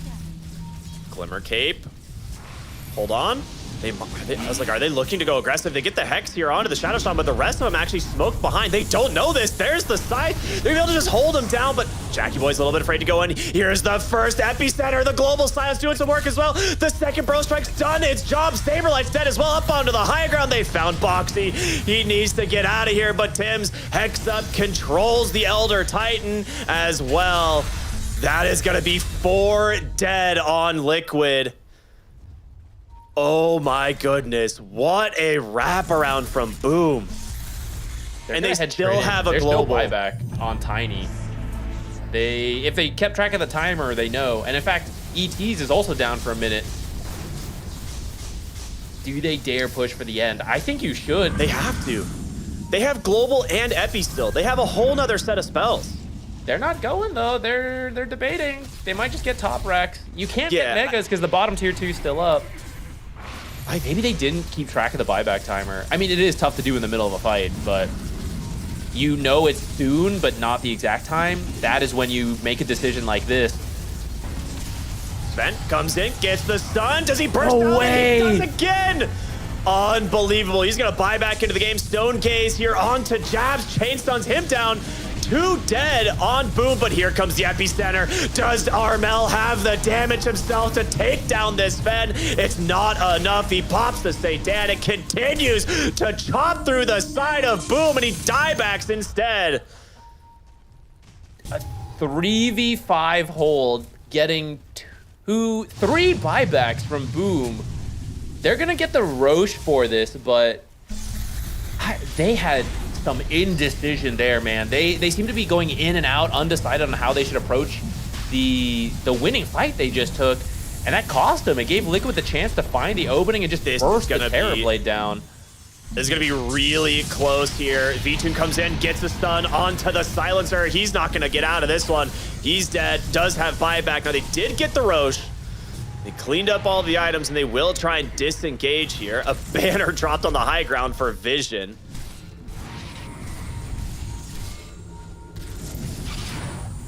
Liquid. Oh, they find Jabs. They do find Jabs. Avalanche toss back. He's forced to BKB. Timber Chain back towards his base, and Earth Splitter is coming through, but will still be protected. They get the buyback out of the Silencer, as Armel is still dead for about a minute. There's no meta for a minute either. All right, what's Liquid's choice? They can go for megas because all the tier 2s are down. Seems like that's the choice. They're working on the top right now. Sand King will be... I don't know. I think you can make your way bottom. Especially if you commit God Strength for it, but they might just back out after this. I think both are kind of understandable. Oh, actually, Sand King's buyback just came back up. Yeah. I mean, at 30 seconds left, he does not want to have to pop it. They jump in, with the Hex, Nullifier's out, trying to get on top of Jackie Boys, but they go for the Shadow Shaman instead. A Hex will actually hold V2 down in place. He's so dang low. Armel with the refresher, the epicenter is going to try and pop this second with the Stone Gaze. Gets him again. He just bought back right into the grave, it would seem, as Saberlight bailing his team out with this Stone Gaze. That's going to be megas, and that might also be the end of the game because you don't have this Sand King. We've seen how pivotal Epicenter has been to winning these fights. And you don't have BKB or God Strength, so the damage did suddenly drop for the actual tower push. But even if you're forced to back out of here, you've got megas. Saberlight going in aggressive once again, just trying to keep them off of V-Tune. They do have this meta running. They do get some damage here as well onto this Timber Saw, just getting tossed back and forth. The Earth Splitter just destroying the backline, and now it's Timber 1v5. The tosses continue. This dude's on a roller coaster, just refreshing these constantly thanks to Boxy. That has gotta be it. Liquid will finally close out this game number 1 at 60 minutes. Cool as a cucumber after that. Like, look at the one guy. They're like, yeah, just do you know you almost lost the game at the end there? You know, V2's got some feeling like, whoa, that was close. Man, they are relaxed. Though, perhaps that shows that they recognize that they almost lost, you know? So that there's room for improvement. Always focused on winning. Mind on game 2, but game 1 sure was a lot of fun for us. That was very close. A lot of back and forth. A lot of close plays, just from I feel like we got to see everything, man. We got to see the globals matter. We got to see the epicenters lead to huge kills, got to see cool Manta Thunders, Shackles go full duration, Timbers pop off, Sven cleave everyone, tossbacks, amazing Stone Gate. Like every single hero, I feel like I have to finish it. What else did we see? The Chakra Magic do its work, Earth Splitters and Echo Stomps. Every single hero making amazing plays this game. Insania actually had an insane Elder Titan game. Like, there was so many fights and so many pickoffs that were enabled just from his Elder Titan. It's cool to see, man. There's a reason he keeps this in his back pocket at all times, feels comfortable picking it, and Liquid play around it extremely well. But yeah, at the end of the game there, very funny to watch. I hope we get the highlight, but very funny to watch Bloxy just constantly Chakra Magic the Tiny with 2 toss charges, and Jabs gets tossed like 12 times in the fight. Here's the epicenter that really started turning the game, I want to say, even though it was close the whole time, where we thought Boom might have it here. But a successful hold first here at 49 minutes for Liquid, seeing V-Tune a long recovery. And here's where Boom had some indecision. Maybe the late game pressure getting to them. V-Tune able to find the opening on the Terrorblade. They had a silence hex, like everything, and killed him before the Thunder could come off. Boom seems to try to buy back to get into this fight, but yeah, they just lose too many heroes before the buyback heroes can actually rejoin the fight. And off of that, Boom, so many buybacks down. They had to play so carefully, and Liquid is eventually able to find a kill to let them close out a 60-minute game. Man, that was very exciting. It was a lot of fun to watch, really back and forth, and great recovery eventually from V-Tune, right? We talked about how his game was looking really rough early on, but Liquid didn't seem like too concerned. They managed to make a lot of space in the mid game, give him the space he needed to get back into fighting shape, and then, yeah, late game Sven. Sometimes all you need is one really nice crit, and he got a few of them. Sometimes, you're right. Sometimes you only need one. Sometimes you get 5, and that helps a lot to get back into this. So a really fun game 1, guys. What is going to happen in game 2? Who knows? But the only way you'll find out is you hang around after this short break for game number 2.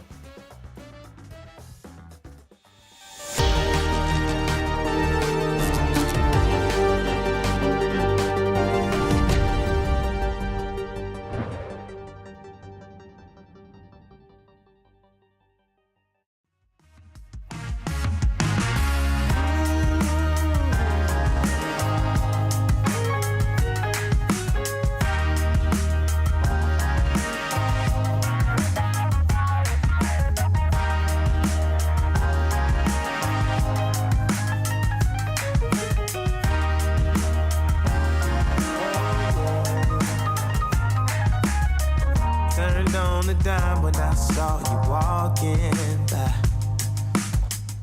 Something about you caught my eye, yeah. Ain't trying to waste my time, just standing in your line. Gotta take a shot before you pass me by. Ooh, so you wanna be alone for a minute? Well, come on, tell me what's on your mind. I wanna know what makes you happy. I wanna know, can I make you mine? Ooh, I wanna know if you know that I treat you right. I wanna know, can I spend the night?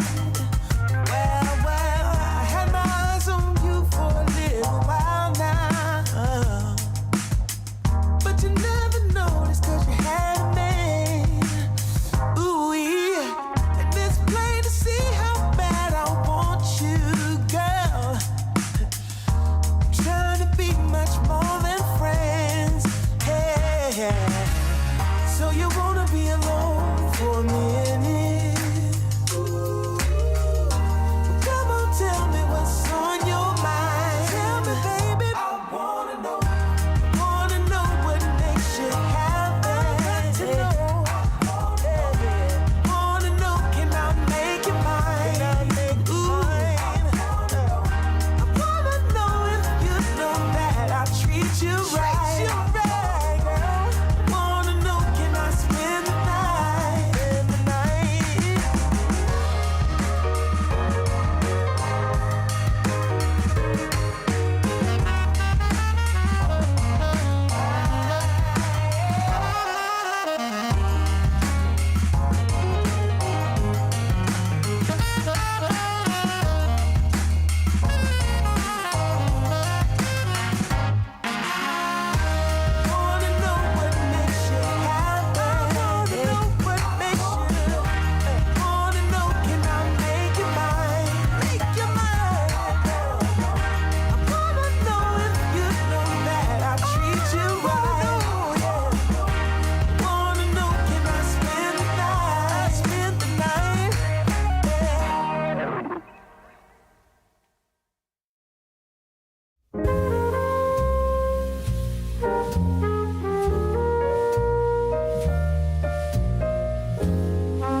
I haven't found the one.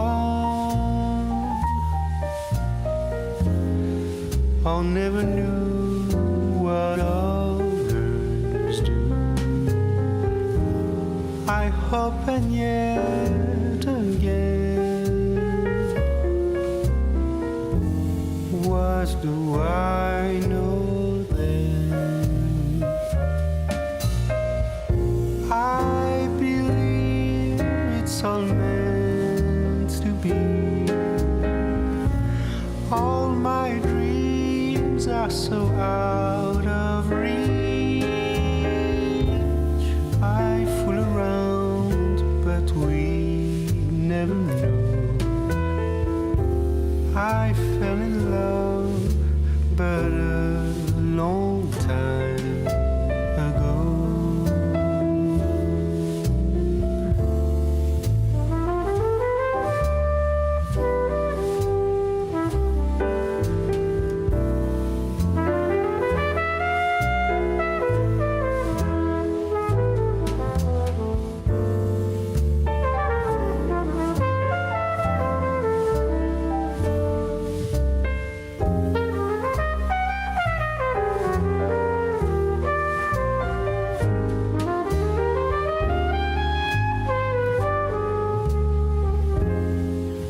I sing the same old song,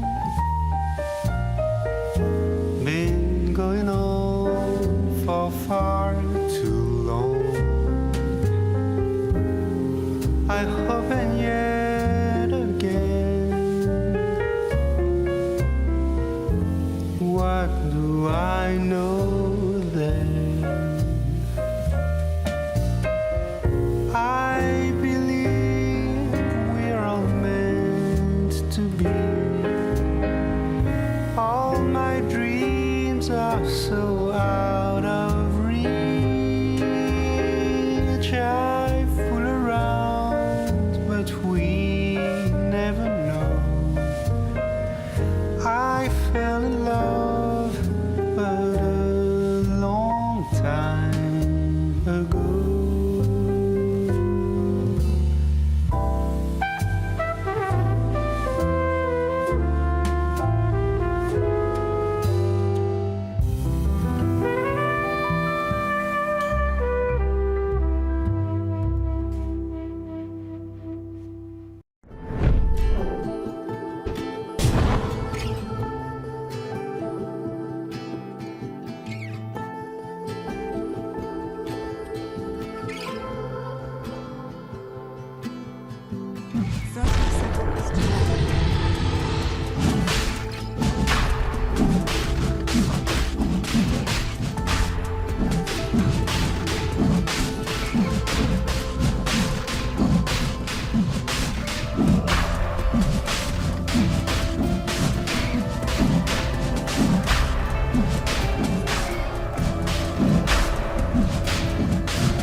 Welcome back, everybody, here to Dream League Season 26, the third day of Group Stage number 1.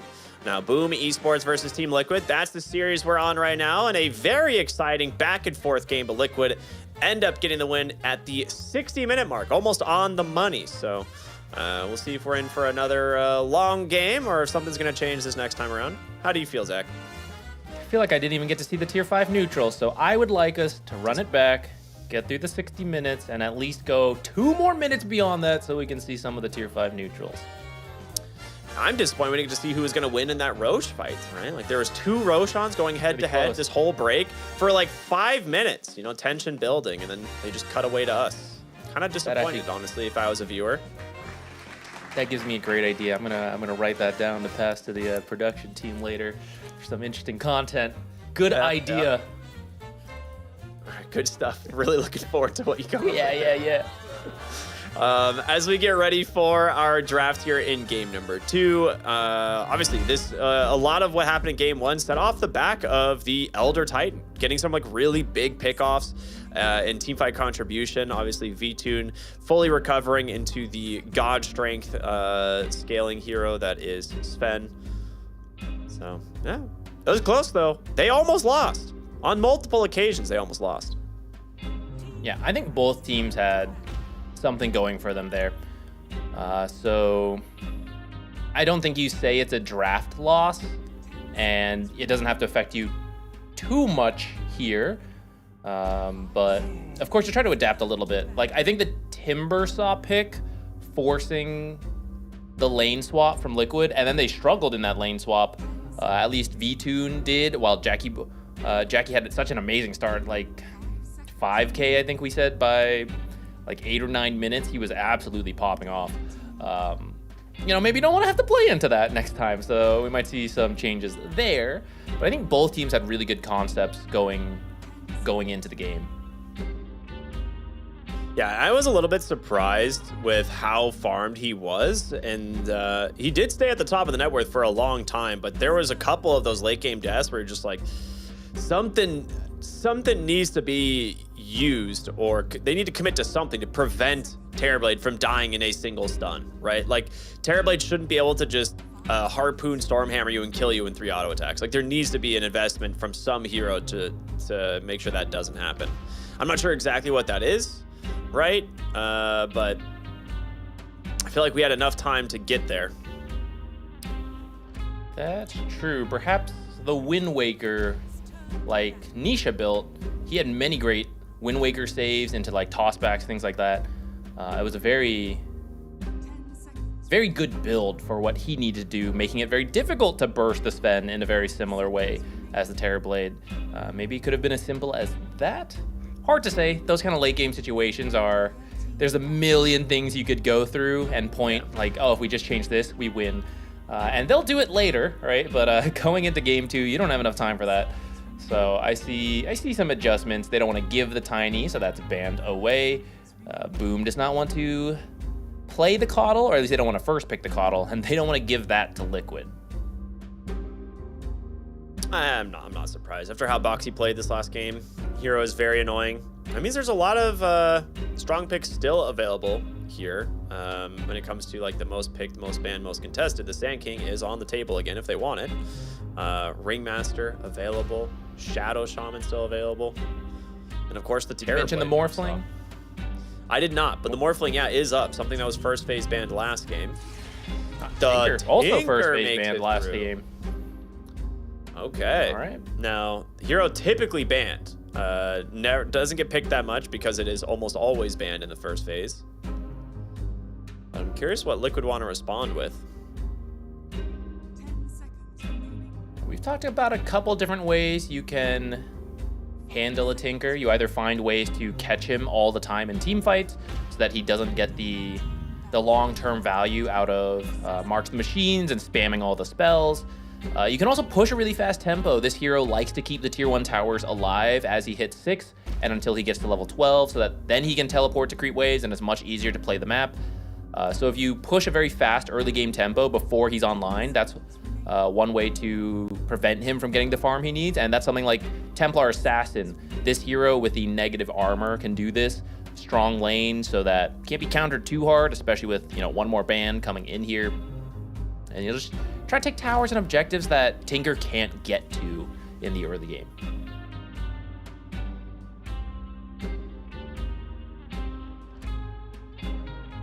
Trying to think where, like, what the other support pairing is going to be here, because you probably ban out the Ringmaster, I would assume, right? If you're Boom here. I don't know if you want to give that to Liquid. You need a playmaker for Boom, because Tinker, whether you play 4 or 5, you do the same thing. You decent lane into a lot of greedy farm. So the other support has to be more active. You can't also be passive and like, oh, I need other people to go in. Otherwise, it really limits your draft. I mean, it's doable as long as the cores are all active, but that's, you know, forcing a little bit out of them. It's easier to just have a different support that is willing to get into the action real early, doesn't need a lot of farm. Liquid picks a second core here in the Sand King, but you got some flex here. Sand King can be mid or off lane, probably a TA carry, but there's a world you do TA mid if you give her a very easy matchup there. So we'll see a double support pick from them coming up. After you get a little bit of information from Boom Esports here, what do they want to reveal?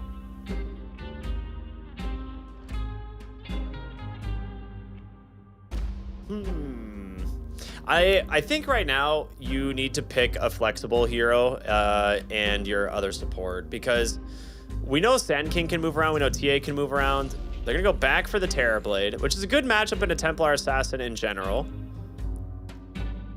Can be a little scary into Sand King though. Yeah, it's a little scary to Sand King, but you do at least have Tinker with a lot of sustain. Do you think you go for the Ringmaster now? I thought they would grab it on Liquid, but if you could take it yourself, is it worth it? Yeah, I like the Ringmaster. It's just good in general. That's what we were saying last game. The dagger does proc multiple times, so it's annoying for refraction. Wheel of Wonder, just good, period. And your skills are so strong that you don't mind just going fight to fight. You even get souvenirs for it. You're rewarded for going from fight to fight to fight. So while Tinker is farming 2 camps in the back and you're getting active, that is good. Terrorblade, maybe not the active hero I was thinking of though, so you would need something from your other heroes. They're gonna go for the Wind Ranger instead, which is still not a very greedy hero and can do things with the kill shot, power shot combo early, shackles, things like that.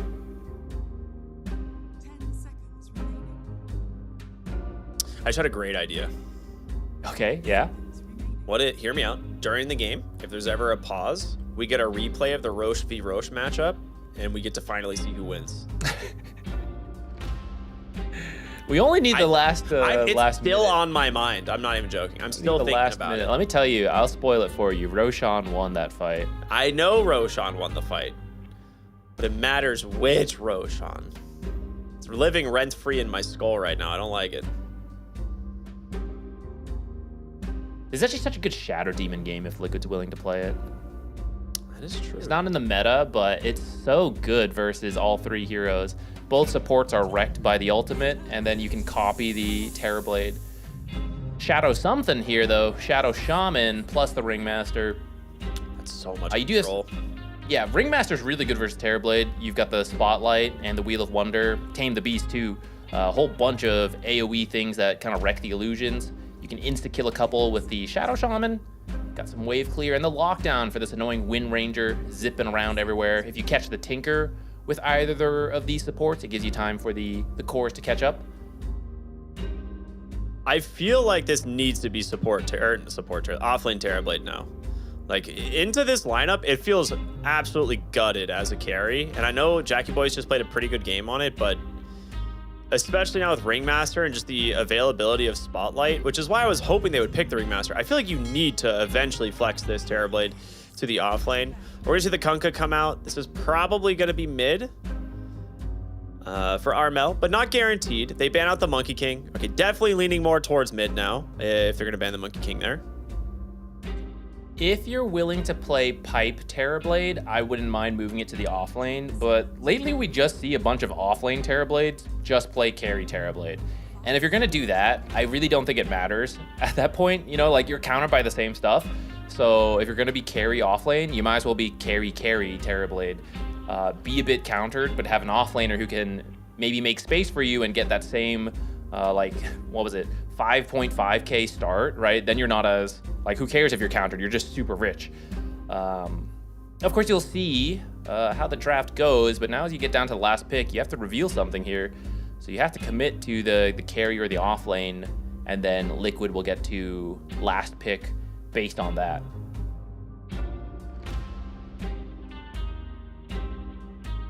I'm trying to think if they want to move the Terrorblade to the offlane, what carries are still in the pool that they could opt for. It's like part of me thinks that Ursa might fit their draft, but it's one of those things that like playing in a Shadow Shaman is so risky. They do get rid of Nature's Prophet. That would have been a good one.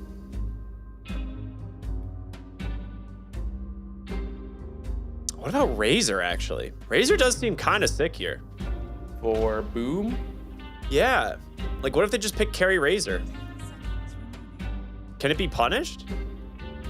On paper, I think it's fine, but I think a bigger issue you quickly get to is you're trying to link and chase people, and what is preventing Liquid from just leaving? Because Shackle Shot's a little hit or miss. Gale Force, sure. That's true. Got X. That stuff's like, none of these are the easiest stuns. You know, it's not the Sand King, the instant hex. You know, you just go in and press the button and you get it. Like, these are tricky, unreliable crowd controls, and I worry Terrorblade and Tinker both like to set up a zone and fight in it. And right now, I think Liquid just leaves that zone. And so if you pick a Razor, I think the same thing happens. Like, oh yeah, that's scary.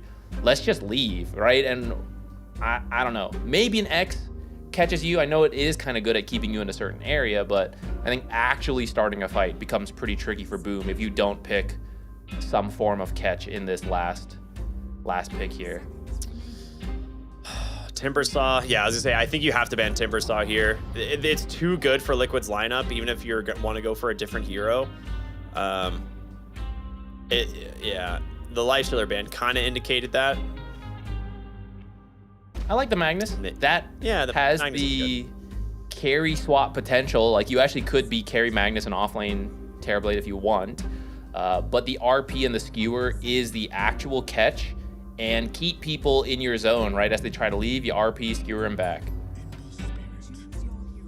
That is a Nisha hero if I've ever seen. Ember Spirit will be for him. V-Tune takes the Templar Assassin. So, Boom's gonna lock in. It is the carry Terrorblade. I'm more open to carry Terrorblade because of the Magnus and the Kunkka. Like, the first, looking at the draft and the first, 3 heroes, you see the Ringmaster comes out. It's definitely not a great Terrorblade game, but the Kunkka and the Magnus actually do offer a lot of team fight and potential front line for the Terrorblade that Liquid have to get through before they can find Jackie Boys. And last game, that was not the case. Jackie Boys is the one kind of just walking in with the Terrorblade to try and push the high ground because no one really can. And they were hoping to counter initiate with heroes like the Sand King or the Timbersaw, but now you can go fishing. You have a Magnus, and you know how much we love fishing. I love fishing, and therefore the best part of any Magnus. video game. Did you ever play New World when New World came out? I did not. Man, that was a like a fever dream in gaming history. But man, I just fished in that game for hours. It was great. Fishing in every game, it's always a good time. Always a good time. Pretty hard to fish in Ember Spirit last pick though. Very mobile hero, Nisha, real fast fingers. I expected to dodge quite a few of these things, which is why I was a little bit worried about, the lack of catch, the easy catch when it came to the Boom Esports lineup. So I do like the Magnus, but I still think it won't be the easiest. And then even if you do catch him, you might have the save from Escape Act. So it will not be the easiest time for Boom. I like the Liquid draft. I think it's very straightforward. It covers all the bases. Ease of execution is there. Boom's got that scaling combo potential though. Like it's always scary to play into the late game Magnus and the Tinker that's gonna get super farmed. Terrorblade can always win a game. We saw the impact he could have last game, even though he didn't end up winning, but the damage he had is always there if he's allowed to stand and fight. All right, it is that time once again where we jump into the game. Game number 2 of Boom Esports versus Team Liquid. We're gonna see Jackie Boy's taking his Terrorblade once again, trying to get revenge for game number 1, get themselves the draw in this series, would put them in a good position. But if Liquid get the 2-0, they will snatch that 4th slot position from Boom's hands. So a big game for both teams. As a smoke now coming out from Boom Esports, trying to get some angle here, but Boxy in a really good position, trying to scout out any ward, doesn't see it. All right, so I got a question for you. Because the Magnus, the things you see a lot with this hero, it pulls people out of position quite heavily. Is that going to cause any issues for the Ringmaster saves? Like, does Insania need to go for like an early Force Staff or a Blink Dagger to like counteract the like skewer backs from the Magnus, or what's their game plan to deal with that, you think? I'm open to it if he wants to go for a Force Staff. Blink. First item Blink is extremely rare on Ringmaster, so I wouldn't expect that. But sometimes you can do, like if you know your save is important, you can go Aether Lens and then even take the Escape Act Facet, and that alone, and you might even get a neutral that helps you. That gives you a lot of reach. And then at that point, if you just have a Force Staff, you almost outrange the Blink skewers of Magnus. So I think if you just start with something like that, it's good. It looks like they were trying to find a surprise 3v1 up here, but nothing given to them from Boom, so he's just gonna make his way down. Get back to some normal laning.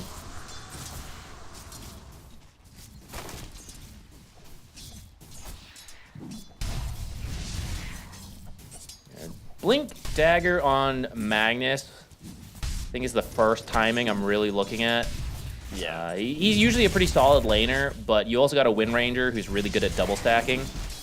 So, should be set up for success there. Maybe the level 6 timing of the Kunkka could also help get you a kill early.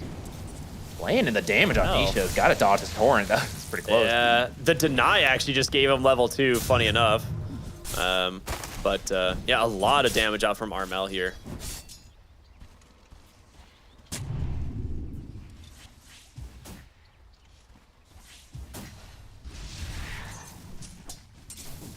Not the easiest lane for Ember to start.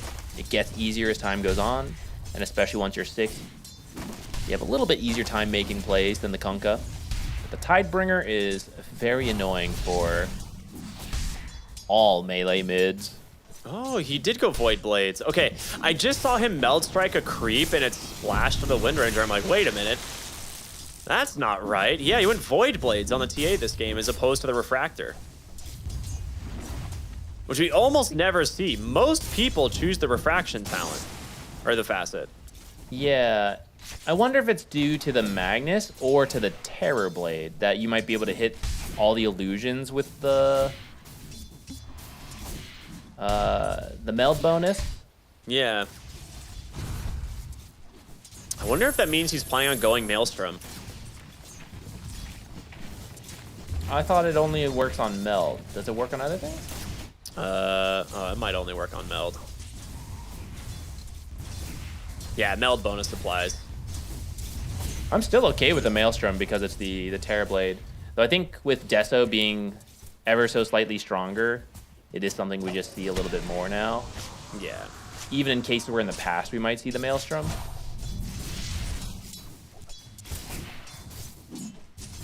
It maybe also helps in the... I feel like Magnus' plan a lot of times after the first few levels, like, okay, I'm just going to empower farm. I'm going to shove the lane and go jungle. And you can kind of match that with Void Blades and the Meld Strike. Like, your wave clear also speeds up a little bit. So I feel like the usual Facet also is good for that. So, yeah, I don't know. Yeah, definitely interesting. Mid lane, going very well for the Kunkka, though. He is Sitting quite a bit ahead here of Nisha. But one of the benefits of the Ember Spirit is the early bottle. Whereas Kunkka, a lot of times we see kind of just invest into some early bracers and stuff like that, which is exactly, he's got the double bracer. A wand coming out next. Saberlight in some trouble. Ooh, that is first blood. Going the way of the support Tinker, which, I mean, either of these heroes getting first blood is really scary. The Tinker, a case that you can make is that this just gets him closer to his core items and closer to his level 6. Now, mid lane, Armel, he's going to die as a result. Tim's unable to close the gap to offer any assist here. Power shot on cooldown. Yeah, the Sand King used a stun to try to get a CS, so they just immediately went aggressive. And like you said, good start for them. But I think that mid kill is actually a bigger deal because both these mid heroes can have a lot of impact as soon as they hit 6. And getting the Kunkka kill first really helps Ember to catch back up in XP. Some of these early CS, like there's a deny advantage for the Kunkka. Yeah, I am curious to see how well that's going to go. Because they are just still keeping the Shadow Shaman mid to try and get a little bit more damage into Armel, but he's going to back away now.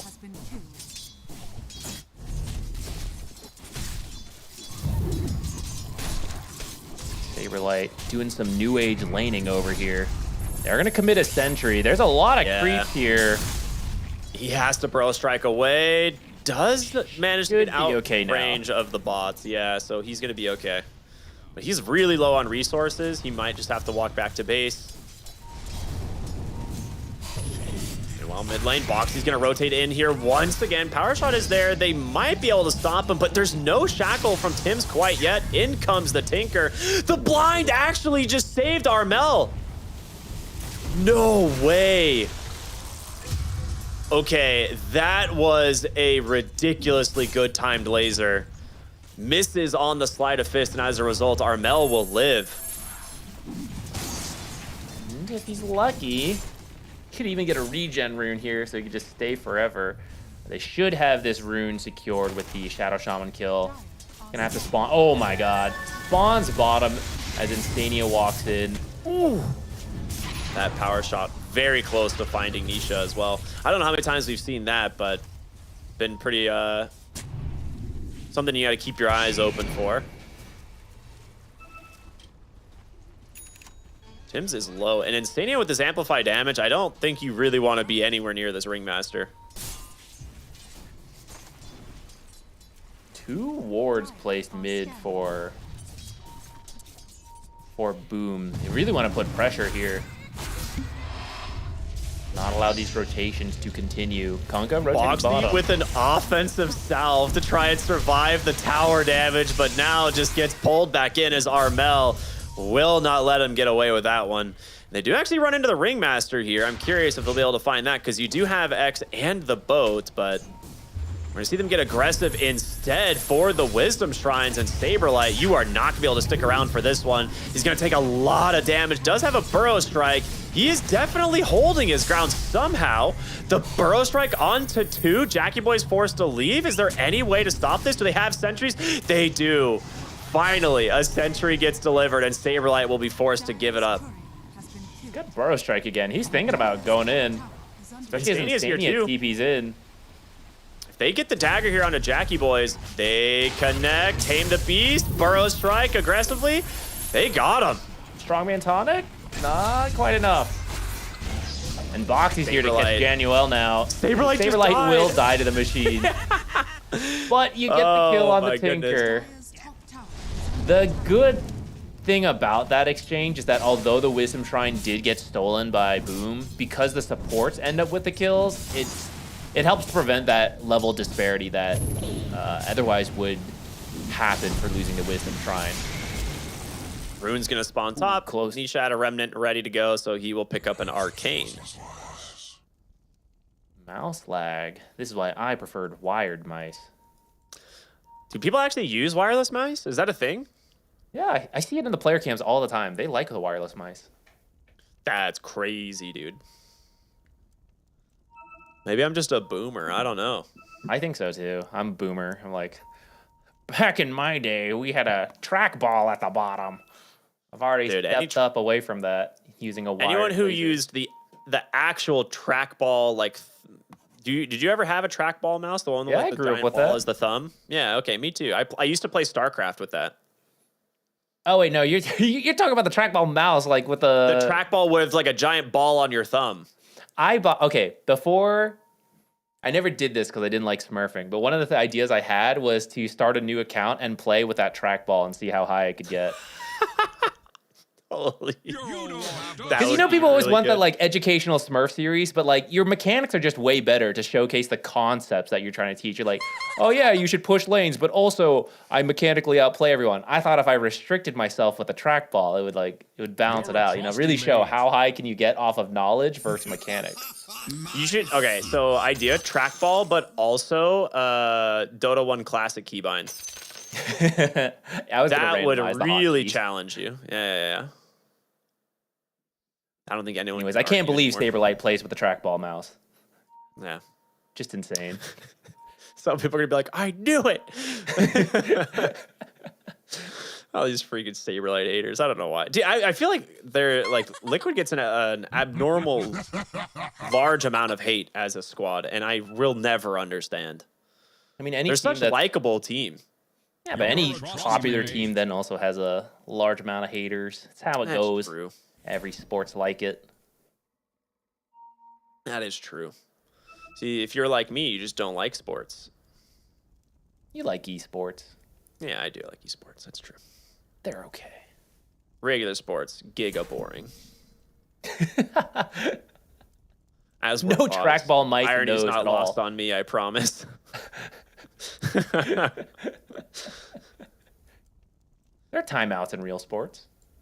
Yeah, have you ever watched the last 2 minutes of a basketball game? Or watching the last 30 minutes of a football game, American football. Yeah, American Game the clock's last, actually only 2 minutes, but they really make it. They really make it go. You're like, oh man, there's 3 minutes left in this game. It'd be a real shame if it went for 30 minutes instead. Guess we're gonna go to another commercial break. Great stuff. Thanks. I love that. I'd love some American football with my commercials. They don't even advertise trackball mice anymore. Speaking of which, production, is it possible to get a replay of the Roche v. Roche fight that we had earlier? Is that a thing? Can we do? Is it even possible to do that? I don't think it is. Is it possible to get a replay of the Roche v. Roche fight that we had on the between game stream? I don't know if it is, but I am gonna ask because I know there were some interested parties. I think it's just you. Okay, you know, it might just be me, but why not?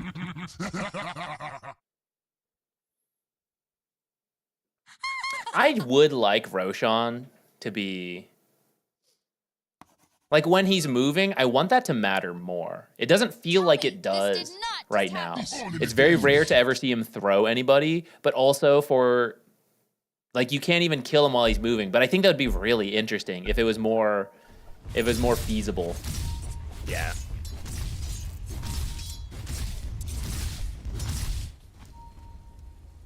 Oh, there we go. All right, we're back into the game and ready to go. Now, I'm not going to spoil, anything, but I did get some words from the production team, so we might have some exciting content in the future.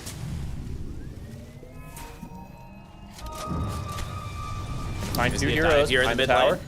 Yeah, should be an easy change here onto the Wind Ranger. Do get a little bit of barrier to bail him out. Now Torrent doing a little bit of damage. And with these March of the Machines, you might need to turn around, Boxy. This is an army running you down. Does have the foul play available, but it's up. They want to chase onto the high ground is the question. Torrent off the mark. He's going to try and deny himself, but he does get denied. Wait, Nishna's got the arcane still running. The boat's going to come through. Does Armel survive? He does not. He is dead, indeed. This is a huge stack of Ancients if they manage to steal this away. Very slow steal. I don't think you can take the whole thing, but you do grab a couple while you're here.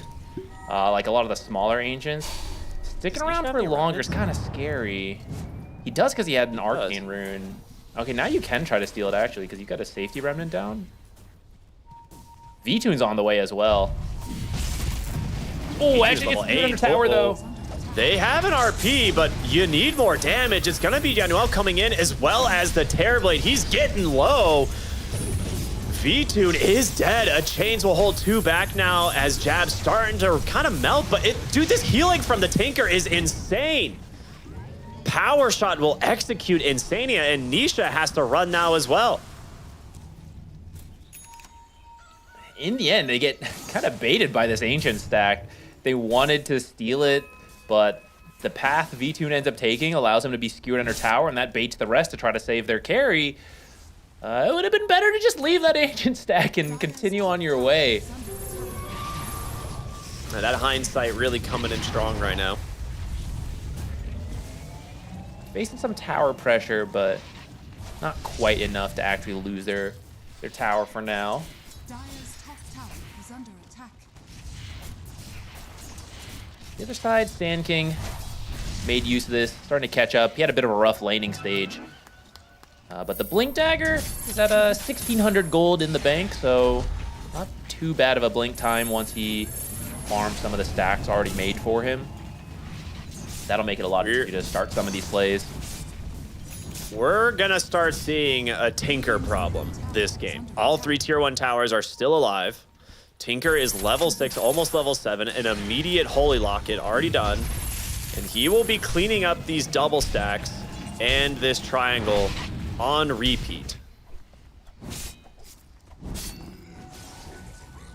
Fortunately, there's a lot of teammates who also want to clear that. Like Magnus and Kunkka actually would love to farm these areas.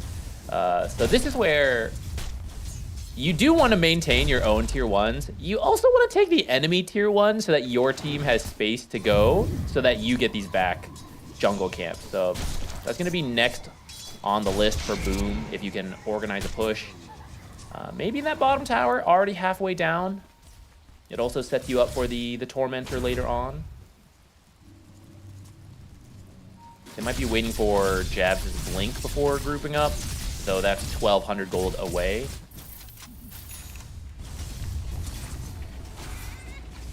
We're gonna see a fight here over this top rune. A lot of marches already out, but the Wheel of Wonder. Actually, Armel, he's gonna survive. He didn't get pinned against this. They're trying to commit for Januel, and instead, Jabs with a huge RP onto 3. The oh my god! The Power Shot just deletes 2 heroes, and Nisha on the run with 17 HP, trying to escape his own reflection. And he will survive. Oh my goodness. That was a nasty combo. We absolutely must have a replay of that. It's going to get them the mid tower. I was just saying they would love to find some towers. What a play. That wasn't even the blink on the Magnus. He just walked in, though I think he had a haste rune. Yeah, so they start with the fight. They're trying to get the Kunkka, but the Wheel of Wonder doesn't actually hit either hero, so they're both able to get their spells off, reposition, and then Jabs just skewers in for a triple RP, and they almost execute everyone here. I think Ember managed to dodge it at the last second with Sleight of Fist, and then barely survives that, but big win for Boom. The actual heads up from Jabs there, he doesn't get the 3 hero skewer unless he shockwaved them first. So he actually shockwaved in a line between them to slightly pull them back in range as he skewered through. Like, that is such a heads up play on the Magnus. I guess some space given to V-Tune in that time, so he is at least at the top. But a lot of momentum going to Boom off that last play. It's going to get the Blink Dagger on the Magnus up in just a moment. He needs like 50 gold now. And now the next RP, maybe looking at V-Tune. That'd be a great kill to get here since he is top of the net worth.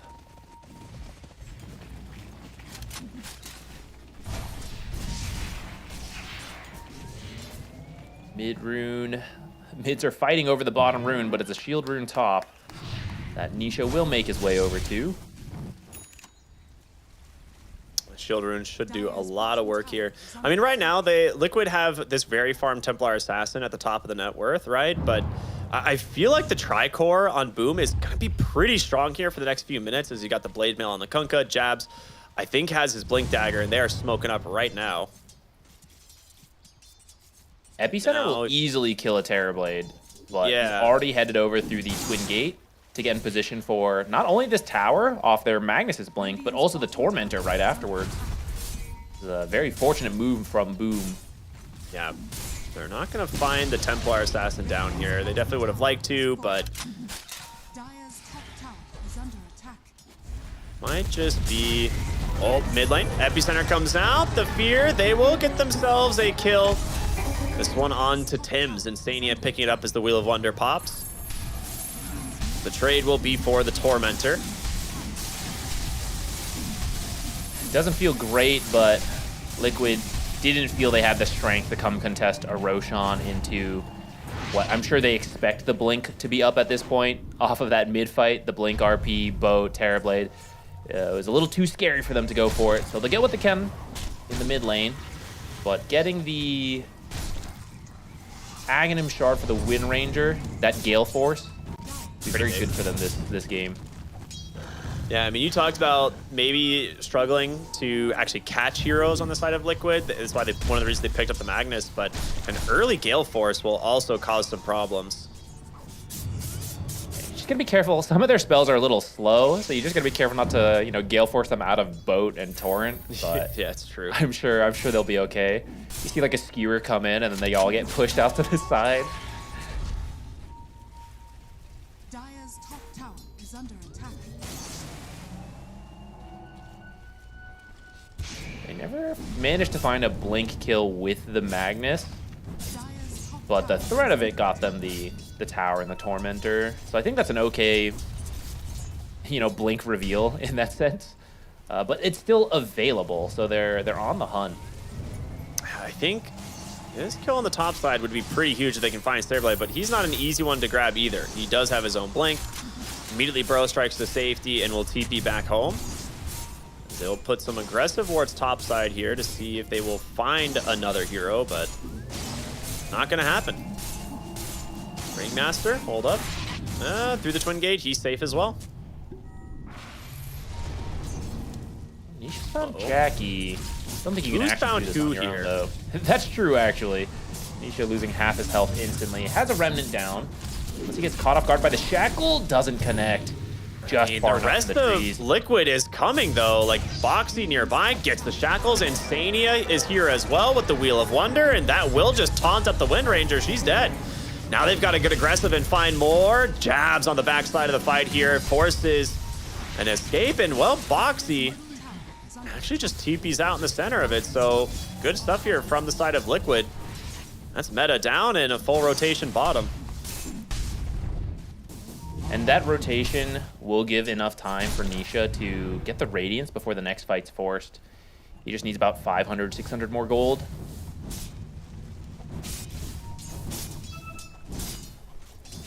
This comes back to their the initiation for Boom not being the easiest. That actually could have been a kill onto the Ember Spirit, but Shackle just barely not connecting to another tree.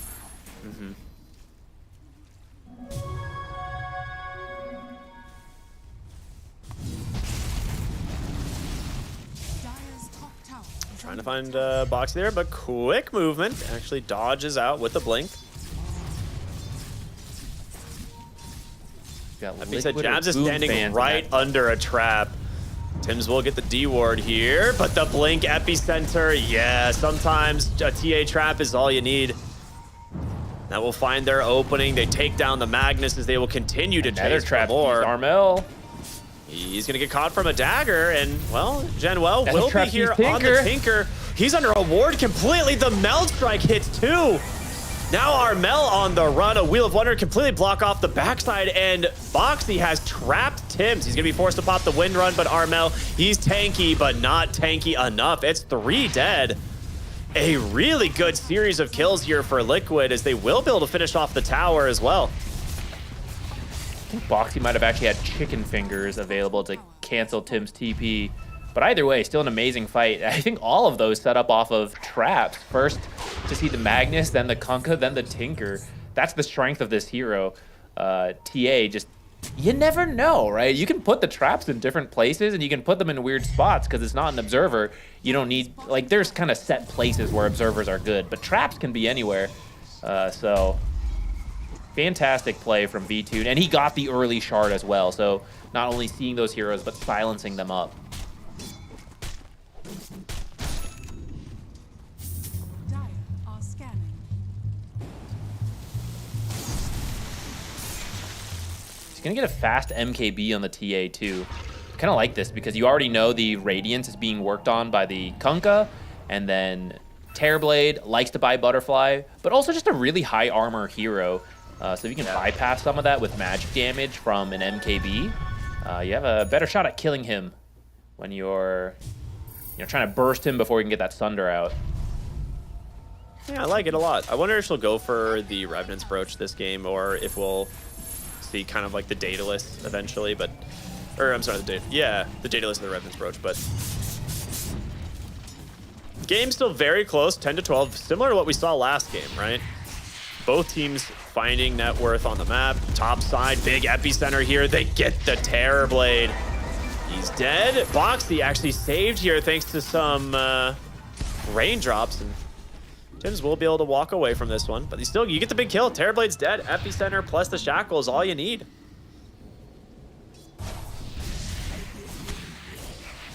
I think that's some of the difference here. A lot of the kills, it's 11 to 2, but a lot of the kills that Boom has are on the support. 8 of them are on Insania and Boxy.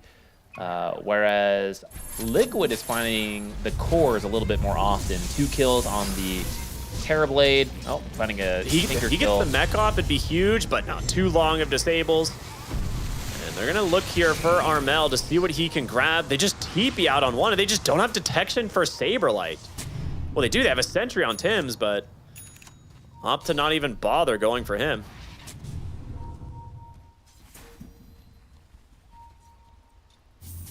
More and more plays going the way of Liquid. You know that's where Tinker wants to farm. And that he's likely to be on his own. That's the whole strength of it, that you don't need to have the whole team there. Good pick off. Yeah. And then they're actually still in the area, seeing if they can find anything. No Wheel of Wonder for 15 seconds. Just a little bit of chip damage here. A little bit more than chip damage here. See you back in base, Tims. Little chunk damage.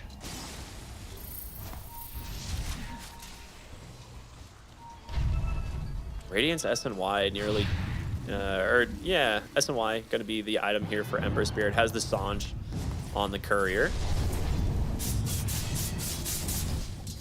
I like it. We talked about the lockdown from Boom not being the easiest to land. Now you're playing into status resistance, which means even if you combo, hold that thought. Immediate double. Go. Yeah, double stun here. Does catch jabs. They take the Wind Ranger out. Again, kind of set up off of a trap, scouting them. As the smoke pops, the Wheel of Wonder comes through. Jabs, he's going to be okay. Getting healed up here by the Tinker. And the question is, will they be able to turn this around? Stay back from Boxy. He's going to give Nisha plenty of space. As they do manage to actually find the Tinker off of a chains. Jenny well stuck around a little bit too far, and V-Tune will get the kill. Yeah, that's one extra kill they're not supposed to get, and that's going to give them the confidence to keep looking. Aggressive move into the enemy jungle. No one's here, so you'll at least steal away their farm, and maybe place a deep ward if they have one available. Dire are Scan. scanning. Scouts out that they're going for Roche. They're going to commit the Serpent Wards to make sure this gets finished fast before the Tinker can come back.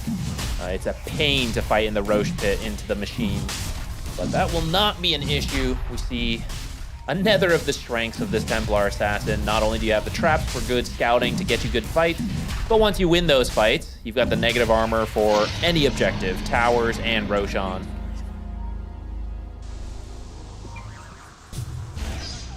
Oh, what a shackle from Boxy. Back behind the tower into a chains from the Ember Spirit. Atos is out. They're going to try and come in here on the Tinker. Pops the mech, do his best to keep him alive. And Boxy, well, he is going to burn. A little bit too aggressive, potentially, as the rest of Liquid not wanting to follow that one up. Yeah, it was a bit deep. Everyone from Boom had to rotate in there, though. So side lane's going to be pushed in by Liquid for now. BKB almost done on Saberlight. They're reaching some strong items. You can wait for those with this Aegis. It's still got 4 minutes left. Line up a very strong timing. What's Ember? Still working on that Sange and Yasha. Needs about 500 more gold. Yeah, I think you just wait for these items and you'll have a strong push to get these tier 2s.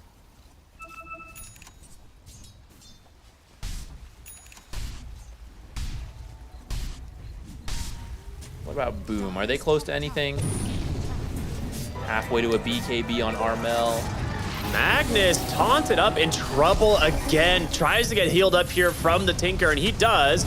But the chase going to continue. Nisha will not let that slide, and now Januel back behind the tier 2 tower. It's just a double kill for the Ember Spirit.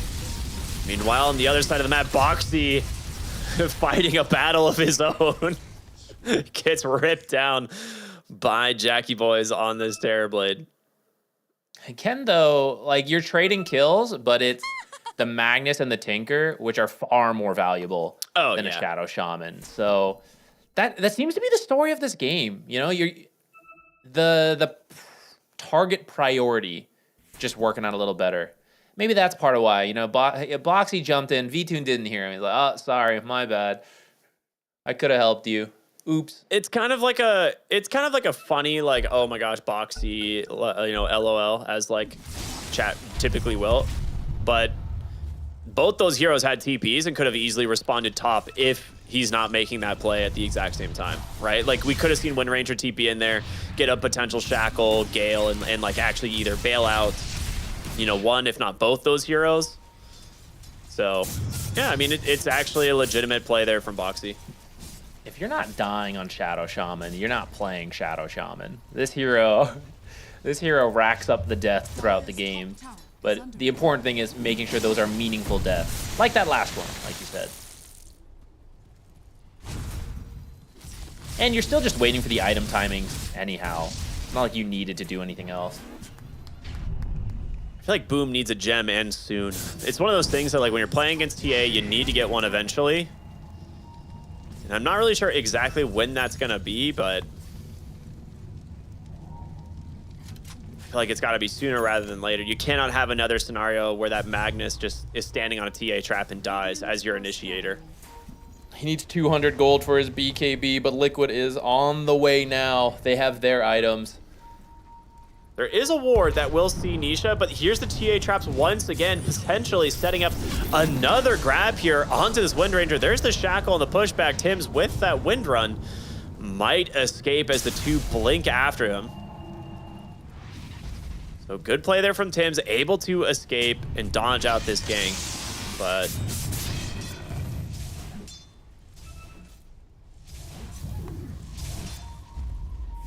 That's just huge because Liquid is set up to win a fight right now. The fact that you can dodge out. They're actually not checking this cliff either, so Boom sees a lot of this happening. Yeah. Now walking through another Observer ward. Alright, the fallback for the Tormentor, Boom will not be able to contest this, but this gives them the time to finish the items they need. This is the BKB done on Jabs, just delivered. The a good one. BKB for Kunkka, I think, is also on the way. Yeah, okay, it's on the courier. So those items would have been absolutely critical in the upcoming fight, and why it's so important that they managed to dodge out that last one. And now you just dodge one more minute, and then the Aegis will be down. Yeah, they did just get Spotlight, though, and you mentioned this early on, even in the draft, that Spotlight quite good against heroes like Terrorblade. They will find the Shadow Shaman Boxy, tanking the gank here potentially for Satellite, but actually he ends up getting found in the trees. Escape back out from Insania. The Gale Force as well, kind of just pinning him in place. The X will pull him back, but he's going to be forced to BKB instead. A spacing Wheel of Wonder there, just to try and prevent Boom from getting anything else in this fight. General constantly getting hit from these daggers. It's really annoying. But not annoying enough to make you back off when you've already killed boxy. Well, you say that. They're going for V-Tune. They have an aggressive ward. The RP comes out. The skewer pulls them back. There's 1 second left on the Aegis. It's going to expire. And there is that Gale Force pulling them back. There's the Shackles. Big epicenter comes in from Saberlight trying to delete these heroes. Where's your Sunder? It's onto your ally, Tims, as V-Tune continues to run. And they don't have detection anymore. He's gonna survive a 2-hero Burrow Strike from Saberlight as Boom crumbles behind the tier 2 tower. You asked earlier, when you have this Magnus who can skewer your team back, will you be in range for the escape act save? Insania has built an Aether Lens and a Force Staff, so he immediately zips in there to save the TA at the start of this fight. You see her right there exiting the escape act. That buys enough time for this massive epicenter to come in the back. There is a Sunder save, but he still can't get out of here at this point, and they don't have any detection for V-Tune in the back. If you could at least get that kill, right, you feel a little better about this, but another great Burrow Strike from Saberlight. All the control lets V-Tune clean that up, and now you're here taking a tier 2 with these Serpent Wards. V-Tune's had time to heal up. He's about to rejoin. I don't think you get more than this, but this was pretty much handed to you by Boom for that aggressive play. Yeah. There is, you could not have asked for a better team, like, option for a team fight there on Liquid. The fact that there's no dust left in the tank, because you're behind a tier 2 tower, like, you're not going to have your supports able to get there, right? So, very good stuff there from Liquid to respond as they did. Insania now has the Blink as well, and he did go for the Escape Act talent, so massive save range on this Escape Act.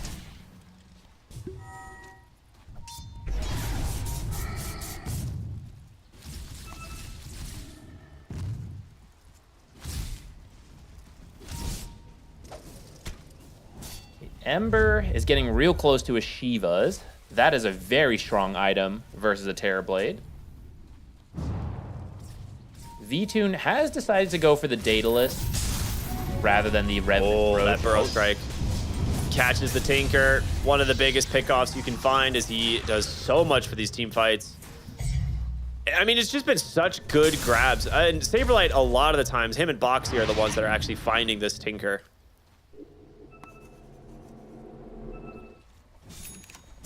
And the fact that you have these types of catches is so important versus the Tinker. You have so many blinks on your team. Oh man, this is how you find him. And maybe you just walk into Armel. Yeah, Armel's forced to BKB immediately. They were gonna try and find the Magnus, but he TP's out as well. I hope we see the Meld Bash. Like, he already has the Void Blades. So at 25, Meld Strike applying a bash would be huge for V-Tune. No more BKB TPs in front of his team. None of them have a way to cancel that type of stuff. But for now, they'll just try to wait for the Roshan. I guess they know when it's going to be up. They've got the TA.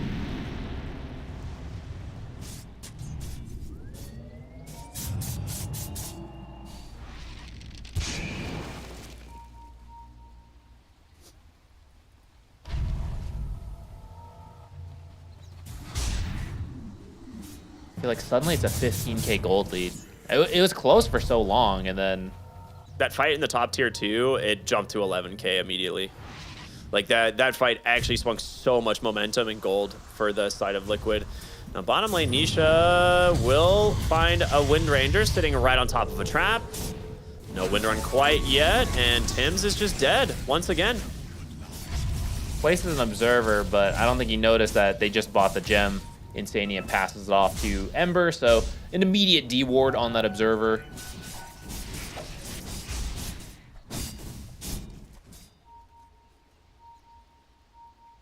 Kunkka's hiding in these trees over here. Might be hoping to creep cut later on.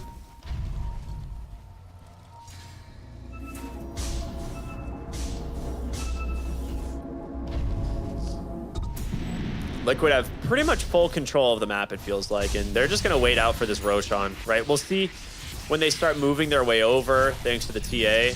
I feel like with their positioning, it's spawning very soon here.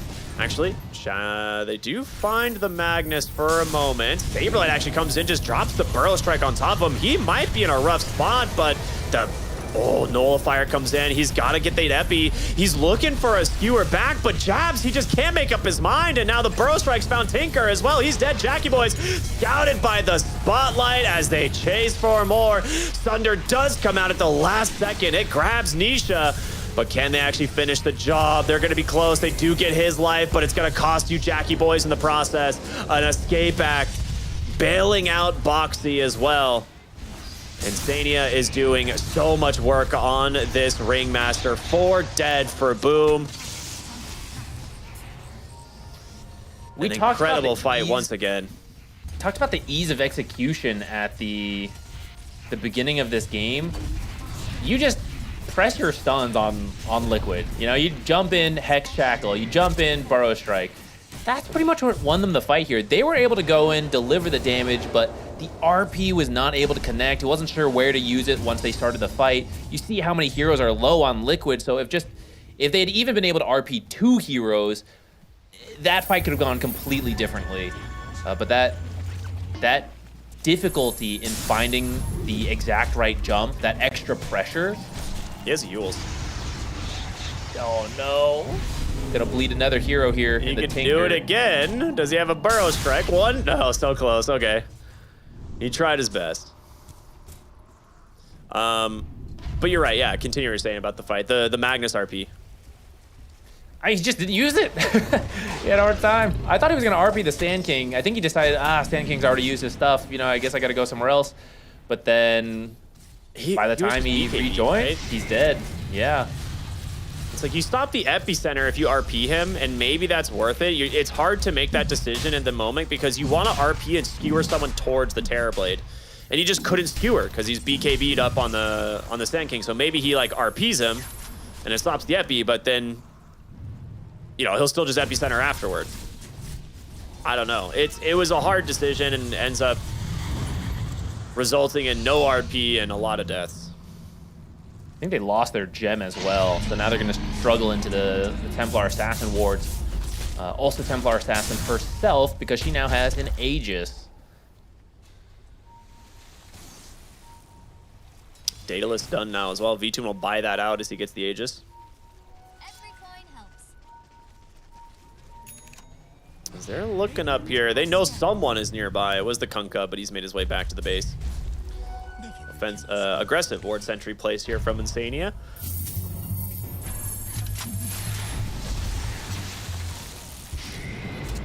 At least got Power Shot, March, and X to really drag this out. You do have to be careful. I think there was a Yules on Sand King, so gotta be a bit careful about walking out of the base with X. Got 4 minutes to find a pickoff and then delete the enemy space though. So Liquid just gonna be weaving back and forth, setting up the wards, sweeping with the gem, placing more traps.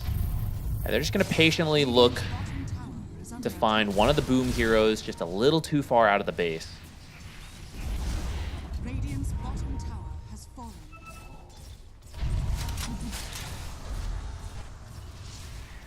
Dire are scanning. Time to sweep top.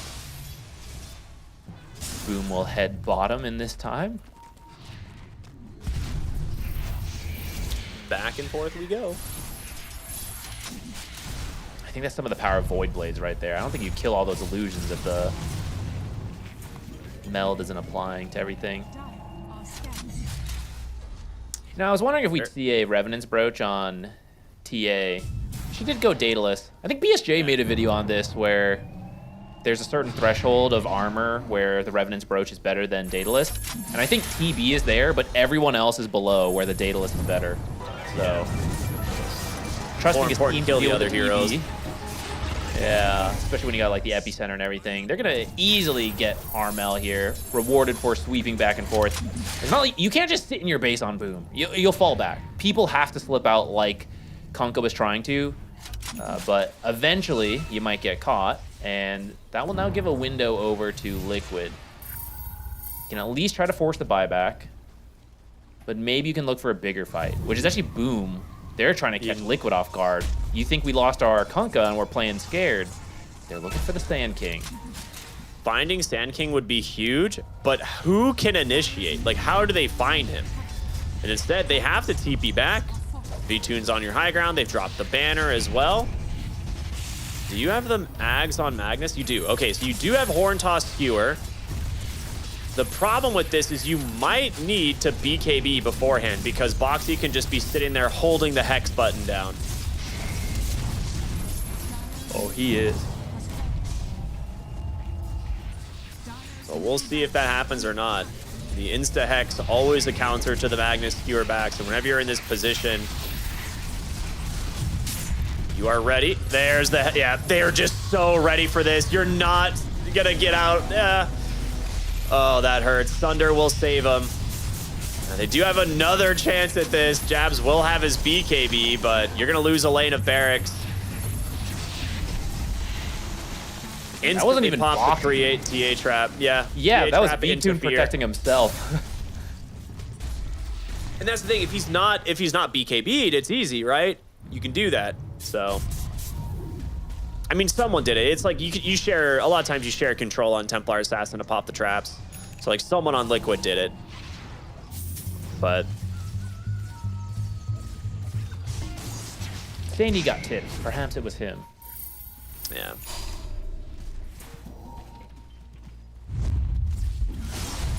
I mean, they can try again, but will they be able to find their target?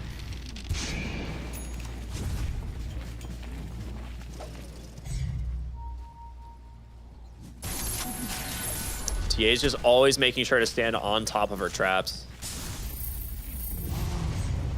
And with 30 seconds left on the Aegis, like he said. Looks like, I mean, I feel like Liquid need to, I mean, maybe they don't need to. They're still very far ahead. I feel like they should be able to get more out of this Aegis. You also don't have to. I think you saw death there when the Magnus blinked in, and you fortunately get the trap off so it doesn't lead to much, but you recognize, okay, yeah, I can still be RP'd and skewered back. He's going to learn from this. He's going to BKB next time. So do I need to take that risk right now with this big of a lead? Not really. You saw them sweep back and forth. If you look at their wards, it's amazing. It's covering like so many different entrances along with the traps. So it's very difficult for Boom to move out. They have to smoke every time they want to try. And at some point, you stop seeing heroes and you go, that's suspicious. And you start playing carefully. So time should favor you on Liquid. And I don't think they have to feel pressured to go too fast. At least through the next Aegis, they can wait for that. Beyond that, as you get into the ultra late game Dota, yeah, maybe you should feel a little bit more pressure at that point. It is still a Magnus, Tinker.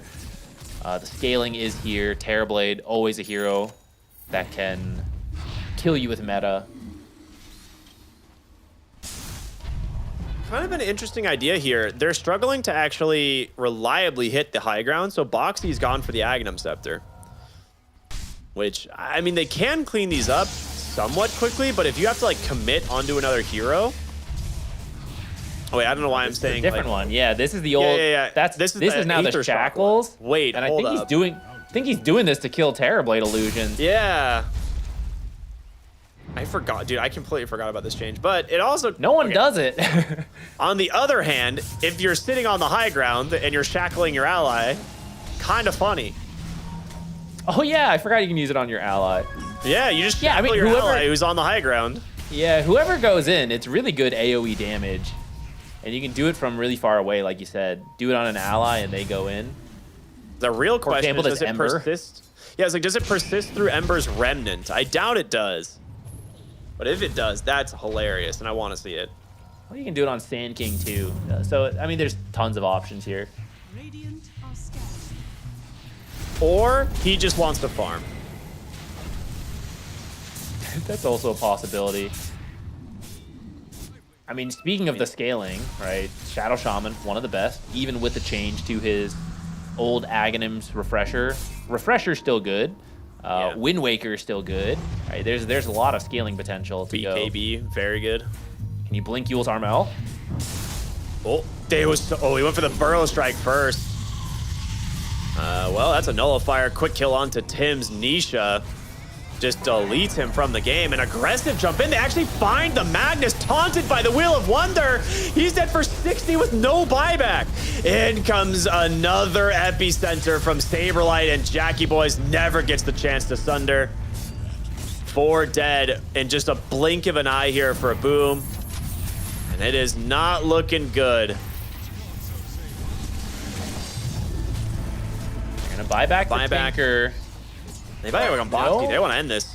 Yeah, no Magnus RP. I guess you don't know he doesn't have buyback, but as you start taking these buildings, you're gonna get a better idea. You're at least hoping to get any of the core buybacks, which Terrorblade does have his. He popped his meta though. So you don't have meta for Terrorblade. Like, this is really rough. The Void Blade does manage to catch the Tinker on the backside. The Nullifier out as well. If they can bring him down, it'd be huge. They did manage to get some buybacks. V-Tune on the run, getting chased in. There's the power shot to secure the kill. It's a 1-for-1 trade. The Kunkka gonna buy back into this as they're doing their best. Nisha is just killing heroes in his own game back there. Shadow Shaman, gonna be a dieback on him. Now they've really got to get this Ember Spirit, but can they do it? He's got no remnants left. Jabs, RP comes out, Torrent to follow. Can they actually do it? Nisha's dead. Also without buyback. What's happening? I don't. Hold on. I was gonna say, like, they're gonna turn. Wheel of Wonders, Saberlight with this. What is happening? I can't believe it. Oh my God! A dieback on the Terrorblade, Insania and Saberlight. That's actually so important to get right there, because otherwise, Boom has 2 options: just run it down, and you don't know the buybacks, but you can try to equalize the buybacks, and when they're not there, you actually end up taking a whole bunch of buildings. Or you could get Roshan, which is the 4th Roshan, so now you're gonna have to deal with RP, Refresher, and everything. But managing to kill Terrorblade there, chain stun him in the Wheel of Wonder, do all the damage to the axe. He's even TPing out in the middle of it. He just knew. He's like, yeah, this is enough. We got it. Gets out of there in time. Level 25 Sand King. Feels good, yeah, man. Absolutely insane. So now, after this, like, Saberlight actually has a lot of room to grow. He's going for, I think, Wind Waker. But if he really wants to scale his damage, he could still go for something like the Revenant's Brooch or the Daedalus himself. He's having a great game. Earlier, though, so I mean, that was a hype kill from Saberlight. But actually, before that, Liquid did slip up, right? Getting into too deep into the base. I guess wanting to force the buyback and succeeding, but even without meta, especially with a Magnus, the Demon Zeal plus Empower is still insane damage. And if you go too far in, you can be killed. They didn't even have the Empower because Magnus didn't have buyback, but still got the Terrorblade in position to do a lot of damage in that fight, and you end up losing your TA. So they're gonna be more careful moving forward on Liquid, I have to imagine. They're gonna start with getting the Aegis back on to the Templar Assassin. Ember Spirit now has a Refresher Shard to work with. I don't even know what he's going to swap in for this to make it work. That guy, Nisha, is absolutely slotted with active items right now. It's actually, I don't think it can be understated how important that, like, solo pick onto the Terrorblade there is. They were 32,000 of gold ahead. It swung down to like 20 immediately. And they would have been able to very easily take a full lane of racks with the 3 heroes that were dead. Like, they could have brought this game back to like a 15k net worth disadvantage, and then maybe fight for Roshan. Like, it would have been like doable for sure. Yeah, instead Liquid remains in control, but a little bit more careful, I imagine. Yeah. The Wind Waker still a little bit off on the Sand King if he wants to save buyback, which you absolutely should when you've seen what can happen in this game. Everyone should start to save buyback at this point. It's actually not that different from earlier. You still want to play it carefully and get a pick off. You've even been reminded by Boom that you can throw this into the Magnus, into the Terrorblade, but if you successfully find that pick off, that could be the end of the game because so many people on Boom had to use their buybacks. The only one available is the Magnet now. Oh, they actually get the BKB out of Saberlight. The Yules doesn't connect before Armel gets X back. As the wards will be drop top, starting to chip away at the tier 3 tower. He's daring anybody come forward. It will just be a bunch of illusions from the Terrorblade, but they do crack the tier 3. And again, Jam's looking for his Horn Toss target. The RP is there. He did get the BKB off this time. Now, the damage, it's not there to finish off the kill. And Saberlight just going in here. Shackled up as well by Boxy. The Aether Shocks did a ton. They managed to get the kill onto the Tinker as they continue to work on the base. And he did pop the refresher, so Saberlight will have a second attempt here. As Nisha still has that refresher shard in his backpack. Tinker provides so much sustain in this fight and damage because he went Aghanim, so not having him for a minute, it's really tough to take a fight here. You have to skewer people into your fountain. I don't think you can fight this bottom Rax. I think you have to wait for them to come for your Ancient, which actually they're just gonna go straight for the Ancient. Go straight for it. And they know there's no buyback. Skewer back, gets the Ember Spirit again this time. Hexed up, Horn Toss. Do they have the damage? No, it's not there. And the Ember, as well as Saberlight, just destroy the whole team. Dead in the fountain. In the fountain. It belongs to Liquid. The team wipe. Liquid finish it in fashion as they will take a 2-0 here over Boom Esports. That's twice at the end. You catch the Ember, but he still has the Sanj and Yasha. He has so many defensive items, and you don't have the easiest chain stuns, right? You like skewer back and you're like, can we shackle him? There are no trees in our base. I need time for the torrent to land, right? They try to hex, but it's just not enough. And so they're only able to catch the Ember, which means they're not really able to catch anything. That leaves VTune free to just attack the entire time and do, what is that at the end? 34 hero damage. Actually, not even the highest on his team. Nisha and Saberlight doing even more in that game. Yeah, this was an absolute beast mode performance from Liquid in both games, right? Not just game one, but Nisha on the last pick Ember Spirit did a lot of damage, got a lot done around the map. But yeah, I mean, it's just, we saw the Terrorblade in the draft. We're like, it's kind of a rough Terrorblade game. We'll see if they commit to it, and they wanted to go for it. So we'll see here in a lot of these replays, maybe how Liquid like managed to handle it. It's just a ton of magic damage, man. TA didn't even kill this Terrorblade once. You just ignored him and killed everybody else. Yeah, if Terrorblade's a hero where you can kite him, you know, like if he's the only one alive, like you just don't have to deal with Terrorblade, and then meta ends and he goes, I'm not nearly as much of a hero. So if you can deal with everyone else, that is a completely viable way to handle it. Or if he gets controlled up, then you are free to damage him. And it's not like she does nothing to the Terrorblade, right? Like she still does a decent chunk of damage, just maybe a little less for not going the Revenant's approach. But she had the MKB as well, right? So it was sort of addressed. Back here, this final fight, yeah, we see like just Ember not being able to be controlled up. Sure, he's in deep, but it's so difficult to land Torrent when he's got Sanj and Yasha and he's using Sleight of Fist. They just go straight into the fountain at the end there. Watch it. Level 25 Sand King is just such an absolute insane thing to watch. He also had Ceremonial Robe, so he has like the minus status resistance and negative magic resistance to everyone around him.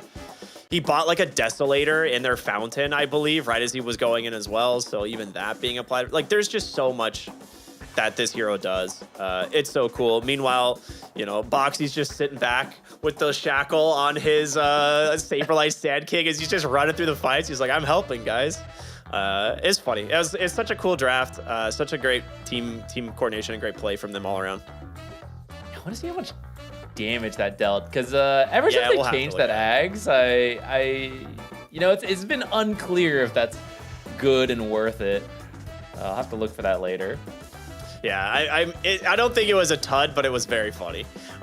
Which, I mean, nothing better than funny stuff. That's what we live for in Dota. We live for hype games and funny moments, and this one definitely lived up to it. So we will have an interview here in just a moment, everyone. So we're gonna go to a short break. I believe, unless we're not going to a break. It looks like we are going to go to a short break, and we'll be back with an interview here with Team Liquid. We'll see you in just a second.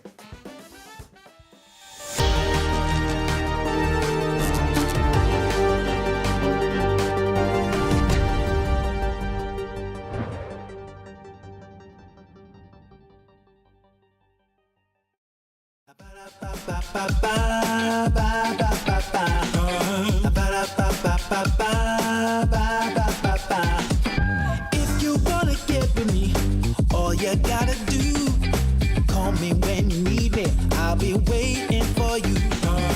I know exactly what you want. I satisfy your need. We can have a good time. Don't you worry about a thing. If you want it here, or if you want it there, you got it. Have yourself a good time. You got it. Act like you don't care. You got it. Get that motivation. You got it. I got just what you need. You got it. I got just what you need. You got it. I got just what you need.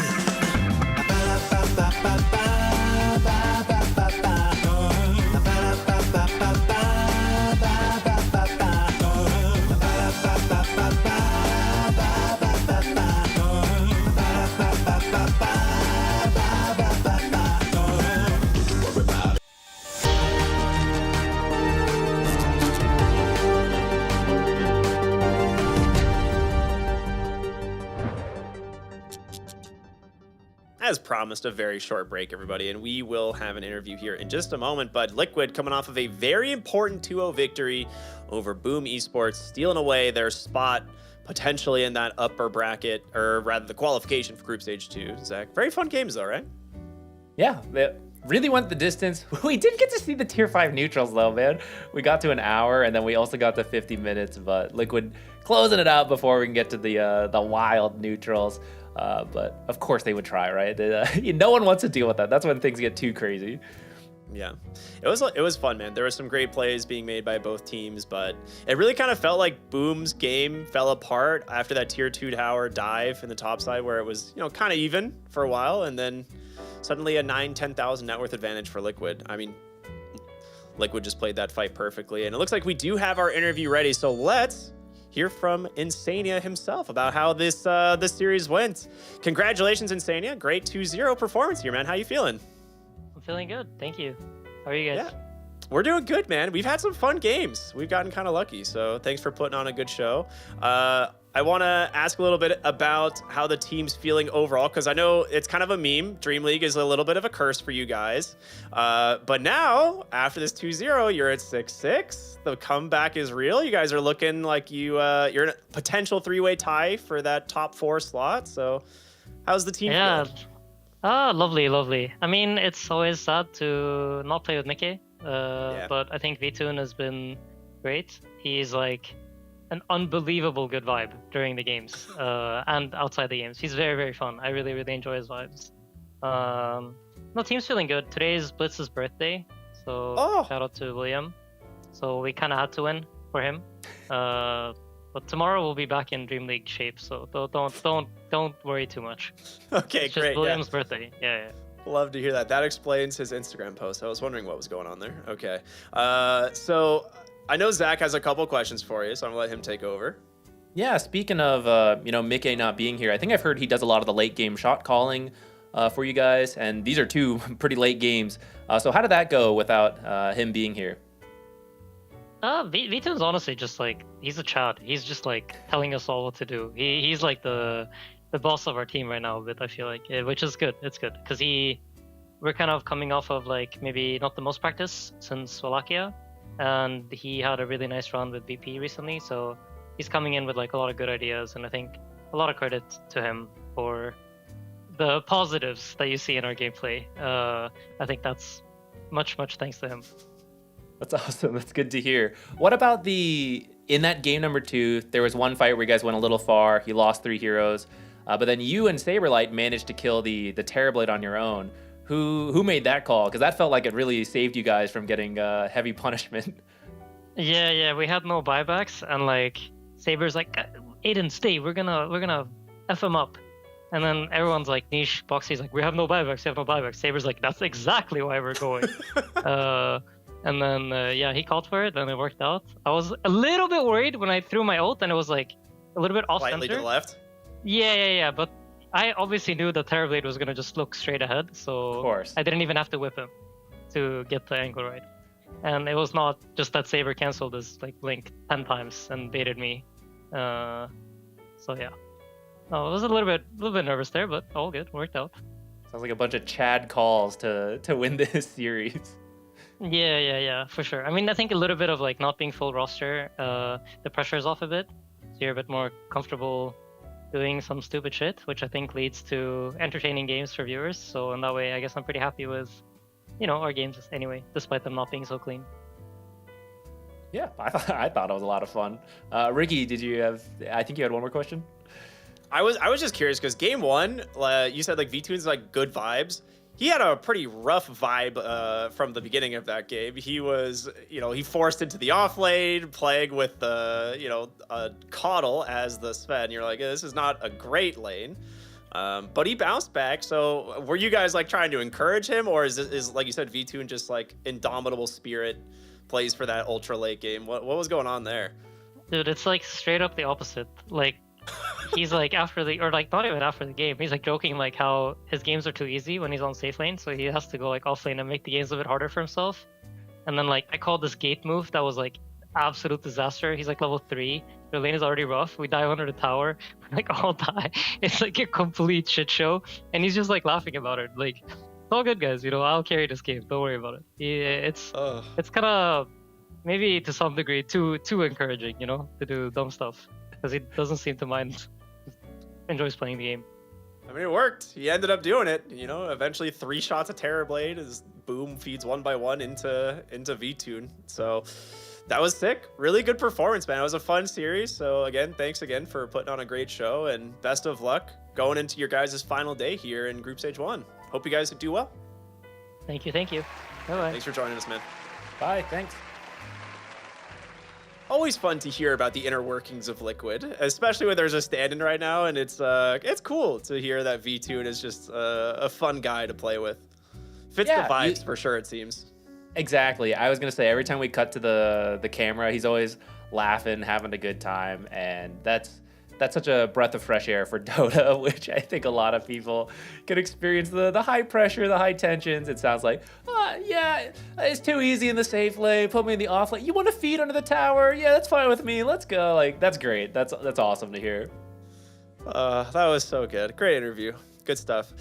Well, we are 3 series down for the day and 1 series left, everybody. So I hope you guys like more Dota, because our next series coming up is sure to be a banger. We're going to be finishing things off here with Falcons versus Avalis, as both these teams have struggled. I mean, worst case, like, you have to get a 2-0 here. I don't think either team can afford to split this, but we'll see what happens. So we're going to do a short break, and we'll be back with that final series of the day here.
DreamLeague Season 26 is brought to you in part by DHL, 1xBet, and Anthros.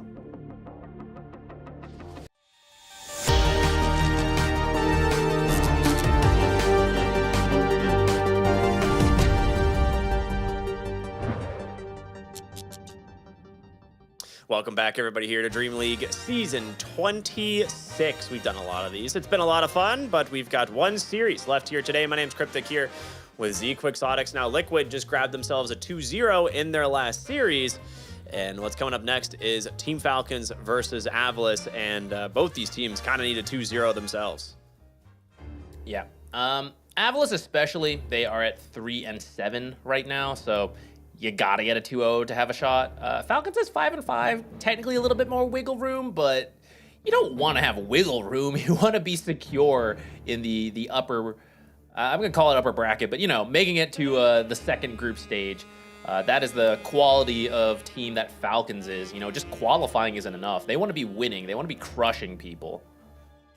I love crushing dreams, you know, and that's what we're gonna be seeing today. A lot of dreams being crushed from these players.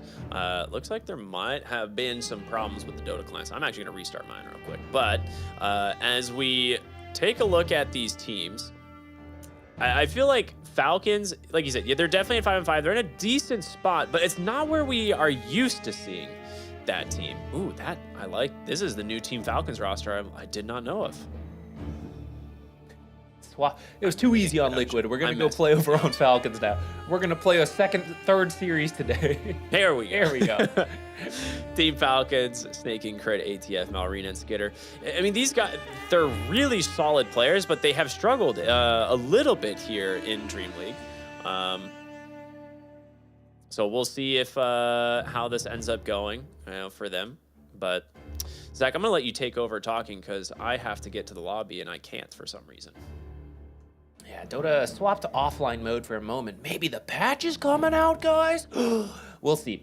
But yeah, Falcons, I mean, this has happened before, where Falcons first came out absolutely dominant. Everyone studied up on them. And now they go through periods where, you know, sometimes a little shaky. At the same time, even when they're shaky, they're an incredibly strong team. So that's where situations like this happen. Like, they're 5-5, and we're like, oh, I don't know, they're not looking as good. Like, 5-5 is not bad amongst the top tier teams, but that's just the caliber of the team and the high expectations they set for themselves. So we'll see what they can do. It's not like they're out yet. So any improvements that is happening in between every game, every series, I'm sure will push them towards their usual form. And I think we can take a look at Snaking here. He's such a strong position 5 player for this team. The cores get active pretty early, but you need to have a good lane to do that. And Snaking often plays these strong position 5s and gets a lot of farm for himself too in the process. I'd say he's one of the greedier supports out there. We can kind of see that a little bit by 134 last hit average in his games. So usually you can see him having a lot of impact, not only in the lanes, but throughout the game as a pretty farm support. Yeah, and I think overall, like, Snaking has some signature heroes that other teams, like, kind of don't really play themselves. Like, his Mirana is something you always kind of have to consider. Enchantress, not so much anymore because it has been nerfed pretty heavily, but we still see his Mirana from time to time, and it is a hero that you got to be aware of, that they can definitely play around. I think right now we just don't see it as much because the position 5 pool is so stacked with heroes that are certifiably overpowered. So unless all of these heroes are getting banned, we'll probably see him stick to some of the more meta stuff like the Ringmasters, Jakiros, Ancient Apparitions, Tinkers, stuff like that. But let's take a look at their opponents, Avalis, right? Like these guys, a little bit of a rough start here to this event. They actually did pretty well in a recent qualifier, actually taking out, I believe, Virtus Pro to advance to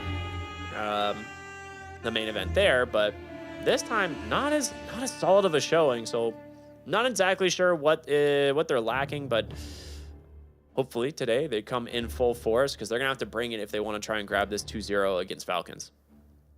I mean, they recently swapped out their position 5, so Fly has joined the team. So some of it is, even though it's one player, it takes time to all slot in, reach your best form. Fly, we can see the difference in last hits. Earlier comparing to Snaking, he's at 88. It's like 50 last hit difference. But I will say for Avalis, they are a team that can take games off the top tier 1 teams. They have the potential to do so, but the consistency is a little lacking for this team. I think that's part of why they brought in Fly, a very experienced captain, to start trying to push them to more consistent, good performances, but that's not something that happens just overnight. So we'll see if it can happen in the next day or two. They're gonna need 2-0s, 2-0 versus Falcons, and then their last opponent tomorrow, which I am forgetting. I think Yakult Brothers. You need 2-0s there to end up at 7-7 to have a shot. I think if you lose any of these games, it's very likely you get eliminated. Yeah, well, there's a lot still on the table. There's only one team mathematically eliminated, which is the OG Latam team. Now, I think Edge is also very close, but they still have their series they're going to play right now against Talon, as well as the series tomorrow. So they're another team that needs to win the next 4 games straight to have any chance of making it through. But we have our draft here about to begin, and yeah, there we go. Let's go ahead and hop right on in. The first ban overall will be the Monkey King, a classic of the Falcons team. Yeah, no one wants to play against that. Don't want to give Maureen with his sick headphones a good start. Maureen gets pretty active, I feel, compared to most mid laners. And Monkey King is just one of those, like, you pick it when you know you're going to have a good start, and then you're just all over the map. Dude, these new jerseys are sick, actually. I like these. You just, did you see?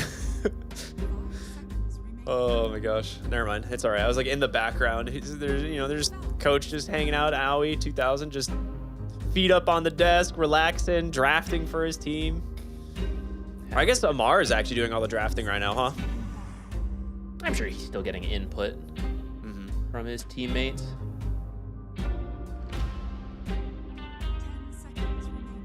As for the bans, what do you think of these? We're going to see an early Enigma ban.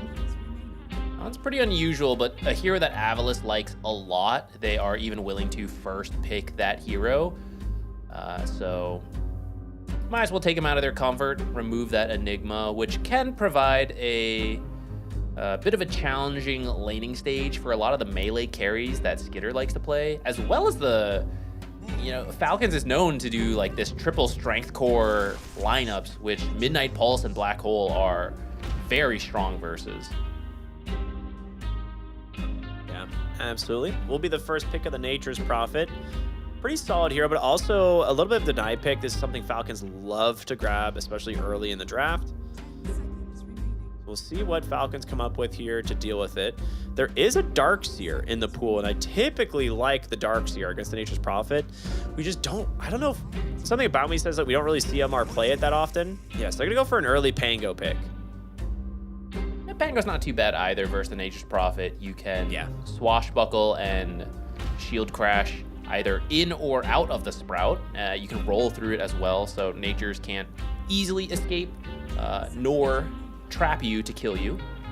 It's also just generally good, though we don't see it as much now. After years of nerfing, this hero has finally started to drop off, and some teams still like it and think it's viable. Other teams have moved away from it. Falcons, extremely comfortable with it in multiple roles, so we still see it picked up. The Doom banned out. Another hero that some teams like, Falcons being one of them. So just kind of respecting that. And it's a good offlaner versus the Nature's Prophet. You want to use the Treant to be very annoying since it's got that structured armor type. I forget, reinforced. There we go. Not a lot of heroes can deal with it, but Doom just eats it as a snack. A lot of fiber into the diet.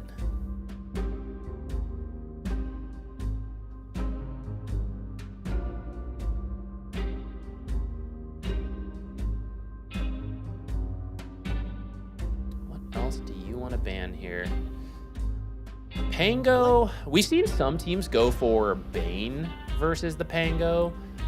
It's just something to lock him down in the role. But I don't know if I've seen Avalus do it. Yeah, that's a good point. I mean, there is still the Ancient Apparition in play here. So both teams likely wanting to go for that if they can, if it's not banned out here. I do like the Doom ban and the Timbersaw ban. A lot of attention placed on Amar. I mean, it's Bristleback, Doom, Timber, all removed. Even the potential of the Sand King. They're also good versus the Nature's Prophet, right? You might as well try to set up your first pick for success. Move these counter picks. I would love to see supports that also help set up the global rotation. Especially, you already know there's a Pango, so you're going to need lockdown. But you want there to be time for the Natures to show up and, you know, actually exert that global pressure. We've seen Shadow Shaman become more popular, so you can just shackle people. Another reason why I kind of like the Bane. You know, Bane's also really good at it. The Ancient Apparition, like you said, Ringmaster. A lot of supports available because so many core bans have happened. Keeper of the Light available as well. I kind of wouldn't mind it on Falcons. That'll help you move heroes around the map to match the Nature's Prophet. Not the strongest lane combo with Pango, but it's okay.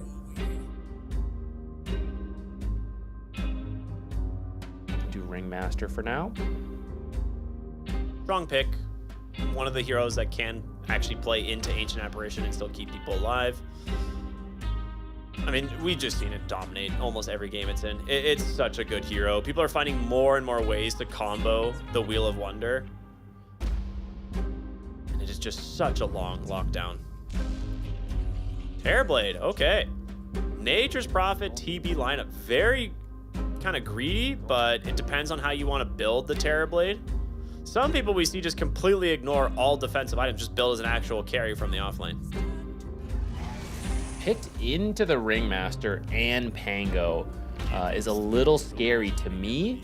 I feel like you usually see the Terrorblade and you think about grabbing these heroes, so a lot of confidence in their Terrorblade. It is flexible, like you said, so you can move mid-natures, mid-carry natures, offlane, carry, Terrorblade. Jakiro, strong support for whoever ends up in his lane, but Ice Path is not the greatest setup, and Terrorblade and natures don't really set each other up for like these rotations either, so I really want to see some lockdown from the remaining picks, whatever they end up being. Yeah, you are right. I'm not really sure exactly what it is that they can bring that's going to fill that void. We saw Magnus last game that kind of does that, but it definitely struggled because of just the responses from, you know, a Ringmaster as well as the Shadow Shaman. Or see the Earth Shaker come out here for Falcons. This might be Malrine Shaker. We don't know yet. Option. Yeah, it's like you have the option to flex it. You can pick a position 4 here. Well, I guess no, because in that... Yeah, maybe you just pick like your mid flex or something to play alongside the Pango.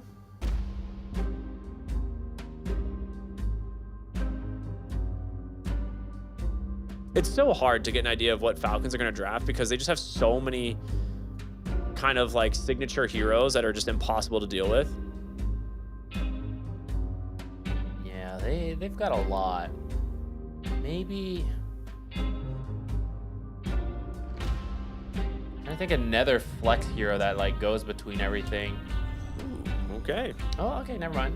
They're gonna commit to the core Earthshaker and just go with the Warlock. A lot of team fight potential now between these 4 heroes.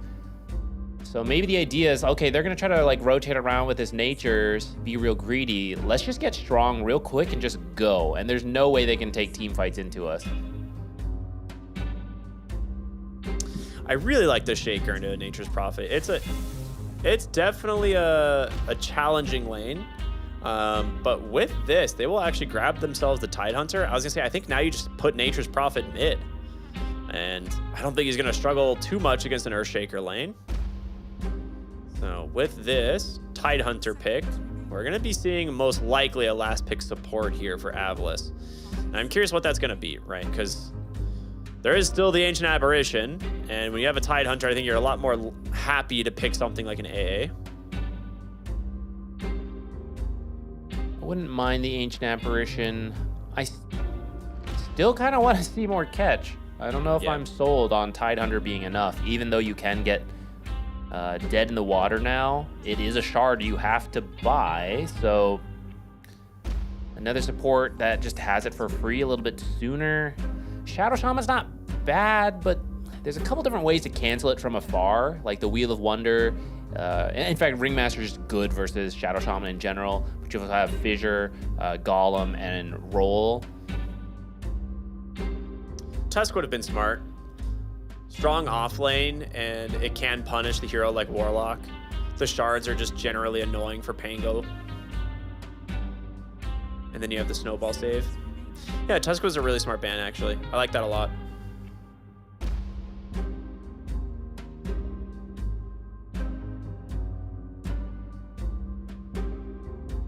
But what's next after that? I feel like I can't think of a good setup hero. At this point, you might just be doing like Muerta, Wind Ranger type heroes, which sort of have setup, but also are just strong in the lane.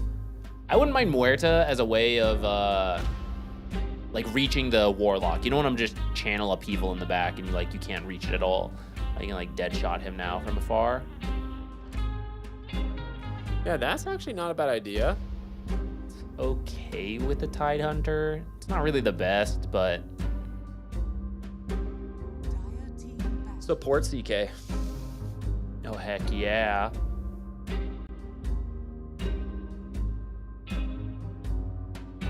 Now, what's a minus armor position 4 that they could play with? Realistically, Snapfire. I don't see it that often, but does have some minus armor.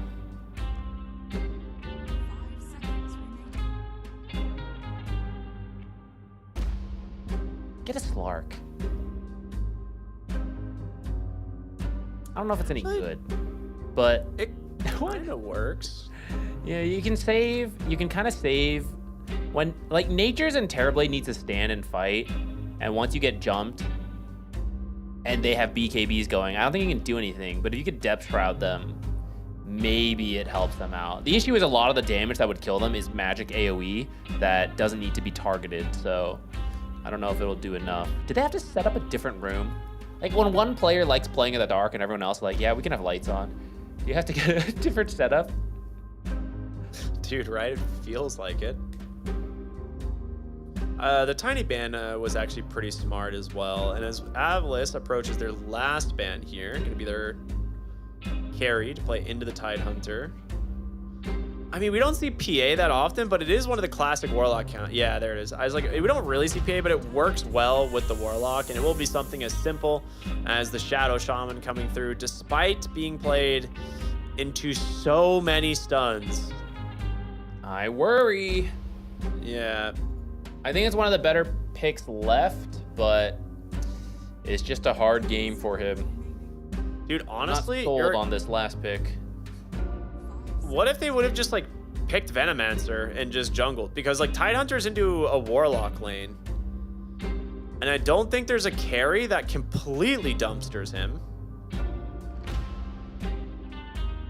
You might have been able to leave the Tide and just jungle on the Venom. It's one of the ways that we've seen people kind of counter these like more passive safe lanes, right? When there's like PA Warlock or something, you can kind of just chill back. The last pick will be the Medusa.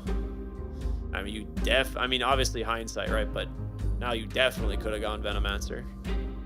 Yeah, but they wouldn't have gone Medusa if they saw the... Yeah, they wouldn't have gone Medusa, exactly. The Venomancer. A little bit of an anti-synergy in the lane, I gotta say. Warlock, Medusa, but they should be fine there. I don't think you can pressure them out with the Tide Hunter. Shadow Shaman, I think both lanes sort of get what they need. He just shadow words himself or the enemies, right? Like, yeah. Mid Nature's Prophet literally should be able to rotate and teleport around before the Earthshaker. But I don't know. I guess it works. Like, you have the Shaman, you have slows and stun from the Jakiro.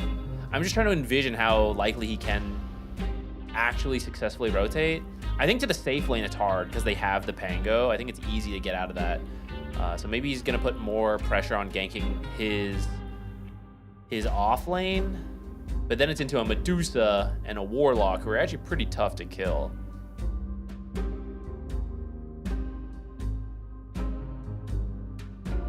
I'm trying to think how I feel about the Terrorblade versus Medusa matchup, because we've seen it go both ways a few different times. I wonder if Skitter is going to go like the Maelstrom Ags build here. I kind of really like the idea of going the Maelstrom Ags build. Like into all of these heroes. I feel like it owns, right? Especially the Terrorblade. I'd be up for it. It's a little scary to do when you can be copied. This is actually why we don't see Medusa as a carry versus a Terrorblade very often, is because the reflection is so strong, and I'm kind of wondering if that's going to backfire on them a little bit. We see Medusa off lane versus Terrorblades, because that's fine. Like, none of your items do anything to your own team. That would be my concern, but that's true for any build Medusa does. So at that point, you might as well have a build that is good versus the Terrorblade.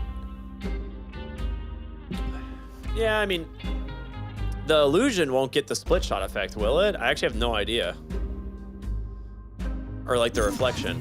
But either way, does it not? We'll find out. Maybe we won't as we jump into game number 1 in our final series here today. It is Falcons versus Avalis. If you guys are just tuning in, you've missed some great Dota so far. We got one more day of group stage ahead of us. Both these teams desperately need some wins here. Avalis maybe a little bit more than Falcons, but this series could be the defining factor in one of these teams making it to the phase 2 of the group stage, right, Zach? Yeah, Falcons gonna be a little bit favored here. I know Avalis can do it, especially if they get the ball rolling, get a lot of successful rotations in with the Nature's Prophet. That is what I'm a little scared of, though. I feel like Falcon's draft is going to be able to handle it, and that the ability to shackle and to set things up is not going to be easy into this draft. I think this Ringmaster is going to have an amazing game. When doesn't Ringmaster have an amazing game? And especially in the hands of Crit, you just got to assume it's going to be a good game for him. The battle begins. Skitter gets the rune here from the Tidehunter. We've started seeing that ward way more often in that bottom river, right? Like on that ledge there. I feel like that's become a lot more common of a starting ward. Both the teams have the mid lane ward at the same spot.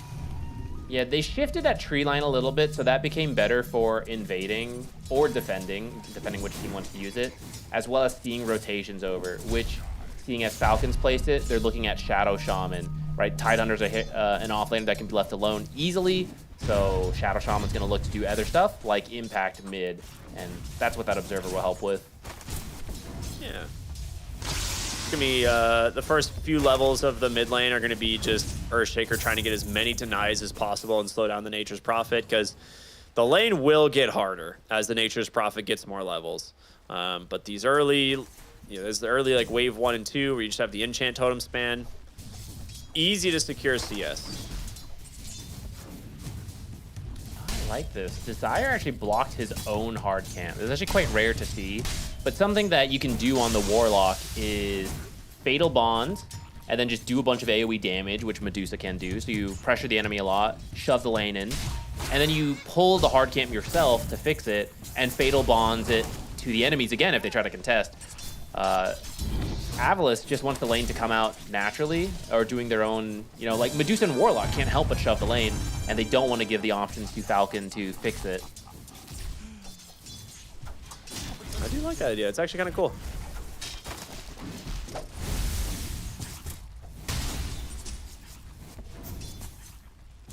He's going to go do another body block here, so still no camps for Falcon.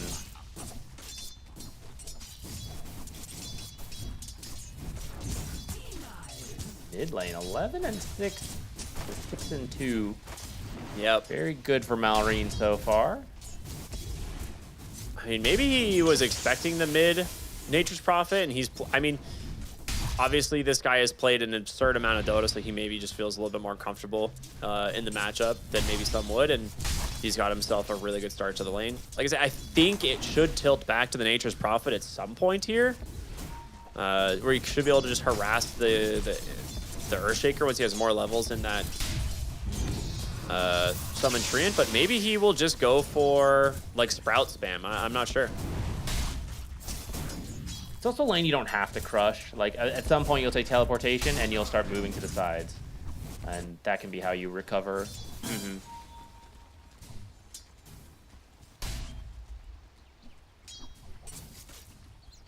Desire will go ahead and creep drag, block the camp again.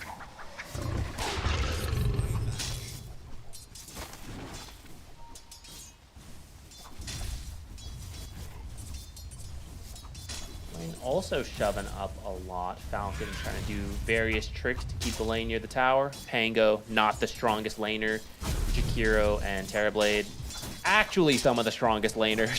So you just have to do your best to keep equilibrium near your tower and survive. Eventually get that diffusal, I assume. Sometimes you rush the blink, but I think this is a perfectly fine diffusal game. Yeah, I like the idea of diffusal here for Amar.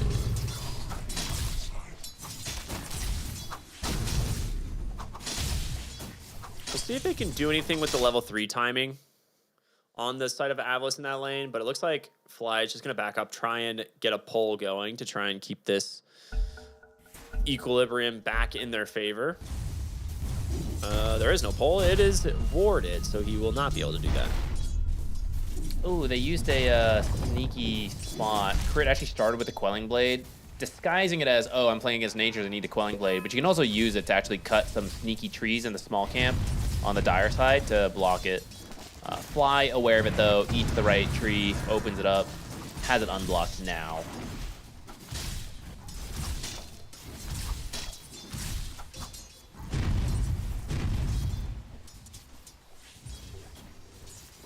I thought they had like tried to remove those types of wards from creep camps, but I think there's still a couple still remaining. You have to have a Quelling Blade for that one. Top lane, Fly getting pretty low. That is first blood for Crit, and well, Smiling Knight, I don't think you're supposed to stick around here. Without any help, the meta can't really be used. Is that 2 points in Tame the Beast that I saw, or was that Impalement Arts? It's 2 points in Impalement Arts. Yeah, okay. Yeah, pretty strong versus a tanky hero like Jakiro. Lots of health, so you get a little bit more value out of Impalement Art and second charge. Just even more to work with, especially when you don't have any setup. Like Pango has no way to help you land Tame the Beast. If you have an offlaner with a stun or a root, you see 2 points to Tame the Beast a little bit more often. Meanwhile, mid lane, Mobe will get feared up here from Crit, take a little bit of damage, as they're going to try and do what they can to pressure him out of the lane for these 6-minute power runes that are coming up in just about 20 minutes. Now, Malrine has Echo Slam. I also want to point out, he is going the build that I actually mentioned the other day when we were talking about mid shakers. It's the 4-1-4. He's going to go 4 points into Fissure, 4 points into Aftershock, then leave the Enchant Totem at level 1. He'll go for a Blink Dagger into Kaya, or maybe rushes the Kaya. It's a ridiculous amount of magic damage that actually comes out from this. So I really hope to see it, because I've heard about it and I've seen it played once. Whispers of this build. Yeah, so I'm like, I've been hoping to see it, and with the way Malrine is skilling right now, I think that's what we're gonna see. Which against the Terrorblade makes a lot of sense. Yeah, that's what I was gonna say. It makes sense when Medusa's gonna have a lot of physical damage, so is Pango, so if you can get a little magic damage from your mid laner, this Earthshaker could help you have some diversity on it so that the enemy can't just build armor and counter all of you. Ooh, Amar's in pretty deep here. Dual breath in 1 second. Will fly connect with it. The slow, it's there, but he's got a shield crash and 12 wand charges. He's gonna be just fine. Drops his item, gets his wand reset. Now there is a Shadow Shaman turning the corner though, and now Amar is gonna regret sticking around just a little bit too long. 7-minute Wisdom Shrine. No, will be grabbed by Crit. He was stacking and getting the Wisdom Shrine. So even though Pango dies, he can maybe go clear some stacks when he respawns. Catch back up, get a little help from snaking on those clears. Radiant's top tower is under attack. Snaking, the downside of picking a Medusa carry has not been able to find any Black Grimoire charges on the Warlock. Something we see where you fight a little bit, you know, early bounty rune fights, you get a couple charges. You use them now, and you actually get level 6, and you start using the Warlock ult really early to take some, like, a quick kill into early towers. But it's been a very passive lane for him, so he's still just at the default 1 charge, and doesn't really open up this early 6 timing at all. Oh, Skitter might be in some trouble here. There's the Shackles.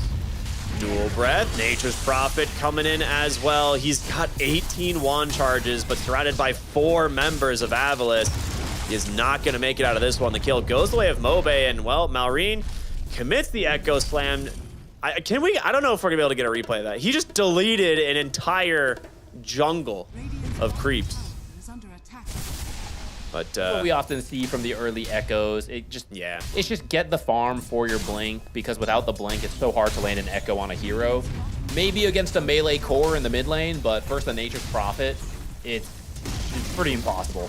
So just use it to get the farm, and it means he's only 200 gold away from his blink. Yeah, it is going to be 4-1-4.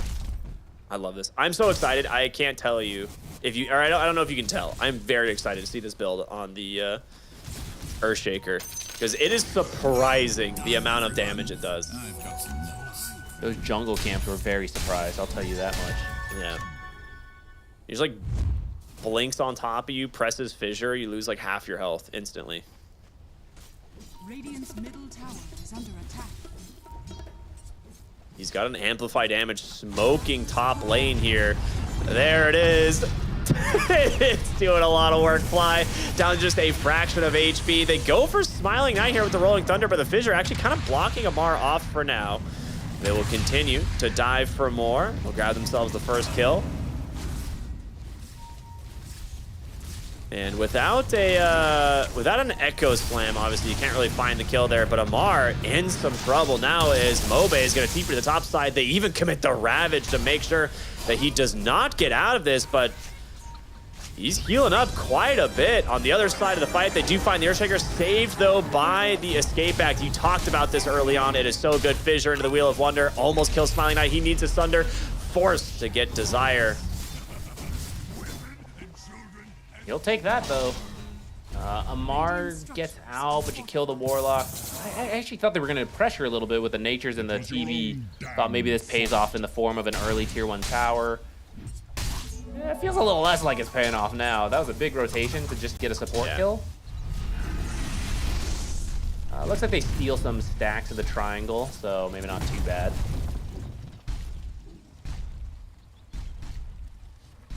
The next time you will have Echo on this Earthshaker. They didn't quite have enough damage to kill Terrorblade last time. Yeah. I mean, he's picked up his level 10 talent too, so the extra 90 fissure damage. It's now a 380 damage nuke combined with the Aftershock. So he's just back into the top lane, trying to find more heroes, and it will just be Avalis possibly conceding the tower as there is a... the catapult... I think it lives, but it does live. All right, so the catapult will stay alive. They'll fort the tower for now, trying their best to keep this one alive, as Terrorblade will send another illusion in, and Amar will be forced to try and tank this for as long as he possibly can, until the next wave comes in. Yeah, with the Warlock here, you can tank this unless someone actually comes to push you off, which no one is. They're trying to make a play mid. Finally, Echo mid tower is available. actually dead faster. Between, you know, Catapult and a Jakiro, they do manage to take the mid tower. So a trade at the end of the day for Avalis ends up being pretty good. while Mobe quietly farming away. It's going to be a very similar build to carry Nature's Prophet to start. Maelstrom, Mjolnir. See if it changes at all, but you do kind of play it in the same way Terrorblade carry versus Terrorblade offlanes really just carry Terrorblade in both roles. Nature's Prophet feels very similar from carry to mid. It's like, just gonna go carry build. Is a little concerning. Two hard carrying type heroes in the Terrorblade and Nature's. A lot of wrap potential, sending illusions down lanes. They do get the Echo Slam mid. They will drop everything on the Tidehunter to make sure he dies, and that will open up this mid tower as a result. Fly should be safe, makes his way back to the tier 2 tower. And, well, I say that, Wrath of Nature nearly kills Snake King's Golem, which they do manage to drop the aggro on it, but the rest of the heroes starting to trickle in here, potentially as Smiling Knight here on the Terrorblade. Wants to try and punish this, as the meta will finally commit it. 100 gold. But this is the defusal out from Amar, and with the, there's the fissure, connects onto 2, takes a ton of damage. Amar here caught in the middle, stuck inside. Does the shackles come through? Another sprout instead.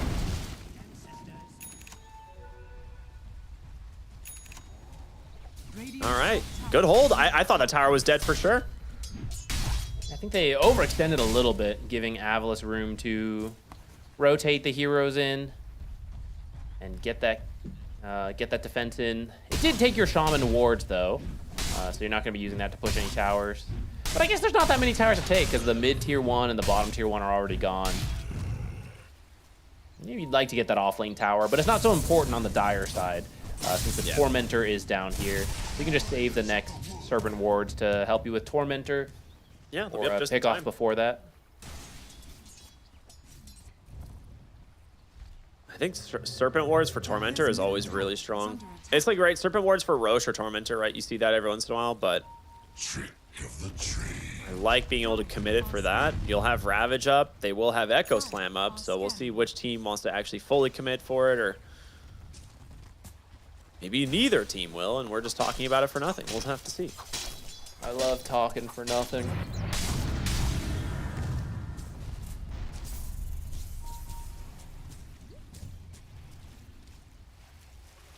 Zibe going for his blink.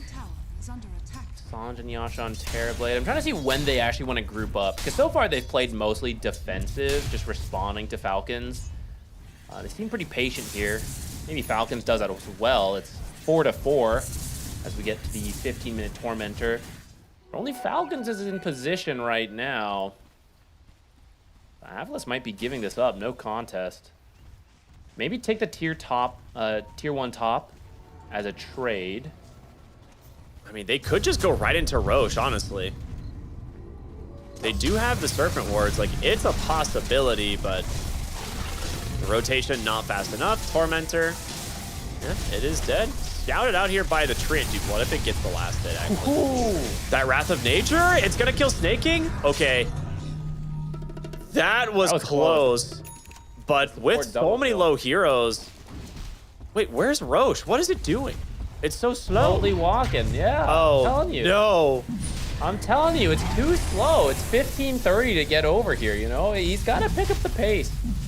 All right, and actually, if you run in and let him throw you, he starts walking faster. So that's maybe something they could have forced earlier. I see. Rolling Thunder coming through, stuck inside the Roche pit now as Amar. Skitter actually losing a decent chunk of health here. Does have 16 wand charges to play around, but Amar completely isolated from the rest of his team. The Ravage to zone him out. They secure the kill onto the Pango as a regen spawns in Desire, and he's just gonna take it for himself. You do have to be careful of these fissures and the Echo Slam. Zibe needs to find this Earthshaker and stay on top of him. I can't believe Smiling Knight counts as being in the pit right now. Ooh, Malrine. Malrine, he just blinks straight in, catches a Sprout as well, chops through the trees, almost dropping the Golem. Fissure out. They are stacking up the damage. Again, Zibe is an unmovable object, just playing ring around the rosy here on the high ground, but with Pango respawning, they're actually afraid to commit, and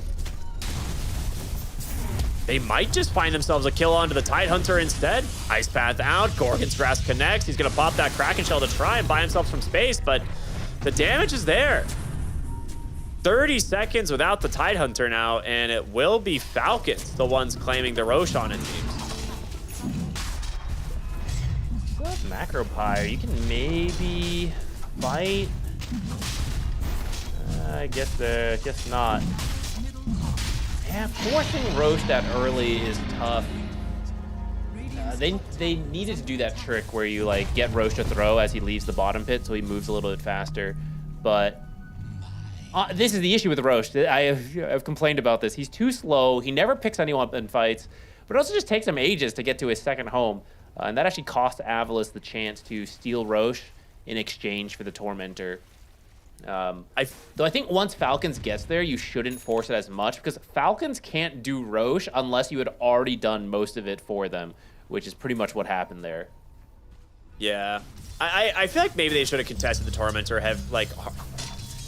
harder, because the Wrath of Nature did so much work. It almost killed 3 heroes. Like, they could have... I am surprised they didn't. They could have easily committed more heroes down there and potentially take that. Yeah, I think the team fight is what scared them, but I think you could be pushing out lanes with Natures while the other 4 posture, and you're winning the economic advantage as both teams like carefully wait like for a minute down there, you know? Yeah. Well, Amar now has his Blink Dagger on the Pangolier after his Diffusal. Shadow Shaman working towards his. It is going to be the Maelstrom build on the Medusa. So that's going to be picked up. Likely to be the Aghanim Scepter to follow. Early Boots of Travel on the Earth Shaker. I like the idea to try to match some of the rotations of Nature's Prophet. Of course, you had to spend money on it compared to Nature's, so relative gold-wise, he's a little stronger. Ooh, I did not see the 2 supports next to each other down there. I think that's a quick Blink Echo to kill 2 supports. Marine has the Shard now as well, so a lot of gank potential from him. Has this Arcane Rune, would love to put this to use. Meanwhile, the Medusa is cleaning up some massive stacks in the triangle. Nature's Prophet farming on her own side. So they're having a great... The 2 carries, or I guess 2 quote-unquote carries. The Nature's Prophet, always one of the carries, but Smiling Knight, still a carry in essence. Echo Slam behind the tower. Lots of damage being dropped in. Is he going to get a Sunder? He needs some help. He will be the Shadow Shaman coming in to save him. As Amar should be okay to get out. I said Zibe, he actually blinks up onto the high ground. Doesn't find him. Barely out of vision, so that's Golem down as well as their Rolling Thunder. And the Echo. They used everything to kill Smiling Knight, but they couldn't actually lock him down. He wasn't near any creeps, so the Echo didn't do that much. And he's got the Sanj and Yasha. Otherwise, maybe the Chain Stun's a little better, but he'd already finished that, so that's a... Sure, you get Avalis to rotate a couple heroes to their own half of the base, but it's really not that big of a deal. And you're probably going to spend most of this Aegis waiting for the abilities to come back up. You'll have maybe a minute to do something, but without Golem. Roll and Echo are up much sooner.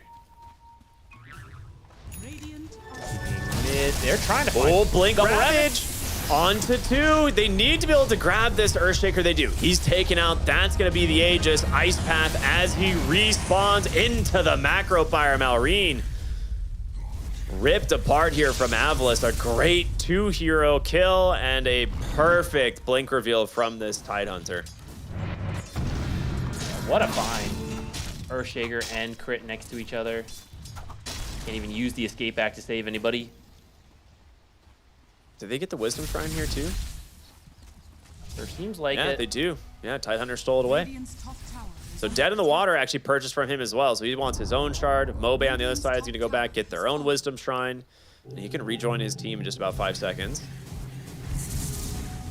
So Avalis hitting a pretty powerful stride right now, especially since your Nature's Prophet has a BKB. He's willing to fight. We have seen situations where Nature's, if they have a tough time choosing where to teleport into the fight, it takes too long to get there and you don't get to contribute enough. And that can be tricky this game when there's the Echo Golem roll, the Medusa with the Stone Gaze, right? It's not the easiest fight to enter. So it's absolutely critical he has that BKB. He'll still have to be careful with what he chooses to go to, and that could still allow Falcons to win the fight, considering it's a pretty close game. You know, 5-7, a 1K gold lead for Avalis. It's been a very slow game from both teams so far. Yeah, I mean, this is kind of the Falcons' play style a lot of times, right? Like, they just try and they want to play and to farm and push for the late game. And now that Skitter has his Ags, we're definitely going to see him start to skyrocket in the net worth.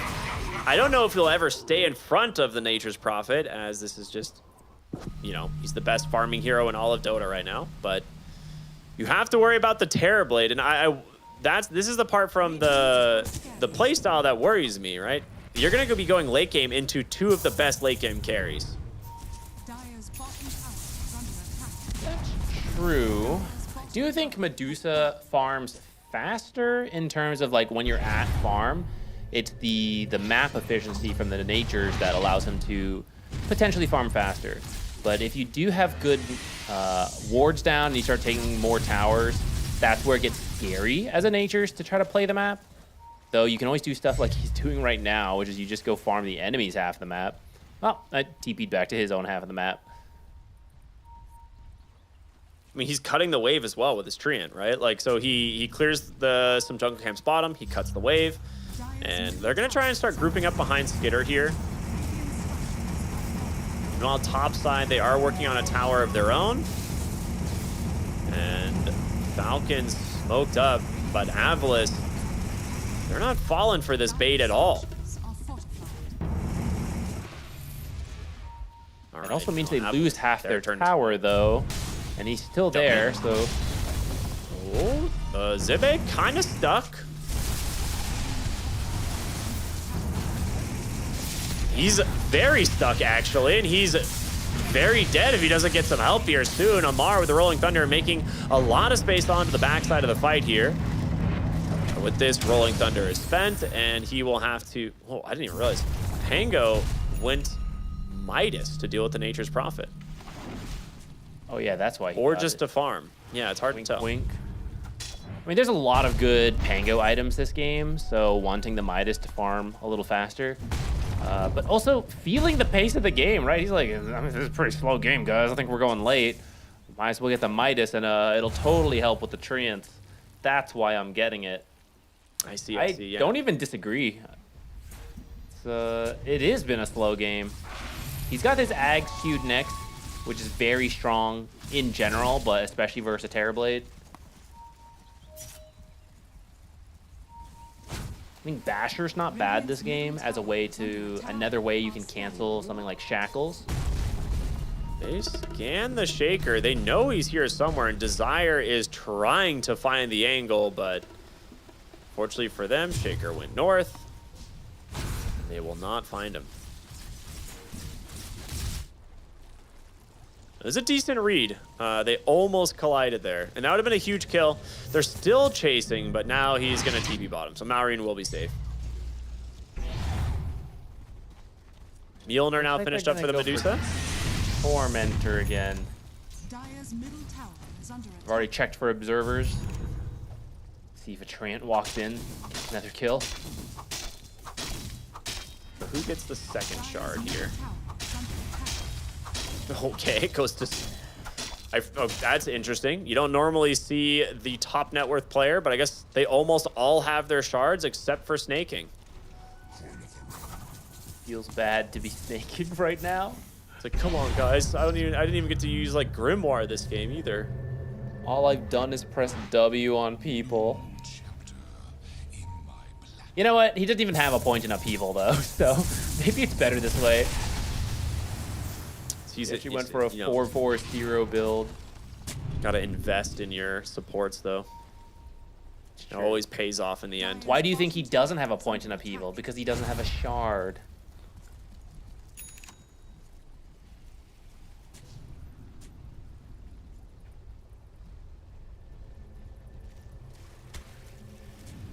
We'll see what Avlis want to do here. It looks like they're grouping for a smoke. There it is. Okay. So I don't think they have any vision on where Falcons is at the moment. They do see the Manta illusions from the Medusa come out from the triangle, so they do have a decent read on where she is, and the team might be close by. They will see Skitter, but is that the hero you actually want to initiate on? Not when you don't see the Ringmaster. As Crit is just hiding in the trees nearby, gets a ward sentry down. So who do you go for? What are they trying to find here on Avlis? Any of the big team fight that you can take out right away, like the Earthshaker, the Pango, the Warlock. But they're doing a great job just positioning in the back, hiding in trees, letting this Medusa be on the front. And you don't want to jump her. It just feels like a waste. And it feels like you're setting yourself up to get echoed and rolled. So after walking back and forth a little bit, they're just going to break apart again. It is one of the nice things about Nature's, right? He gets way back to his own half of the map. While still being able to join in. Map efficiency we usually talk about. But it does mean we are still waiting here for both teams to find whatever they're looking to find. I think they have found it, Zach. They're looking for creeps, man. They want money. That's true. These guys are like, guys, why play Dota when we can farm all day? That is the key here. So, second Roche here, gonna be the target for Falcons. Gives a little roar.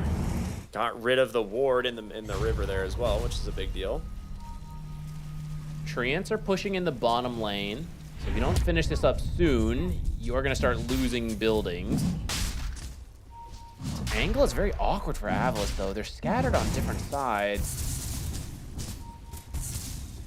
This is why the Mjolnir's just so good against the Terrorblade. They just dropped the Golem. He's like, screw it, dude. Just go in there and hit this thing. Like, which, I mean, maybe this gives a moment for them to try and do some work here. The Reflection actually kind of owning. But Roshan down quite a bit of health. You've got to get into the pit here, Zibe.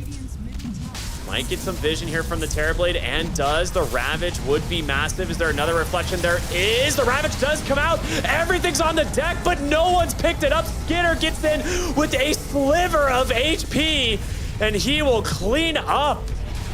As no one can deal with this Medusa. She's just sitting here attacking for free. Smiling Knight finally gets to connect on some of these attacks, but she's coming back with full life. So far, a decent win here from Falcons, but will they get punished? They do manage to find a nice kill onto Amar. Did he intend to blink over the Roche pit? Did Mobe intend to teleport straight into everyone? No, looks like everything's fine, actually. Dead in the water on the Dead in the water? Yeah, you gotta deal with this. Okay, hold on. Maybe you've gone in too far, guys. He is dead. No Sunder. Doesn't get the BKB off in time. I mean, he did, but there's not in time to prevent all the damage, and now Fly. Well, I don't think he's making out of this one either. Avlis extend way too far, lose 2 more heroes. And Falcons pretty happy with that exchange. That's when the order of operations is swapped. Like if Nature's wants someone else to start and you get the easy teleport. He went in first, so the rest of the team tried to follow up and then didn't retreat fast enough. Maybe not expecting Falcons to actually fight back there. You end up losing your Terrorblade for nothing. But you did kill the Aegis right away. Which I hate to say it, but I think means we're gonna continue just waiting till the third one. Woo! Farming! Let's go! I feel like we're back to a slow farming situation. I am so excited for the 40-minute power spike that's coming in from the next Roshan.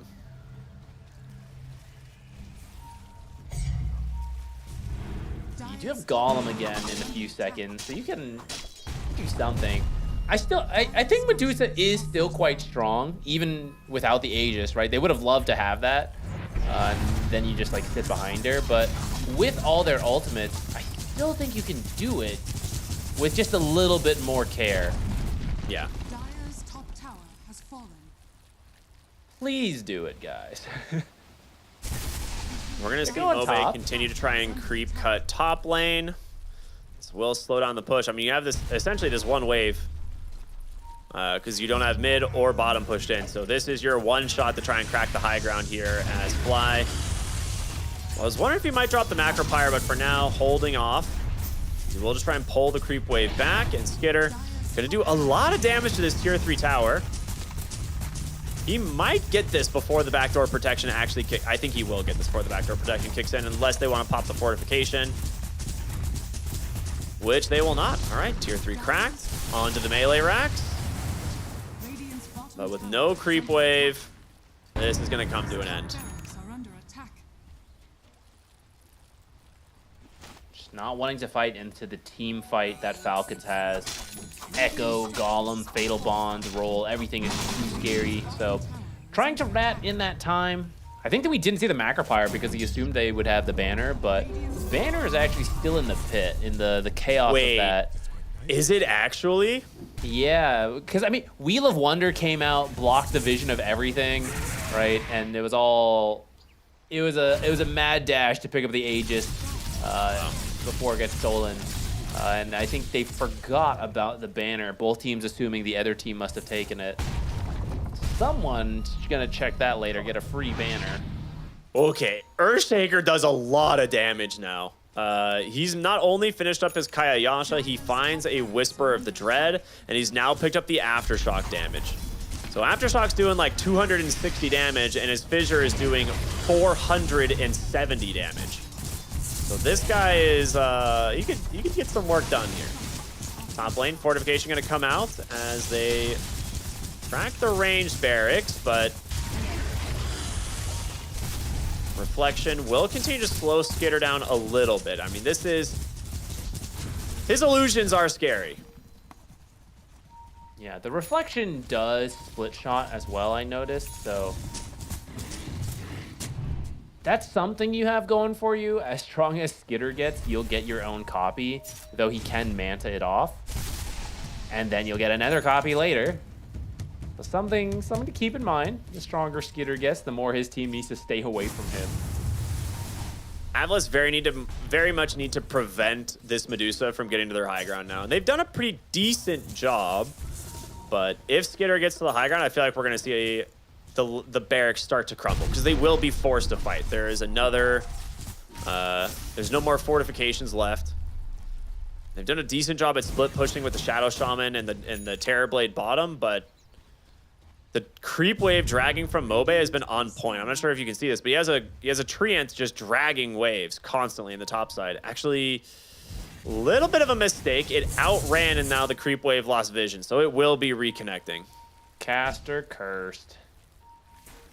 They did make it bottom, though, with wards, though, so they're going to drop the Shadow Shaman ult. They have Terrorblade Illusions tanking this. We have a Treant nearby. It's on the way. Needs to be microed in. I mean, Skitter's going to get the racks here soon. That backdoor protection going to expire in just about a second. There it goes. Nice path. Meta is out. Again, just slowing them down. That's all they want. Playing for the next Roshan is the big play. There's a Daedalus now done on Smiling Knight. One of the ways to deal with Medusa is just raw damage. A Daedalus crit from a Terrorbladed meta is an awful lot of damage to get through that mana shield.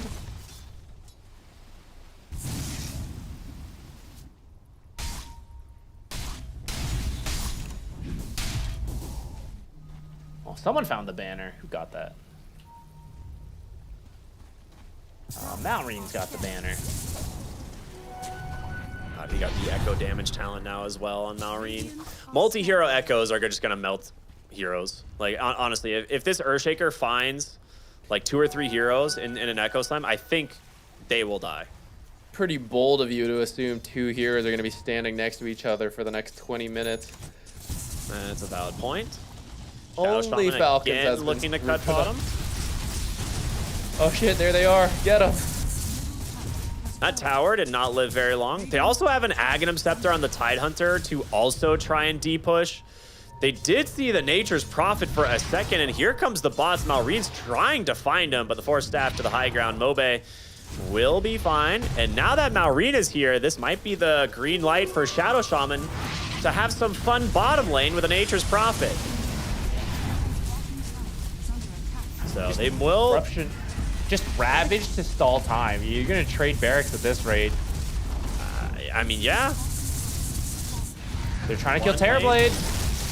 The Ravage doesn't come out in time. Terrorblade gets the BKB. The Thunder turn around to Malreen. The Ice Path is out. The Macro Pyre, a sliver of HP, will bail him out as Skitter will try to TP, but not as lucky for the Warlock. The Dead in the water catches the Pango as well. Avalis, you've done it. You win a fight. You trade barracks somehow. And Roshan, well, it might be up soon. Let me see here. That's pretty long. Sanj and Yasha, though, totally paying off on Smiling Knight there. They tried to burst him, but the stuns ending just soon enough for him to pop BKB and Sunder the Earthshaker with a sliver of health left. Absolutely massive. And now they're running it down. There's 2 tier 2s left. Natures will make quick work of this one with his Treant. Top lane, Terrorblade will do the same up there. Oh god, he's level so 25. Actually, the creeps have been cut by the Golem that they never dealt with top. So there's actually no creeps to deal with this. But the Treants are level 25, Zach. Yeah, that's true. Skitter really did it good at dealing with these, though. Good enough. Even he takes some time. But, okay. They get the tier 3. All the rest of the heroes are going to be up soon. It's time to position for Roche. See you can either sneak this one or actually win a fight. So far, both teams mostly avoiding each other.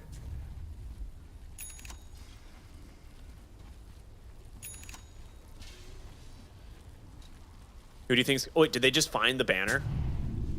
No, it got picked up earlier. Oh, did it? Okay. It's been passed around. I think Snake King has it now. Okay. Making queued up a Dagon as well to start dealing with these Treants. It's a necessary evil. And Terrorblade Illusions, actually. 2 good uses. Yeah. So, the one downside with the Terrorblade, since he farms so much with Illusions, he doesn't actually have... He's not super high level himself. He's pretty far behind compared to the other couple cores in this game. But he's still got a lot of money to his name. Money. Oh boy, Treant, bottom lane, kill Rax. He did it. From the safety of the jungle, he did it. Malreen's trying to deal with this, but these Treants are not easy to kill. Malreen might need to queue up his own BK Dagon. Ranged barracks. He's sending another one in mid. Yeah, there's no backdoor though, so.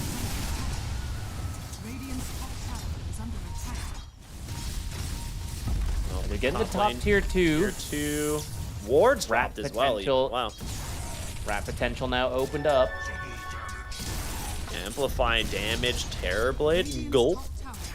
Let's see if they actually do anything with this as the Roshan is up. It's in the bottom lane. It's scouted now.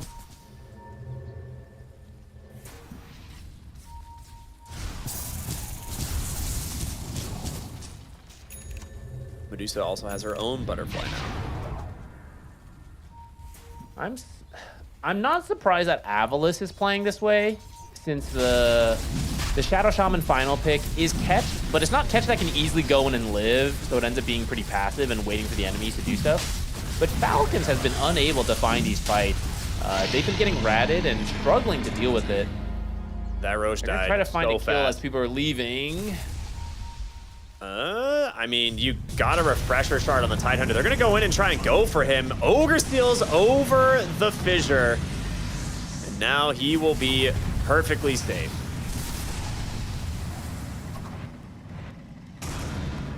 That item's crazy, man. I'll go ahead and say what we're all thinking.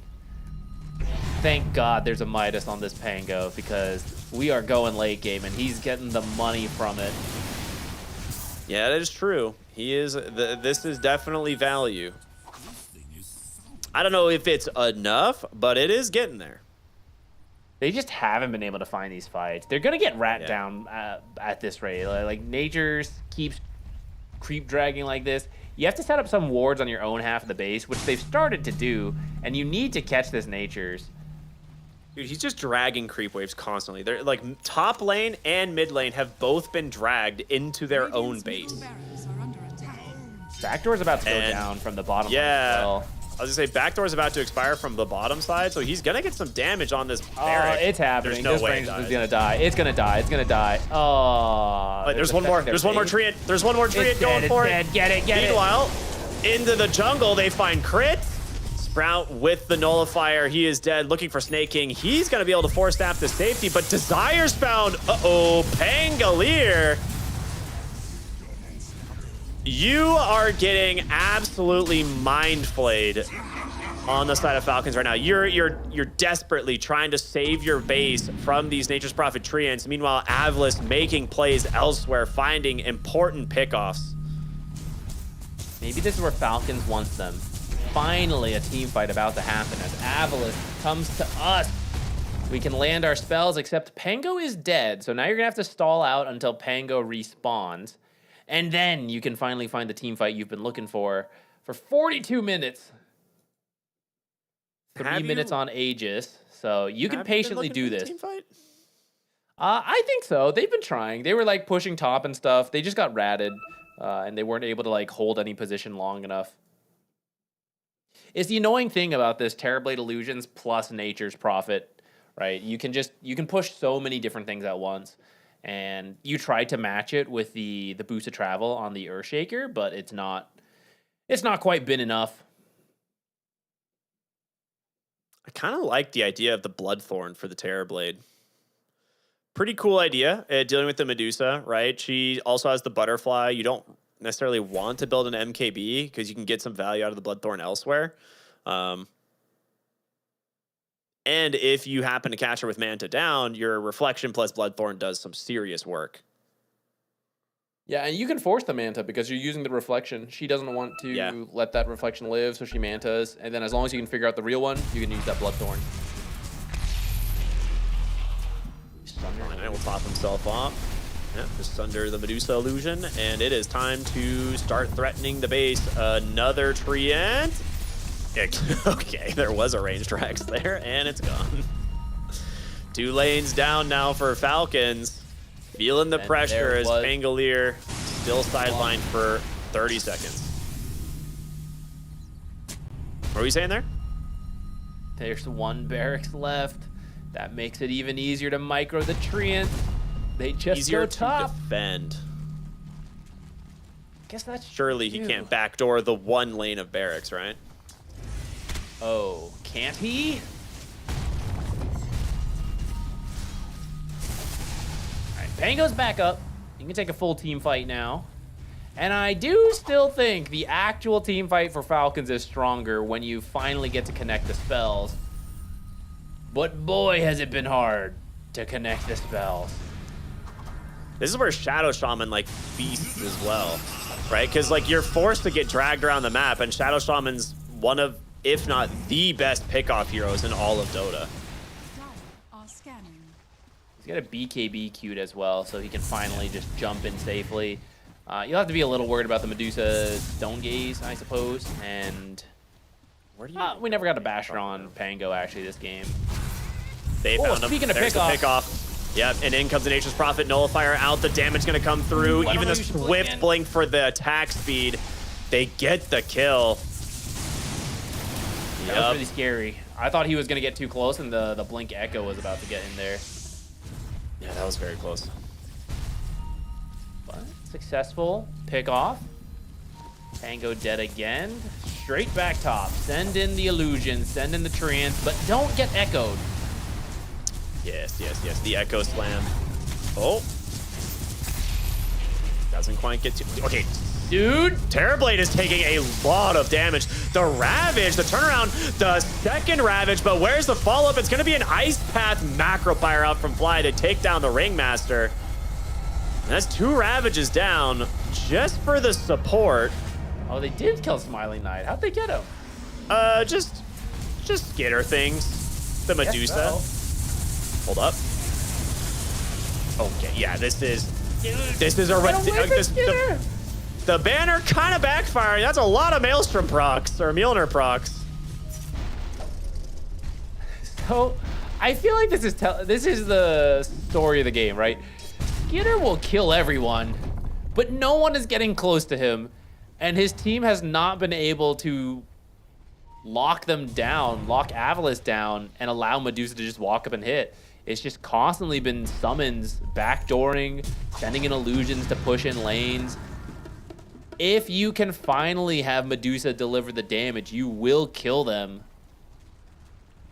But what do you need to make that happen? I don't know, because they're all pretty farmed and they're still struggling to make it happen. All right, I'm gonna have a quiz for you here. I hope you've been taking notes. Oh, you know. How long has it been since Falcons have gotten a kill? 17 minutes and 47 seconds. Pretty dang close, actually. Their last kill was at 32 minutes, and it was against Fly. So they've been sitting here dealing with this nonsense for too long, and well, top lane, 2 more Nature's Prophet treants are coming. Uh-oh.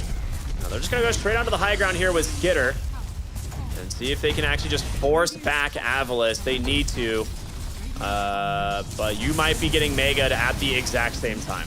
Divine Rapier Medusa's making quick work here of these buildings. Gotta be I careful feel like going this in. is the only thing you can do. You have to start punishing this. Macropyre out, force map to safety. Skitter is getting a lot done. He's actually nearly taken out half of Mobe's health immediately. Still at max mana. Now, Mega Creeps is secured, but they're just gonna go for the throne instead. Falcons are making the call. Mobe, he's TPing to the other side. He's like, we can't actually kill Skitter. We've got to try and base race them. Delay is the name of the game. There's the Ravage out here. It actually catches Snaking as well. The Hex here onto the Medusa, saved by the escape back, trying to hobble away, but Skitter shackled up, feared away. In comes the Terrorblade. The Stone Gauge is doing work, but Mobe, he comes in as well. They get the kill. She's dead, but she takes down the Terrorblade in the process, and Malrine will grab that Divine Rapier, but he pays for it with his life. Finally, it took us so long to get a fight, and we get one. But the price paid heavily from Falcons as Mega Creeps are secured, and they cannot end the game. Even without Divine Rapier, this Medusa is still pretty scary. I was about to say things are going to slow down here. I don't know if they can get slower. But Avalis has Megas, so they don't have to go crazy. They do want to push up, see if you can force a buyback, but at the same time, you can't risk giving the Divine back. Yeah, Divine on Nature's Prophet is going to be kind of cracked. It actually makes him more scared to rat, I gotta say. Yeah. The Midas is working. All right, here we go. Surely the high ground siege begins. They don't know about buyback status, right? Ringmasters is on cooldown, but the Medusa is available. You should absolutely wait for Aegis right now. There's no way you should push his Avalis. This is not worth the risk. They even see Mobe. Okay, they made out the roll because he does have Swift Link. He has a Moon Shard in his backpack on the Nature's Prophet. Surely he eats that. Like, this is essentially for elimination. You know, if Avalis loses any games, it's very likely they get eliminated. You have to play the safe. You have Divine. You have Megas. Just get the next Roshan. Get an Aegis on this Nature's Prophet. And then you're in a good spot. You don't even have to do anything different. The gameplay is the same. Keep sending Treants and Illusions at the tier 4s now. Now that you got Megas instead of tier 3s, it's tier 4s. And you can't get too close because that's where the echo comes in. Like, now that you're funneling all these Megas and Illusions and Treants into one spot, you get wrecked by a Mega Echo. So you just gotta let the Illusions and all that do their work. And when they force a harder fight, that's where you've got the Divine Rapier. It's the exact same game plan that has been very thrilling to watch the whole time, but it's working. And you gotta just do it and finish this game out. Do not go crazy.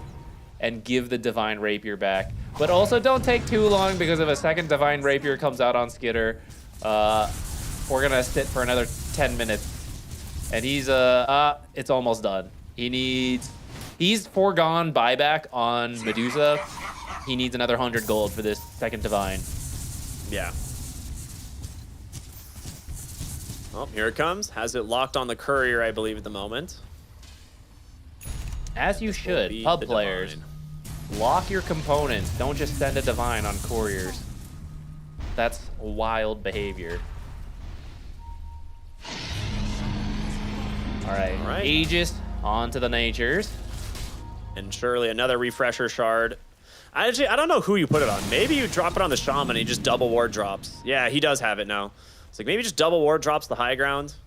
Maybe they'll give it to... Okay, they just give it to Ziva anyway. Screw me. What am I saying? I don't know what I'm talking about. I think Medusa can deal with the... I'm just lying the whole time.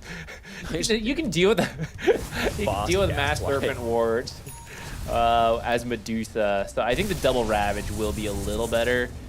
Keep the supports out of the fight, right? Like Ringmaster just can't do anything. He has no BKB. Same with Warlock. All right, Desire taking an angle on the side because he's gonna go for. God, Malrine just looking for his Courier, almost catches Desire. Oh boy, they know he's in there. They're gonna just blink Ravage. They don't know exactly, but there it is. The Nullifier, the Ice Path is on top of him. Amar's dead. Does have buyback. That will be Ravage number 1. With the Refresher Shard, they can do it again. He's actually a surprisingly low mana Medusa. For the build she went, she really does not have a huge mana shield here. She does still have a Nemesis Curse, though, which is making this Divine Rapier real scary. These Mega Creeps don't even look like Mega Creeps to Medusa. They just look like regular creeps. Yeah. That might actually backfire in a team fight where maybe it's good to build up some Megas to get a stronger Echo. Maybe he's got to turn Split Shot off for a bit. All right, we're getting into the late game. I don't expect this to end before 60 minutes at this rate. Because it's got to end before 60 minutes. There's no way. I'm not allowed to see a tier 5 neutral. That's in my contract. Oh, shit. I forgot about that.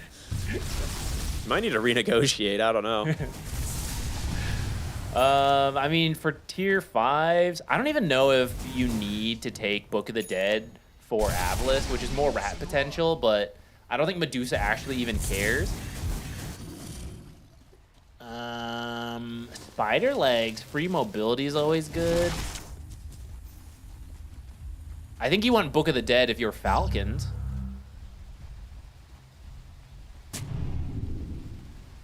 There's no shot we cast like 4 50+ minute games in a row, right? Oh, I'll have you know that's exactly what I scripted.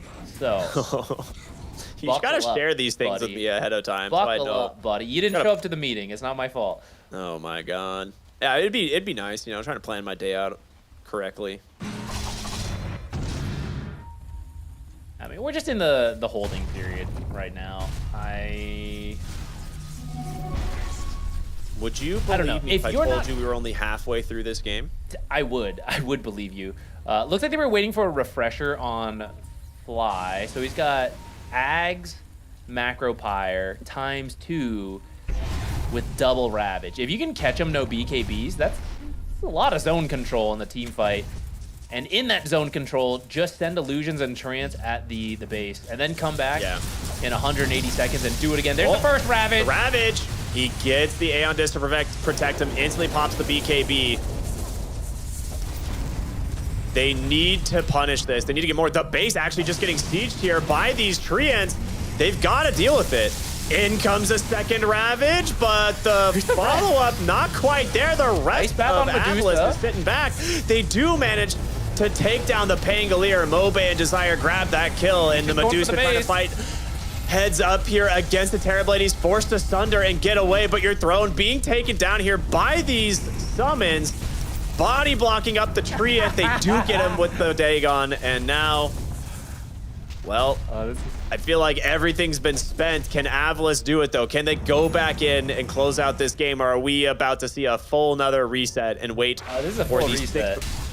6th Roshan timing. Full reset here. Okay, so this is where you have to stop farming on heroes like Nature's. I know it's tempting as a core, but like, what else could you possibly buy at this point? Like, he can consume ags, I guess. But beyond that, right, you have to give gold to your supports. Imagine Refresher Shadow Shaman, double ult drop, or give him, like, I don't know, some other items. Jakiro, have him start pivoting to a right-click build or some shit. You know, like, they need gold, and the core, who is, like, 12 slotted, can't keep taking the gold, because there's no end point for that gold. Yeah. Now, right now, they're going, well, actually, I haven't consumed my Aghanims yet, so there's a little bit more of an endpoint for the gold. But at some point, it's not worth it. Like, the backpack, Refresher, backpack Aeon, compared to having a Hex on a support, a Blink Hex, is, like, that's all you need. You didn't need a third set of spells. You just needed to Blink Hex kill guy that the support can set up, because you don't have room for the Hex. So I want to see the support start to farm more. Falcons, go ahead and just buy another Midas. Get one on snaking. You're not leaving the base. You got to get gold some way. Start Midasing some stuff. Well, actually, you guys, I need to keep farming so I can buy you moon shards. I'd be open to a moon shard on...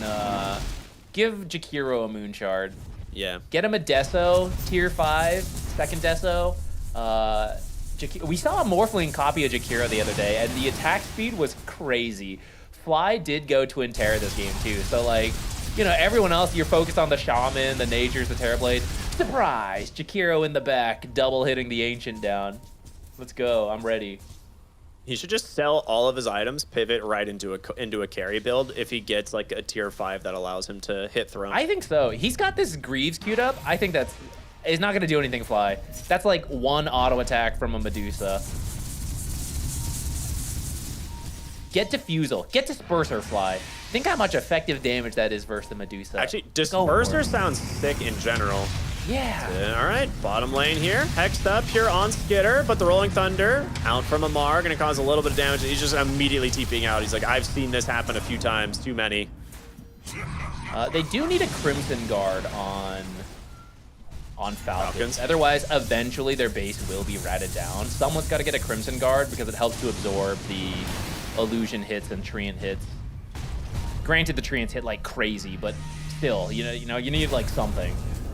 And you need Abyssals. That's another thing. Oh, Ravage. the Ravage. It's caught the Medusa. He refreshes. There is Escape Axe. Second Ravage. Macro Pyre being dropped on top of him. Can they actually kill Skitter? No. Well, maybe the chase forward. There's the Golem. Skitter incredible. He dies to the reflection. He is going to buy back with his Smiling Knight as well. The Thunder at the last possible moment will bail him out. She does recover her Divine Rapier, but that is a very big buyback to get. Uh-oh, with that, Falcons might have to sit in their base until that's available again.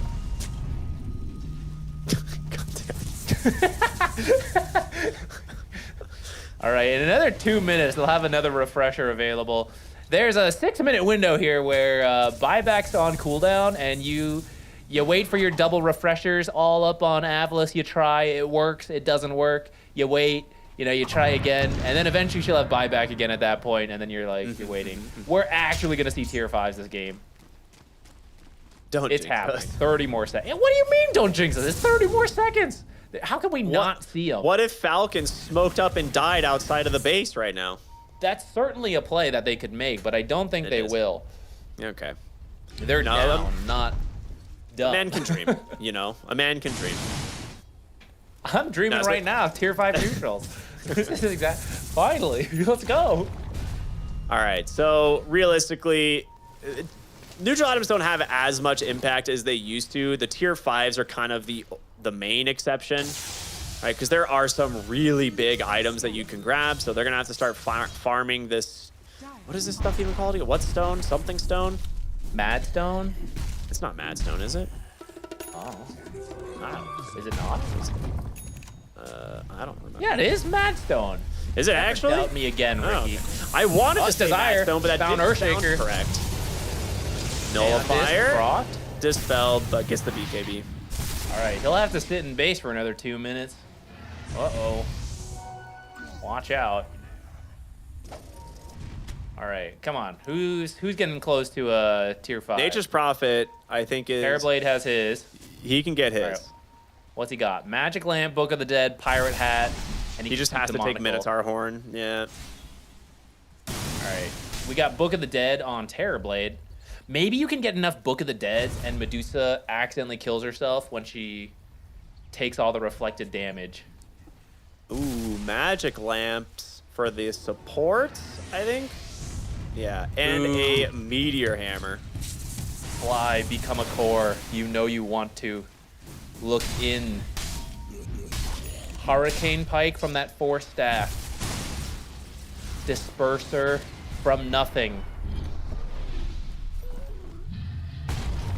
All right. Another Fallen As they Sky say, 5th time's the charm. They're gonna Is get this another only the agent. 5th? I don't know, dude. I can't count. We're 60 minutes in. It's probably 4th or 5th. It's definitely not the 4th, because that's the 3rd refresher that I remember. Does not make it the 5th? Well, that's what I'm saying. I don't remember if there was one. I know I've counted 3. Maybe there was a 4th. Is what I was wondering. It's like it's either 5th or 6th, I think. But yeah, maybe. Why? I don't have enough item slots for smokes and wards because of how many other items I have. Okay, if you can't win with a 50,000 gold advantage, whoa, Dota where are is they going? broken. Back out, guys. There's lotuses to collect and finish this cheese. What's it called? Block of cheese. Ravage on the Medusa. Hold on. Who'd they find? Escape Act is there. Second Ravage. Amar comes in with a Rolling Thunder. They just can't actually hit Skitter at all. They're going to turn around onto Amar. He does have the A on disc to combine as he's rolling, but you're thrown! The Shadow Shaman going for the back door. We've waited so dang long for them to try and make this play. Do it, Desire! Should do it. Finally, Avalis closed this game out at 63 minutes with a Shadow Shaman. I can't wait to see these highlights because I don't remember anything this game. Great. I feel like I was in purgatory. I don't even remember what happened 60 minutes ago. No, that's great. And then that doesn't look like someone who just won a Dota game.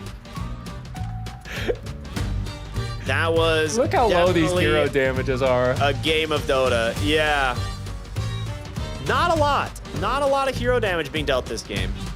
A lot of just ratting. The 32,000 building damage coming in from the Nature's Prophet. Typically explaining why this hero is a top pick of the patch. But the most important building damage coming from Desire, the Shadow Shaman at the very end. That's what I told you, 5th time, you gotta get the Refresher Shard for the double Shamanal, drop them both on the base. And that's why you need the Crimson Guard to deal with that kind of stuff. Where do we start with these highlights? 20 minutes in, 5 and 5. Seems like a whole different game. Yeah, it was a different game. I was a different person back then. Yeah. Oh my god, they almost won here. If they killed Smiling Knight, they probably would have won right there. Yeah, he had no buyback. That was one of those moments where Smiling Knight dies, Skitter can actually just take the high ground because they have a full HP Earthshaker still there. And no Terrorblade to stand in their way. Like that was one of those moments where we're like, oh, one auto attack away from victory. Desire didn't. I want to shout him out this game, not only because he ended the game actually, but a lot of pickoffs on the sides with the Shadow Shaman, right? When you're playing this rat game and you know that Falcons just has to like split push as much as possible, you find the Blink Hex Shackles, set up the rotations. I didn't believe in the Shaman pick at the draft. If you can go back a lifetime ago at the start of that, and it did struggle, right? That's why this game ended up so passive because he had a hard time starting full fights as the Shaman, but the pickoffs when you just rat for 60 minutes was the strength of the hero. So props to Avalis, identifying what their draft can and cannot do, and just don't try to take these team fights that we're going to lose, right? Split push, that's how you make the hero work. And eventually we'll hit our 63-minute timing, refresher, double ult the base, and win the game. They won't. I predict they won't buy a Crimson Guard, and like you'll get it. I actually don't even know if the Crimson Guard works on the Serpent Wards. I think it does, right? Sure It doesn't work on Witch Doctor ult, but it should work on Serpent Wards. Yeah, that was a game. Yeah, very interesting one. Falcons gonna fall here in game number 1. Avalis, a much needed win. Like we said, they need to win pretty much every game from here on forward. So we're gonna go to a short break, and we'll be back with game number 2 in our last game of the evening. Stay tuned, everybody. We'll see you in just a bit.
DreamLeague Season 26 is brought to you in part by DHL, 1xBet, and Anthros.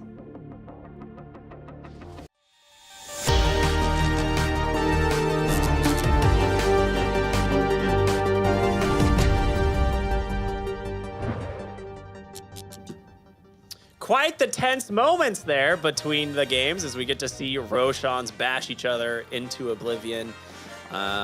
I had my money on the Dire one the whole time, I'll be honest. I had faith in him. He walked in, he roared, he had the power on his side, he gets the win.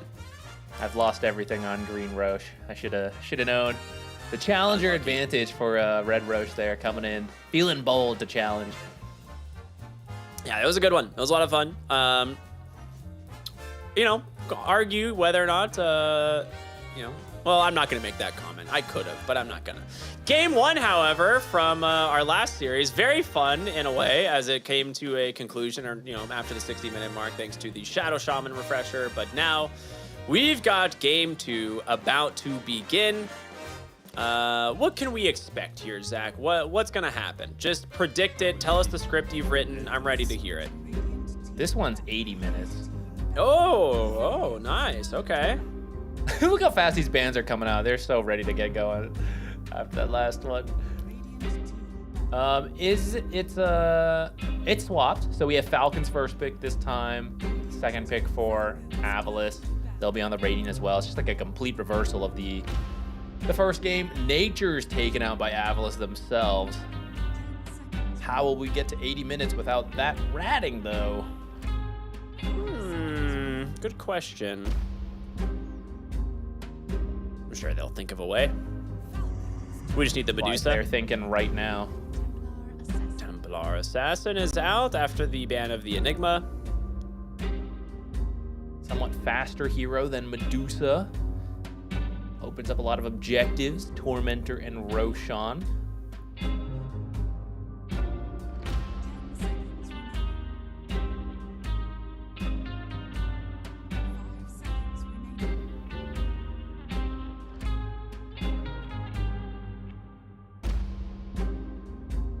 Tiny's available.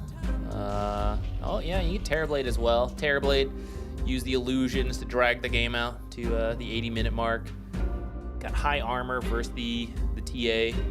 We've seen some TAs pivot for like MKB to start to try to like bypass the Terrorblade's armor. Should consider Ringmaster here. For Falcons, if they could grab it, I wouldn't be surprised if Avalis either bans it or takes it for themselves because of that. I mean, the Ringmaster just seems so good. I like, they don't win with it last game, but I don't think that's necessarily a fault of the Ringmaster, right? Yeah, it's hard to pinpoint what the issue was, but they just weren't able to easily start fights on Falcons. Despite having a good amount of catch, they just couldn't get close enough, it feels like, cleanly. So kind of struggled getting ratted that whole time. See the Darkseer come out, so that's interesting. Usually when we see two core picks early, they're usually both flexible, so you then pick two supports, and then you get to decide on the second pick. Now you have second pick, but it feels like this is very clearly offlane Darkseer and carry Terrorblade. Unless that's truly the bait, and you're doing something different.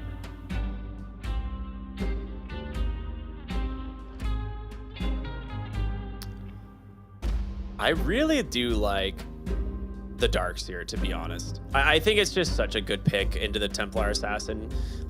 We don't see it all that often, but it works. So we'll see what they can get done with this.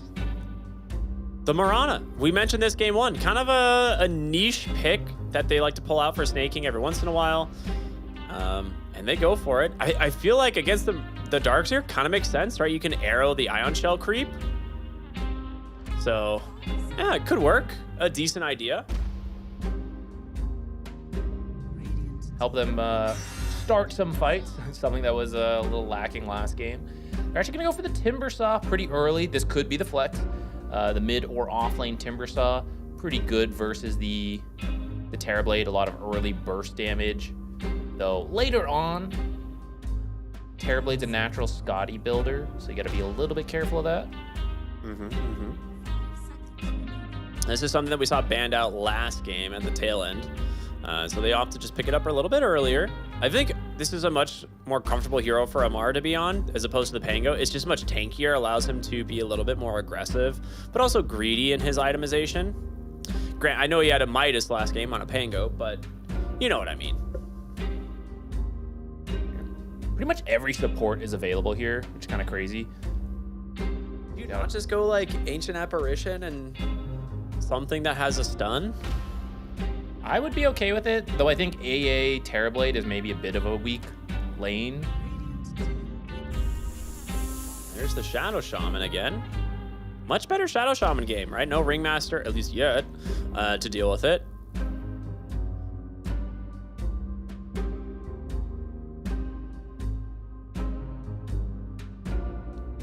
Or they take the Like, what's Ringmaster the best? themselves. What supports are best at 80 minutes into the game? Jakiro. I don't mind that, actually. It's a strong hero for Terrorblade to get him a good start. You have to address this like this Timber Saw, which you at least have some lockdown from Shadow Shaman, though it also easily lines up an arrow from Mirana, and also a trap. If you get the shard and you have the silence, that's also a very easy way at dealing with Shaman. So I don't think it's enough. I think you need another form of catch. I think Ringmaster is also okay for Avalis. Keeper of the Light, maybe? That could be kind of interesting. We've seen the Coddle Terrorblade be super annoying.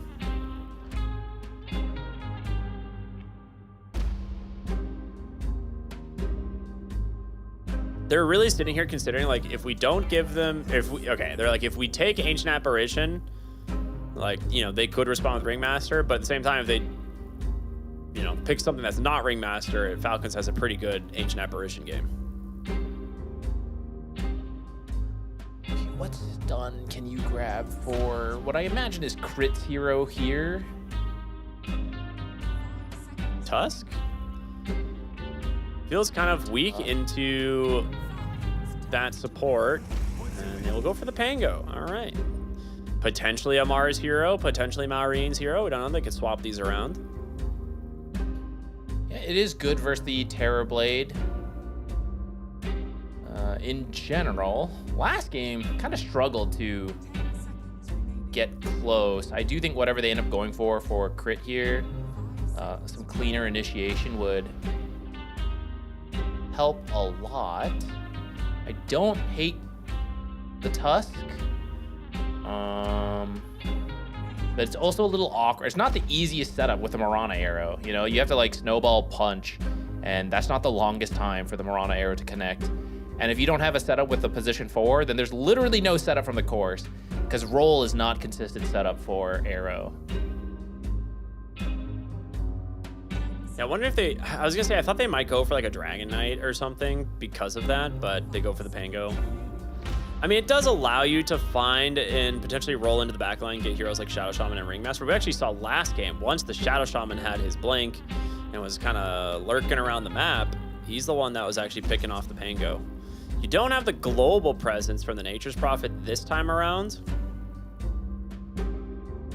So I am curious what they want for their mid lane into either this Pango or Timbersaw. Shadow Demon taken out. Not a common support right now, but it is one of the better combos with the Mirana, and the Purge would have been pretty good versus the Darkseer and the Escape Act, as well as copying the Terrorblade to get your own version. Avalis could also use a Playmaker. Darkseer. Ember would have been good, right? You like Ion Shell your Playmaker and have them go in, and they get to work with both supports. So Ember or really any of those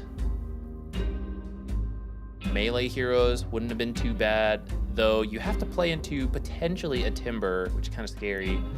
Maybe you could do like Slardar? I don't know how bad that matchup is into Timber.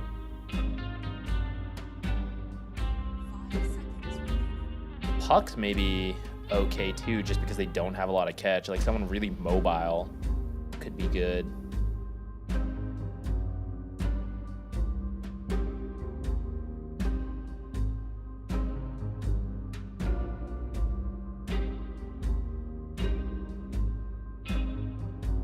I would like to see from the mid lane of Avalis something that can play around the Shadow Shaman. I mean, Puck and Storm Spirit are both available. it's not like the greatest game for them, but it does give you some potential playmaking against both Timber and Pango and Mirana, like these kind of mobility heroes. So I wonder if Puck is kind of the best of what's left. We just haven't seen a lot of Puck lately. It's usually just banned out because some team gets like Coddle and you're like, oh, time to ban the Puck because we want like Storm or Ember.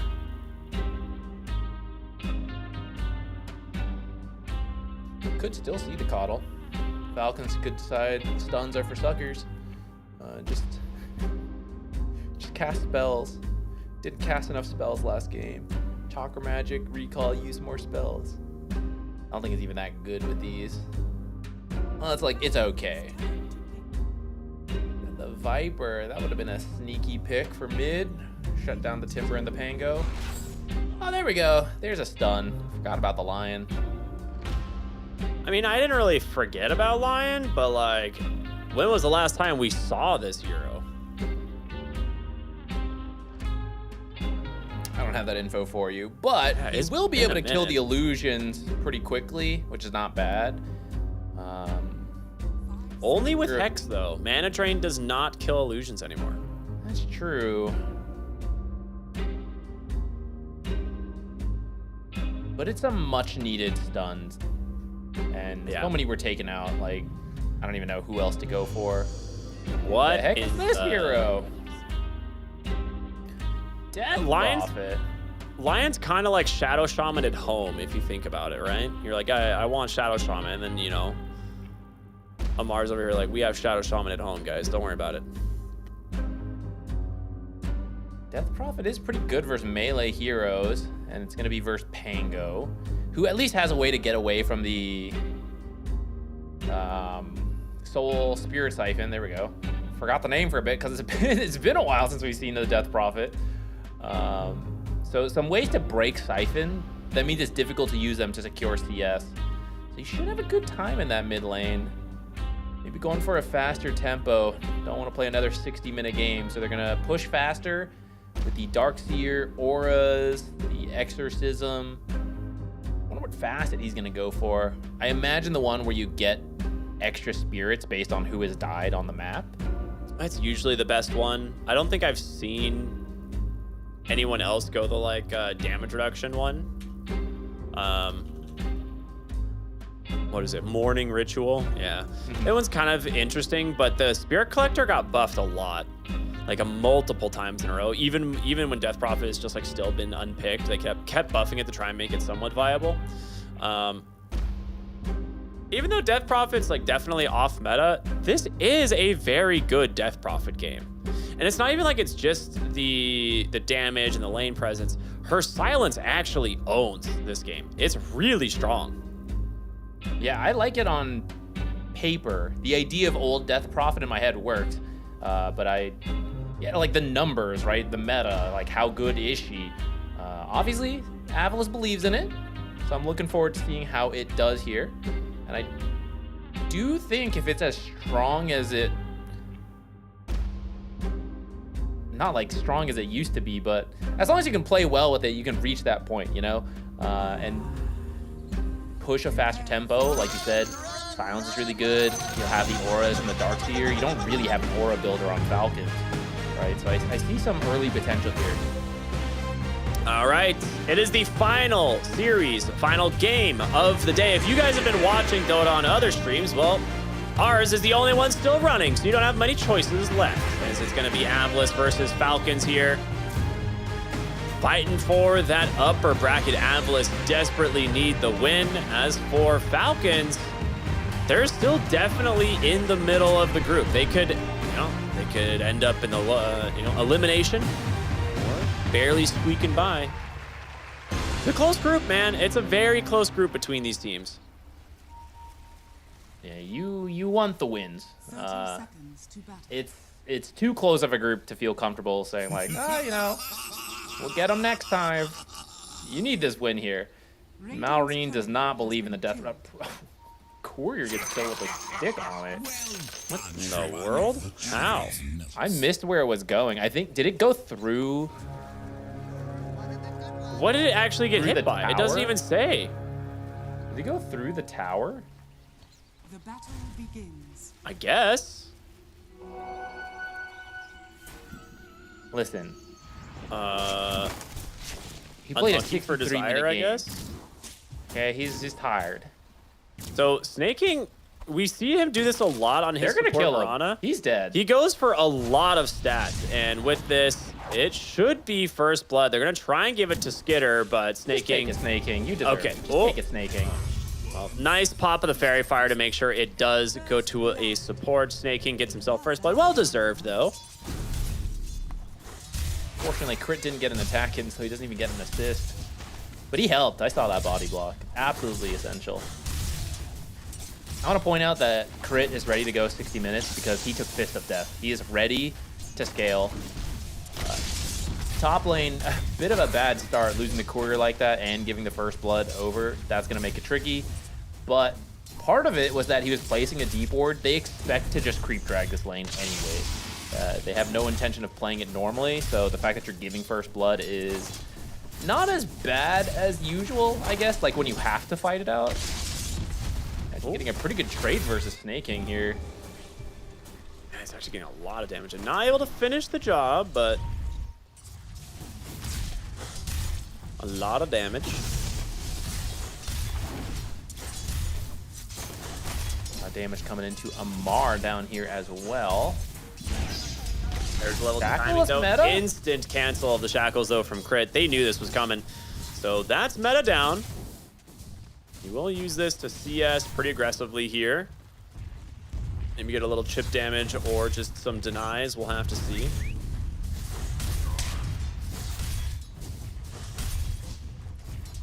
Yeah, so not the best meta that we've seen in terms of usage, but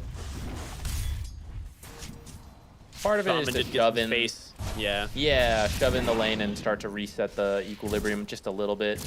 Desire should be dead here. Oh, Fairy Fire maybe helping him to get the deny. Good aggro from Snaking. Yeah, Keeping that the was creep actually on really him. smart.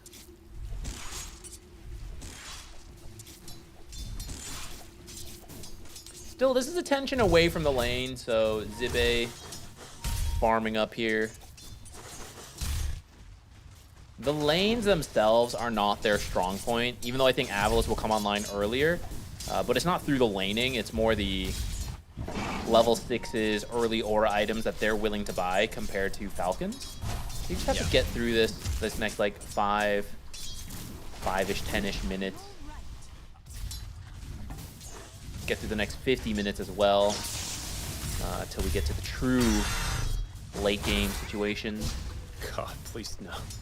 Don't make me do it again.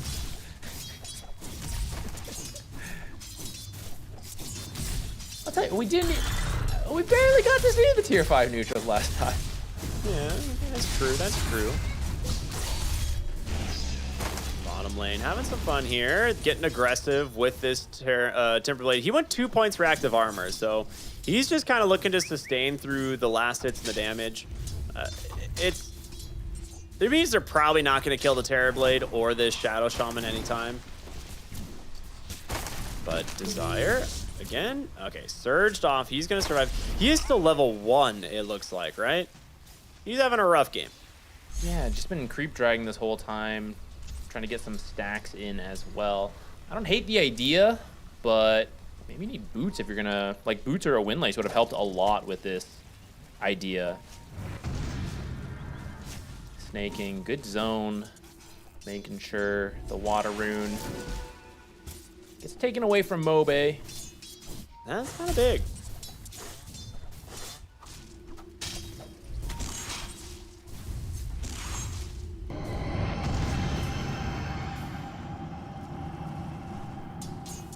Some healing back. Death Prophet doesn't have to have bottle charges to some degree if the matchup's good because she has a Spirit Siphon. So of course the extra regen goes a long way so that you can bully harder. Gonna fourth the wave and try and just chase down Malrine here. Now, he took a lot of damage from that swashbuckle, but does manage to kind of get it all back.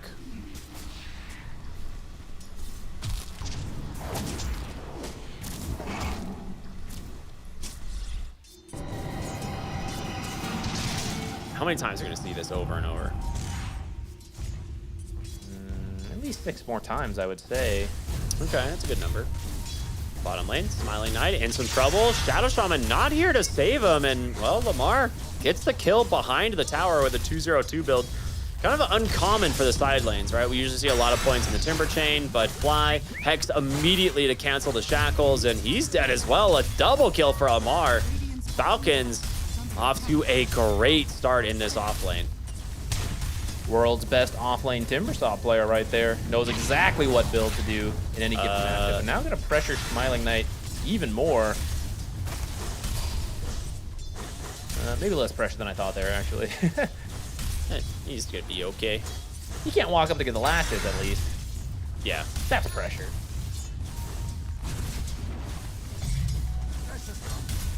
Early mana boots as well, which, I mean, doesn't seem all that important since he only has one ability at the moment, but once he gets his level 5, I imagine we'll start to see the Timber Chain, and then he'll be dancing back and forth all over the lane, and well, with Skitter actually making a rotation through the Twin Gate, they just kill Terrorblade again. This is going to be your whole tower. The Catapult's still alive. Timbersaw that can tank it. Skitter actually leaves right away. Doesn't want to slow his farm speed too much. So I think you guarantee that tower if you hang around a little bit. Avalanche looks like they're actually going to keep this tower alive. I think that could have been a little bit of a harder punish, but still, you killed the Terrorblade twice when he had not bought back, he TP'd back, there we go. Even worse if he had bought back. So it's still a very successful rotation. Allowed by the fact that they've been pushing in this lane top all the time, so you never know what Skitter's up to. He's probably just jungling, but surprise, sometimes he rotates in. They're going to find Zibe here, and with Malrine being level 6, you can't contest this Wisdom Rune at all. So on the other side, it will be Mobe. He is scouted by a ward. Here's Siphon coming out, crit. Needs to put the Impale out and run. Meanwhile, Timbersaw's coming in. Here comes the Exorcism, Rolling Thunder as well. Mobe, I think he survives this, to be honest. I don't think you can fight the Exorcism, can you? He needs another Spirit Siphon. Never mind, he can. Fly does not make it in time. And with this will be 2 kills at the end of the day. Oh boy. And double. Okay, actually, Mobe did get the Wisdom Shrine. I didn't notice that. So, yeah, somewhat of a success. That's a play for his supports right there. And if the chain stunts hadn't been so good, I think he would get one more Spirit Siphon off and might still die, but get like a return kill in exchange. So good spell usage from Falcons, and gonna be overall happy with that series of events. Well, it is 7-0 and a 3,000 gold lead here at the 8-minute mark. I think they are very happy with how this game is going, as your first Exorcism doesn't net you a tower, and didn't even net you a kill, so they're feeling pretty good. Can you believe Falcons won't be able to take this 3K lead and end before 70 minutes?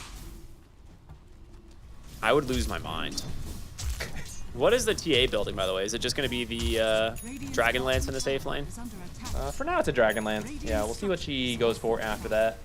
As part of playing faster, we sometimes see the Blinks after the Dragonlance. The Shard, Aghanim Shard could be good. And like I said, 3K lead is a pretty good start. Take some early towers. You have to be careful. They've got the Vanguard on Zibe, so they'll have some early auras.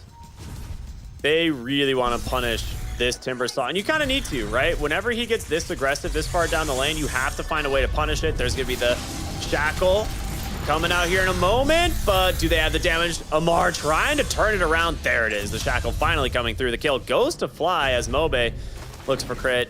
Doesn't have the damage. He's going to go back to his mid lane to defend. So what's this amplified damage going? Maybe you could push mid with it. Exorcism will be up in 10, and you've got 3 spirits collected, so this is a very strong Exorcism. That is a good point. One of the benefits of your team dying is you do get their spirits. I think it's only enemy team, isn't it? Is your team? No, I think it's every hero. Oh. Yo, why is it? It used to be only enemies, but now it's, I'm pretty sure, any hero.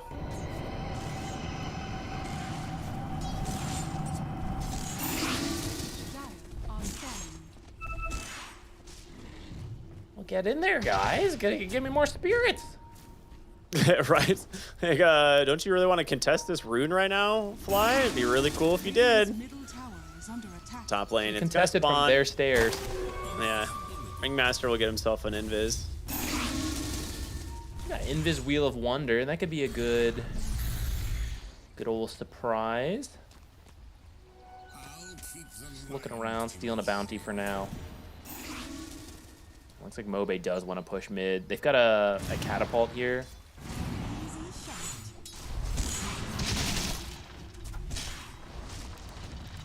I mean, they just can't push into this Pango swashbuckle constantly being here. So it looks like Mobe is going to smoke with his team, head towards top lane where he'll meet up with the Darkseer. And with that, I think they will try and take their first tower of the game. Well, they're actually smoking, looking for the Templar Assassin. Yeah, they're pinging, but he's already left. Yeah, they know something's up. No one is showing on the map. They're definitely smoking topside. And, well, Falcon's going to try their own smoked bottom to see if they can get their hands on the Terrorblade. The line's drawn perfectly. Chao Shan was like, hey, by the way, in case you're wondering, Terrorblade, where the enemy team is, they're right here. And he gets caught anyway. So that is going to be stun finger of death. And is it? Oh my god. Oh my goodness, that was close. He was halfway in the Sunder animation because an arrow connected on an illusion. His team will take the top tower, giving him a little bit more space to farm when he respawns, but successful kill for Falcons and the first of potentially many Finger of Death kill stacks. I hope so, you know? I want to see Crit punch someone to death. He could do that in game and real life, I'm sure, if he wanted. I'm not saying he would, but he definitely could. Gentleman, he'll keep it to the game. He'll keep it to the game.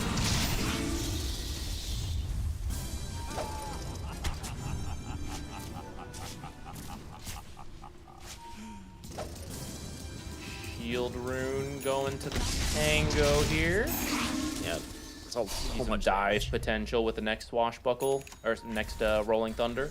Yeah, the swashbuckle is strong. He's got the diffusal blade. You got to be careful of that.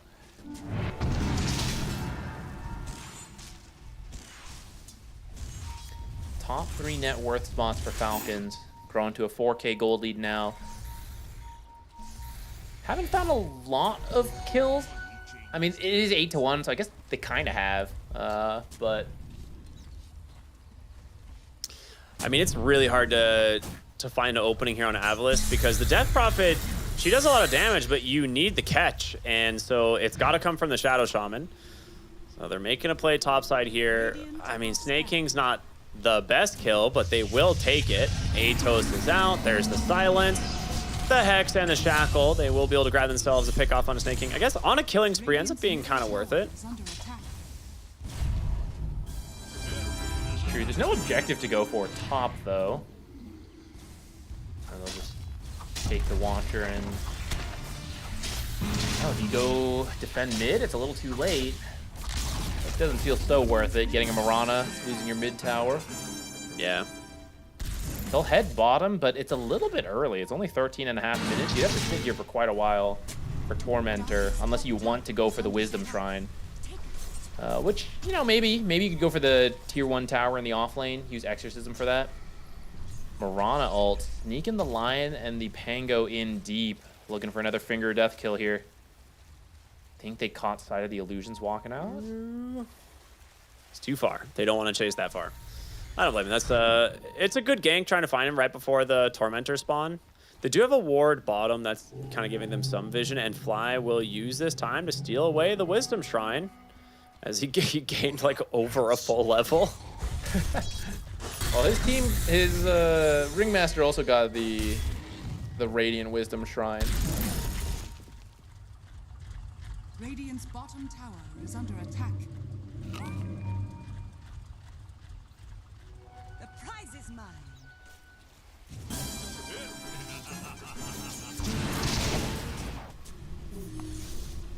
It's a much bigger goal lead, but man, am I getting flashbacks to last game, dude. It's They're just slowing down and farming. And I mean, it's only 14 minutes in the game, so I don't blame them for wanting to farm towards their first set of big items. I'm just wondering what they're going to be playing for. I feel like Tormentor should be a no-brainer play for Falcons, but Dire, the scan comes out. They're going to actually come right through the Twin Gate as the scan expires, so they do not know that they are here, but the smoke pops. There's a TA trap on the high ground revealing everything. Ward Sentry dropped on the other side. Malrine has a haste. He's just going to immediately pop the Rolling Thunder and fly while he walks right into the side of Falcon's Desire, hiding in the trees for now. Oh, they see him. They should see him. Yeah, they do. Like the Tormentor would reveal where he is. That would have been really funny. And well, Snake King's going to get himself a free shard. Could have been a decent time to fight. Exorcism and Shadow Shaman ult are strong around that little choke point, but having the smoke break as they come out of the Twin Gate under a trap was very unfortunate for Avilis. And then, yeah, from there, it's just, you've lost the element of surprise. Try to make a play here onto the Timber. I mean, it's a lot of damage. They've got him. He's so close to his Lotus, too. That would have been a completely different situation if he has the Lotus there. So good heads up play there from Avilis. Try and punish him before that item gets delivered. And Mobe, I'm curious what he's going to buy next. He's sitting on about 2,600 gold. I imagine he was wanting to go Boots of Travel. I just wonder if that's too greedy. Yeah, the game is, of course, they don't see the gold lead, but I think you need something to help you survive when you're this far. You need the Death Prophet has to go in with the ult and the Spirit Siphons. She has to stay alive because that baits the enemy team to get together, for the rest of the heroes to land their spells, and for Terrorblade to have the space to just stand and attack with the meta. If she can't live, the whole team fight breaks apart outside of like very small pickoffs with the like shackles. So not committed yet, but he has the Ghost Scepter and Blink queued up. He's gonna buy the Blink now. All right. I mean, the Atos, Blink, Silence, it's a lot to play around. You can stay on your target, right, with that Spirit Siphon, which is really good. We'll just have to see if it ends up being enough. As Falcons have built a pretty substantial lead here. Blink and Diffusal done on the Pango. As for Zibe, he's going straight to the Guardian Greaves after the Halberd, so he just wants to start building these auras for his team.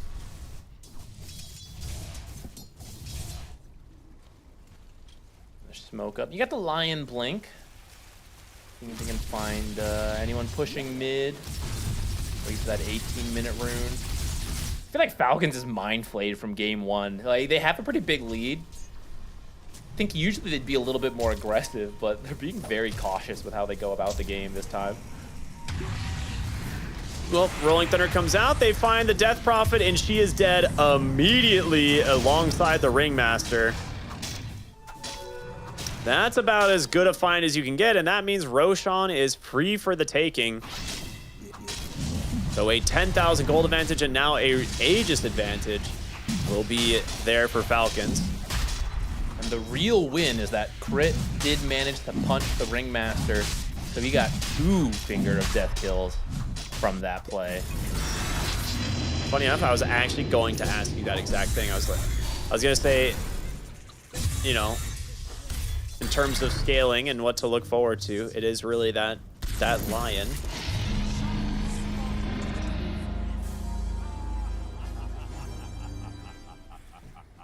$11K lead at 19 minutes. Falcons not happy with how game 1 went. Back with a vengeance here in game number 2. Arrow doesn't connect. Yeah, they have an Atos. He drops the wall. He's like, nah, I'm not dealing with this. But what he doesn't realize is there is a TA closing in here in just a moment. There's another stun, Meld Strike, everything to finish the job. Skitter will get the kill. A nice pick off here from the supports of Falcons. Skitter already at 10 Deso stacks. Radiant's middle tower is under attack. The Manta's almost done for Terrorblade. The ratting potential starting to increase back to their roots from game 1.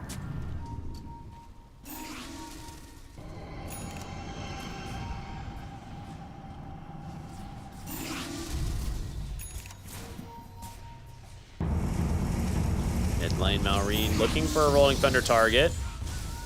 I mean, with the TA nearby, you could probably make for a dive play. Well, instead they will find Fly, forces the escape act, and he gets the blink out. Very nicely done. They will get the Ringmaster for this, though. So, pops a strong... Will they? No way. Strongman tonic and the mech. Skitter, Mel strikes up on the high ground, gets the kill, but will get caught from the Atos. They just pull him back in with a vacuum. Now Skitter, he's gonna be dead once, does have the Aegis. This Exorcism needs to get a lot done here. Do they have the Wheel of Wonder? They do. Fears him right into it, but a big Rolling Thunder in from Malrine, trying to keep back Fly, and Desire, will he bop back for this? They don't manage to kill Skitter twice, but Mobe, aggressive jump forward. The wall comes out as well. As they continue to hunt here on the side of Avlis, they need these kills. They're not gonna find it. Getting the TA is better than expected, I gotta say. If she didn't go for the Ringmaster like that, I really don't know how you would have ever killed her, but even after having gone in that deep, the catch from Avlis is a little lacking, and so we see them all just slowly back away together, and you can't stop that. Otherwise, you could have had a much harder punish, but it's just the supports really who catch, and if the supports go in, they die. That's what happened to the Shadow Shaman. Have you seen how farmed Snaking is? He's level 13. He almost has an Aghanim Scepter. Like, he's gonna pass Darkseer at this rate. Yeah, it is. It's good versus Terrorblade and the Darkseer illusions. Why not? He's gonna be prepped for the 70-minute games if he's this rich. Moonlight Shadow. Falcons looking to find an opening here.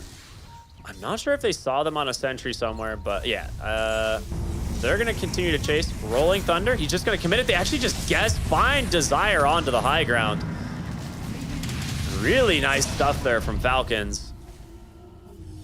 Ricky. I've got a feeling this one's not going to go to 70 minutes the way it's looking. So? Yeah. 17K is quite a lot. You may not know this, but at 22 minutes, that's what. What do you mean I might not know this? A shitload Do I not know of money. numbers? That's a lot of money at 22 minutes. So Avalis has to just play the creep cutting game, the avoid the fight. It's pretty much the same as last game, but they're 17, 18K behind. Whereas last game, it was at least closer. I think they were ahead, honestly, because they had like the Nature's Prophet and the Terrorblade, right? So they were chilling. This time, though, tier 2 after tier 2 falling. Yeah. For Falcons. The Aghanims on the Pango is over halfway done. TA is obviously huge. Timbersaw does a lot versus these tanky melee heroes. Oh. Maybe you can find He's that stuck. Timbersaw? They're going to do it again. Wheel of Wonder comes out. He gets the reactive armor off. It might save him, and it does. Lion sacrificing himself here to bail out his Timber. Now Malrine with the Rolling Thunder going in aggressively, but underneath the Exorcism and the damage from the Terrorblade will turn and run instead. Mobe trying to chase after the Mirana, but she gets the leap off. There's going to be the Lotus. Or not Lotus, the Atos comes out. They do finally take down Snaking. So both supports dead. Avlis finding something here right outside their base. Gold League barely shifted for that, but maybe they can get the tier 1 tower at least. This is a level 16 meta Terrorblade, so at least you can get a tier 1 for your troubles. An intimidating Timber Chain thrown out by Amar as a warning. Dude, how hype would have been if they had an Iron Branch and just plant it and he just gets pulled right into the enemy team? That would have been sick. That was close. Almost finds Malrine there on the vacuum. Very scary. I actually think he might be able to get away anyways, but those are the kind of kills you need to find, right? You need Falcons to overextend a little bit to catch them off guard. Desire has, or Fly this time on the Shadow Shaman, has the Blink, so you can try to catch people with the Blink Hex Shackles. It's not easy though, but it might be one of your few avenues back into this game. I mean, the gold lead at least isn't increasing for Falcons, right? It's staying static or slightly going back the side of Avlis. If you can trend that way for the next 40 minutes, we might get that 60 to 80 minute game you were hoping for. And so I was hoping for it. I'm just saying that's what's in the script. Oh, I'm sorry. My apologies. But I do hope the script is right. Tendrils of the Deep. Oh my god. Dude, that spell owns. It's pretty cool. We do see the Terrorblade Illusion starting to push out multiple lanes, like we saw in the last game. So Falcons committed down here, waiting for, I think, a combination of Tormentor, which they've now finished, as well as taking the tier 2 tower. Trying to at least push in the other lanes on Avlis. Try to rat a little bit. Even got the Serpent Wards to maybe get someone to come home if you want to commit it. Not quite yet. But it's just what you got to do. You can't take any team fights when you're 18k behind. That team fight's just not going to work out. The flamethrower on the Timber Saw is one of those shards that, like, I forget exists because no one really ever builds it. But it's a good shard, I feel like. I feel like it's kind of fun. Also, just cutting down trees is very much lore accurate, and I think people got to take that into consideration when playing the hero. Yeah, lore. Also, Amar is somehow past the TA in net worth. I actually don't know how this is possible. I got the shard. Yeah, but like, free money there.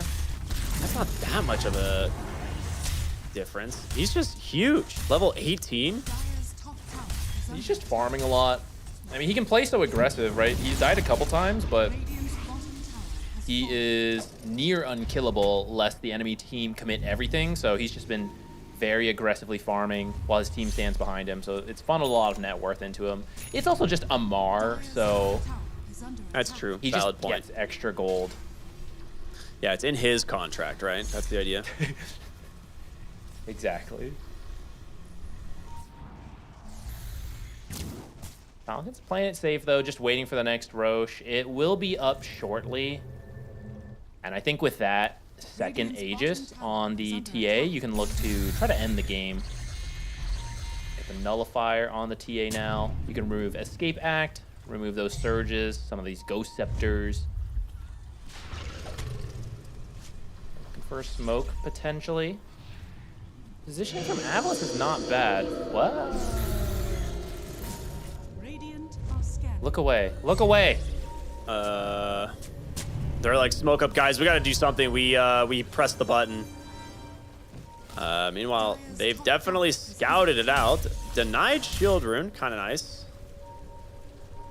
Yeah, what happened? How did this get used? Did they run into something? It's just an accident? I'm not sure. I think it was an accident. I don't know what happened, but it's really unfortunate because you need the damage from that exorcism. So you just have to leave now. Zip A found. Gonna be killed. Boy. Gonna get a 4th finger death kill. That's an early nullifier out from the Templar Assassin. Yep, and now Falcons was probably hella confused. I think they saw the ghost and they're like, wait, did we read our own TA innate wrong? Like, no, it's not up yet. Exorcism's just going. It's like, oh, I guess just wait it out. That's exactly what they do. They go in after. Now they're going to get Roche. And then you're going to head to the high ground, just sit behind. I would say just sit behind TA and let her do it. But actually, Timber's also pretty unkillable. They almost find Malrine, knowing that they can't contest Roche. Yeah, this is where having Exorcism would have been real nice. He'd be dead. You could then go over to Roshan. Tell you what, they're ratting tier 1 bottom, though. Heckin' yeah. Take that, Falcon. Smiling Knight. So 21,000 gold advantage. Aegis and Banner now for the side of Falcons. You've got to take high ground, right? There's no more delaying this, I feel like. You've got everything you need. There's a pipe coming on your Timber Saw, which is huge. Silence actually managed to... Oh my god. There was a Ringmaster there for a moment. And for his next act, he will disappear. Crit revealed here up onto the high ground. That Smiling Knight with an immediate meta, but the numbers are coming in fast. The Atos not going to connect. The Nullifier on to fly will find that kill. So A 1-for-1. Pretty good though. You get 200 extra gold for the Lion compared to the Shaman, thanks to the 22k gold difference here. It's not a good looking graph for Avalis fans out there for sure.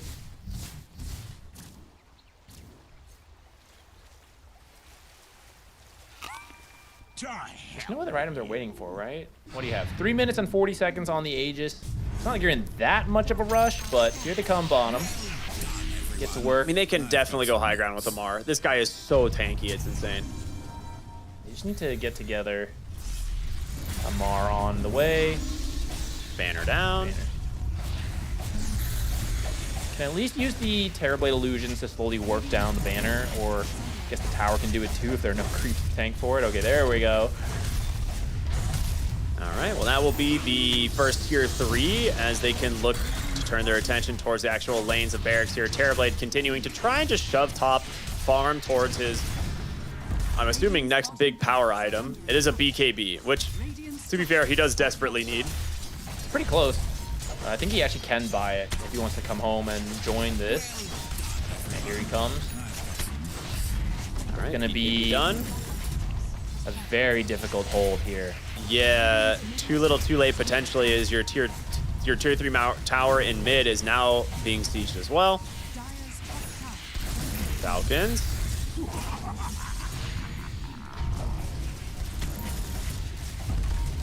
Continuing. Okay, they're just pulling up the mid wave. They want to make sure this does not get cut. All right, jump in. Mobe, silence onto 2. Crit with a nice stun. There goes the Wheel of Wonder, distracting this Timber Saw, but the damage from Malrine just takes out Desire, and the chain stuns onto Terrorblade. Well, he bought a BKB, and I don't think he's going to get to use it before this game is over as the chase continues into the base. They almost saved the Shadow Shaman, but it's not enough. They're too far behind. 30,000 gold advantage, and here comes the Exorcism. Falcons, a much more convincing performance here in Game 2. Game 1 was a little back and forth, a little shaky here and there. Avalis got the win, but a very clean draft, and, you know, Avalis experimenting with his Death Prophet, thinking maybe it would give them the edge here in this game, but not quite. GG comes out, and that will do it for the day. Game 2 goes to Falcons as they split the series 1-1. This time they had a much easier time actually making the plays, right? They had a good laning stage. Part of it starting finding Desire in that top lane, right? Getting that first blood, set themselves up for a good start. But then they actually had stuns, you know? They had an easier time jumping in. Last game they also had it, but the counter play and the threat from Avalis was much greater, so they were scared to do it. The rat potential was much stronger, constantly getting them split up. This time, they just got to get a lead and go together and actually force objectives. And this time, it's Avalis that just didn't have an answer to that. Yeah, you're kind of in a scenario where you are trying your best to just stem the bleeding on Avalis, but the tempo that comes out from Amar's Timbersaw, it was too much to deal with. And I'm glad they picked it earlier in the draft, right? Like, we were wondering, you know, last game it gets banned in the last phase, so you don't have the Timbersaw, and it was going to be a really good Timber game. This time, I didn't even see the writing on the wall that it was going to be a good Timber game, but they just have the confidence to pick it for Amar anyway. Like you said, the best Timbersaw player in the world. Definitely proving that point here in this game. And yeah, it seemed almost every play from Avalis just spoiled by something really unfortunate. This one was the TA trap as they came through the gate. Their smoke pops, and it's just really unfortunate timing there. Nothing went their way. Maybe that bottom fight, the one we just saw with the Tormentor, maybe that could have been a chance to turn it back. Here, the BKB just never got to even come out. I don't even know if it would have mattered. Like, you maybe kill one hero, but I don't think you would have had the damage to kill everyone else. Eventually, the BKB would end, and then you'd get locked down with the TA there. It is very tough to fight into that amount of gold difference. So they did their best to hold on. Falcons patiently wait. I think, you know, after game 1, they don't want to throw anything, and with where the groups are, they know how important the win is, so they play it calm, patient, build up the goal lead, find the pickoffs, and then with that second Aegis, just clean end. Maybe they could have done it sooner, but it was very safe the way they did it. Yeah, I completely agree. I don't think they really made any mistakes in this game. This was super clean and kind of the Falcons that we have come to expect. Like once they get this much of a lead, it's really hard to come back against this team because they will just play patient and wait for their big timings. This one was really just the Roshan, or the second Rosh rather, along with, you know, a couple extra power items like the Nullifier from the TA, and that really just shuts down anything that Avlis can do. So yeah, good stuff from them. Now, I believe we will have an interview here with Falcons in just a little bit, but we're going to go to a short break, and then we'll be back to wrap up the evening. Stay tuned, everybody. We'll see you in just a bit.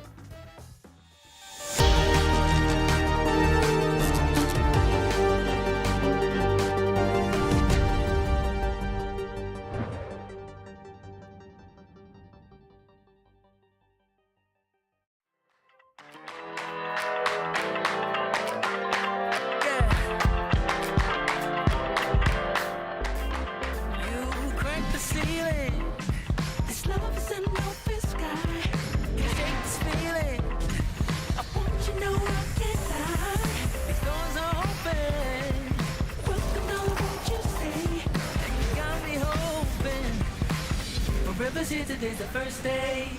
Wanna be close to you. Closer to you, yeah. You to be all mine. I got all these choices, but I so made up my mind, yeah. There's nobody better. Gotta be you. 1,000 voices, 'cause it's so good to be alive, yeah.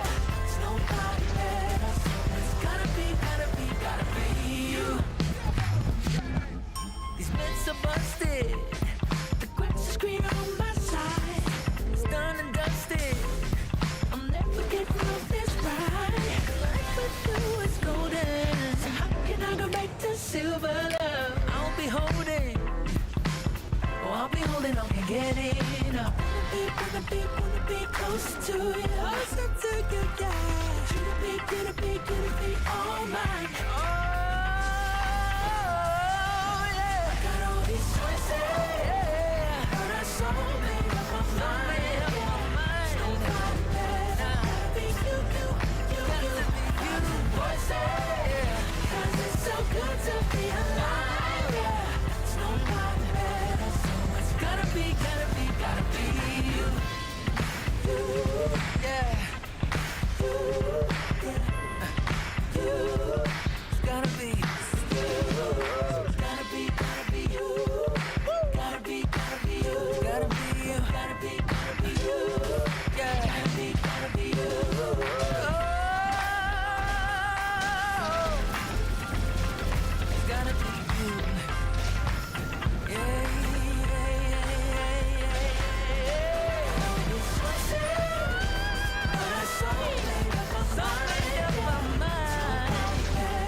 Welcome back, everybody. We are here at the end of the day.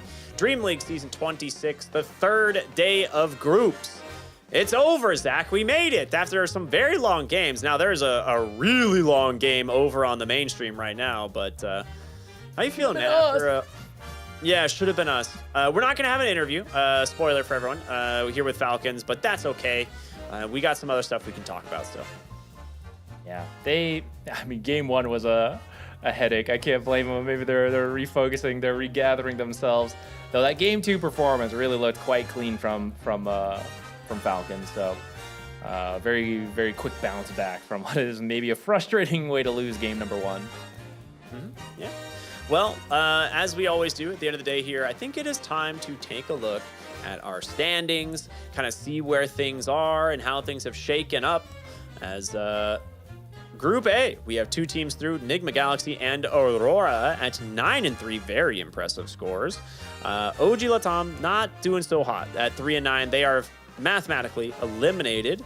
And we have a lot of teams tied in the center here at 6-6. That's what we were talking about with Insania earlier, right? They had a pretty good showing, good bounce back here, and we'll see what happens on the final day, if we're going to get some fun tiebreakers or, you know, if Liquid will still follow their curse. You want to take over Group B for me?